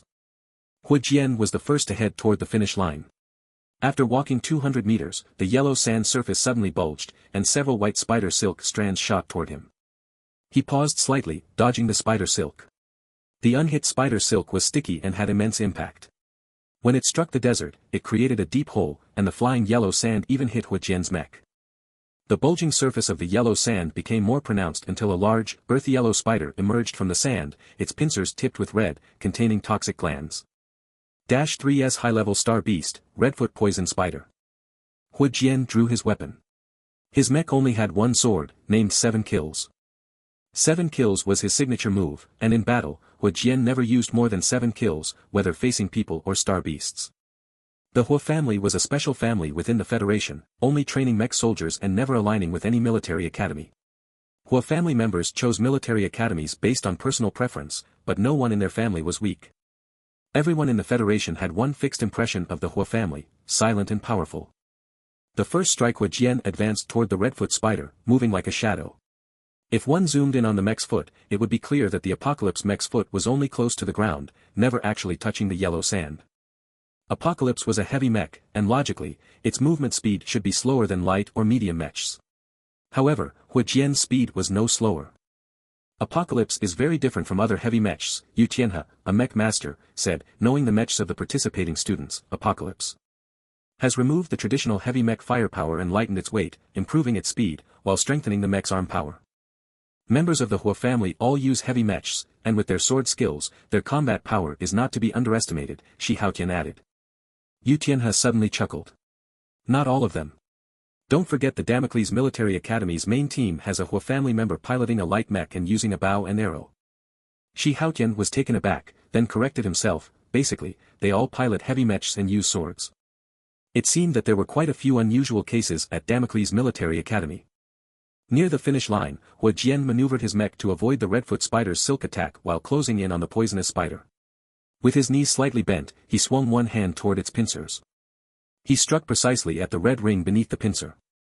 Chirp! The Redfoot poison spider let out a sharp screech. Several pairs of legs quickly grounded, and the other pincer stabbed at Huijian. Huijian slightly closed his eyes, maneuvering his mech to leap upwards for the second strike, aiming directly at the incoming pincer. Thud!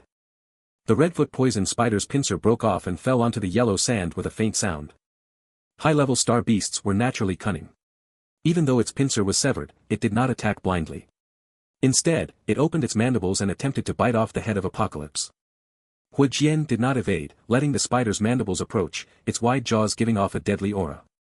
He had already gripped his 7-kill sword, his wrist moved slightly, and he was about to strike the third kill, aiming to pierce the spider's mandibles from below.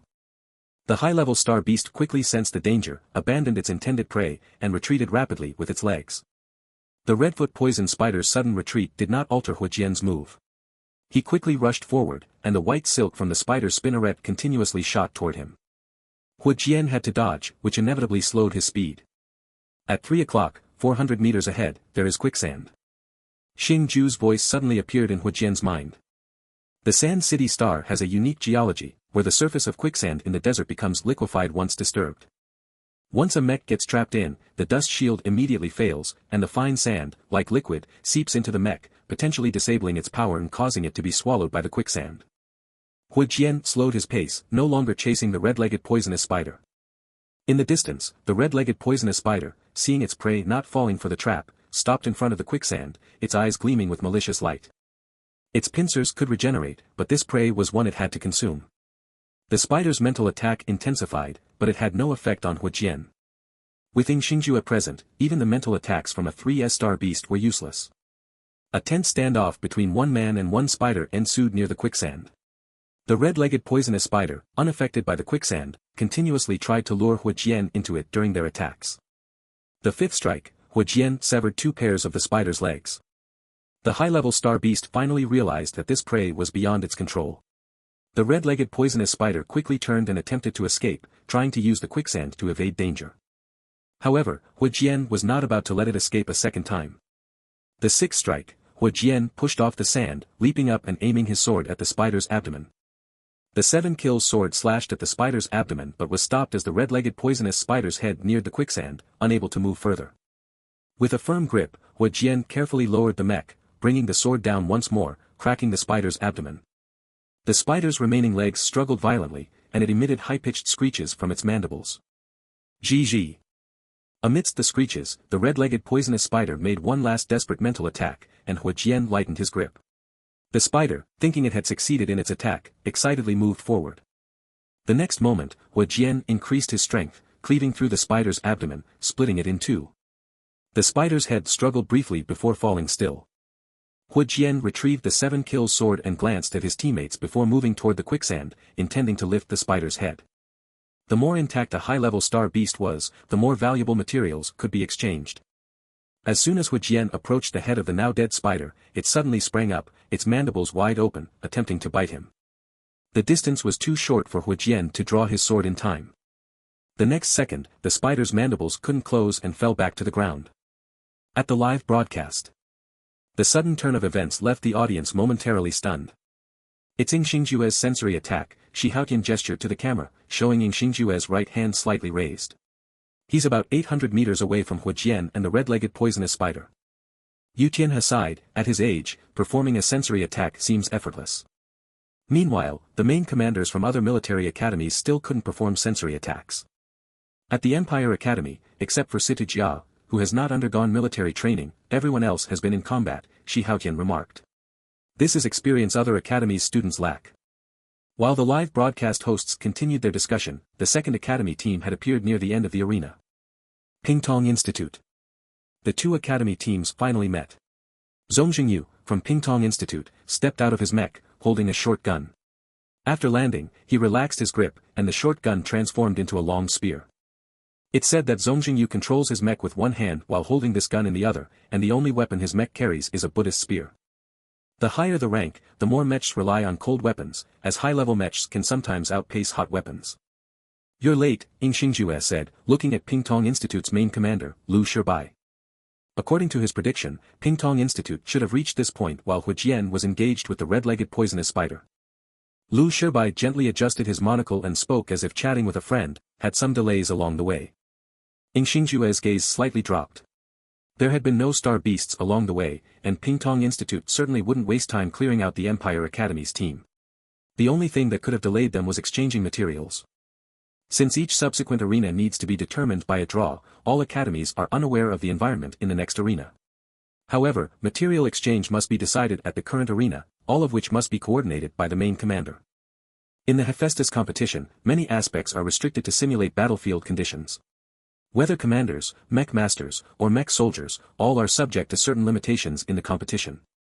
Thanks to the Empire Academy for clearing out the star beasts, Lu Shibai said politely. As for what he was truly thinking, it was hidden beneath his polite smile. Live broadcast. Are they about to fight? Yu Tianhe asked, excitement in her voice. It was too early for this usually, the top two teams didn't meet until at least the 5th round, as the earlier rounds were spent gathering resources. They can't fight yet, the other military schools are here, Ying Yurong observed, watching the other live feeds. The 3 remaining military teams were closing in on the finish line. Yu Tianhe looked over and saw that the 3 teams were almost at the finish line.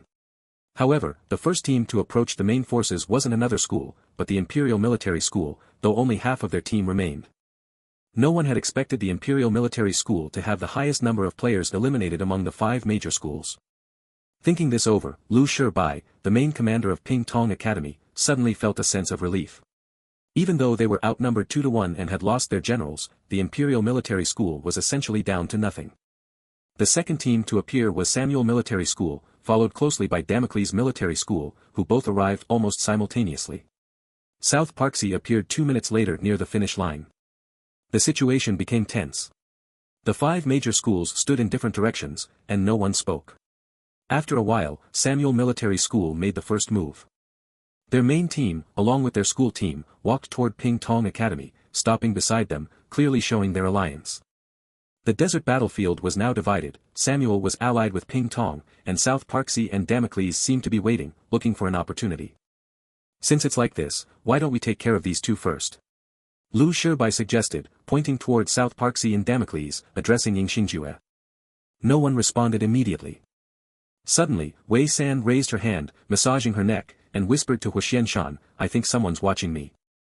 In the silence of the military schools, as covert clashes took place, Wei San's offhand comment was heard clearly by everyone present. Everyone, who the hell is watching you?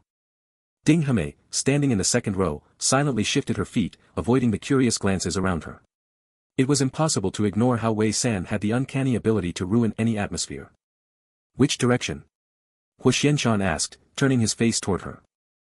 I don't know, Wei San responded simply. Liao Runing joined the conversation, maybe someone saw your impressive appearance earlier and is now sneaking peeks. Damocles Military School made light-hearted jokes, causing South Parksea's members to look a little uncomfortable. The battlefield had clearly split into factions. Ping Tong and Samuel were allied, with the Imperial Military School as the long-standing leader and target of everyone. However, no one dared to make the first move. South Parksea and Damocles were hesitant to pick sides, knowing that if Ping Tong and Samuel stood against the Imperial team, they would have an opening. While outwardly it seemed like South Parksea and Damocles were aligned, their actions were anything but straightforward. South Parksea's main commander, Gao Tangyin, gave Jin Ko a look, silently urging him to keep his team in check.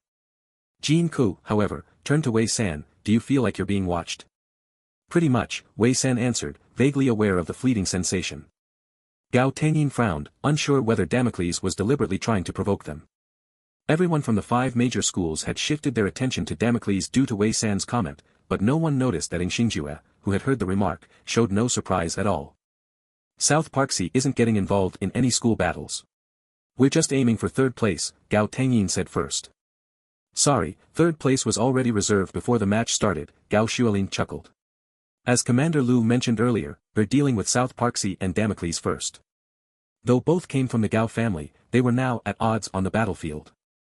The Gao family had many branches, but the Hua family was more unified, with all their members hailing from the imperial capital Star, and even Hu Jian and Hu Zian of Ping Tong Academy had grown up together as brothers.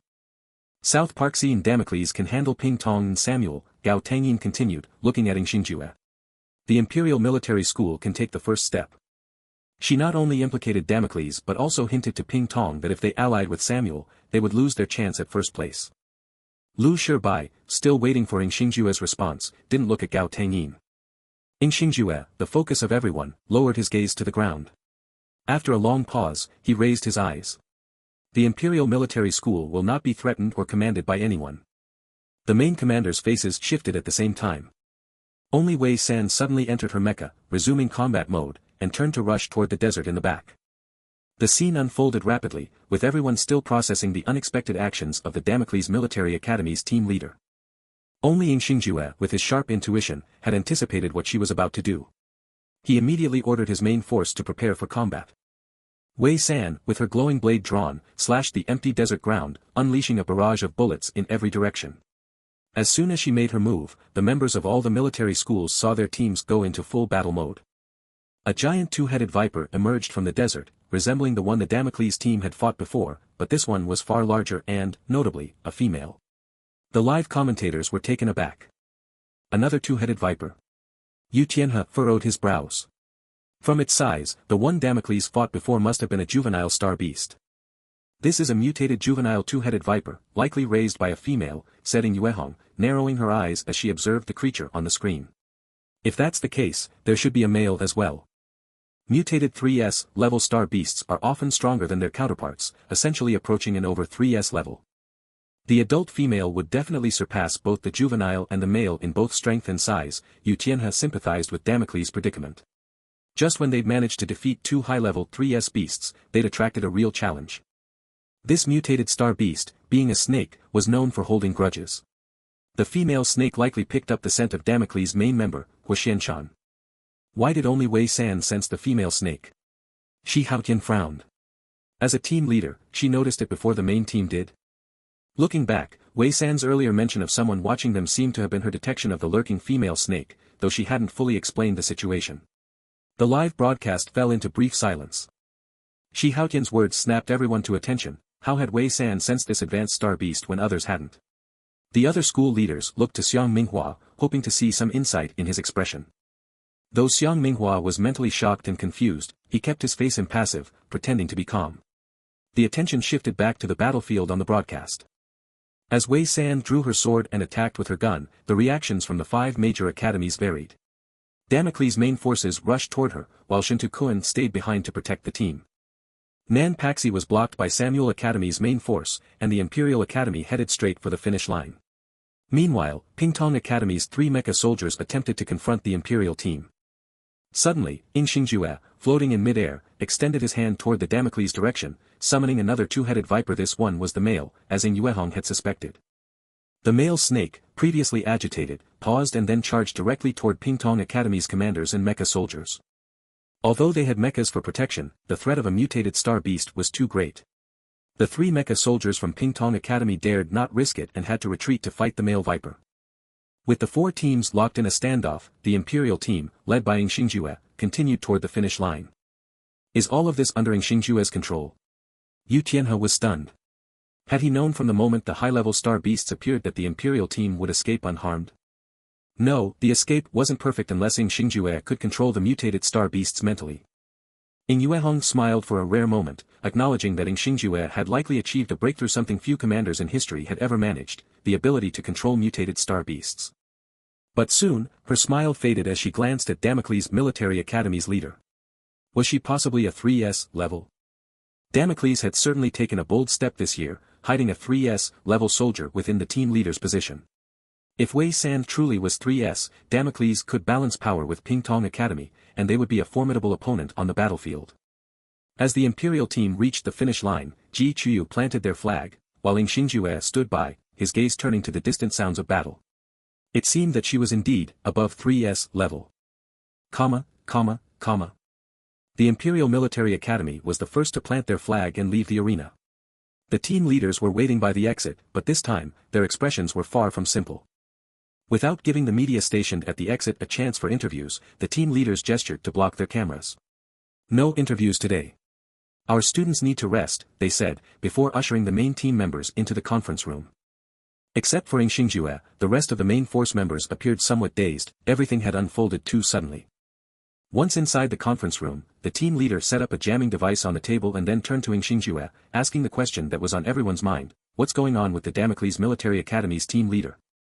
Xingjue lowered his gaze. At first, I suspected she was a 3S level soldier, so I tested her during the competition. After testing, he realized that she might not just be a 3S level soldier, she could be more. When they were at the Imperial Capital Star, Damocles Military Academy had acted with unusual confidence, and their close relationship with a particular team leader raised suspicions in Xingjue's mind. During the banquet, all the main commanders were present, and releasing his perception from a distance could have been noticed by the others. So, he decided to try and shake her hand to test her instead. A 3S level mecha soldier, unless specially trained, wouldn't open their domain to a main commander in battle. If they did make contact, Xingjue could release his perception, but once it touched Wei San's domain, it would be resisted. What he hadn't expected was that Jin Ku would watch her so closely, which only deepened his suspicions. Xingjue's perception range was stronger than other academy commanders. From the moment he entered the desert arena, he expanded his perception, scanning the surrounding environment. That's why when Damocles' main team killed the juvenile two-headed viper, he already knew there were 2 adult two-headed vipers nearby. As soon as Damocles' team approached the finish line, they would inevitably be attacked by the 2 adult two-headed vipers. Though the live broadcast used the Federation's latest capture technology, some subtle details weren't visible on replay. Only Xingjue had full control over the situation at that moment. He had forced Wei San to act, staying behind to witness her response and confirm if her perception was indeed 3S level. What surprised him, however, was that all 3 two-headed vipers on the desert battlefield were mutated star beasts.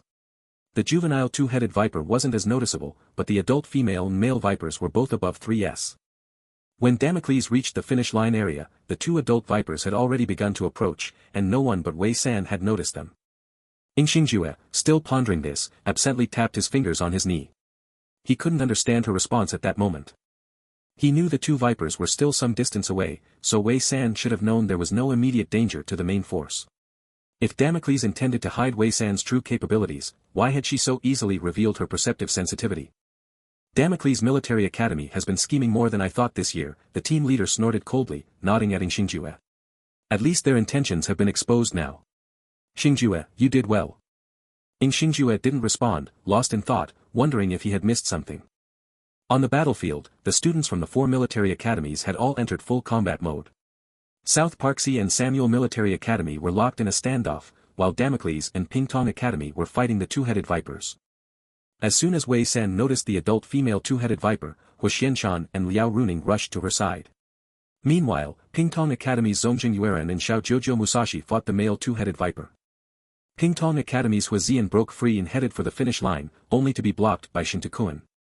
Though their goal was third place, no one was willing to give up the chance for second. However, Shintokuin, being a double S level, couldn't compete with Hua Ziyan, a 3S level soldier. There was a clear difference in strength. On the South Parksea side, their team leader was taken out by a main soldier from Samuel Academy. This left Damocles as the only academy with an extra team leader. Wei San chose to assist Shintokuin and hold off Pingtong Academy's Hua Ziyan. With the commanders focused on protecting their mecha soldiers from the mutated two-headed vipers, the mecha soldiers' defensive units were ineffective in combat, leaving the situation at a standstill. Without any main force members breaking free, the battle became a direct clash between Pingtong Academy and Damocles Academy. Hua Ziyan, like Hua Jian from the Imperial Military Academy, piloted a heavy mecha, but he wielded a blade, **Huangquan Chi***. Shintokuin had participated in 3 Hephaestus tournaments and had faced 3S-level mecha soldiers before, but Wei San had never encountered one. She had only ever dealt with A-class mecha soldiers, even if their pilots were S-class. This was Wei San's first time witnessing a battle between S-class mechas, and now she had to join in. She piloted her blood drop mecha nearby, attempting to use bullets to attack. However, her standard shooting techniques were useless against Hua Ziyan. He easily dodged the shots, and even linear bullets were ineffective. What he couldn't avoid was his blade. Hua Ziyan only needed a light slash, his blade didn't even touch the bullets, the mere aura from his blade caused all of Wei San's shots to explode midair. Wei San. 3S level, huh? Impressive, isn't it? Watching all her bullets explode, Wei San barely avoided the flying fragments, which would have injured her if she hadn't acted fast. She had to admit, 3S level was truly formidable. Time was running out. If the main forces or any team members from Pingtong Academy reached the finish line and captured the flag, second place would be lost. Shintokuin and Wei San teamed up to block Hua Ziyan and prevent him from reaching the finish line. Like Hua Jian, Hua Ziyan was a man of few words. Every move was precise, and within a minute, Shintokuin's mecha was deeply scarred by his blade. Wei San, relying on her exceptional sensitivity, narrowly avoided Hua Ziyan's blade, but she couldn't block his path. Together, the two of them were still unable to stop Hua Ziyan, who advanced another 100 meters toward the finish line. Seeing Shintokuin and Wei San blocking his way again, Hua Ziyan halted his mecha in midair. He gripped Huangquan Chi and raised it in front of him. Then, he moved. Wei San didn't even see his motion clearly. Her body instinctively sensed danger from her right side, and she swiftly turned to face it. Still, her right arm was slashed, leaving a deep wound that nearly severed it. At the same time, Shintokuin was kicked away and crashed into the sand. Wei San's mecha was damaged, and before she could feel anger, Hua Ziyan had already broken through them and continued moving toward the finish line. She quickly regained control of her mecha and attempted to attack from behind. Hua Ziyan spun around in an instant, swinging Huangquan Chi toward Wei San. This time, she was prepared, and she dodged to the side. Hua Ziyan looked at her as if she were a bothersome fly, then stopped and coldly uttered, seeking death. No matter what the situation with Damocles' team leader was, anyone hindering him from capturing the flag had to be eliminated.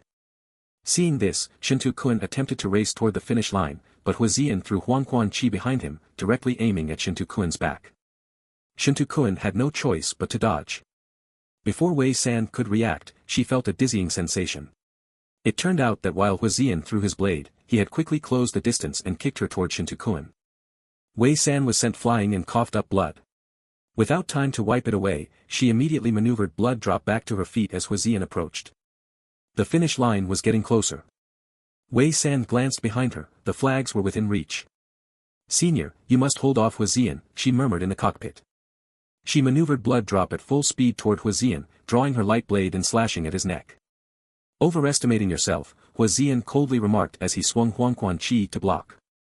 Wei San had already anticipated his attack. A light blade versus a 3S level weapon, the result was obvious. So, halfway through her strike, she pulled back and aimed at Hua Ziyan's chest instead. An A-class weapon was no match for a 3S level mecha. Hua Ziyan thought coldly to himself, Damocles always had people who overestimated their abilities. However, the next second, Hua Ziyan noticed something unusual. He looked down at his chest in surprise. Wei San's blade had split in half, and a high-speed rotary drill head had emerged from the middle. The weapon was ineffective against him, but it was strangely ugly. Huazian was momentarily stunned, and Wei San seized the opportunity to close the distance between them, preventing his Huangquan Qi from being effective. I told you. Huazian regained his composure and coldly said, overestimating yourself. He bent his knee to push Wei San away, but she mirrored his action, seemingly preparing to collide with him head-on. PFFTT.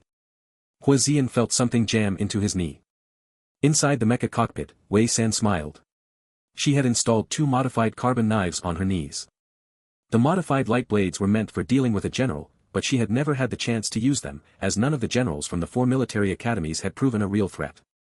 Logically, the carbon knives shouldn't have been able to pierce a 3S-level mecha. However, it was different when the mecha itself collided with them. Huazian had applied too much force when he kicked, and the impact caused the carbon knives to penetrate his knee. It didn't end there. Once the knives were in, they would explode within 3 seconds. Huazian frowned, unwilling to waste more time with her.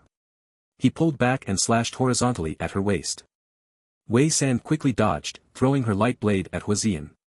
Seeing that he still intended to resist, she leaped into the air and kicked the blood drop's chest. The blood drop was already on the verge of being split in half. With his kick, Huazian was certain that Wei San's mecha was now destroyed. From the moment Wei San rushed toward Huazian until her mecha was nearly torn apart and sent flying, everything happened in the blink of an eye. Shintukuen didn't have time to check on how Wei San was doing and could only grit his teeth and continue to hold off Huazian, hoping that someone from Damocles' academy could manage to reach the flag. With one troublesome Damocles general cleared out, only one S-class main soldier remained.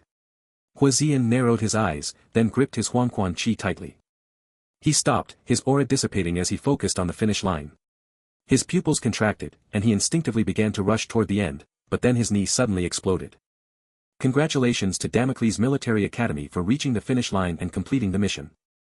As soon as the announcement echoed, everyone, whether at the live broadcast or in the teams of the 4 military academies, was stunned. Zhong Jingyuan, hearing the announcement, immediately swung his dual-headed serpent, cutting one of its heads off, before turning and sprinting toward the finish line. Meanwhile, Damocles had also successfully taken down the female dual-headed serpent. All eyes were now on the figure standing at the finish line. Wei San, covered in blood, with her training suit stained at the chest, tightly clutched the Damocles flag in her hand. The second place belongs to us, Damocles, she said, her face covered in blood, but her smile unshaken as she looked toward Huazian. Zhong Jingyuan from Pingtong Institute arrived, and beside him, Huazian looked grim. He stared at Wei San on the finish line. The system made a mistake. Your mecha has been destroyed. According to the competition rules, once a mecha is destroyed, the pilot is immediately eliminated. Since she was out, the flag she had taken wouldn't count. Wei San, bathed in the sunset's afterglow, looked striking as she smiled. How do you know my mecha's been destroyed? Zhong Jingyuan picked up blood drop, half broken and buried in the yellow sand, its energy light still glowing. Huazian, seeing the energy light, narrowed his eyes. He had clearly. No, something was off. When blood drop had been kicked away, it had fallen face down, and he hadn't seen the energy light go out. Master.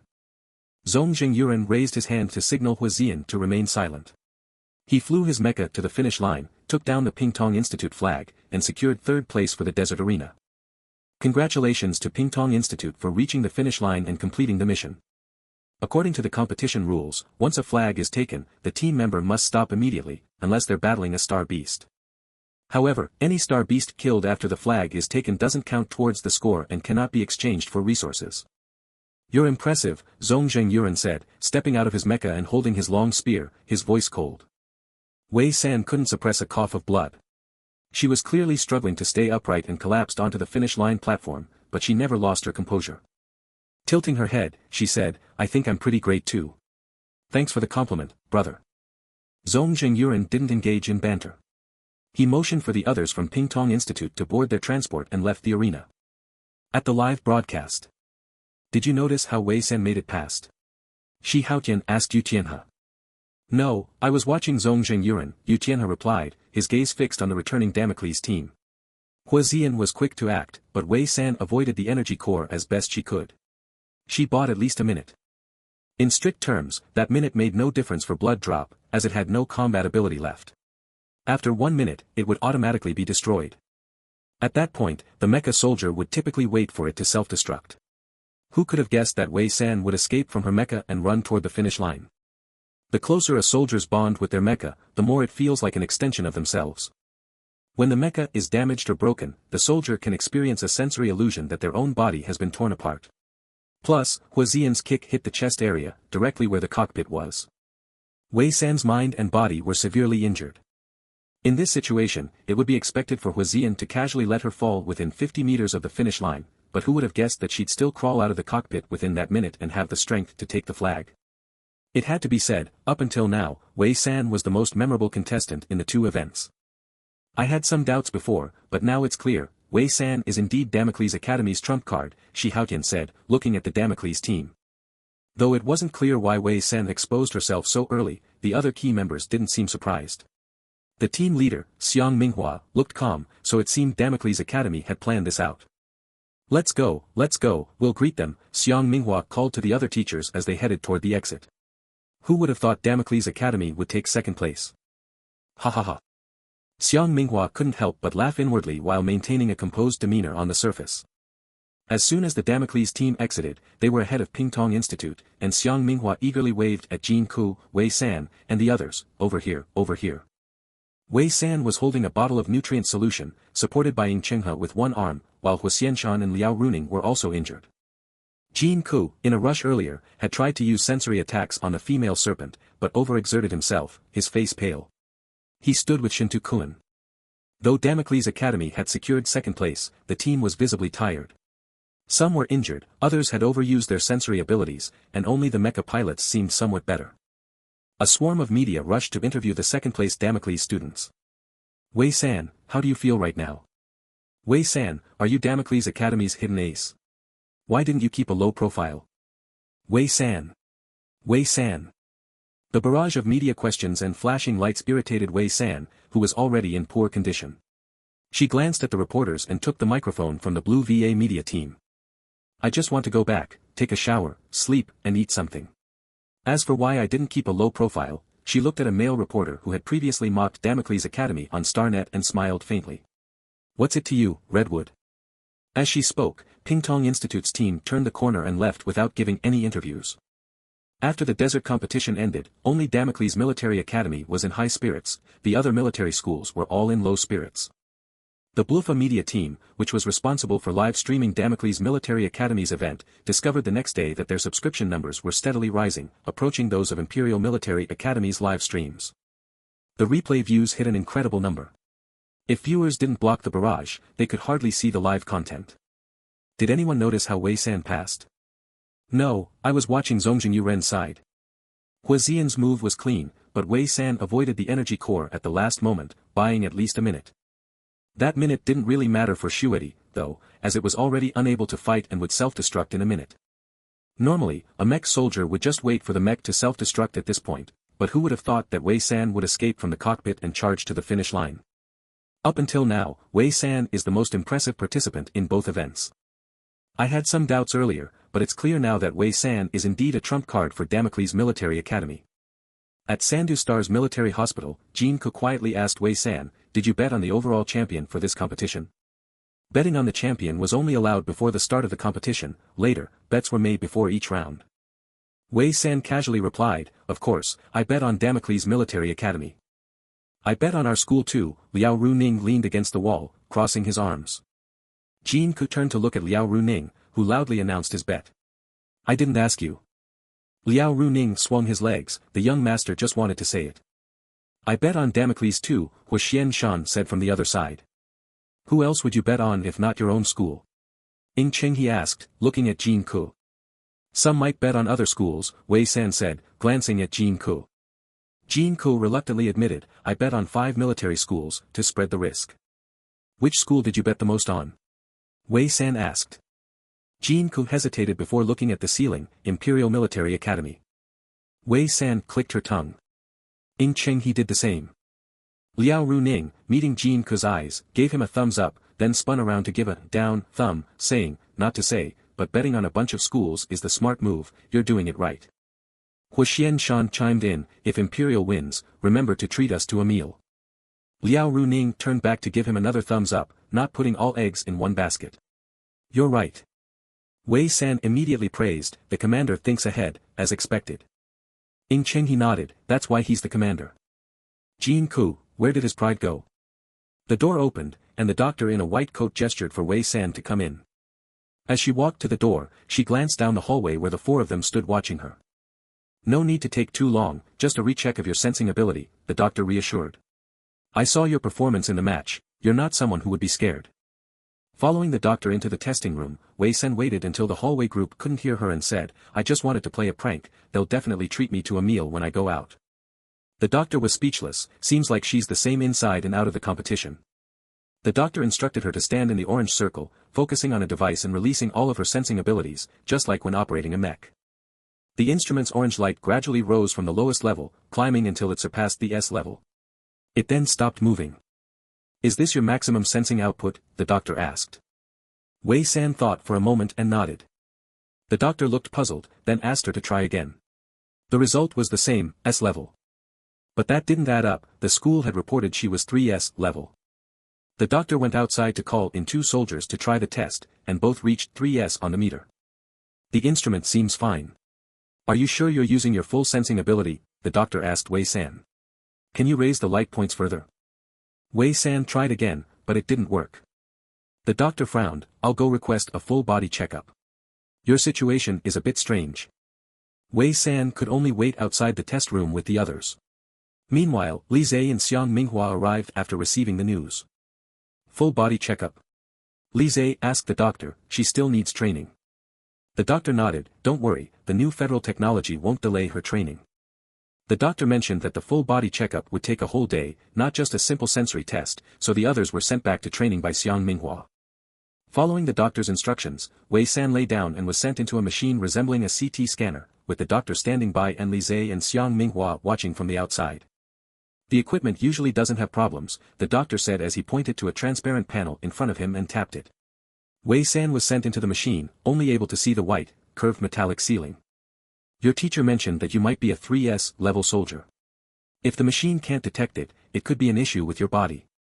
Wei San focused on the ceiling, and suddenly, a round object extended from the left side and hovered over her eyes. Don't worry, it's just to test your vision. Relax and focus on the screen above, the doctor explained as he adjusted the equipment. When you tested before, the equipment wasn't the same as today, was it? Wei San blinked and nodded. The equipment in Wuming Star is outdated. What was the highest grade on your testing machine? The doctor asked. A level, Wei San replied. A level, that's the first-generation testing machine, the doctor said, used to seeing such issues in Wuming Star, which often used outdated equipment. But it's surprising that even now, they're using first-generation obsolete machines. You're from a star that looks even poorer than others, the doctor muttered as he continued adjusting the equipment. Wei San felt her limbs restrained as the doctor tapped a few more controls, and the checkup process began. It took about 2 hours, during which the doctor stood outside, talking non-stop. Each time Wei San tried to sleep, his voice would force her to stay awake. Do you rarely talk to people during work? Wei San finally asked. The doctor, holding a cup, replied from the outside, not really, but you can't fall asleep right now. He pressed a red button outside, and Wei San was pulled out of the machine. Sitting up, Wei San pointed to the various wires attached to her body. Can I remove these? Yes. The doctor waited for the results to generate and then took a sip of water. When the results came in, he almost choked on the water. Li Zhe, standing outside, tapped on the glass and asked, what are the results? The doctor set the cup down and motioned for Wei San to follow him. The data still needs to be compared for further testing, but the body checkup results are in, the doctor said, his expression strange. He glanced at Wei San. Long-term malnutrition. Xiang Minghua was confused. What do you mean by long-term malnutrition?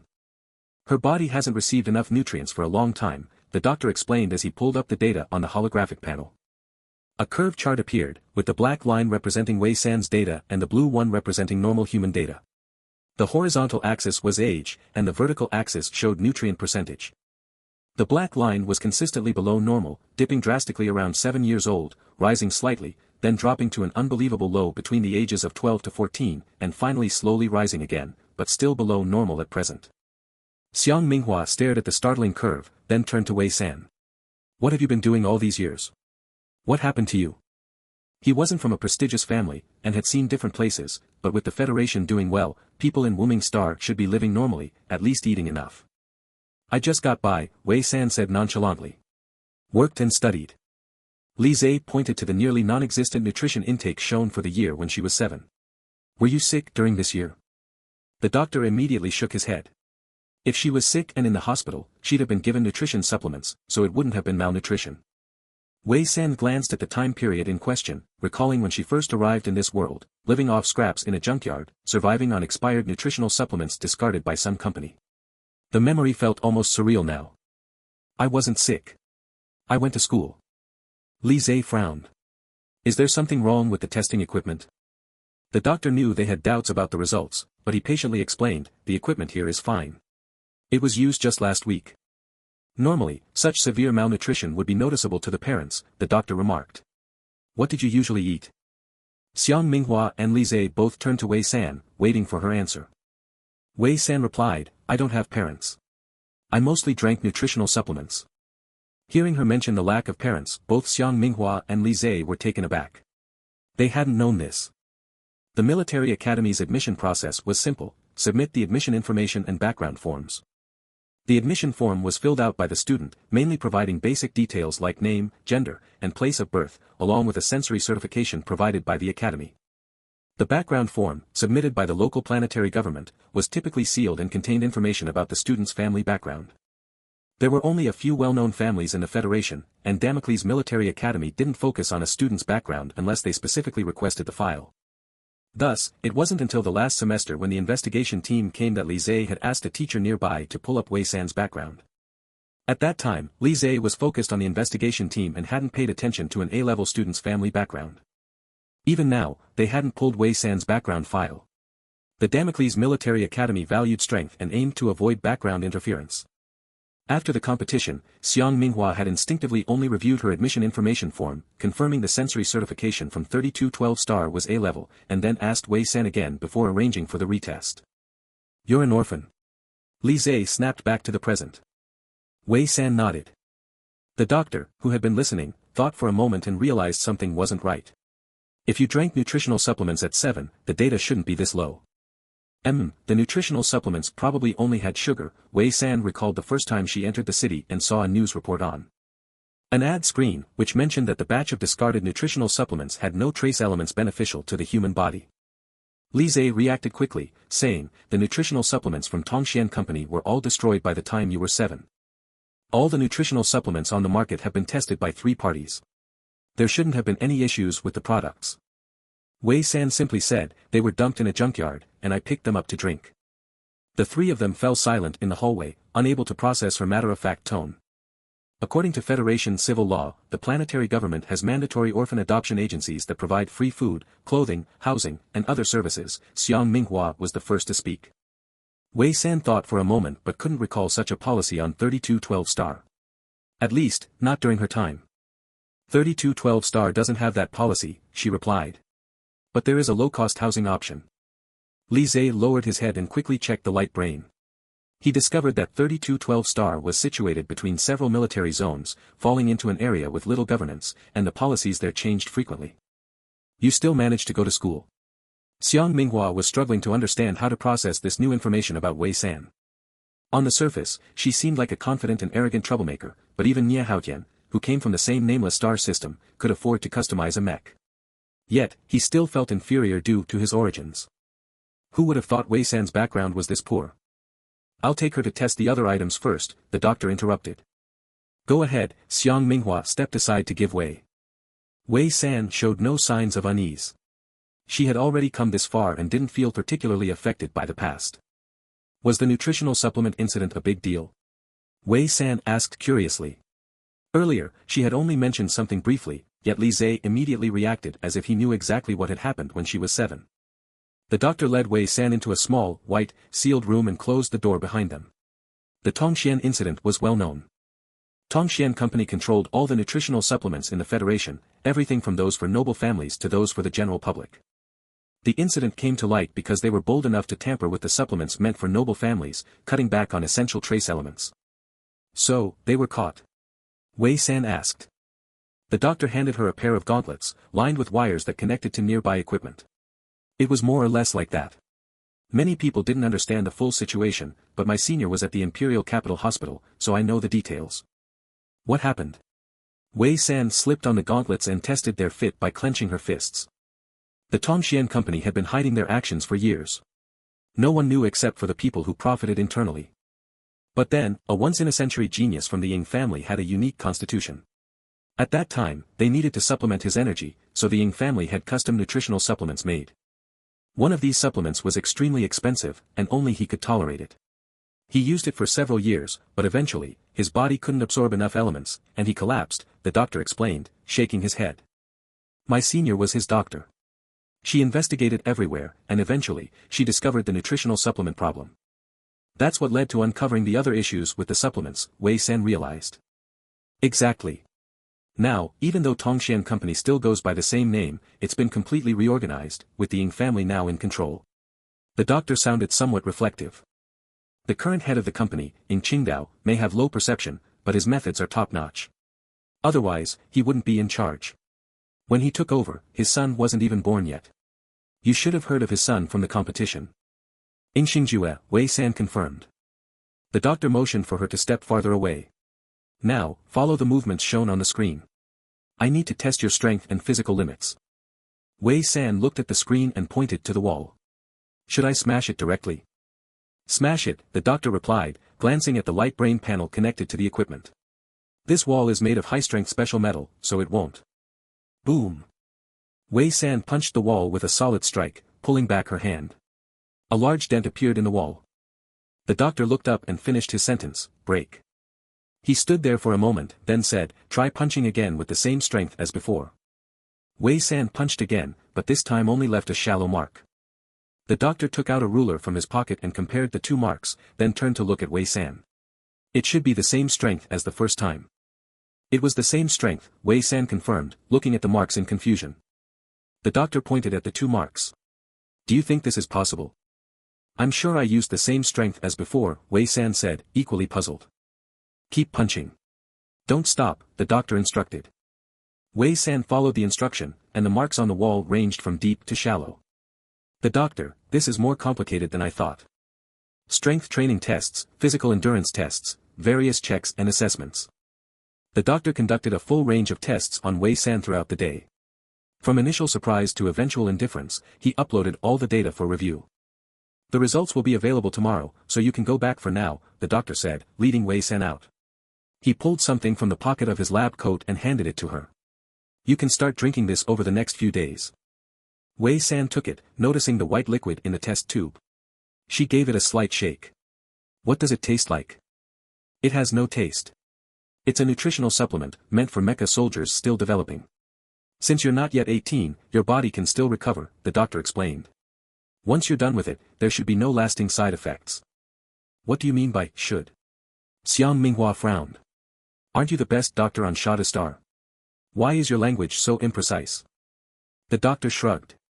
You all say she's 3S level, but the situation is still unclear. If she really is 3S level, a couple of months of supplementation should fix her. But if not, then it'll be a bit more complicated. Li Zhe furrowed his brows. She managed to beat other 3S levels to discovering a star beast, so there's no way she's below 3S. The doctor sighed. Why can't you all think a little further ahead? What if she's not 3S, but Super 3S? At that, both Li Zhe and Xiang Minghua turned their gaze toward Wei San, and their eyes became odd. The concept of Super 3S was complex. It wasn't just about being more sensitive than other 3S levels. The Federation officially recognizes 3S as the highest level, but even within 3S Mecha soldiers, there are differences in their sensory specialties, which is why Mecha come in light, medium, and heavy categories. Even among 3S Mecha soldiers, their strength varies. So far, only Ying Xingjue from the Imperial Military Academy is recognized as Super 3S. Otherwise, with enough samples, the technology would have advanced to a fourth-generation instrument by now. Wei San, who was possibly Super 3S, didn't notice the odd looks from the others. She had already opened a nutritional supplement and drank it in one go, then savored it. It really has no taste. Li Zhe. Why does she always manage to divert attention at such serious moments? The three of them took Li Zhe's flyer back to the base. The atmosphere was a little awkward, especially between Li Zhe and Xiang Minghua, while Wei San leaned back in her seat, totally relaxed. Earlier, you, Li Zhe, cleared his throat. Did you really go to work part-time at a bar by climbing over the wall? Wei San paused, then raised her head. Yes. She didn't want to mention anything about the black market factory, discussing it could end up exposing Huxianshan and Liao Runing. I apologize for deducting your credits at that time, Li Zhe said seriously. Breaking the rules and getting punished was my fault, Wei San said, almost having forgotten about the incident. She had been caught and used as an example because she had broken the rules first. Xiang Minghua, who had guided Wei San through the admissions process, looked at her and said, whether the test results show you're 3S or not, don't feel pressured.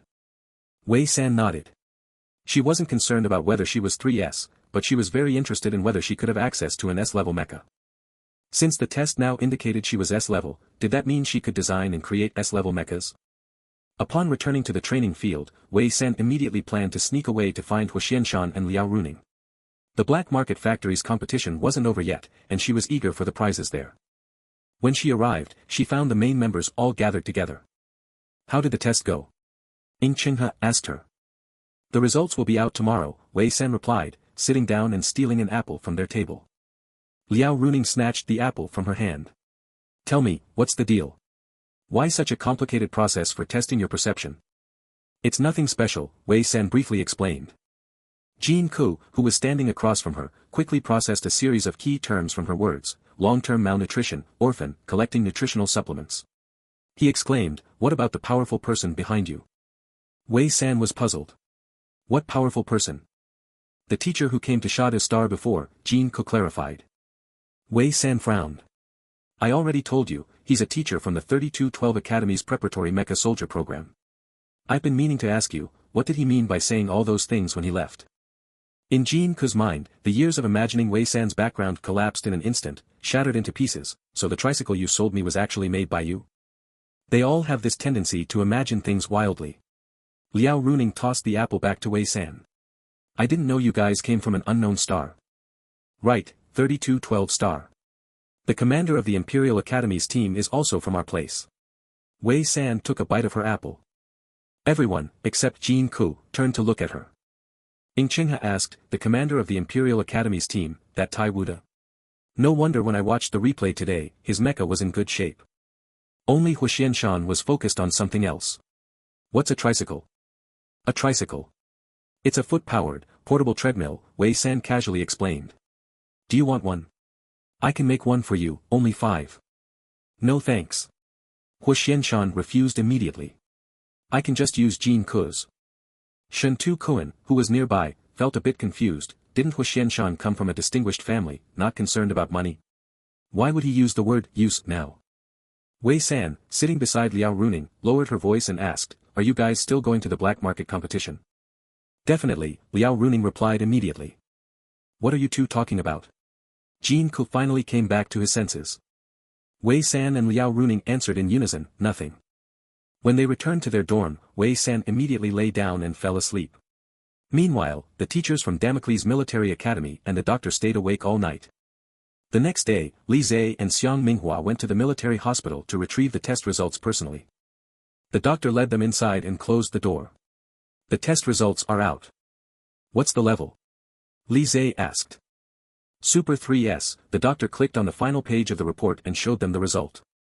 Li Zhe and Xiang Minghua exchanged a glance, both seeing a complex mix of emotions in each other's eyes. Of course, they were happy.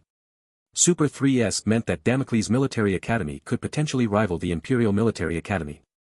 But with that came even more problems. The doctor flipped back to the previous data summary. However, her condition is complicated. The body's readings show she doesn't even have the health level of an ordinary A-class. Super 3S is still undefined. Currently, the only known Super 3S is Xingjue, whose sensory ability is so strong that it requires a large amount of nutrients to maintain normal function. Because of the early nutritional supplement issues, Xingjue's body has already been damaged. The Empire has been researching a new type of specialized supplement to make up for it. So Wei San also needs this type of supplement? Li Zhe asked. The doctor shook his head. Wei San is a mecha soldier, and she's not exactly the same as Xingjue. There's something strange though. According to the data, she didn't receive specialized nutrients during her childhood like Xingjue did. Her body shouldn't have been able to withstand it. Bone scans show that when she was 7, her nutrient intake hit a low point, which actually suppressed her perception and allowed her body to adapt. I suspect that for all these years, Wei San's perception has been maintained just enough to keep her functioning normally. That's why she seems like an ordinary person on the surface. I asked her yesterday, and she mentioned that she had frequent nosebleeds, likely due to her perception suddenly increasing, putting her in a state similar to Xingjue's. Her body wasn't able to handle it. But at the moment, we don't have enough samples to fully analyze her condition. Xiang Minghua asked, what do we need to do? First, we need to stabilize her physical condition and provide enough nutrients, the doctor said, sitting down. Do you plan to disclose that she's Super 3S? Li Zhe was silent for a moment before replying, the outside world already believes she's 3S, that she's our hidden trump card. So for now, we'll keep her true level under wraps. The doctor understood. Then the follow-up plans will need to be adjusted. Originally, I was going to contact my senior sister to collaborate, but before the competition ends, I'll take full responsibility for Wei San. Xingjue needed a special nutrient supplement. Does Wei San need one too? Xiang Minghua asked. The case of Xingjue's nutrient supplement was something my senior sister and I researched together. I'm familiar with the composition of his later supplements, the doctor explained. In the meantime, once the next competition venue is ready, don't rush off. I'll do my best to prepare a specialized nutrient supplement for Wei San. Thanks, Li Zhe said as he and Xiang Minghua left with the printed test results. She's so high level, what about her mecha?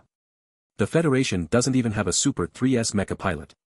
Xiang Minghua worriedly said.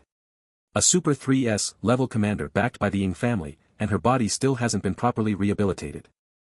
Wei San. First, use a 3S mecha, Li Zhe said, lowering his head to report to the military district. He added, take her back to the school to choose a mecha. While we're here on Shada Star, make sure she picks one that suits her. For 3S level soldiers from prominent families, their mechas were custom-made, but all the academies had stockpiles of 3S mechas left over from the military district.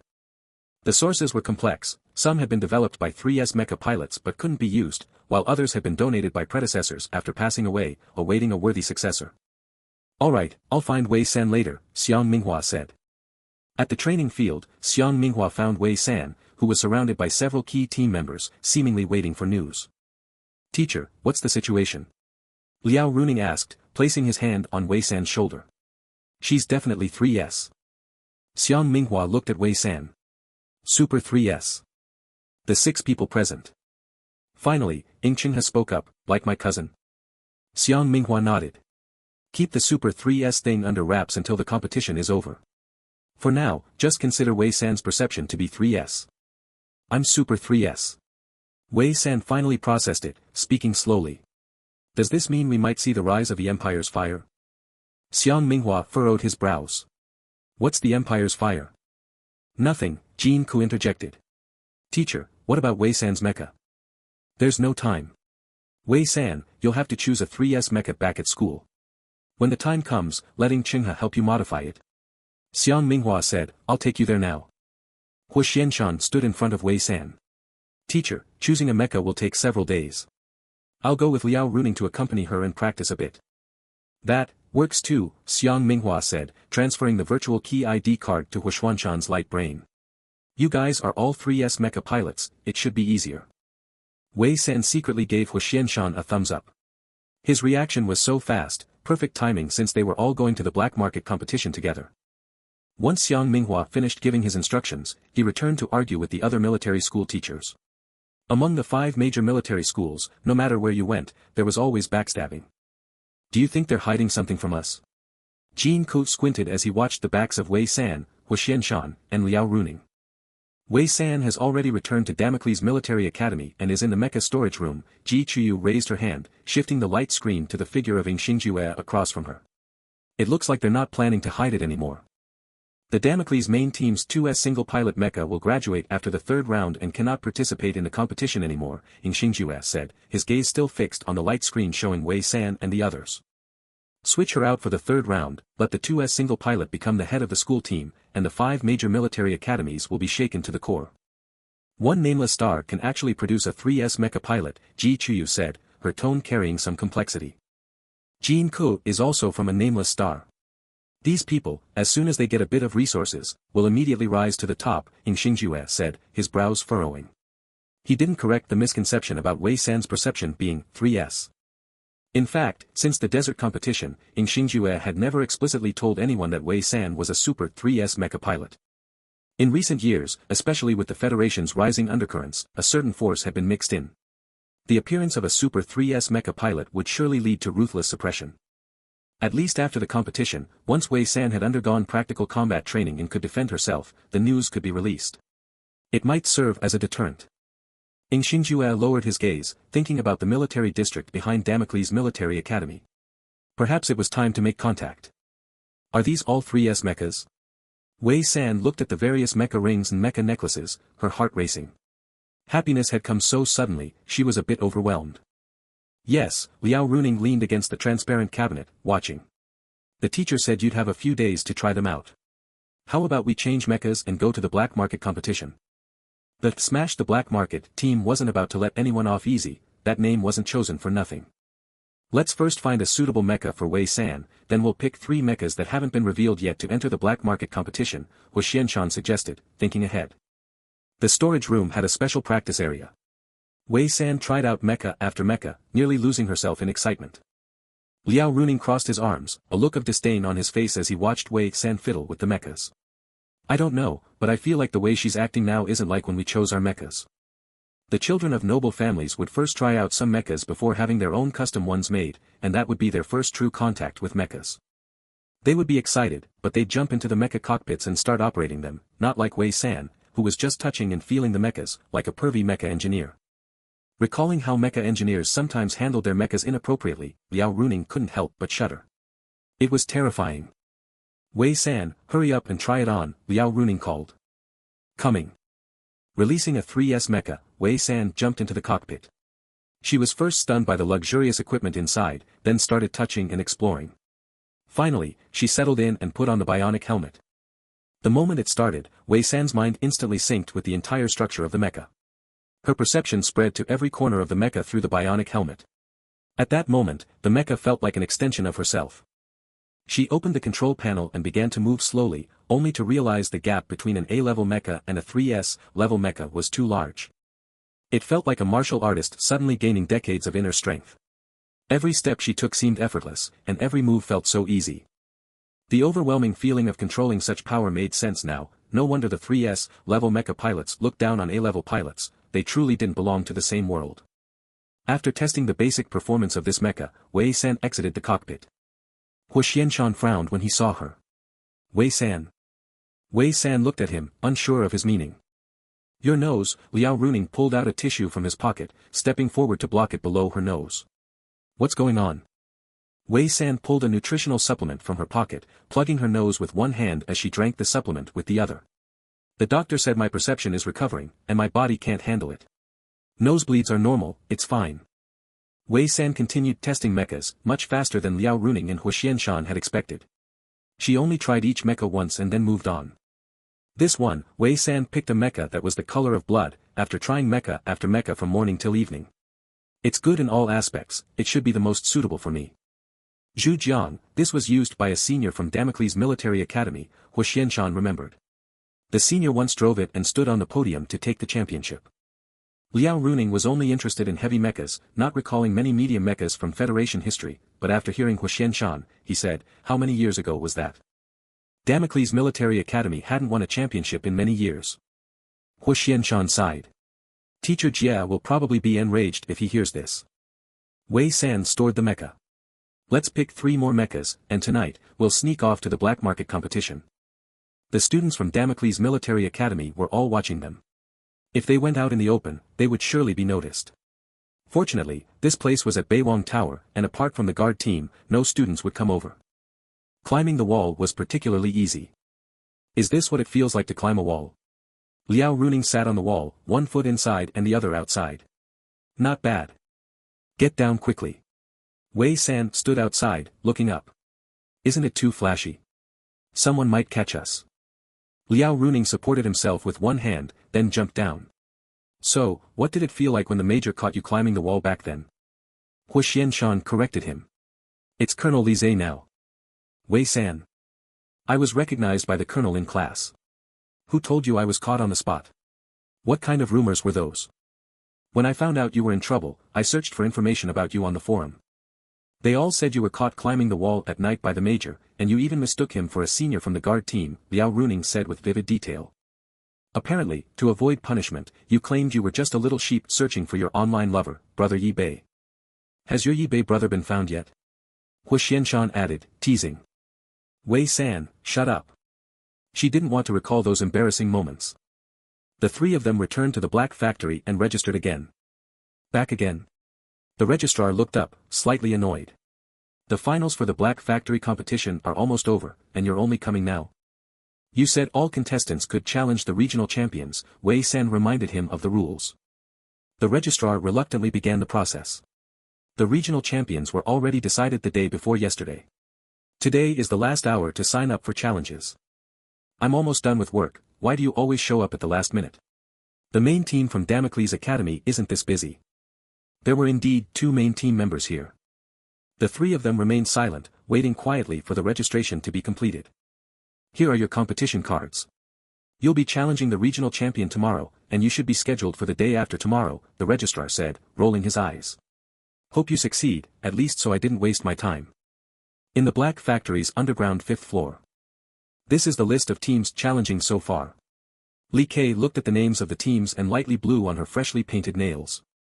These teams are delusional, thinking they still have a chance. As soon as she finished speaking, her gaze landed on the last team name. She put down her hand, her voice cold, destroy the Black Factory. The team with Qi Anxi and Xiang Xing duo. Her teammate opened the team member details, and both Qi Anxi and Xiang Xing duo were on the list. Seeking death. Li Kei slammed her hand on the table, causing cracks to spread across the marble surface. I didn't settle the score with them for my brother, and now they come to my doorstep.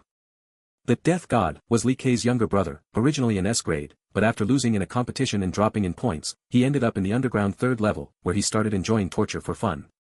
After facing Qi Anxi and Xiang Xing duo in 2 arena matches, Death God was completely broken, mentally shattered, and couldn't even be compared to an ordinary person anymore. Since they want to challenge us, we can just kill them on the spot during the match. Her teammate was indifferent. Li Kei smirked. They came to me, so I won't hold back. The 3 returned to Damocles Academy by climbing the wall again. The next day, Jin Ku and Ing Qinghe were back. Qinghe is here to help me modify my mecha. Why are you back, Jin Ku? Wei San asked. Jin Ku's mind worked quickly, what if they found out? What's wrong with us coming back? Why do you seem so suspicious? Jin Ku squinted at Wei San and the others. Are you hiding some secret from us? Where's Senior Shintu? Hu Xianshan changed the topic. He went to handle something with the military district. Senior Shintu is heading to District 13, following Colonel Li Zhe, Ing Qinghe explained. That's good. Master will also go to District 13 in the future. The 5 of them gathered together, and Liao Runing suddenly remembered something. He looked at Wei San with a serious face. Tonight, I'm going to enjoy my 200,000. Wei San. Hu Xianshan, my 50,000. Wei San found Hu Xianshan especially annoying sometimes. He was everywhere. Alright, tonight we all sleep in my dorm, Wei San said flatly. But first, we need to buy soft mattresses. In the end, the 5 of them went shopping together again, causing quite a stir in the streets. This time, however, Wei San was still the only one who was poor. The young master went shopping for a bed, but was tricked by a group of people. By the time they finished buying various bedding items and paid, he realized it was all on him. Did you guys scam me? Liao Runing confronted the 4, who were looking away. How can we call it scamming among friends? Wei San gave him a friendly pat on the shoulder. How about this, later, let Hu Xianshan treat us to a meal. Hu Xianshan. Liao Runing immediately cheered up. Okay. Among the group, Jin Ku was the best at calculations, but when it came to being underhanded, Hu Xianshan was absolutely the worst. Liao Runing had once thought of him as a gentleman, but now he realized Hu Xianshan was the most shameless one. After a lavish lunch, Jin Ku and the others went to Wei San's dorm to change the items, while Ing Qinghe took Wei San to modify the mecha. What kind of mecha did you choose? Ing Qinghe asked. This one. Wei San released the mecha onto the open ground. Zhu Jiang. Ing Qinghe nodded. Let me see what needs modification. With that, he approached and connected to the mecha using his light brain. Wei San didn't get on, but instead asked, I'm now at Super 3S level. Can I watch Yu Qingfei's tutorial? Chingha was taken aback, recalling that Wei San could also modify mechas. Sure, if you wear the brain interface, you can enter. The Federation doesn't have any Super 3S mecha engineers at the moment.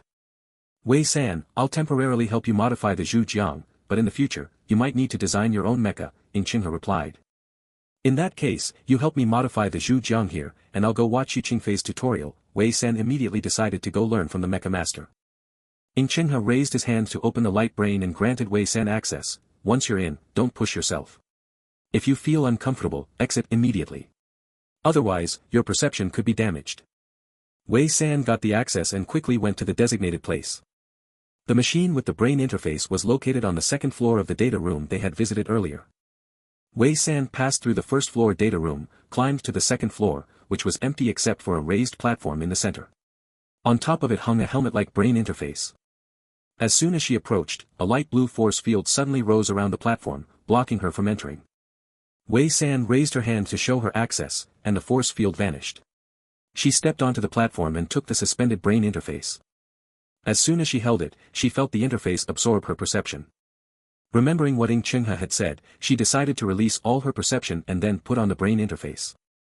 The moment she wore it, her vision changed instantly, more like falling into a dark night tinged with faint blue light. Another one.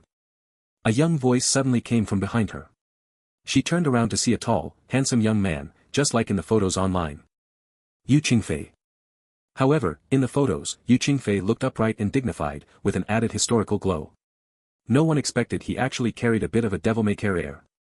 The young man, now Yu Qingfei, walked over from behind and stood in front of Wei San, as if noticing her presence. New here? Are you sure you want to become a mecha engineer? Wei San didn't answer, but instead, walked up to him and started inspecting him. This must have been recorded while he was alive, and it was clear he was in great condition, with a hint of carefree ease in his eyes. Why aren't you speaking? Yu Qingfei spoke into the air, as Wei San stood behind him. Apparently, Yu Qingfei hadn't expected anyone to not follow the normal conventions, showing no respect for him whatsoever. Seeing this, Wei San reached out and patted him. Master, here. Yu Qingfei's projection immediately turned around. Don't touch me. Are you here to learn about mechas? Bad habits. Wei San. Alright, I'll start teaching you now, Yu Qingfei said, raising his hand to pull up the lesson options. Here are the available levels. Choose. There were only 3 options, S, SS, 3S. Wei San hesitated for a moment, then directly selected 3S. The scene shifts to a large, luxurious studio that is unfamiliar to Wei San. Whether you're a complete beginner or a so-called trash mecha engineer looking to learn here, Yu Qingfei says, holding a tool in hand and suddenly appearing from the side, from now on, forget everything and follow what I teach. This version of Yu Qingfei seems older, possibly around 30, but his casual arrogance remains the same. We'll start with the structure of mechas. What do you think is the most important part? Yu Qingfei looks at Wei San without waiting for her response. Whatever you think is important, now it's what I say is important. Wei San thinks, fine, you're the master, you can say whatever you want. Energy, engines, power units, and weapons, these 4 are the most important for any mecha, Yu Qingfei continues as he sits down at the workbench, pulling over a chair. These components are all intricately related to materials, and most of our materials come from star beasts. The level of the mecha dictates the level of material used, meaning star beasts. Wei San feels she understands, but also doesn't. She has never used S-level materials, and the parts sent by, I Have Money, were ready-made components that she never got around to studying, especially after the nosebleed incident. Level A mechas don't require materials from star beasts, Yu Qingfei continues, as though hearing her unspoken thoughts. A-level star beasts are mostly herd animals, weak in power, making their materials subpar, sometimes even worse than synthetic ones. If you ever make an A-level mecha for fun, don't use A-level star beasts. You can try adding a little S-level material, but don't overdo it, otherwise, the mecha won't handle it. The balance is something you'll have to figure out yourself. Wei San recalls the Death God mecha she saw in the Black Factory. Its joints seemed to be made of S-level material, but that mecha was S-level. Today, I'll talk about materials. Coincidentally, the principal brought a 3S level star beast, Yu Qingfei says, standing and pushing open a door. The scene changes to a room with just a workbench, in the middle of which lies a huge, bloodied sand wolf. This is a giant sand wolf, only found on Sand Dune Star, Yu Qingfei explains, crouching down in front of the deceased beast and prying its mouth open with gloved hands. This one is about to mutate. If we wait for it to fully mutate, the material quality will be better, but, when you encounter star beasts, you kill them. You never know how much harm they'll cause if you let them live. Yu Qingfei points to the sand wolf's teeth, noting how hard and sharp they are. However, this isn't ideal for mecha weapons. Mecha weapons need to be retractable for better mobility. So, I usually remove the teeth, process them, and incorporate them into weapons. He quickly removes the sand wolf's 4 canine teeth. Then, several days later, he stands in the studio wearing fresh clothes. I'll demonstrate how to process the sand wolf's teeth, Yu Qingfei announces to Wei San's location. While working, he casually mentions, I recently heard of a mecha engineer who took materials from star beasts while they were still alive, because the materials are higher quality that way. Star beasts may attack humans, but I hope none of my students will resort to such methods. It's not sympathy for the beasts, but doing that too much can mess with your mindset. Yu Qingfei raises his hands, his expression darkening. That mecha engineer took a crooked path. I hope the Federation will never see another like them. After that, the lesson returns to how to process materials and mix them with weapon metals. Wei San senses that this is the first time Yu Qingfei shows a more complex and heavy expression in the teaching video. His previous laid-back attitude has clearly shifted. Once the lesson finishes, everything disappears and Wei San finds herself back in the empty second-floor room. You've been in there for 5 hours, Chenghe says, looking at his terminal. He had forced Wei San to log out. Really? I don't remember, Wei San responds, stepping down from the platform, only for her legs to weaken. Chenghe catches her. How was the first lesson? It was good, starting with material science, Wei San says, standing still as her nosebleed starts again. However, she remains unfazed, deftly using tissue to stop it. The doctor had said it was a sign her senses were recovering. Materials? Chenghe looks puzzled. Isn't the first lesson supposed to be about mecha engines? The lessons are recorded by masters before their deaths, and the parameters are set to be fed into the machine. It looks like one-on-one instruction, but in reality, everyone receives the same content. No, Wei San answers, you didn't learn about materials. I did, but you're not following the proper order, Chenghe replies, frowning as he glances at the machine. It might be because you're a 3S. Is Yu Qingfei a 3S? Wei San asks, having seen only limited information about him on the StarNet, mainly that he's a legendary figure, a dual-trained soldier and engineer. Chenghe shakes his head. Not sure. In the Federation, these master-level figures are all 3S, but recently, there's been suspicion that their level categorization may be different from ours. Wasn't it Yu Qingfei and someone else who invented the equipment to test senses? Wei San asks, recalling the inventor's name. Gong Yi Lu, Chenghe clarifies. Wei San doesn't fully grasp it. It was Yu Qingfei and Gong Yi Lu, Chenghe explains. The current third-generation equipment was invented by Gong Yi Lu, who is an ancestor of Gong Yi Ju, a main member of the Imperial Military Academy. Wei San nods, getting a vague understanding. It might be because we're all dual-trained soldiers, Wei San says confidently, I'm also an excellent mecha engineer. Chenghe smiles. There's a difference. Yu Qingfei was initially famous for being a mecha engineer. It wasn't until after an assassination attempt that people discovered he was also a mecha soldier. As for you, right now, you're a mecha soldier. Wei San ponders, if only she had the money, she would have chosen to be a mecha engineer first. Come on. Liao Runing crouched low, moving along the shadows, whispering to Wei San and Huoxianshan behind her. Liao Xiaoye had never scaled a wall before, but after the last time, he felt good about it, so this time he was particularly eager. Wei San was the last to follow. Tonight, they were going to the Black Factory for a competition, so during the day she had told Jean she was going to calibrate mechs with Chenghe, and in the evening, she told Chenghe she was going to learn about mechs with Yu Qingfei, asking him to sleep early and not to look for her. What reason did you two come up with to leave? Wei San asked as Liao Runing vaulted over the wall. She followed suit, leaping over as well. We said we were out training, Liao Runing answered carelessly. The two of them were solo pilots, often training together outside school. Wei San felt a little relieved. As long as Chenghe didn't come looking for her and didn't suspect anything, she should be fine. The three of them arrived at the 4th underground floor of the Black Factory. The final challenge of Sandu Star was held here. This is real gold. Wei San immediately touched the wall, so rich.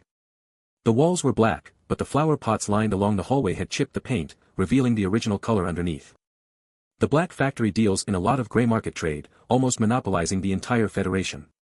It's not surprising they have money, Huoxianshan explained, having heard some rumors about the Black Factory before and come here for the underground mech fights, hoping to find some skilled opponents. Jin Ku's family made a fortune from garbage. This grey market trade is all high-profit stuff. Of course they have money, Liao Runing said, stepping back to admire the golden path exposed by the damaged wall. Meanwhile, Jin Ku, who was still in the Damocles Military Academy simulation room, suddenly sneezed. Liao Runing poked the golden wall again, we could scrape some off and sell it. As soon as he spoke, the server in the hallway, who was standing nearby, immediately glanced over at them, staring at Liao Runing without blinking. You've got ambition, Wei San said, not having considered the idea herself. Let's go, Hu Xianshan urged, pushing them forward. If they stayed any longer, the server would probably call someone to deal with them. Wei San glanced at their team's points. We can only access the third floor, we wouldn't be able to get here for the competition if it weren't for the match. Weren't your points boosted a lot after you beat that team last time? Liao Runing recalled the score increase. Yeah, but we're still a little short, Wei San said, tapping the ring on her finger. She hadn't used her mech much yet, only training with the two of them in the afternoon. When they reached the competition area, the second-to-last team was in the middle of a match against the champions. Hu Xianshan and Liao Runing didn't avoid watching the match just because they were both 3S ranked. In fact, mechs and perception were one thing, but battle experience was another.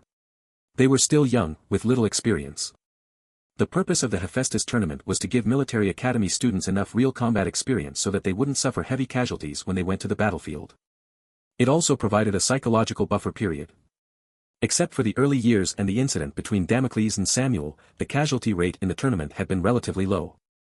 The many backup players existed because some students' mental states would collapse during the competition, forcing them to quit. Those with lighter after effects could adjust and continue, but others might quit the academy entirely and become ordinary civilians. In the tournament, all three types of students would gain experience. Mech technicians learned to repair mechs within limited time and materials to ensure the mech could continue fighting. Commanders learned perception techniques in combat with star beasts, not only to establish barriers but also to attack the star beasts' mental power. As for the mechs, battles against star beasts and other military academy teams were exactly what the organizers wanted to see. The champion team has a 3S mech pilot, Hu Xianshan commented, watching the light yellow mech in the arena. Her team members are ruthless, they've probably fought a lot more than just arena matches, Liao Runing observed, his attention focused on the heavy mech of the champion team. The killing intent emanating from it was thick, clearly not a harmless opponent. The challenger team wasn't weak either, all three of them were SS rank, but they had a fatal flaw, their coordination was lacking. The champion team, on the other hand, clearly had a lot of experience fighting together. They didn't even need to react, they already knew what their teammates were going to do. Wei San checked the champion team's data, opening the information on the 3S mech. Li K. That's their team's info. Liao Runing turned to see the data on Wei San's light brain. Your light brain is wide open. You might want to switch to one with a privacy mode. I have one with a privacy mode, Wei San replied. Where? Wei San pointed to her ID, it's private. Liao Runing. Learned something new. Li K's not that great, Wei San said after watching the battle for a while. Why? Hu Xianshan asked, thinking their team had solid coordination and assuming they hadn't fought together for years. Wei San studied Li K's movements. Her 3S mech isn't even reaching half of its potential. Liao Runing speculated, maybe it's a new mech. New mechs often have adjustment problems. Probably. Wei San just felt that Li K's 3S mech seemed different from the one she had seen, it felt weak. Every strike looked good, but the force didn't hold, and her control wasn't up to par. From a mech technician's perspective, Li K wasn't suited for this mech. If Ying Qinghe were here, he would have noticed the problem, but since Wei San hadn't studied much about 3S mechs, she couldn't quite articulate what the issue was. Before she could think much more, the challenger team was wiped out, their mechs destroyed. Congratulations to the Black Factory Hunters for defending their champion position. Li K stepped out of her mech and stood on the arena, looking toward the waiting area where Wei San and Hu Xianshan stood. She extended her finger, painted in bright red nail polish, and dragged it sharply across her neck. Liao Runing tilted his head. Is that woman trying to show off? The young master hasn't even done that yet, and she dares to make such a gesture at me. Young Master Liao was genuinely angry and strongly insisted that Li K should be dealt with by him. Wei San and Hu Xianshan had no idea that the Grim Reaper was Li K's brother. Both had come to the Black Factory for different reasons, one to make money, the other to find a worthy opponent to train with, and they knew nothing of the Black Factory gossip. Naturally, they thought Li Kei was merely showing off to the challenge team. They were the last challenge team. According to the rules, the champion team would rest for an hour before continuing the competition. Wei San and his team sat in the waiting area, watching the champion team's match from yesterday. All S level and above. Have the Federation's scattered soldiers come to compete at the Black Factory? Liao Runing remarked, watching the various teams. The Black Factory Hunters' coordination is indeed perfect. Wei San hasn't used the 3S mech much, so be careful later, Huxianshan warned. 3S versus Dual S, a rookie facing a veteran, it's fair enough, Wei San replied indifferently, only concerned with one thing, if the mech breaks, do I have to pay for it? Huxianshan, probably not. Probably.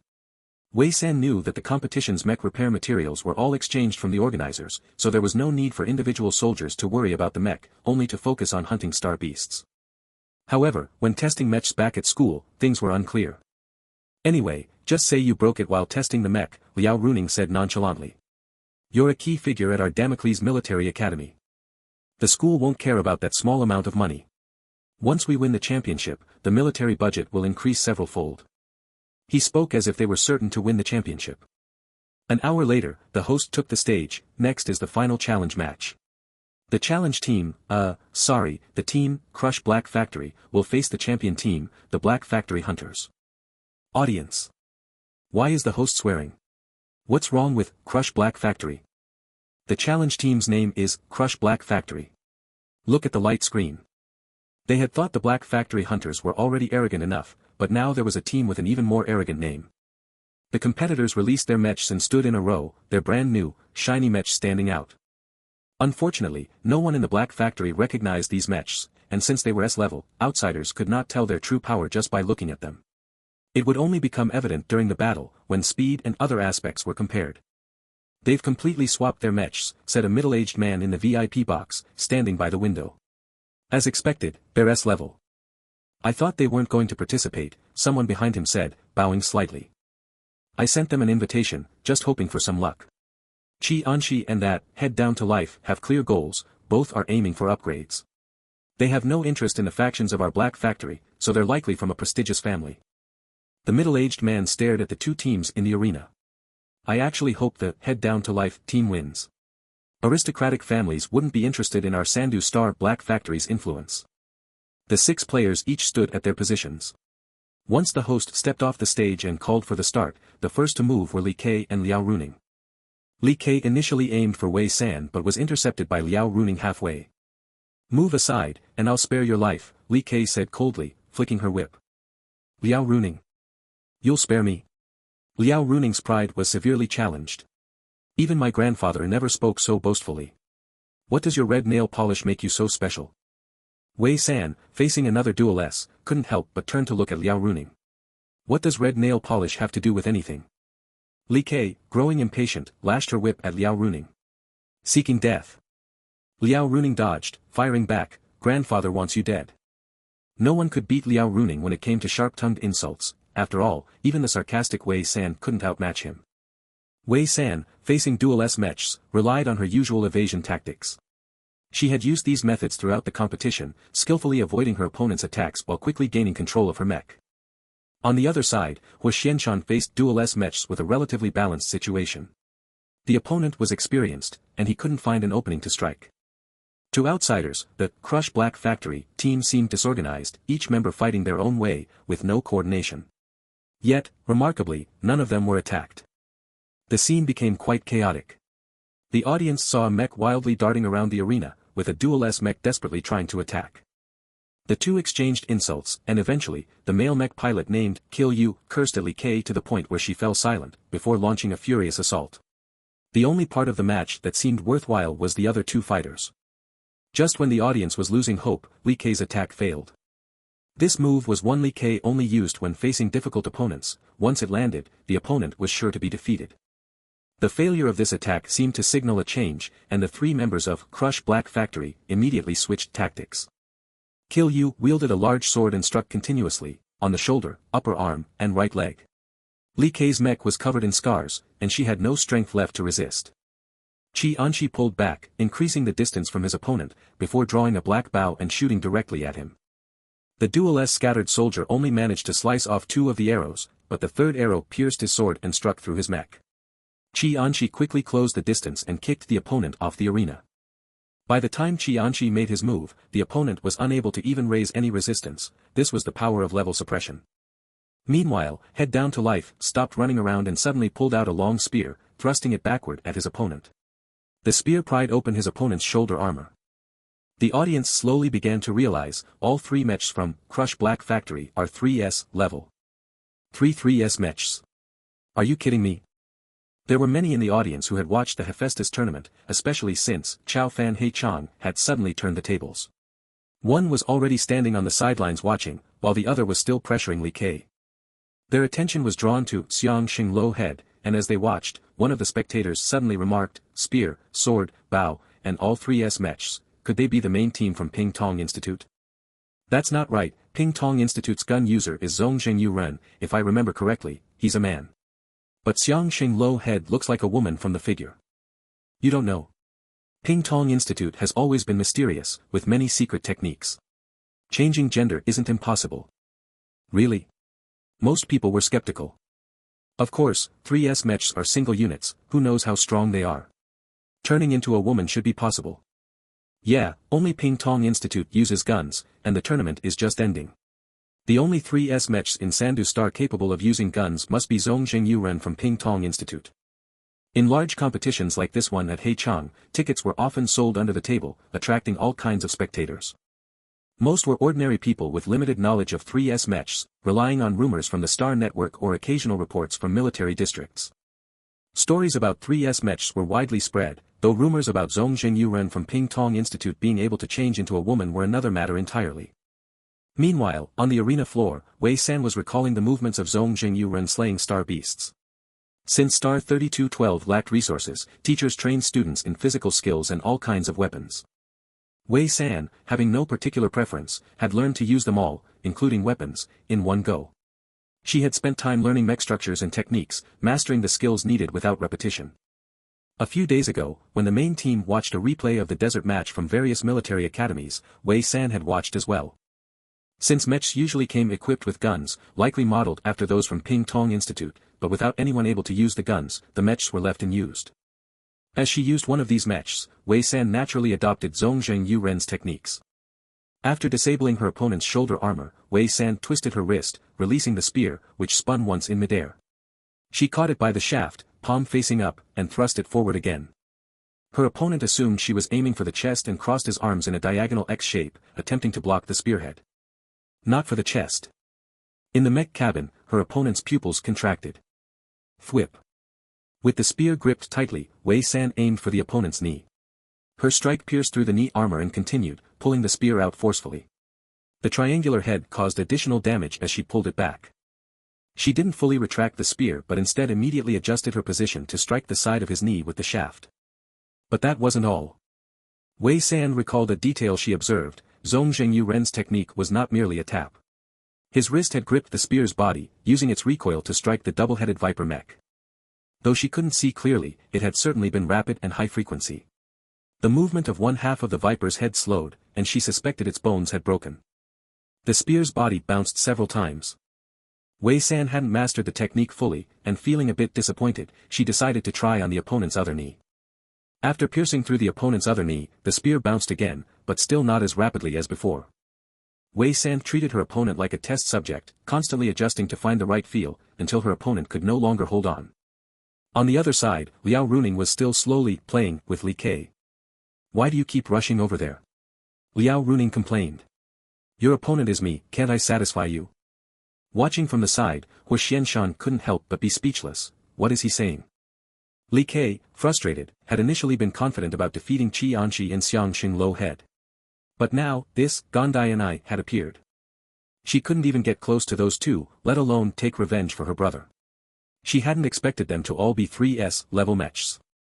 I'll kill you. Li Kei's eyes turned bloodshot as she wildly swung her whip at Liao Runing. Still with the killing talk. Liao Runing clicked his tongue and dodged her attack, though he was hit by the whip, leaving a deep mark on the mech's arm. In the mech cabin, Hu Xianshan furrowed his brow, signaling to Liao Runing, finish this quickly. Liao Runing became more serious, struggling to free his sword from Li Kei's whip. With a cold, deliberate voice, he said, I want to.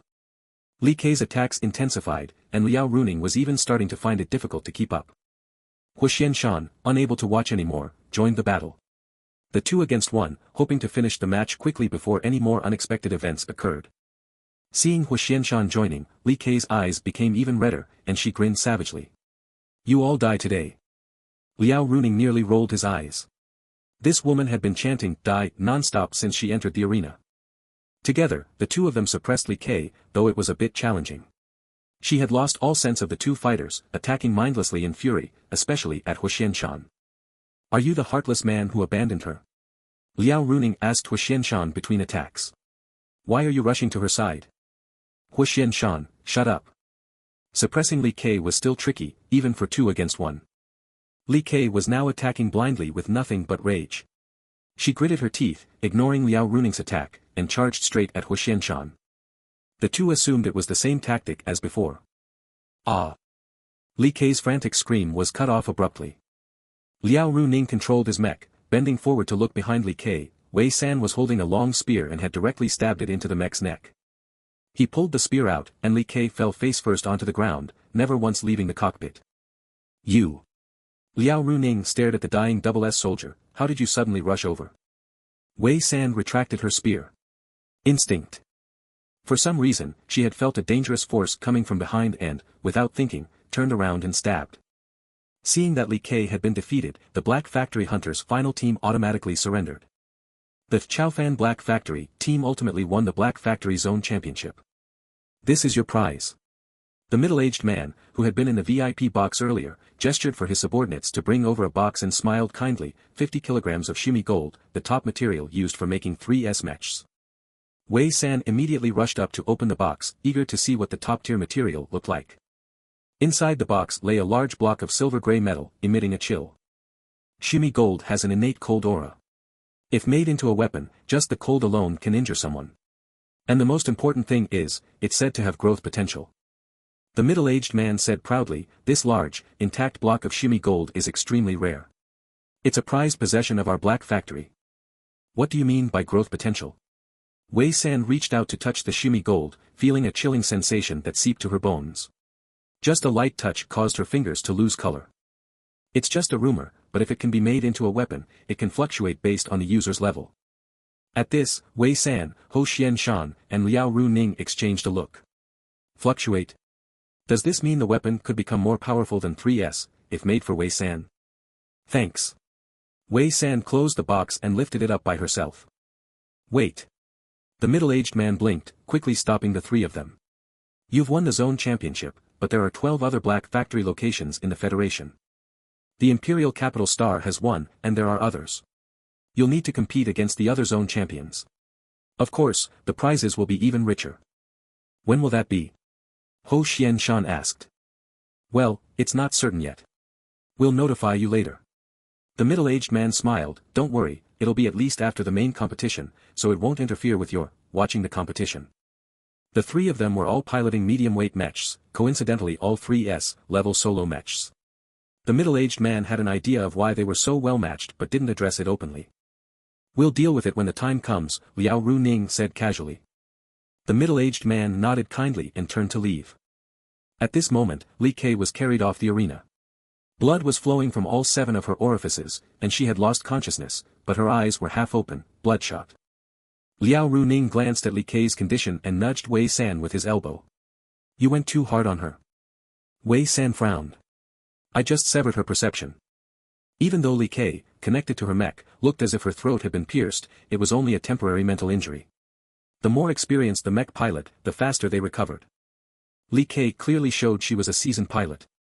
Let's go, it's late. Huxian Shan pointed at the box. What should we do with this? I'll leave it with someone for now. When the competition location for tomorrow is announced, I'll have them send it over. Wei San referred to the shopkeeper on the lower floor. The 3 of them went to store the prize. The shopkeeper charged her a hefty fee. You want me to send this important item? Impressive. Wei San replied, I had something come up, sorry for the trouble. Fine, fine. The shopkeeper waved, I'll definitely send it over. After settling the prize, the 3 of them climbed over the wall and sneaked back to their dorms.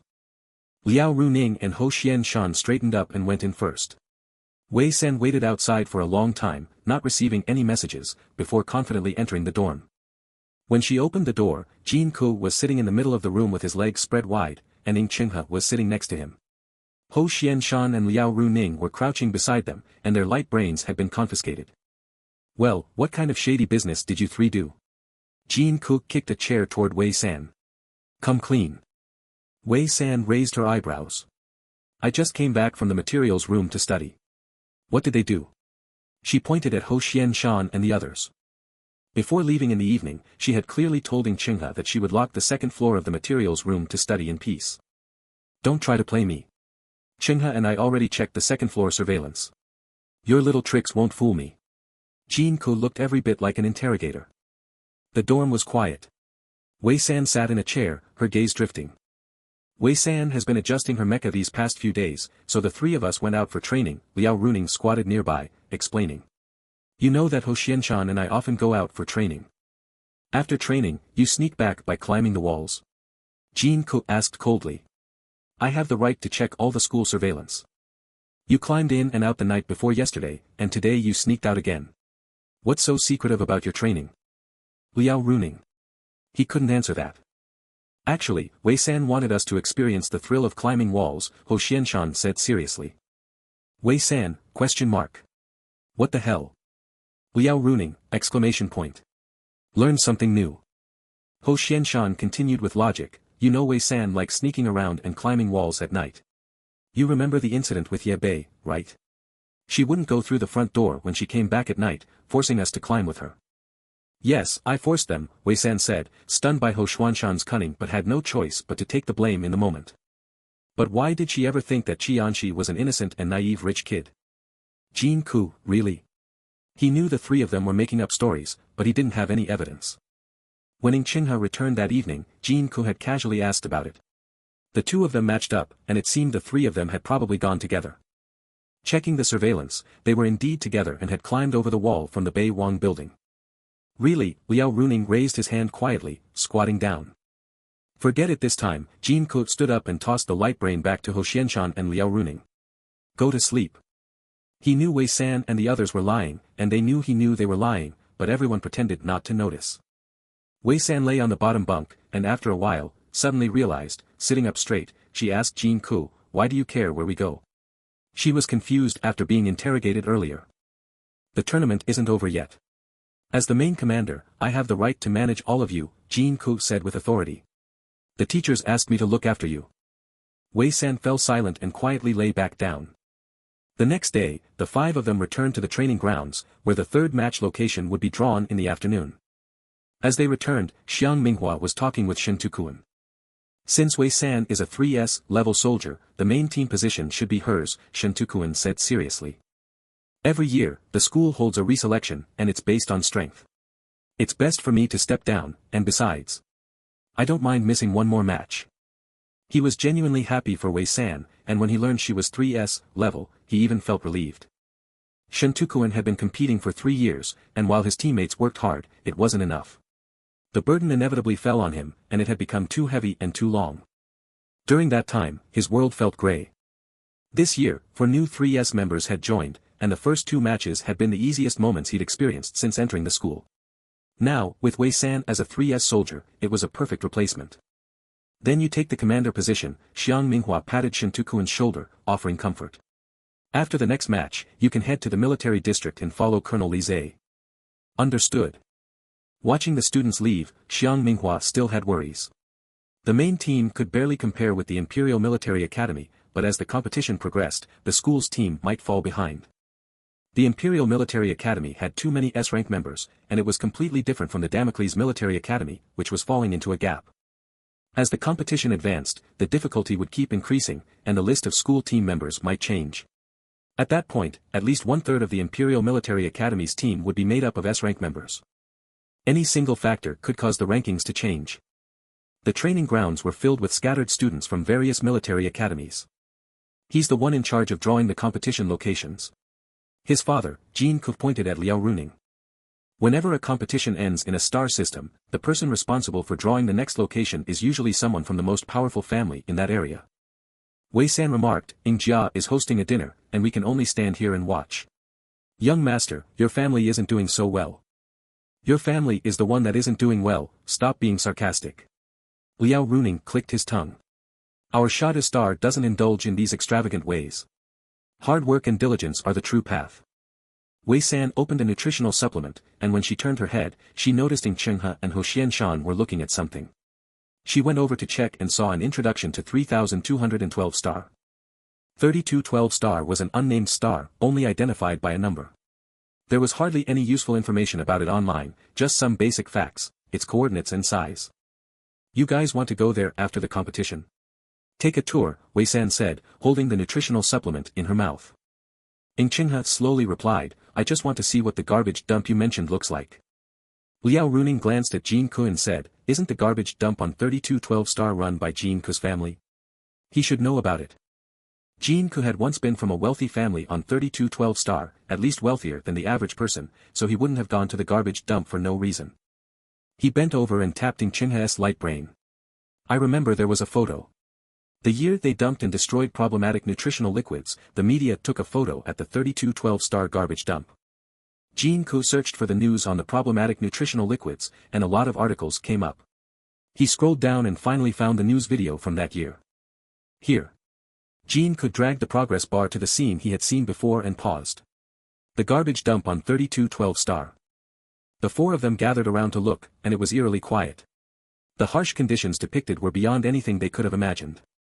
Ho Xianshan zoomed in on a corner of the photo. There's a child here. Liao Runing looked at the photo, where a skinny child was pressed against the wall of the garbage dump. He furrowed his brow instinctively. Doesn't federal law apply on 3212 star? How can there be a child in this place? Was Wei San scavenging nutritional liquids in this kind of environment? There were no relevant policies before, so kids stayed there, picking things up, Wei San explained.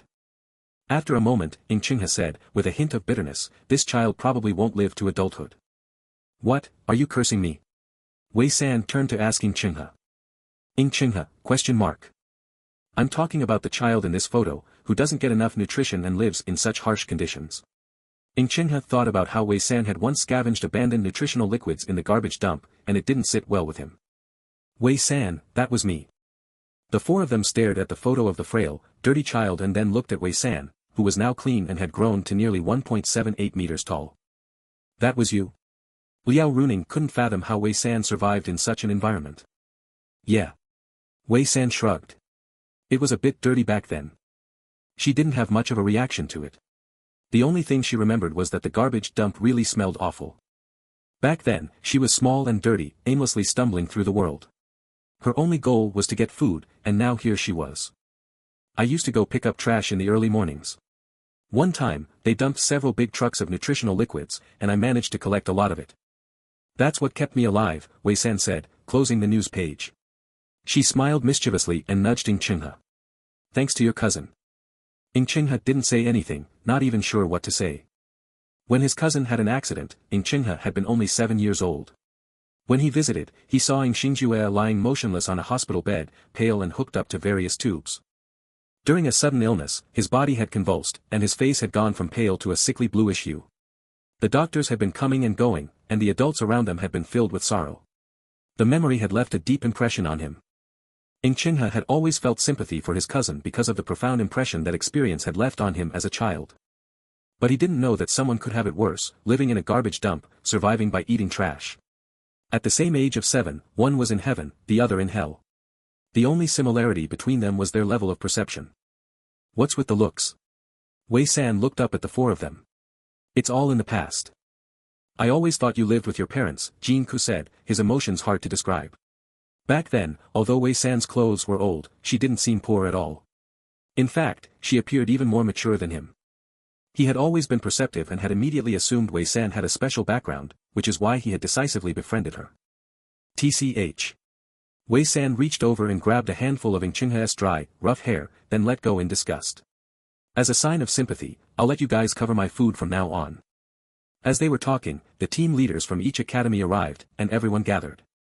The 5 major military academy teams quickly assembled, standing in formation, with their respective lead instructors at the front. Liao Runing's father entered from the outside, and a light curtain appeared behind him. He turned around, raised his hand, and pressed a button. The names of the star systems on the light curtain began to spin before finally stopping. The third venue for this year's Hephaestus tournament will be on Guyu Star, Liao Runing's father said. After speaking, he turned and left, taking only 1 minute, with 40 seconds spent waiting for the light curtain to stop. Wei San turned to Liao Runing and whispered, "Was your dad forced to participate?" "He volunteered, he just doesn't like making speeches," Liao Runing replied, watching his father's back as he walked away, recalling how many people over the years had been hurt by his father's blunt words. The two muttered to each other, drawing the attention of several teachers. Guyu Star is a planet that rains year-round, with corrosive substances in the rain. The planet's plants and soil have adapted, but humans need protection, otherwise, prolonged exposure to the rain can harm the skin and respiratory system. The mecha's outer shell can withstand the rain's damage, and the mecha pilots only need to modify the mecha's circulation system. This also requires materials, which the main commanders could exchange for resources. As soon as this venue was announced, all the military academies fell into deep thought. At this point, someone was still casually chatting, drawing all the teachers' attention. "I feel like there's a murderous intent around here," Liao Runing muttered. Wei San glanced up and saw the teachers from the military academies glaring at them. She raised her right hand in a silent greeting. Xiang Minghua was the first to look away. He thought to himself, "Never mind, I can't argue with Wei San, otherwise, I might get angered to death." Since there was no banquet, and Liao Runing's father only took a minute to finalize the selection of the third venue, the 5 major academies quickly dispersed. "Do we have enough materials to exchange?" Hua Xuanshan asked Jin Ku. "Not enough," Jin Ku shook his head. They had just managed to defeat 2 3S-level star beasts in the desert arena, but ended up provoking the big boss. In the end, they couldn't exchange the adult female 2-headed viper that they killed at the final moment. The only consolation was that they had secured second place in the sub-competition. Jin Ku explained, "We exchanged for materials required for other venues, in case we got a more difficult one. Guyu Star is tough, but we can endure it for now. Other military academies may not have exchanged materials for Guyu Star either." The Damocles Military Academy had been in a resource shortage situation for many years. The main commander had to constantly make difficult decisions when it came to exchanging resources. With a 10-day competition period, without any protection, humans can only survive up to 12 hours. A 3S-level person can last up to 2 days, Ing Qinghe said. "This time, we secured second place, so we have an advantage. We can find the star beasts earlier than the other academies and exchange materials then. We need to see if the Imperial Military Academy has exchanged for the materials required for the circulation system. If not, the star beasts will be out of our reach," Jin Ku added. She didn't know what materials the Imperial Military Academy had exchanged for, since that part of the exchange wasn't broadcasted. After confirming the third venue, the other military academies set off for Guyu Star, where people still lived, but the streets were usually quiet with few passers-by. The Damocles Military Academy team decided to stay for a few more days to wait for the doctors to finish preparing Wei San's nutrient solution. Wei San and Ing Qinghe returned to the Damocles Military Academy. She went to study Yu Qingfei's tutorials, while Ing Qinghe continued helping her adjust the mecha's parameters. Wei San still didn't fully understand the principles behind 3S-level mecha construction, so she couldn't make adjustments to her own mecha. It was best to leave that to the professionals. For the next few days, she stayed on the second floor of the information room, drinking nutrient supplements one after another, with nosebleeds flowing day by day. She was almost used to it. Her senses were slowly stabilizing, but the detection equipment still showed an S-level reading. Since she could now study Yu Qingfei's courses, which started with materials and then led into the methods of weapon crafting, Wei San decided to focus on learning weapon-making techniques. She didn't have the materials for a new mecha and didn't have enough time to build one. She wanted to make the best use of her time and learn as much as possible about weapon crafting so she could use the box of Shumi metal when they reached Guyu Star. "Wei San, you've been in here for," Ing Qinghe entered and shut off her brain interface, 7 hours. "I got some materials. I plan to make weapons with them once we get to Guyu Star." Wei San casually wiped the blood from under her nose and got off the platform. Ing Qinghe asked, "Where did you get the money to buy materials?" Wei San paused. "Did you go out with Xuanshan and Runing to get materials?" Ing Qinghe handed her a wet tissue to wipe her hands. "I won't tell Jin Ku. Anyway, you'll help me deal with it later." Wei San changed the topic. "As the lead mecha pilot, it's my responsibility to help you with the weapons," Ing Qinghe asked. "What materials?" "We'll talk about it once we get there," Wei San replied. After they finished eating at the school cafeteria, Ing Qinghe suggested she try out Zhu Jiang. When Wei San walked in and saw Zhu Jiang, she was a bit surprised. The mecha still looked the same, but something had changed. It seemed like the mecha had come to life. She jumped into the cockpit, put on the helmet, and closed her eyes, releasing her senses. Every thread of her senses started extending outward from the mecha, all within an instant. Wei San maneuvered the mecha to leap forward, using the wall to push off and perform a mid-air flip before suddenly halting. "It's smoother than before," she said, her voice coming through the mecha. Chingha nodded. "The parameters before were the ones used by your senior. His physical data and movement habits are different from yours, so it's normal for you to feel discomfort before the adjustments. Try the weapon. Your senior used a broadsword, but I made some modifications. When we get there, you can choose whatever weapon you need." Wei San followed the instructions and tried everything. There were still some small details that needed on-site adjustments, so she stepped out to wait for Chingha to handle them.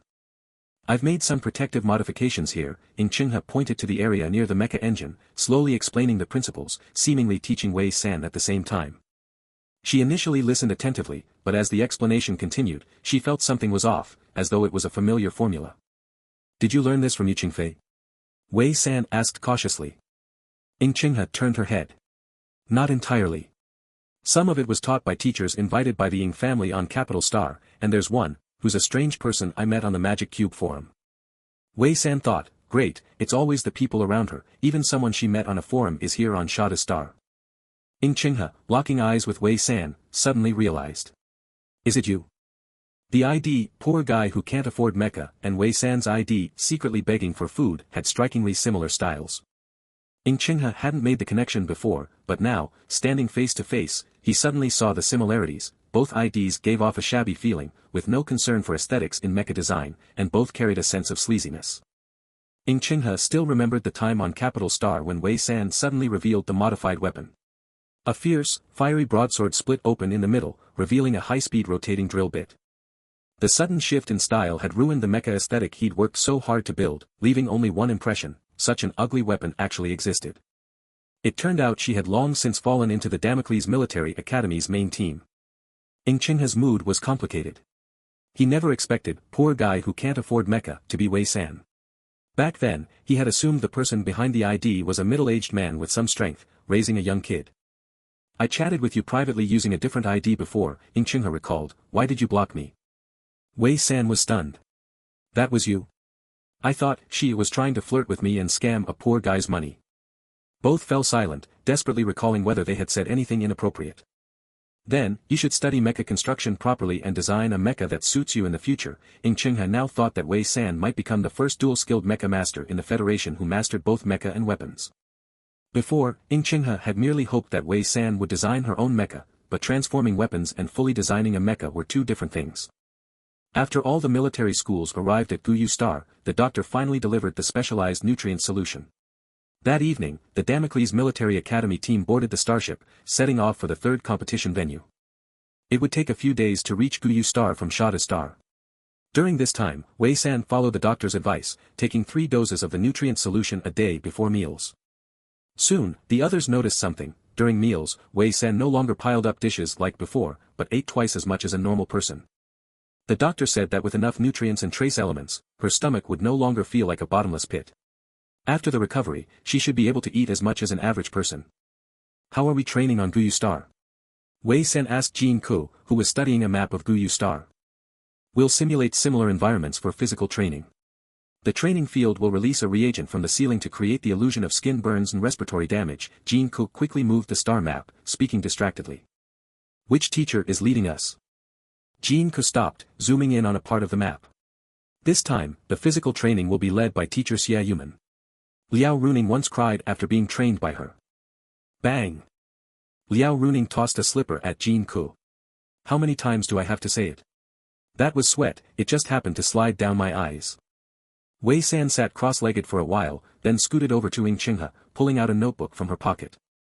She opened it to show him, where she had written down all her questions about the mecha. "I'm leaving this to you. Don't forget to give it back to me after we get to Guyu Star." "What's this?" Liao Runing, wanting to get involved in everything, asked. Chingha closed the notebook and put it away without showing it to him. When they arrived at Guyu Star, it was night again. Someone was there to pick up the students. After arriving at the Guyu Star training ground, they didn't rest immediately. The main team went to check the venue first. They started with the large Mecha training grounds and physical training areas, and then the 5 of them walked toward the training building, which had personal rooms for students from all 3 departments. They needed to confirm the rooms and equipment. The air here smells strange, Hu Xianshan remarked from behind. It's a disinfectant deliberately added to differentiate it from the outside air, Jin Ku explained. If you're exposed to the rain on Guyu Star for too long, your skin will feel a burning sensation, but the polluted air outside doesn't cause any immediate reactions until it accumulates to a certain point and destroys the human body. Let's split up and check the equipment in the rooms, Ingqingha said. The building on Guyu Star was even more cramped than the one on Shada Star, with not enough space. Each floor was divided into rooms for the 3 departments, meaning the rooms for students from all 5 military academies were mixed up. Wei San was in charge of checking floors 9 through 16. She checked each room one by one, confirming that the equipment was complete and undamaged before moving on to the next floor. The doors of the rooms had labels with assigned names and military academies. As Wei San moved from the 9th floor up to the 15th, she didn't see any members from the Damocles Military Academy main team. However, she did see several names from Samuel Military Academy and South Parksy's main team. Wei San walked aimlessly, reaching the 16th floor. There were people from Pingtong Institute, South Parksy, the Empire. After passing half of the rooms, Wei San finally found one that belonged to the Damocles Military Academy's Mecha Master. She went in, checked the room, and then came out, continuing to walk forward. Suddenly, her steps halted. She had reached her own Mecha soldier's room and was about to open the door to check the equipment inside when she remembered to glance at her neighbors. Looking to the left, Zongjing Yuren. TSK, it was someone from Pingtong Institute. Wei San actually disliked the people from Pingtong Institute the most. Compared to the flamboyance of Samuel Military Academy and the arrogance of the Imperial Military Academy, Pingtong Institute's Military Academy appeared silent on the surface but was actually more prideful in reality.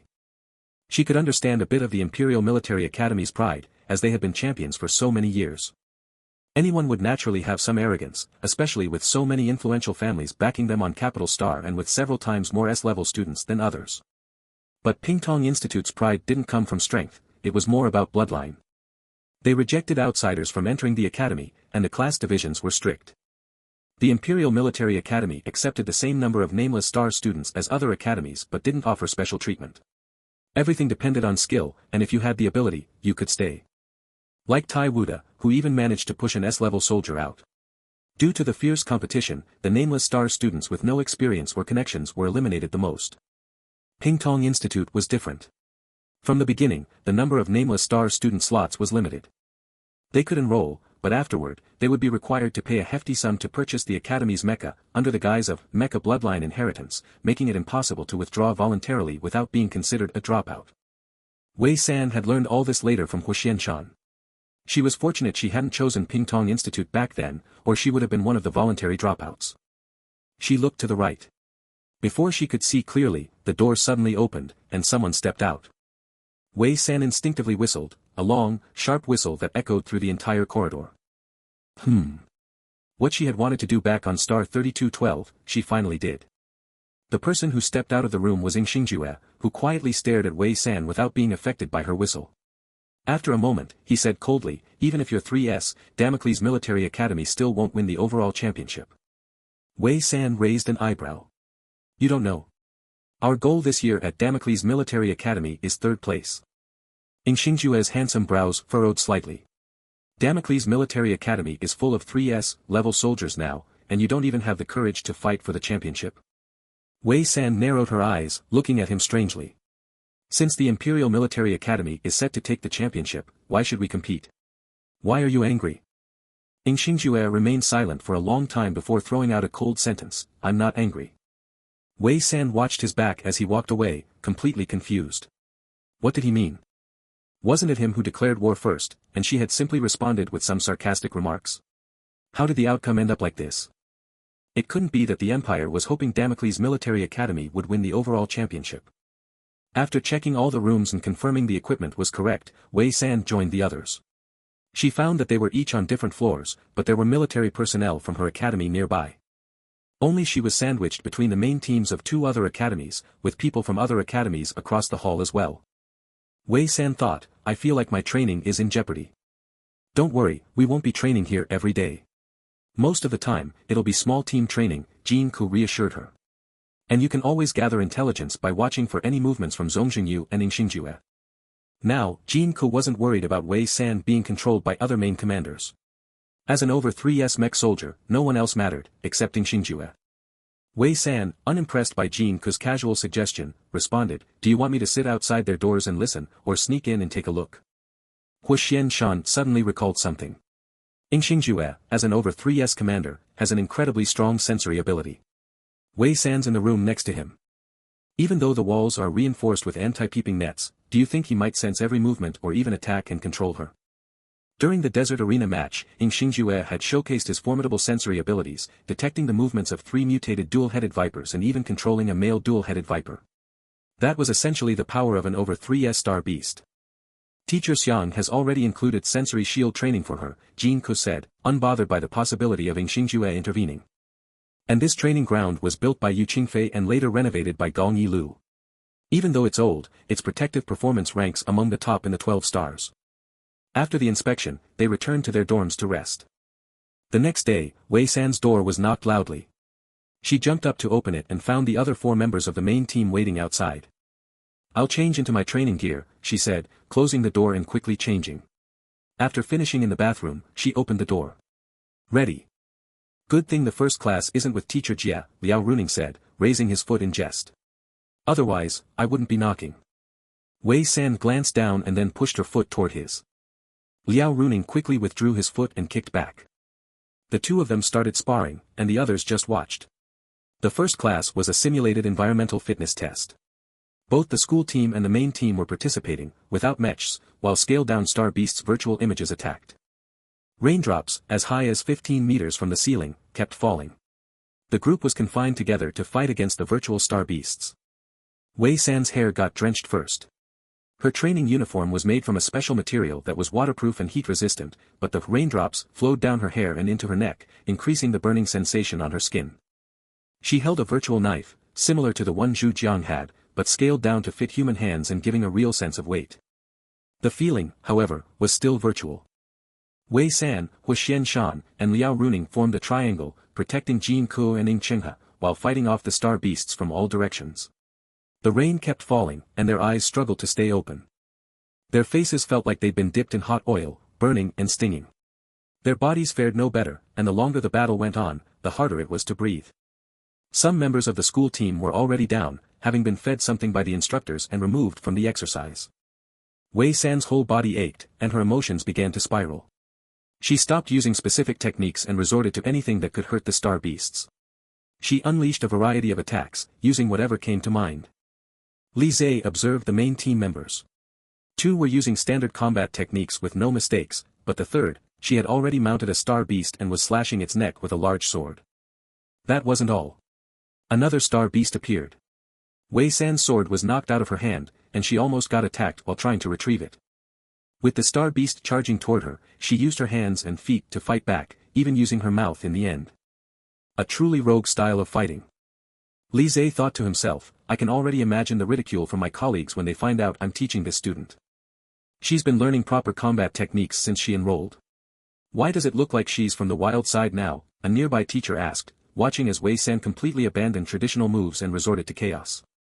Li Zhe sighed, some people are born wild, no matter how much you try to correct them. He looked around at his fellow instructors, but that's okay, at least there are plenty of us to help. No one disputed his statement, and the instructors silently acknowledged the truth in his words. That's enough, Xiang Minghua said, glancing at the time. The school team has rotated a few times, and now it's the main team's break time. Li Zhe replied, tell them to shut down the system.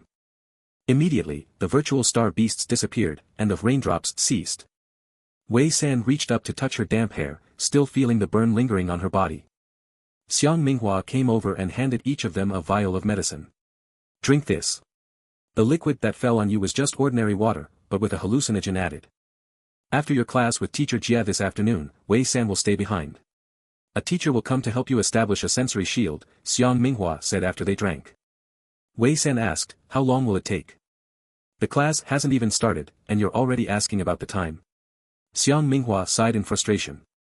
I've never met someone like you. Teacher, strictly speaking, you really haven't met anyone like me, an over 3S mech soldier, Wei San said, giving herself a thumbs up. Wei San, one word. Impressive, I know, Xiang Minghua interrupted, deadpan. Wei San muttered, genius. At lunchtime, Wei San received a message on her light brain. She immediately stood up, preparing to slip away. Before leaving, she gave Chinghe a knowing look, signaling that her materials had arrived. Liao Runing, confused, picked up a piece of food and asked, why did Wei San just make a flirty face at you? Chinghe responded, she probably just had a muscle twitch. Wei San didn't hear him, or else she'd have shaken her head and asked where their mutual understanding had gone. The items sent by the shopkeeper, including the shumi gold, had arrived. Due to the special location, Wei San had to carry the large box all the way from the entrance of the training ground. A military student walking through the streets carrying such a large box inevitably drew attention.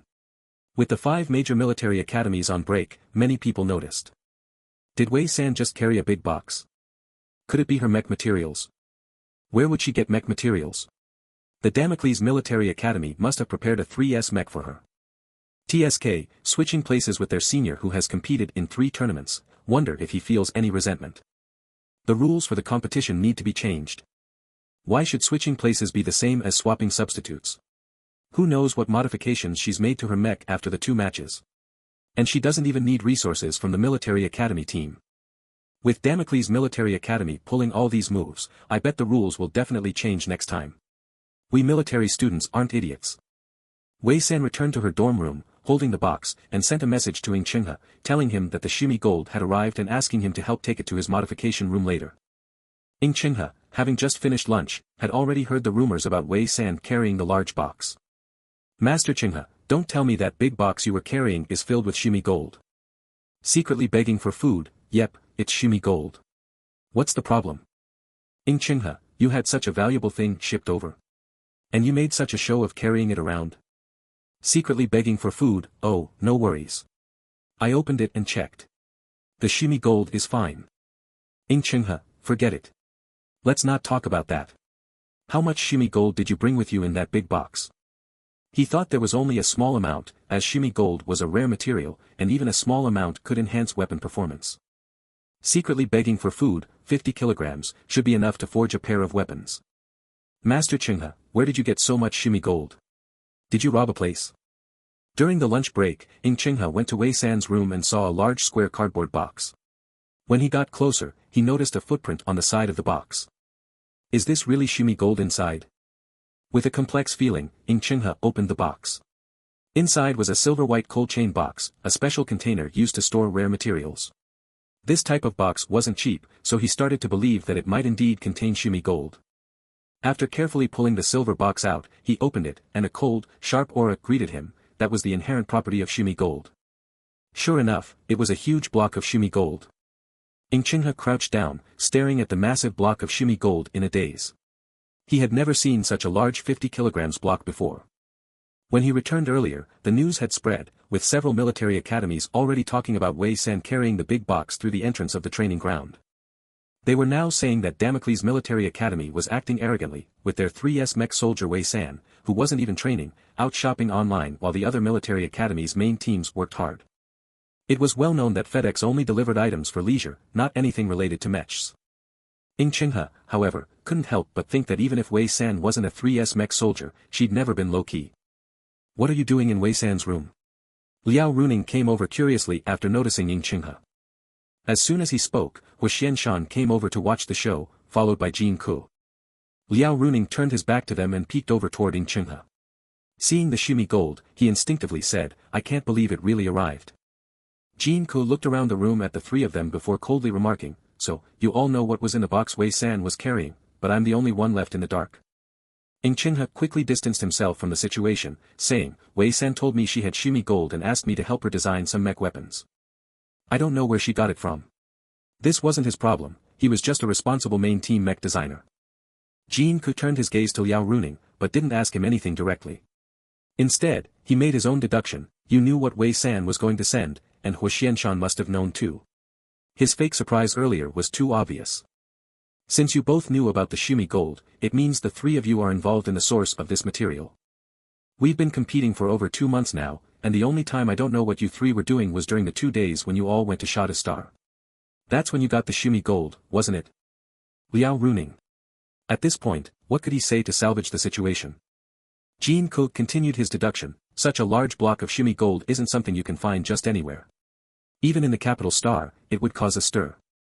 The fact that you got it so quietly, with no trace, suggests a high probability that it came from an underground channel. Liao Runing hadn't expected that just one sentence from him would almost expose everything. He subtly leaned toward Hu Xianshan, hoping to gain some support. Jean Ko lowered his head and opened his light brain. As the main strategist, he was skilled at gathering information from various channels and drawing conclusions. With the suspicion that they had obtained the shimmy gold from Shada Star's underground channels, Jean Ko began looking through information on major underground channels he had access to. 5 minutes later, Jean Ko read aloud the information he found. Shada Star Black Factory, first place prize, shimmy gold. Won by the beat-up Black Factory team. He then looked up at Hu Xianshan and Liao Runing, nice team name. There are 3 members, Bow to Life, that's Wei San, Qi Anshi, Hu Xuanshan's ID, and Kill You, that's definitely Liao Runing's ID. With the names and IDs laid bare, Liao Runing felt a little guilty and stared at the ceiling. Ing Qinghe, sensing the tension, stepped back from the storm, but Jean Ko, not bothering to hide his light screen, got up and leaned in, wanting to enjoy the show. Seeing the 3s mechs, he immediately recognized them. These are the mechs from our Damocles Military Academy collection. Adding fuel to the fire. Jean Ko scoffed, so, Wei San wanted materials to make a mech, so the 3 of you decided to go to the Black Factory and enter the underground competition. Hu Xianshan explained, no, we already knew each other before the competition. Ing Qinghe replied, you 2 met for the first time on the starship. It didn't seem like you knew each other. This is a bit complicated to explain, Liao Runing interjected. I'm complicated right now too, Jean Ko said flatly, looking at him. Liao Runing walked behind Jean Ko, massaging his shoulders. This is all just a coincidence. Now that we have the shimmy gold, let's let Ing Qinghe help Wei San make the weapon for her mechs. Then we'll beat Samuel, stomp Ping Tong Academy, and fight for the championship. It's not me doing it. Wei San is doing it herself, Ing Qinghe corrected, she's a dual-practice soldier and mechanic. Liao Runing. Hu Xianshan, what do you mean Wei San is dual-practice? Literally, she can also design mechs, but she only designs grade A mechs for now. 3s mechs are new to her, so I'm just guiding her. She'll be doing the design herself. Ing Qinghe looked at both Hu Xianshan and the stunned Liao Runing. You've known each other for so long and competed in a team, yet you didn't know this? Jean Ko had known Wei San was interested in mech design but didn't realize she could independently design grade A mechs. In such a short time, she could make weapons for a 3s mech. She should be able to, she's progressing quickly, Ing Qinghe nodded. Hu Xianshan suddenly remarked, Wei San once told me she has a friend who's a mech engineer and can modify mechs. For some reason, Jean Ko's mood lifted slightly. Usually, when Wei San says she has a friend, it's really her. Hu Xianshan. Mechs were indeed her forte, but in this situation, he felt a strange and subtle emotion from Jean Ko, like a secret shared between friends, but he was the only one left out. Liao Runing concluded, Wei San is such a flirt. Surprisingly, the other 3 all agreed with Liao Runing. Meanwhile, Wei San, unaware of the drama unfolding, was with Li Zhe, consulting with a doctor through a video call. Is the nosebleed still going on? It's fine, the doctor indicated that Li Zhe could remove the device from Wei San's fingers and take the readings. You need to continue with nutritional supplements and fluids. I'll look for the proper medication on another star and bring it to you when I find it. Do I need any other medicine? Wei San asked, feeling fine aside from the nosebleed. She felt completely normal otherwise. The nutritional fluids I gave you are temporary replacements based on the formula for Xingju's special fluids. You'll need adjustments later because your situation is different from his, the doctor explained seriously, during the competition. You'll have to use the battle supplies provided, and no special nutritional fluids are allowed in, so you must avoid overexerting yourself. Sudden enhancement of sensory perception is a heavy burden on your body. Wei San asked, does Xingju not need the special nutritional fluid during the competition? He'll drink it before the match. As long as it's within 15 days, he can manage, Li Zhe clarified. The doctor reviewed the data from Wei San's tests. Overall, using the 3S mech is fine, but avoid getting overly excited. If your perception spikes too quickly, your body will collapse. Keep that in mind. After the consultation, the doctor ended the call, and the holographic screen dimmed. Wei San's sensory level was still measured as S grade, which the doctor considered a good sign, indicating her body was recovering and her perception should gradually improve. The doctor speculated that she could control a 3S mech because of her super S-grade perception, which set her apart from others. I heard you're very confident about the competition and even have time to buy things and receive deliveries from Federation Express, Li Zhe remarked, his tone hard to read. I watched your speech as the general on the Damocles campus earlier. I hope you can live up to it. Wei San hesitated. What's wrong with receiving a package? Li Zhe, nothing. Wei San breathed a sigh of relief. Then it's fine. What did you buy? Li Zhe asked, his curiosity piqued, wondering if Wei San was up to something unexpected again. Snacks, Wei San responded, playing into the rumors, then politely offered, Colonel, would you like some? She needed to cover her tracks and make sure others believed the materials were from Chenghe, so they wouldn't find out about her involvement with Huxian Shan in the Black Factory competition. Li Zhe didn't seem like the type to indulge in snacks, and as a strict military man, he definitely wouldn't accept things from students. Sure. Good, Wei San was about to finish her sentence but paused as she realized Li Zhe had agreed to take her snacks. You'll what? I'll send them over soon, she quickly recovered. Sir, I should go train now. See you later. As soon as she stepped outside, Wei San logged onto the Star Network Mall and ordered a large batch of snacks.